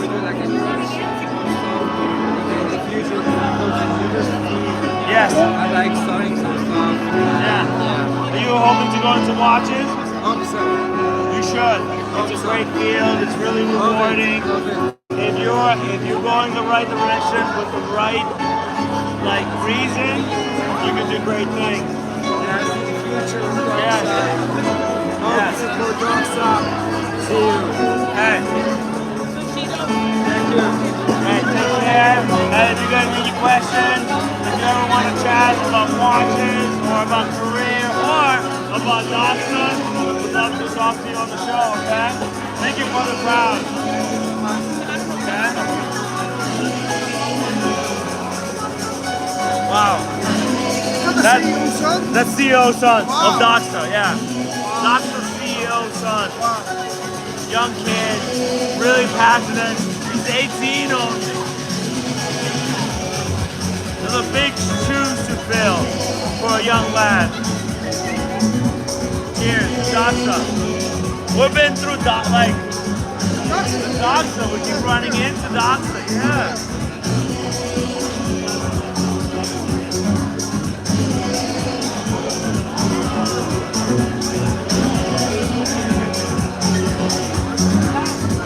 I should have worn my Doxa today. Hey, Humble Pine says, damn it, I'm gonna get a Doxa. Thanks for that. Humble Pine, you Doxa. Doxa. Hello. Hello. Yes. Who is that? Who is that? It's part of the Doxa family. The daughter? No, the one, the girlfriend. The girlfriend of the. We were just talking to the boyfriend. He seems like the son. He's such a sweet guy. Just graduated 18. Yeah. The whole future in front of him. Hey, if I would love, if anything I could do to motivate the son to keep the legacy going. He's gonna be alright. Yeah. We're not worried. Exactly. Okay. That's what everybody says. But you know what? You gotta have true friends and a very small circle. Yeah, it's a small circle. Like a Doxa, very small. Watch community is small, but watch community is vicious. You guys have to protect him, help him, guide him in the right way. Yeah, but his dad is doing a beautiful job right now. Exactly. Yeah. Exactly. We gotta focus on this right now. There you go. Good. Maurice Grossman. But I have the aquamarine Doxa. Beautiful. And a friend of mine, look what he just put in the chat. Watch this. He said, damn it, I'm gonna get a Doxa. Mr. Humble Pine, get 4 Doxas. 4! Get this one. It's really light. It weighs nothing. That one's the OG. Come say hi. Hello. That's the green phase. Yes. Oh, that's the new green phase. Yeah. Soft 200 teeth. This one. But that's carbon. It weighs nothing. It's carbon. It weighs nothing. Yeah. It's crazy good. Wow. Maybe this one, Humble Pine. What do you think? Go get a Doxa. He'll buy this one right now. Y'all gotta talk to them. Yeah. Okay. I don't sell it. I wear it. There's a difference. But enjoy your night, everybody. Oh. done. He said done. All right, cool. Yep, I almost rubber got shot. that one white one last year. Good taste. Enjoy your night, buddy. All right, enjoy. Yes. Bye, guys. Later. Enjoy your night. Yeah, you too. Wow. Humble Pies. That's the sweetest guy. Oh my God, women from the Leopard Lounge. Leopard Room? No, Leopard Lounge. Leopard Lounge. Doxa is cool as fuck. Yo, shout out to JMB. Hey, yeah, look, as you can see, the people behind Doxa, they're so chill. They're so chill. By the way, this girl right here, she's responsible for putting on the show.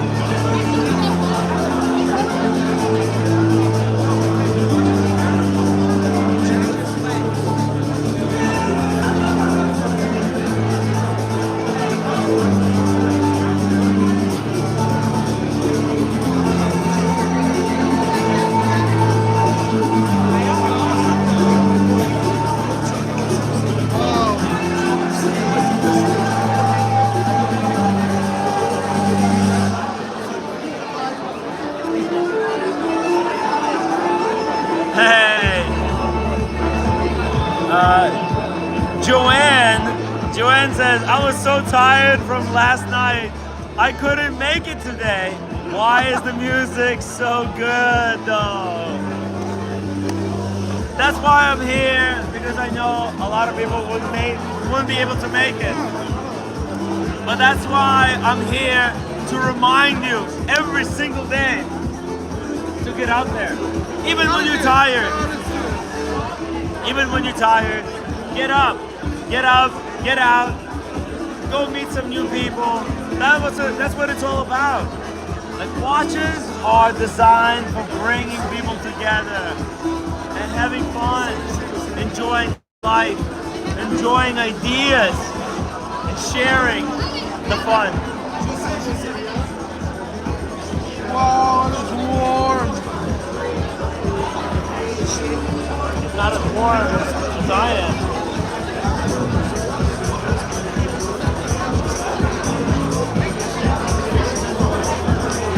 Oh, God. Oh, no. Are they leaving? No. Oh, no, they're just using the ladies' room. Hey, can I use the ladies' room as well? I'll be a second. Let's get us there a second. Tim's away from piss. Right, what's happening? It's not 12:15 here.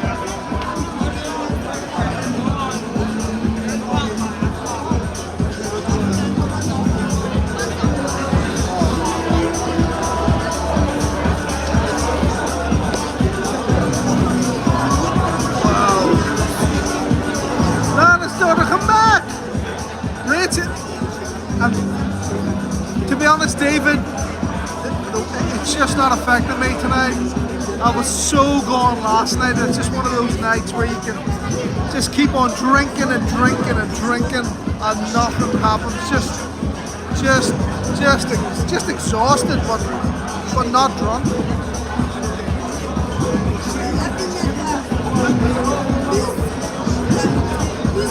Yeah, the stream. This has been an epic stream. How we even made it up this afternoon after last night, it's just incredible.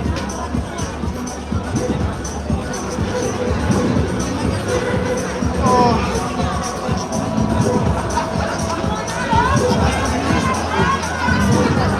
Don't know where the brats are tonight. Haven't seen them, thank fuck. Don't think the brats were too popular, but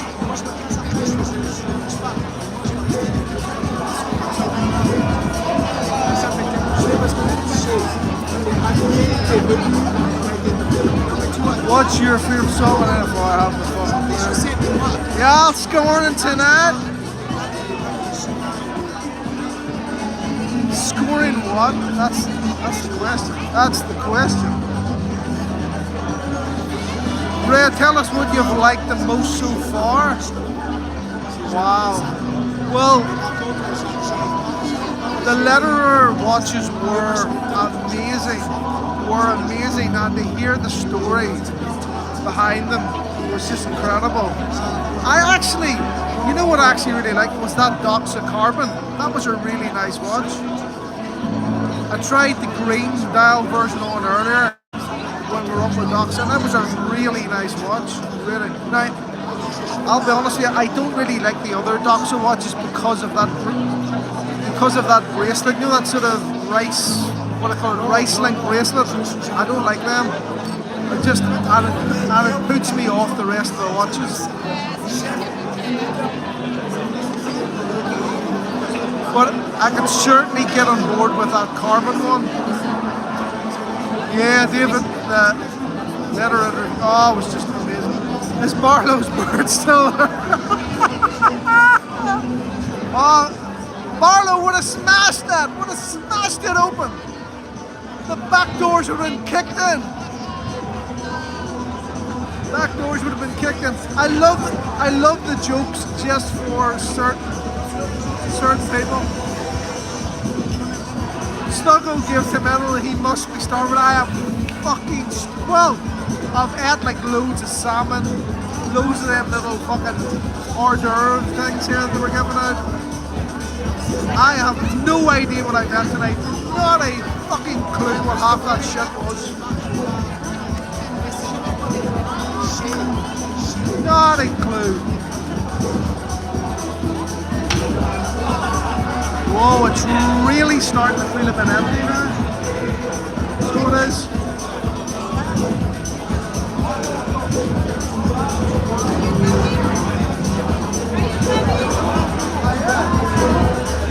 Where's Fred Dinton tonight? No idea. Maybe Fred didn't get in. I have a feeling Fred wasn't on the list.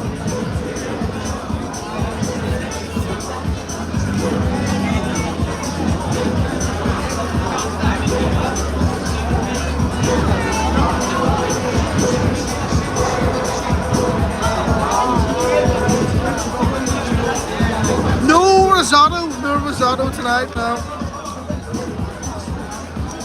I must say, doing like a mini review of the drink and the hors d'oeuvres.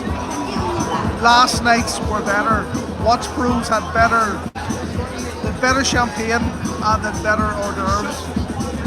No, we haven't seen Nico anywhere. I know he's in Geneva. I think he is in Geneva, but we haven't seen him. Or Roman. I haven't seen Roman out.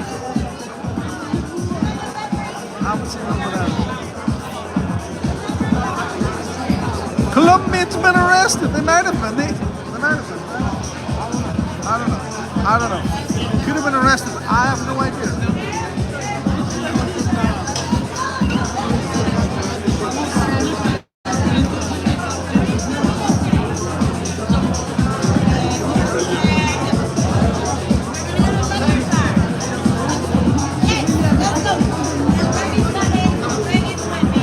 Getting to the winding downs of the conversations now. People are starting to leave.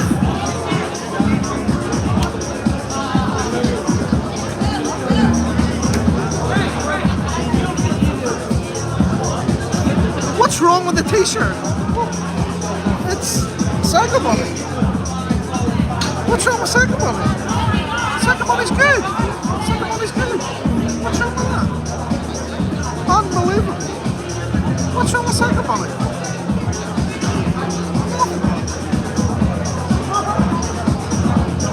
Red, keep a lookout for the wheelchair. Camden Town shirt. See if Bella for me, Red. I don't know where Bella is now. Bella's disappeared. I think somebody said in the comments that when she heard that the money only came at the end of the month, she left. What? Oh. No, I was just talking to the ladies who put on the show. They're so sweet. Can I take a picture? Yes. Can we take a picture together? Yes. Because you're the star. You're the star tonight. Camera. I need camera. Wait. What the fuck is this? Okay, there we go.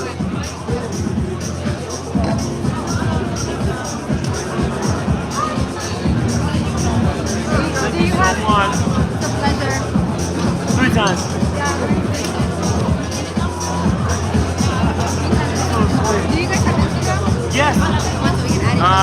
can.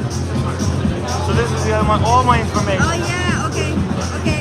Well, my name's Crystal, so if you see someone, then you'll see Crystal next to me, okay? Crystal. I'm gonna follow you when I'm done. Follow. Say hi to us in the chat. Crystal, she's the sweetest. Crystal, thank you so much. We kept us fair. Because we're the big guys. We're the big guys here. I'm your biggest fan. We needed to be fair. Thank you, Crystal. Crystal is the best. Crystal's so sweet. Crystal's so sweet. That's nice.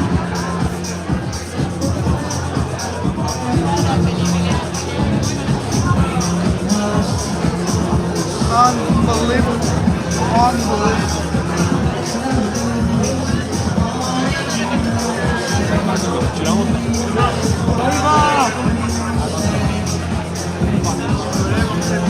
Whoa, what is going on here with the watches? Holy shit. I'm live on YouTube. You guys want to say hello? Is that okay? Can I just show your watches maybe? Yeah, okay, look, I'll give you my card. And let me show your watch. Guys, you have to see it. The watches you get to see here is like, look at this. Look at this stuff right here. Boom. Whoa. Airwork. The Spock, right? That's the Spock nickname. Sexy as fuck. Yeah. That's the Spock, man.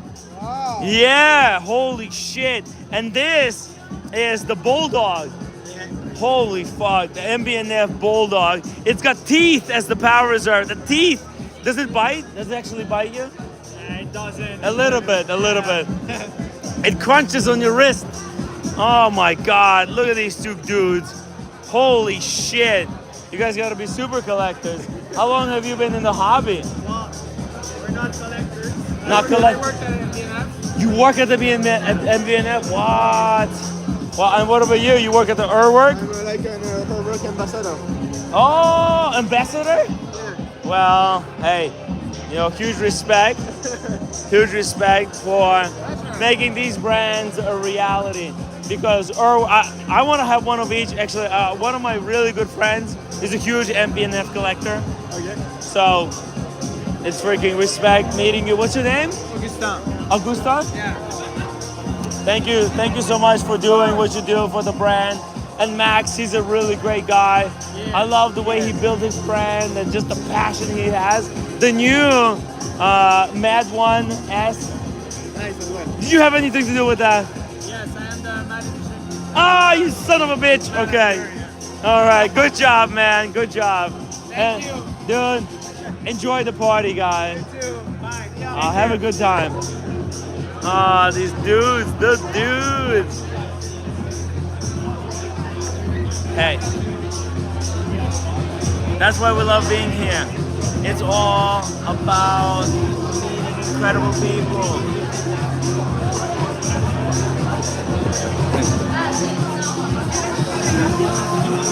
Hey, Chris, take over.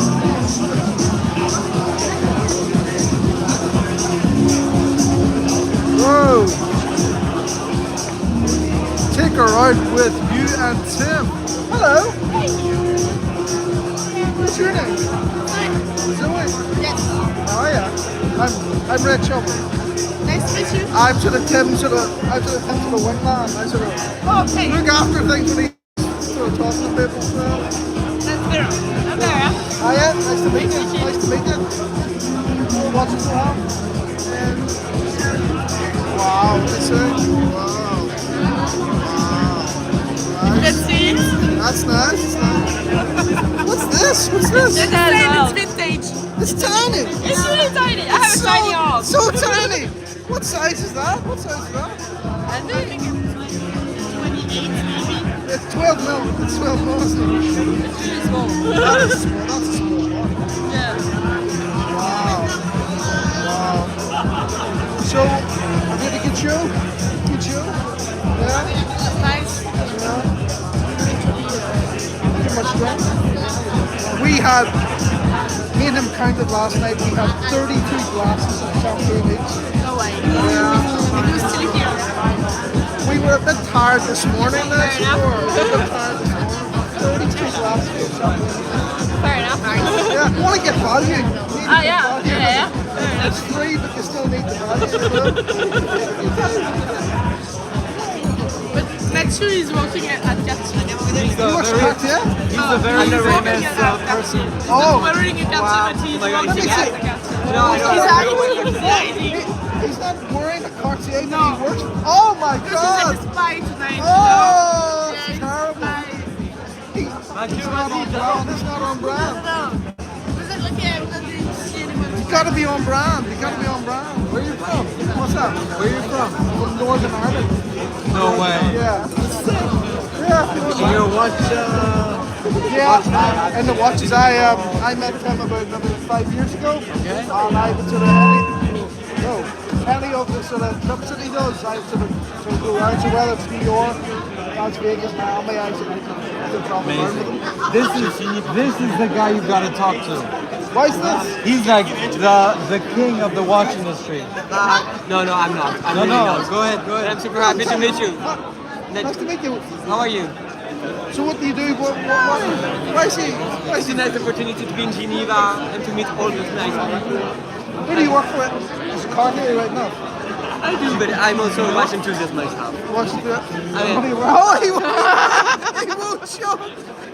He won't show. He's embarrassed. The king's embarrassed. The chat's going mad. He can't show his favorites. Oh, he can't show his favorites. I know. What are you doing on live? Who's watching? Well, it's 141 people. And who are they?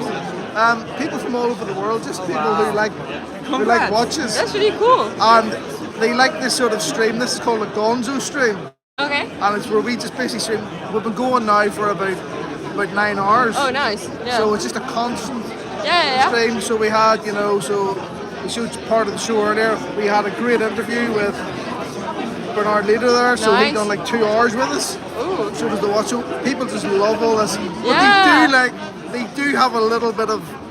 They do love the carnage at the end when we're absolutely. Yeah, fair enough. Smashed. When we're smashed, we're gone. Yeah. They love it. And what do you wear tonight? An Omega? What's that?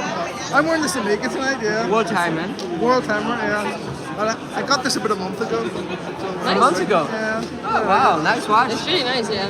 This is only my second Omega. I was all into Rolex. You know the way people get obsessed with Rolexes and then you finally get over all that shit. Yeah. And start actually buying other stuff. So that's what I'm doing as well. So sort of like buying other stuff. Did you spend the whole week here? I got here on what day is it now? Saturday night. Yeah. I got here yesterday. I was yesterday. You got me down. I was like, I couldn't remember. Have been there for like 2 days. It was a long day. Long day. Long day. So 32 cups of I'm champagne. staying to Wednesday. Oh, nice. Yeah. Really So staying to Wednesday. So I was here for Watches and Wonders. So this is a whole different. Yeah. This is a different vibe. This one, Yeah. This is a different vibe. And then we're going to. There's Watch Time in New York. Yeah. In October. So it'll be good. It's good. Are you going there? I don't know yet. Maybe. We'll see. You should. Hold on. No, I don't. They want to see you. Nah, they don't want to see me, but they see me all the time. They see me all the time in this shit. Okay. So are you going to watch it? I have no idea. What the fuck? Hey, no, I saw you were interviewing the ladies, so I didn't want to interfere. I wanted to give you the spotlight. I wanted to let you shine. I'm just exhausted, man. It is, it's wrapping up. Finished. It's wrapping up, right? It's ending very soon. Goodbye, everybody. Yeah. I want to say hi to my cousin. He goodbye. joined the live. Hello. Say goodbye. Hello and goodbye. Tell them to upvote. Tell them to upvote. Upvote. Yes, please. Come on. And Before subscribe. Like and subscribe, please. Of like course. And subscribe. Come on. That'd be really preferable. Nice guy. What Hi. Tiffany girl. Tiffany girl. Aww. We love the Tiffany girl. And we love the dress because it just. I love that you love the Tiffany watch. Oh, the watch. It's so cute. What does it mean? Cute. Guys, what do you think about the cute watch? The Tiffany watch. Let's see it here. Look at that. Aww. Look at that. And you have it in steel and silver. Very, very nice. Day one writer says, Tiffany girl, come back. Love. Right, man. I think we're... There she goes. It's over. It's over. It's over. It's over. There she goes.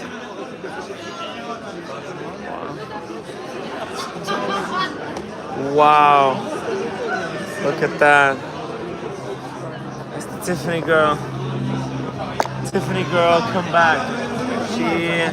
She has been a really good sport. A great sport. Timmy is the toast of the town. What? Where did Bella go? The what? Where did Bella go to? Bella, yeah. She left when you told her you don't get the money to the end of the month. Right, that's unfortunate. Yeah, it's, you know, there's fees. Because whenever you do like live stream, it shows you the figures, how much you made tonight, but it doesn't take into account the taxes. YouTube. No, the YouTube fees. YouTube takes 30%, okay, right off the bat, and then the taxes. So it turns out to be like 50% of that, and that's not even that much money. Pennies. It's pennies. So we're barely making poverty wage here. If we were having to pay for everything here like tonight? It would have cost us thousands. 32 glasses on thousands. is not cheap. Yeah. That's why. Is there any more refills, or this is done? That's it over. So this is the last drop. That's the last gasp. The last gasp. No problem. Everyone they drank all the champagne fairly early on, and we were there for that rose and stuff. Well, there's no more fountain. The fountain went out. I think it switched off a while ago. The Tiffany girl. The Tiffany, no, Gilf, we said Gilf. That's a terrible term. No, it's not very nice. No. She has a name. Caroline. Caroline. Guys, the Tiffany girl's name is Caroline, actually. Caroline, like from the famous cartoon called Caroline. It's really nice.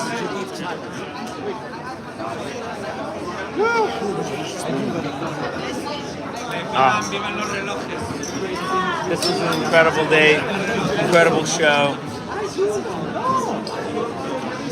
All okay?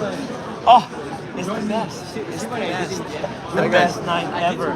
This is why everybody who's watching, so 120 people watching right now. They should be here, right? Tell them to come here next year.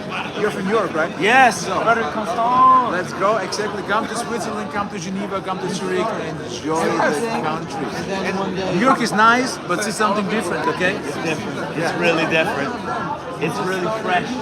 It's really inviting, and it's really healthy for you. Alright, we're gonna chat. Just gonna chat. Hello. Nice glasses. Thank you. Thanks. What watch are you wearing there? Sorry. Come on. Oh, the Kermit! It's coming! The Kermit! Hey, I was just asking the Auras guys, make more characters! More characters! Just join us in January. Yes. Yes. Oh, let's go! Let's go, January. I want to see the vampire. No. Yes. Who you want to see? The Swedish chef, maybe. That would be also nice. The discount. the count. Bring the count, because he's counting numbers. January will be great. Yes. I 100% enjoy you. Good to see you. Good to see you. Enjoy the night. Hey, good night, guys. Yes, sure. All right. The Travis Gutierrez says, is that an LZ version of a watch nickel? I don't know who either of those people are. Cheeky Whiner says, going to bed, shattered just watching. Amazing streams, boys. Great work and good night. Cheeky Winders, bro. I appreciate that you joined us for this long. You stood up, you know, and I want to meet you in person. Next time, come to one of these events. We'll try to sneak you in, you know. Timmy always tries to look after the watch community. I'll try to sneak you guys in. Come on, come to the event. Or sign up. Just if you're diligent enough, you'll be able to. Yeah. Are you live streaming? It's live now. Yeah. What are you talking about? We're talking about watches. Come on, where are you from? Yeah, I'm from New York. What? Yeah. Where are you Okay. from? I'm from Jersey. Jersey? Holy Yeah. shit! We could party like every Friday night. All right. Yo. So tell me What's your me name? about Eli. Eli, what's his name? Wait, is this your buddy? Yeah, that's my buddy. Wait, you're from Ireland. He's from New York. New York, yeah, it's a great combo. Because we're both. I'm at heart. I'm like Ukrainian, right? In Northern Ireland, they've always been fighting for independence, kind of like Ukrainian. Yeah. So it's a great match. We know what's up. We know what's going on. That's sick, man. Yeah, we can't be Must be gaslighted. unfortunate played for. Hell yeah. Hell yeah. What's your name? Eli. Eli. Yeah. Dude, you have a nice Cartier. Thank you. It's not a Cartier. It's not a Cartier. What this is that? This is a Girard Perregaux. Oh, yes. You wanna? Holy shit.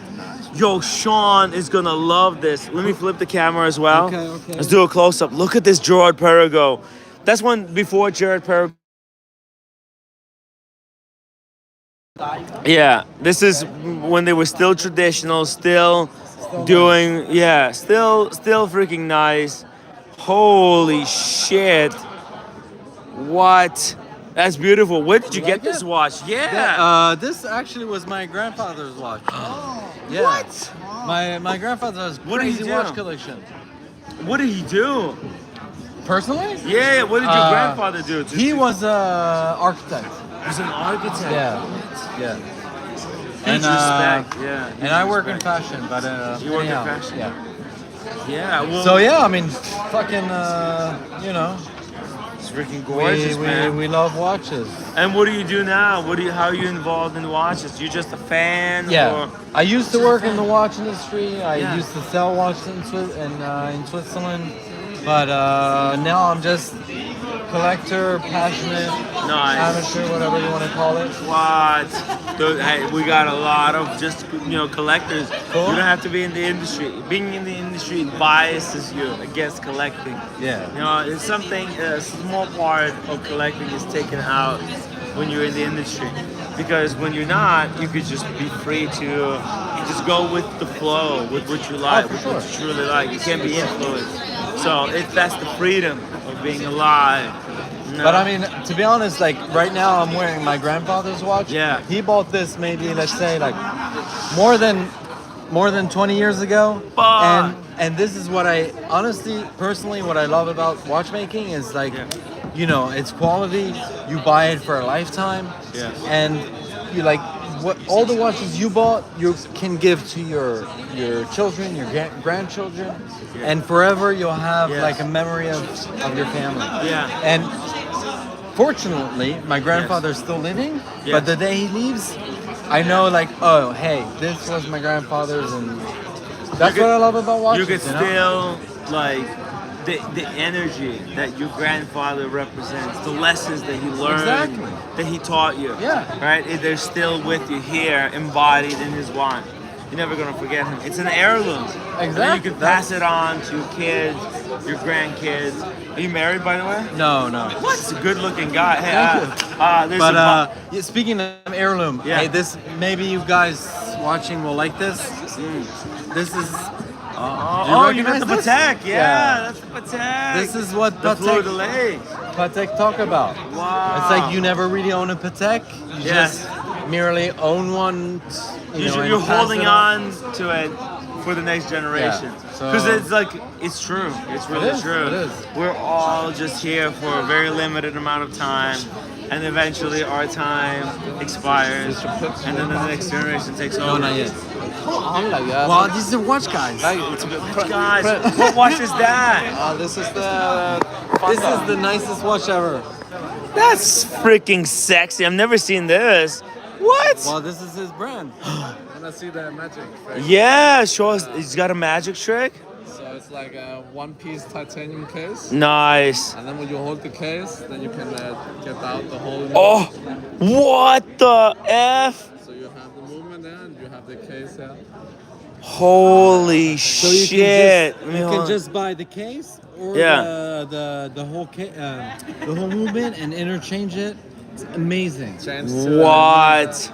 Change to different cases, different movements, and then you can just like sliding it in here, boom, and then. What? So you can have different cases. You can have like different, like you have this is titanium. You can have a gold. You can have a steel. You have a carbon. Any material you want, you could just change it up. Exactly, and then so you can change like the strap, case, and the movement, so it's like interchangeable. It's like it takes the strap wrist like a strap change system to the next level. Yeah, we change the entire case. Absolutely. Holy shit! You have a card? Oh yeah, sure. Let me get your card because I would love. I have a digital card. You have a She also has a I'm on really the nice phone. one. Okay, I'll give you my card. And just text, I can send you a message. Send me a message. Yeah. I would love to share the brand with more people. Oh yeah, sure. Help promote it, and if you ever want to join us on the show to talk about like how you got the idea. Sure. We got what made you so passionate about watches. We'd love to have a chat. Yeah. Pleasure. Hey.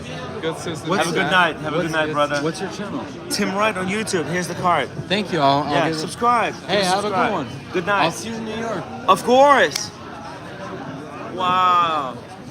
Man, the people here. Yo, Red, I think we're done. I think this is it. There's a few more people. They're gonna leave in a couple of seconds.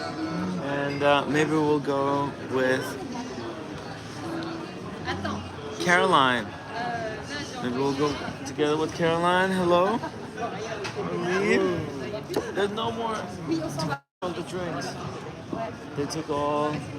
Oh, those guys got a bottle. Got a whole bottle left. Oh man. Yeah. Let's before we go, hold this. Hold on to that. What's going on over here? Let's just. What? It's DAP. Those are sponsorships that are in there. But maybe I can just say hi.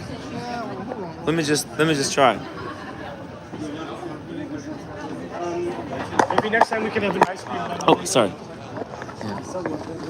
Sponsor sponsors. Wow. Hello. Wow. It's all closing down. It's gone. Look at that. H's. Wow. Okay. Yeah, I guess it's all closing down. All right, Red, let's go. Let's do it. Let's get out of here. Whew. My what? My cards? Oh, just hold on to them. Just. Oh, there we go. It Wow. was such a good show. It was such a good night. You enjoyed? Oh, it was No regrets coming to Geneva? No, Dude, this you has been brilliant. This What is else are you gonna be doing? probably more of a. This is definitely more of a meet, of a meet the people. If you're looking maybe to put more appointments, see watches, probably Watches and Wonders is your, more for you. But hey man. this is definitely. Excuse me. Oh, let's get her wife. Excuse me, ma'am. Oh no, not gonna make it. No, she's gone. She's too fast. You wanna grab one of the magazines? What do you think? Should we grab a magazine? Too heavy? Can't be bothered. Okay. We'll just subscribe. It's too heavy. We'll just subscribe. Become members. Whew. That's awesome. All right. Okay. Good night. Thank you so much for amazing event and putting up with all the people here. Good night. Wow. All right. Okay, Red. I think what we do is we go this way. I think let's go get kebab, right? What do you think? Let's go get the kebab. Yeah, because we need to help absorb some of this alcohol. Maybe these ladies want to have kebabs with us as well. I don't know.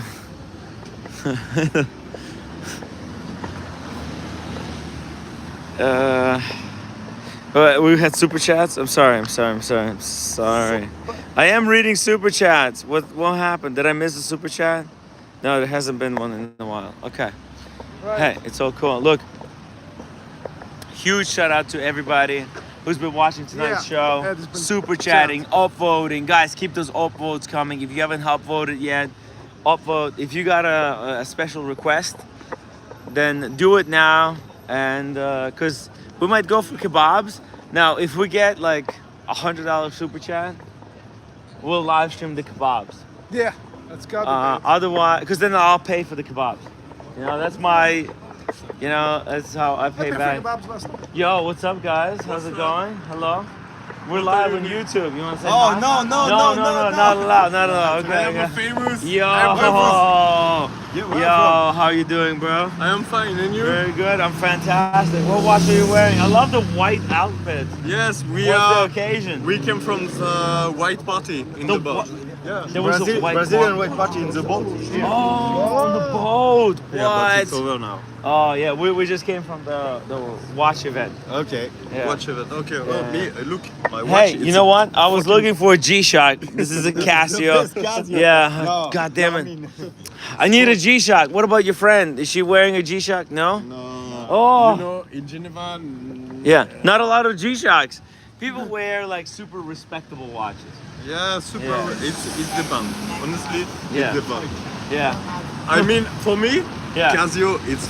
Dude, actually, like, you know what? Like, this is probably the best watch money can buy. Yeah. Like, for telling the time, It accuracy. tells the time. For me, it's the best. And nobody's gonna like cut your arm off for it. That's the most important honestly, thing. yeah. All right, you hang night, in there. good I night. love the white. Wow. And we're at the white party. How come we weren't invited? The white party. You weren't invited to that party, eh? Yeah, You yeah, weren't no. invited We to weren't that. even invited to the watch party. But look, We got there. Omega. the GMT. Oh yeah, that's right. Omega. All right. Okay. Look, we're gonna go past Leopard Lounge. I think we need some food right now. Yeah. I think we're gonna look. It's 1 o'clock already. Holy shit. We can't keep doing this. Okay, so we gotta have a kebab. The kebab is gonna depend. Like, we're gonna go. The heavy lifting, man, dude. Last night's kebab, bro. It was working overtime. It was. It done a lot of heavy lifting. Oh, I'd be dead tonight if it wasn't for the kebab. The table's never recovered from you eating that kebab. No, it's still they're still greasy. They're still greasy. Yeah. We'll go back to the kebab place and it's gonna be like, hey guys, come on. We're still cleaning it. We're still Get out. You have to use the outside door, outside tables. Whoa, look at the Leopard Lounge. There's action happening. Is that Waco? What is happening here? Leopard Lounge. Oh, there was a big queue. Shit. Wait a second. Whoa, Leopard Lounge. You want to go to Leopard Lounge? Maybe we should end the live stream and try to get into the Leopard Lounge. What do you think? Leopard Lounge hasn't looked better than today. The Leopard. Call it quits? I'm gonna do yeah. tomorrow. And we'll do the Leopard Lounge. We'll try to do the Leopard Lounge tomorrow. What's Ocean? Is Ocean coming tomorrow? We'll do Leopard Lounge. Right to do Leopard Lounge without Oshin. It'd be rude. It'd be very rude. Whoa, hi. Hello, lady. Excuse me. Go first. I mean, there's royalty here. Wow. I mean, lounge, next level. Next level. Next level. Okay. True royalty. But look, I'm gonna put like a 1 minute timer on the show. Shall we go? Yeah. So we have one in the Grand. Grand Duke, Come one on, pint. Come on. Fuck one. yeah, let's do it. Come on, Well, Guinness. Well, no, I don't want Guinness. I want. No Guinness. Okay. I'm making a gin and tonic or something. Gin and tonic. I'll have a Let's go. Guinness. I love Guinness for the end of the night to end the night with. One Yeah. Guinness. One Yeah. Okay. All right. One Guinness. And to get all those prostitutes there. So. No. I'm just joking. I'm joking. There's a little bit of me wants to meet the. Yeah. Wants to see the blonde haired one. There's a little bit of me wants to see her. Oh, I love Just the for Grand fun. Duke. Just for fun. Nothing wrong with that. Just It's for the crowd. amazing. Just for the Hello, crowd. ladies. Hi. Hello. Hello. We're live on YouTube. Wow. Yeah, Grand Duke. The Grand Duke is amazing. It's less upscale as the Leopard Lounge. Yeah, It's a tier lower. The Grand Duke. It's the what's up spot. Yeah, look, it's busy. It's really busy. It's lots of watch people came here after the party. Nice watch. Holy shit. What is that? It's live on YouTube. Live on YouTube. Cheers, bro. Hell yeah. Hell yeah. Cheers. Cheers. Let's do it together. Together. We gotta do it. There we go. Hey. There we go. There you go. American. Yeah. All right. Okay. Hey. Grab a seat. Grab a seat here, but they're busy. No. They're getting into it. Wait.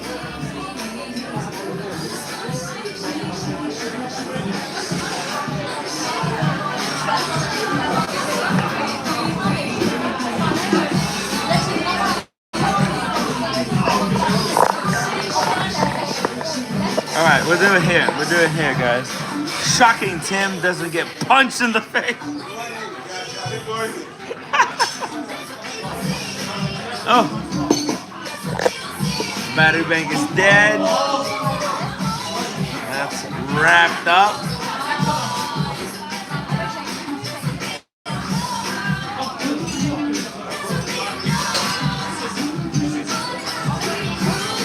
Battery bank is done, guys. We're 60% battery, so that's great. Girls look like WTF.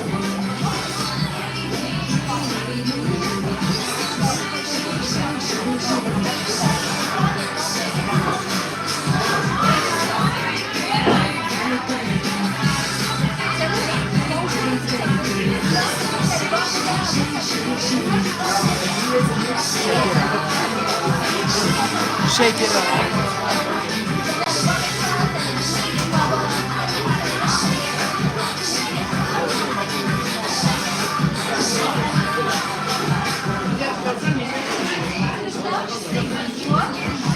Manny Perez says, great show, Tim and Red.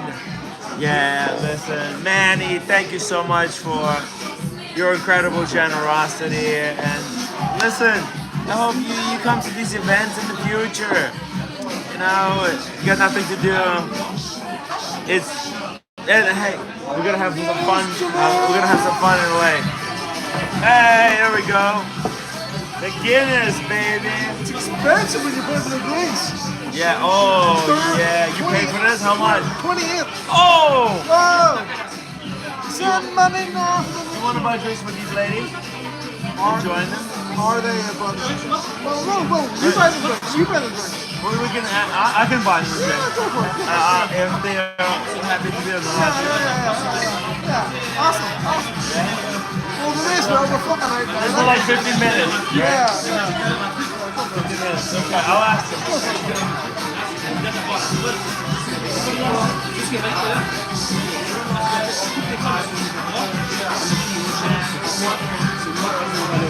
Et là, tu viens de confirmer ce qu'elle vient de dire, c'est vrai, c'est elle qui est une valeur.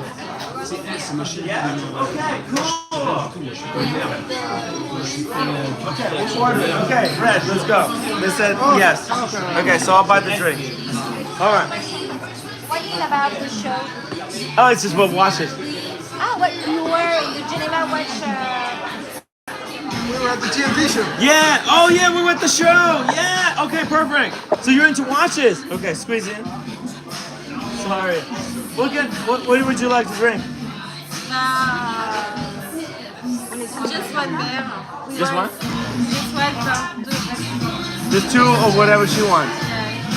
What would you like? One beer for our tourists. Huh? We want just one beer. One beer? Two beer? No, just one. Just one?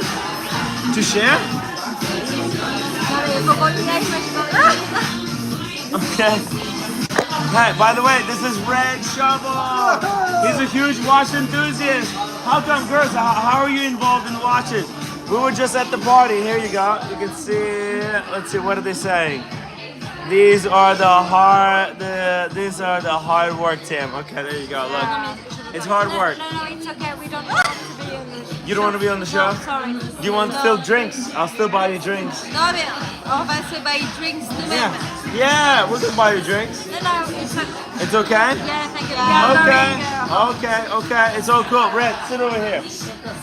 Okay, we'll switch it around. But here, I'll give you my YouTube channel name. And if we ever bump into each other, and if situation changes, we'd love to have you on the show to talk about watches. Enjoy the night. Okay. All right. But if you want drinks, if the bartender comes by, I'll pay for them. Okay? En fait, This on was a veut pas thank du you. verre. Huh? Et je trouve ça irrespectueux de dire devant tout le monde que en fait on veut des verres, on veut pas de verre. C'est quoi ça? Vraiment? Okay, I only speak English. Je regarde. Non mais en fait c'est pas Okay. It's hard. Non mais je rigole pas. Vraiment, je rigole pas. Only English. I only speak English, sorry. I'm not joking with you. Huh? I'm not French and I'm not supposed to.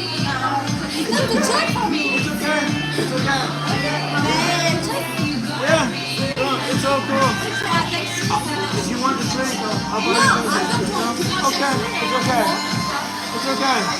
It's okay. It's okay. Sorry. It's all good. It's all good. Hey, it's hard. It's hard work, man. Wow. What's wrong, man? Jesus. Okay. What the fuck was all that I about? don't know. I have no idea. Look, I'm just trying to buy some drinks and talk with some people. You know, it's hard. It's really hard. Holy shit.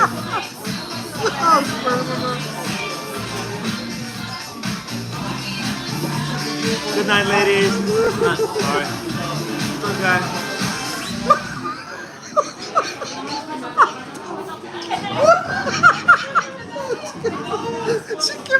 She gave us the finger.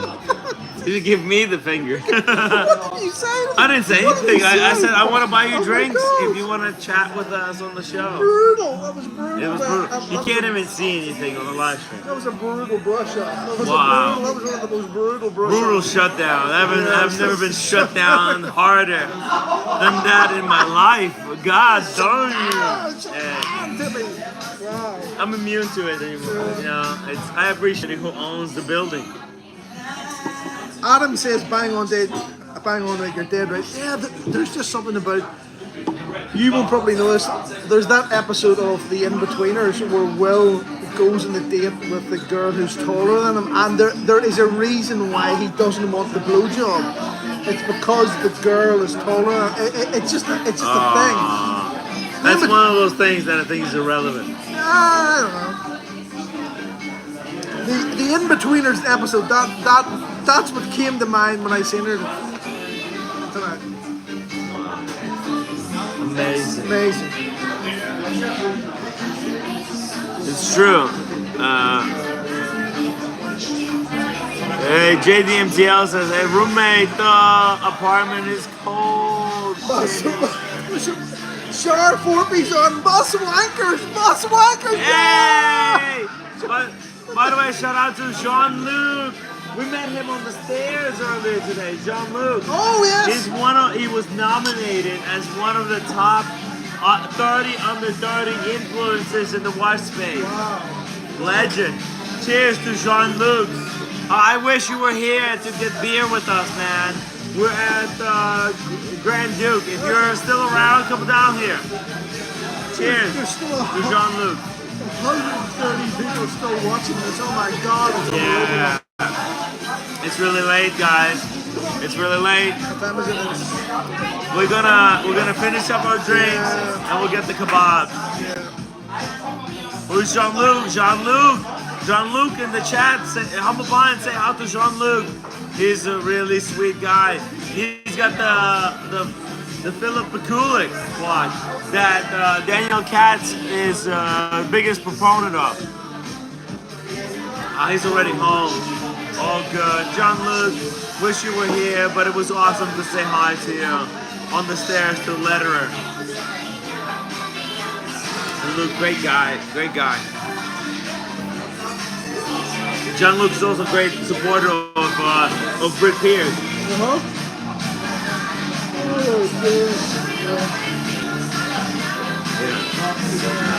Yeah, it's a good night. Look, it's a good wrap up. I hope Oshin comes here Tuesday to celebrate his birthday. The dinner is on us, I think. Yeah, can we split it? I'll text Oshin. I'll say, hey, bro, you come down here. We'll get 3 bottles of wine at least. Yeah, we can split that. At least, yeah. Last time we got 2 for 3 people. Let's go to that steak place. Yes, that's the one I'm talking about, yeah. Let's go to that steak place. We'll celebrate the fuck out of Oshin, you know, and hey, if anybody wants to help us out. Hey guys, it's not that she was told you were just short-sighted.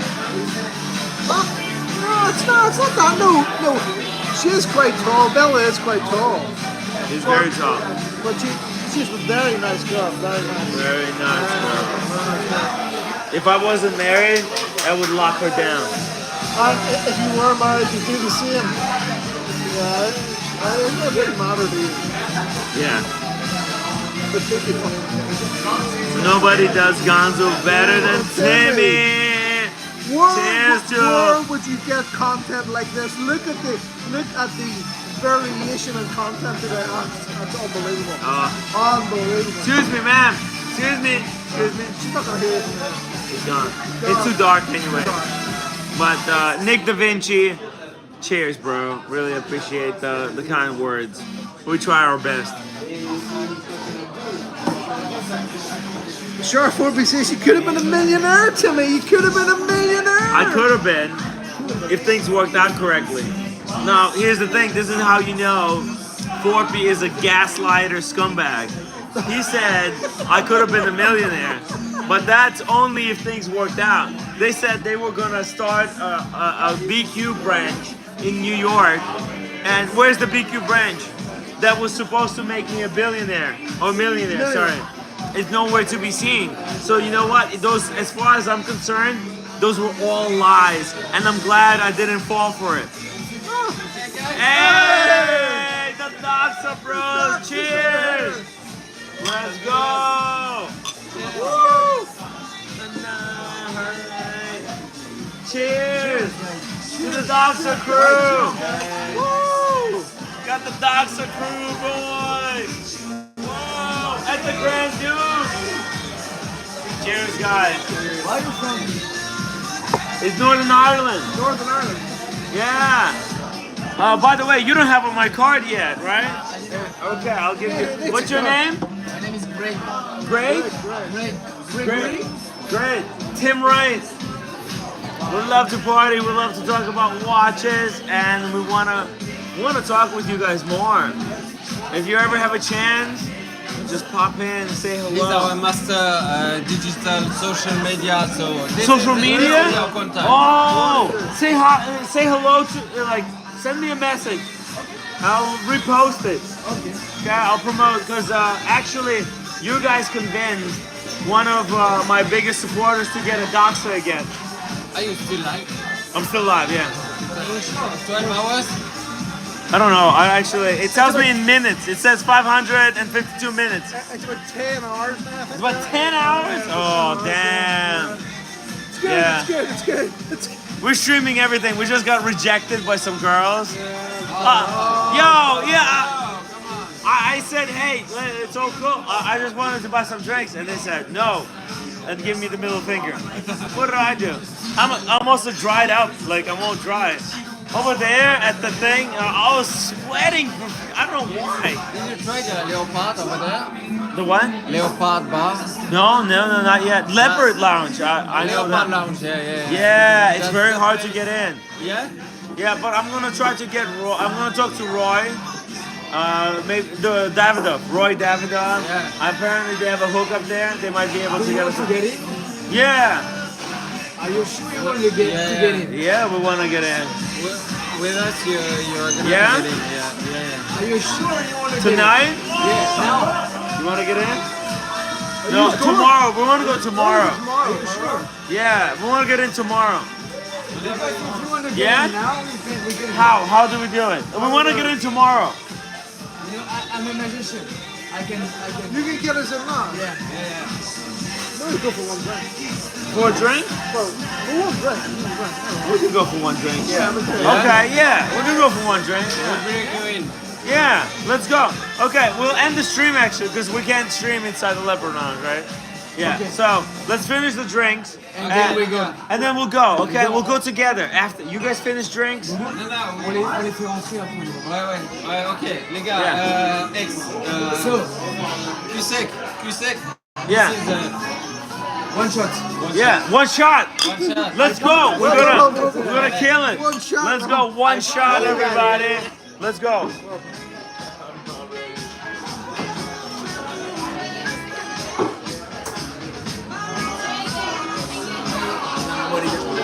One shot, baby. It's done. Boom. Red shovel, done.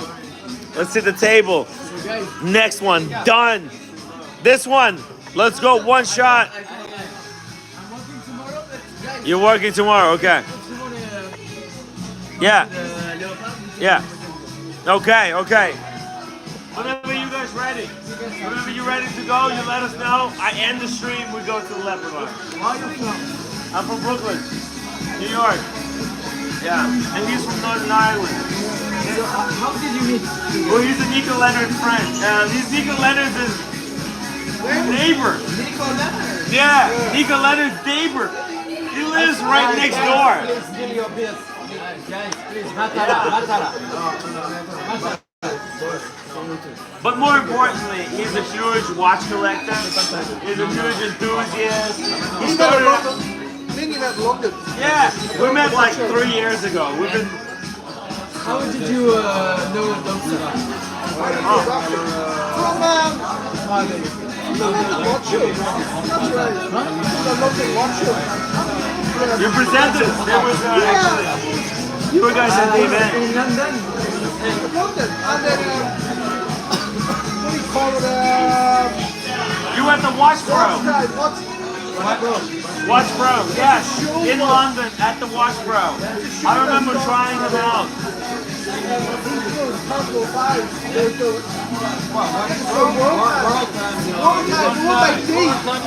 By D. Yes. You know, organized by Dimitri. D. D. He's a Greek guy. Yes, D. Georgidas or Georgias, something like that. Yeah. And you know, Doxa used to be the main partner. Yeah. It is like in a hall next to the airport. Yeah, that was it.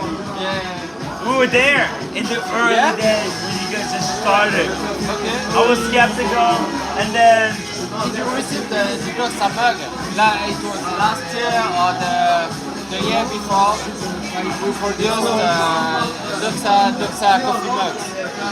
I know. I was at the Clive Cussler launch party in New York. In New York, yeah. I remember you. Yeah, at the yachting club. That was mind blowing. You were filming. Yeah, I remember. And but before that, it was actually a friend of the show. He actually gifted me a Doxa. Yeah? Yeah, the Aquamarine. So great. And it's so amazing. I love how when you wear it on the wrist, Doxa feels very different from other watches. There's something when you wear Doxa, mentally you know you're wearing Doxa. There's something, it feels different. It's the Rise Bead bracelet, the glass, there's just the case, yeah. It feels like, Yeah, there's just something about Doxa. It feels so Doxa. You can, even in the dark, if somebody put a watch on my wrist, I would know that it's a Doxa. Hey, let's see the Doxa here. Hey. Before we end the live stream, we're huge supporters of Doxa. And see the rotation. Boom. In the pitch black of the night, you can still see that that's a Doxa. Boom. Guys, thank you so much for watching the show. I want to thank everybody who has uploaded this live stream, who has tuned in to watch, even for a couple of minutes, for all the financial supporters. for people who are members, for people who are sending money via PayPal, for me to be here. I love you all. Guys, thank you so much. And next time I hope to meet you here in person as you enjoy your time, okay? Red, any final words? It's been a long night and it might be even longer. Let's go. Hi. See you guys tomorrow.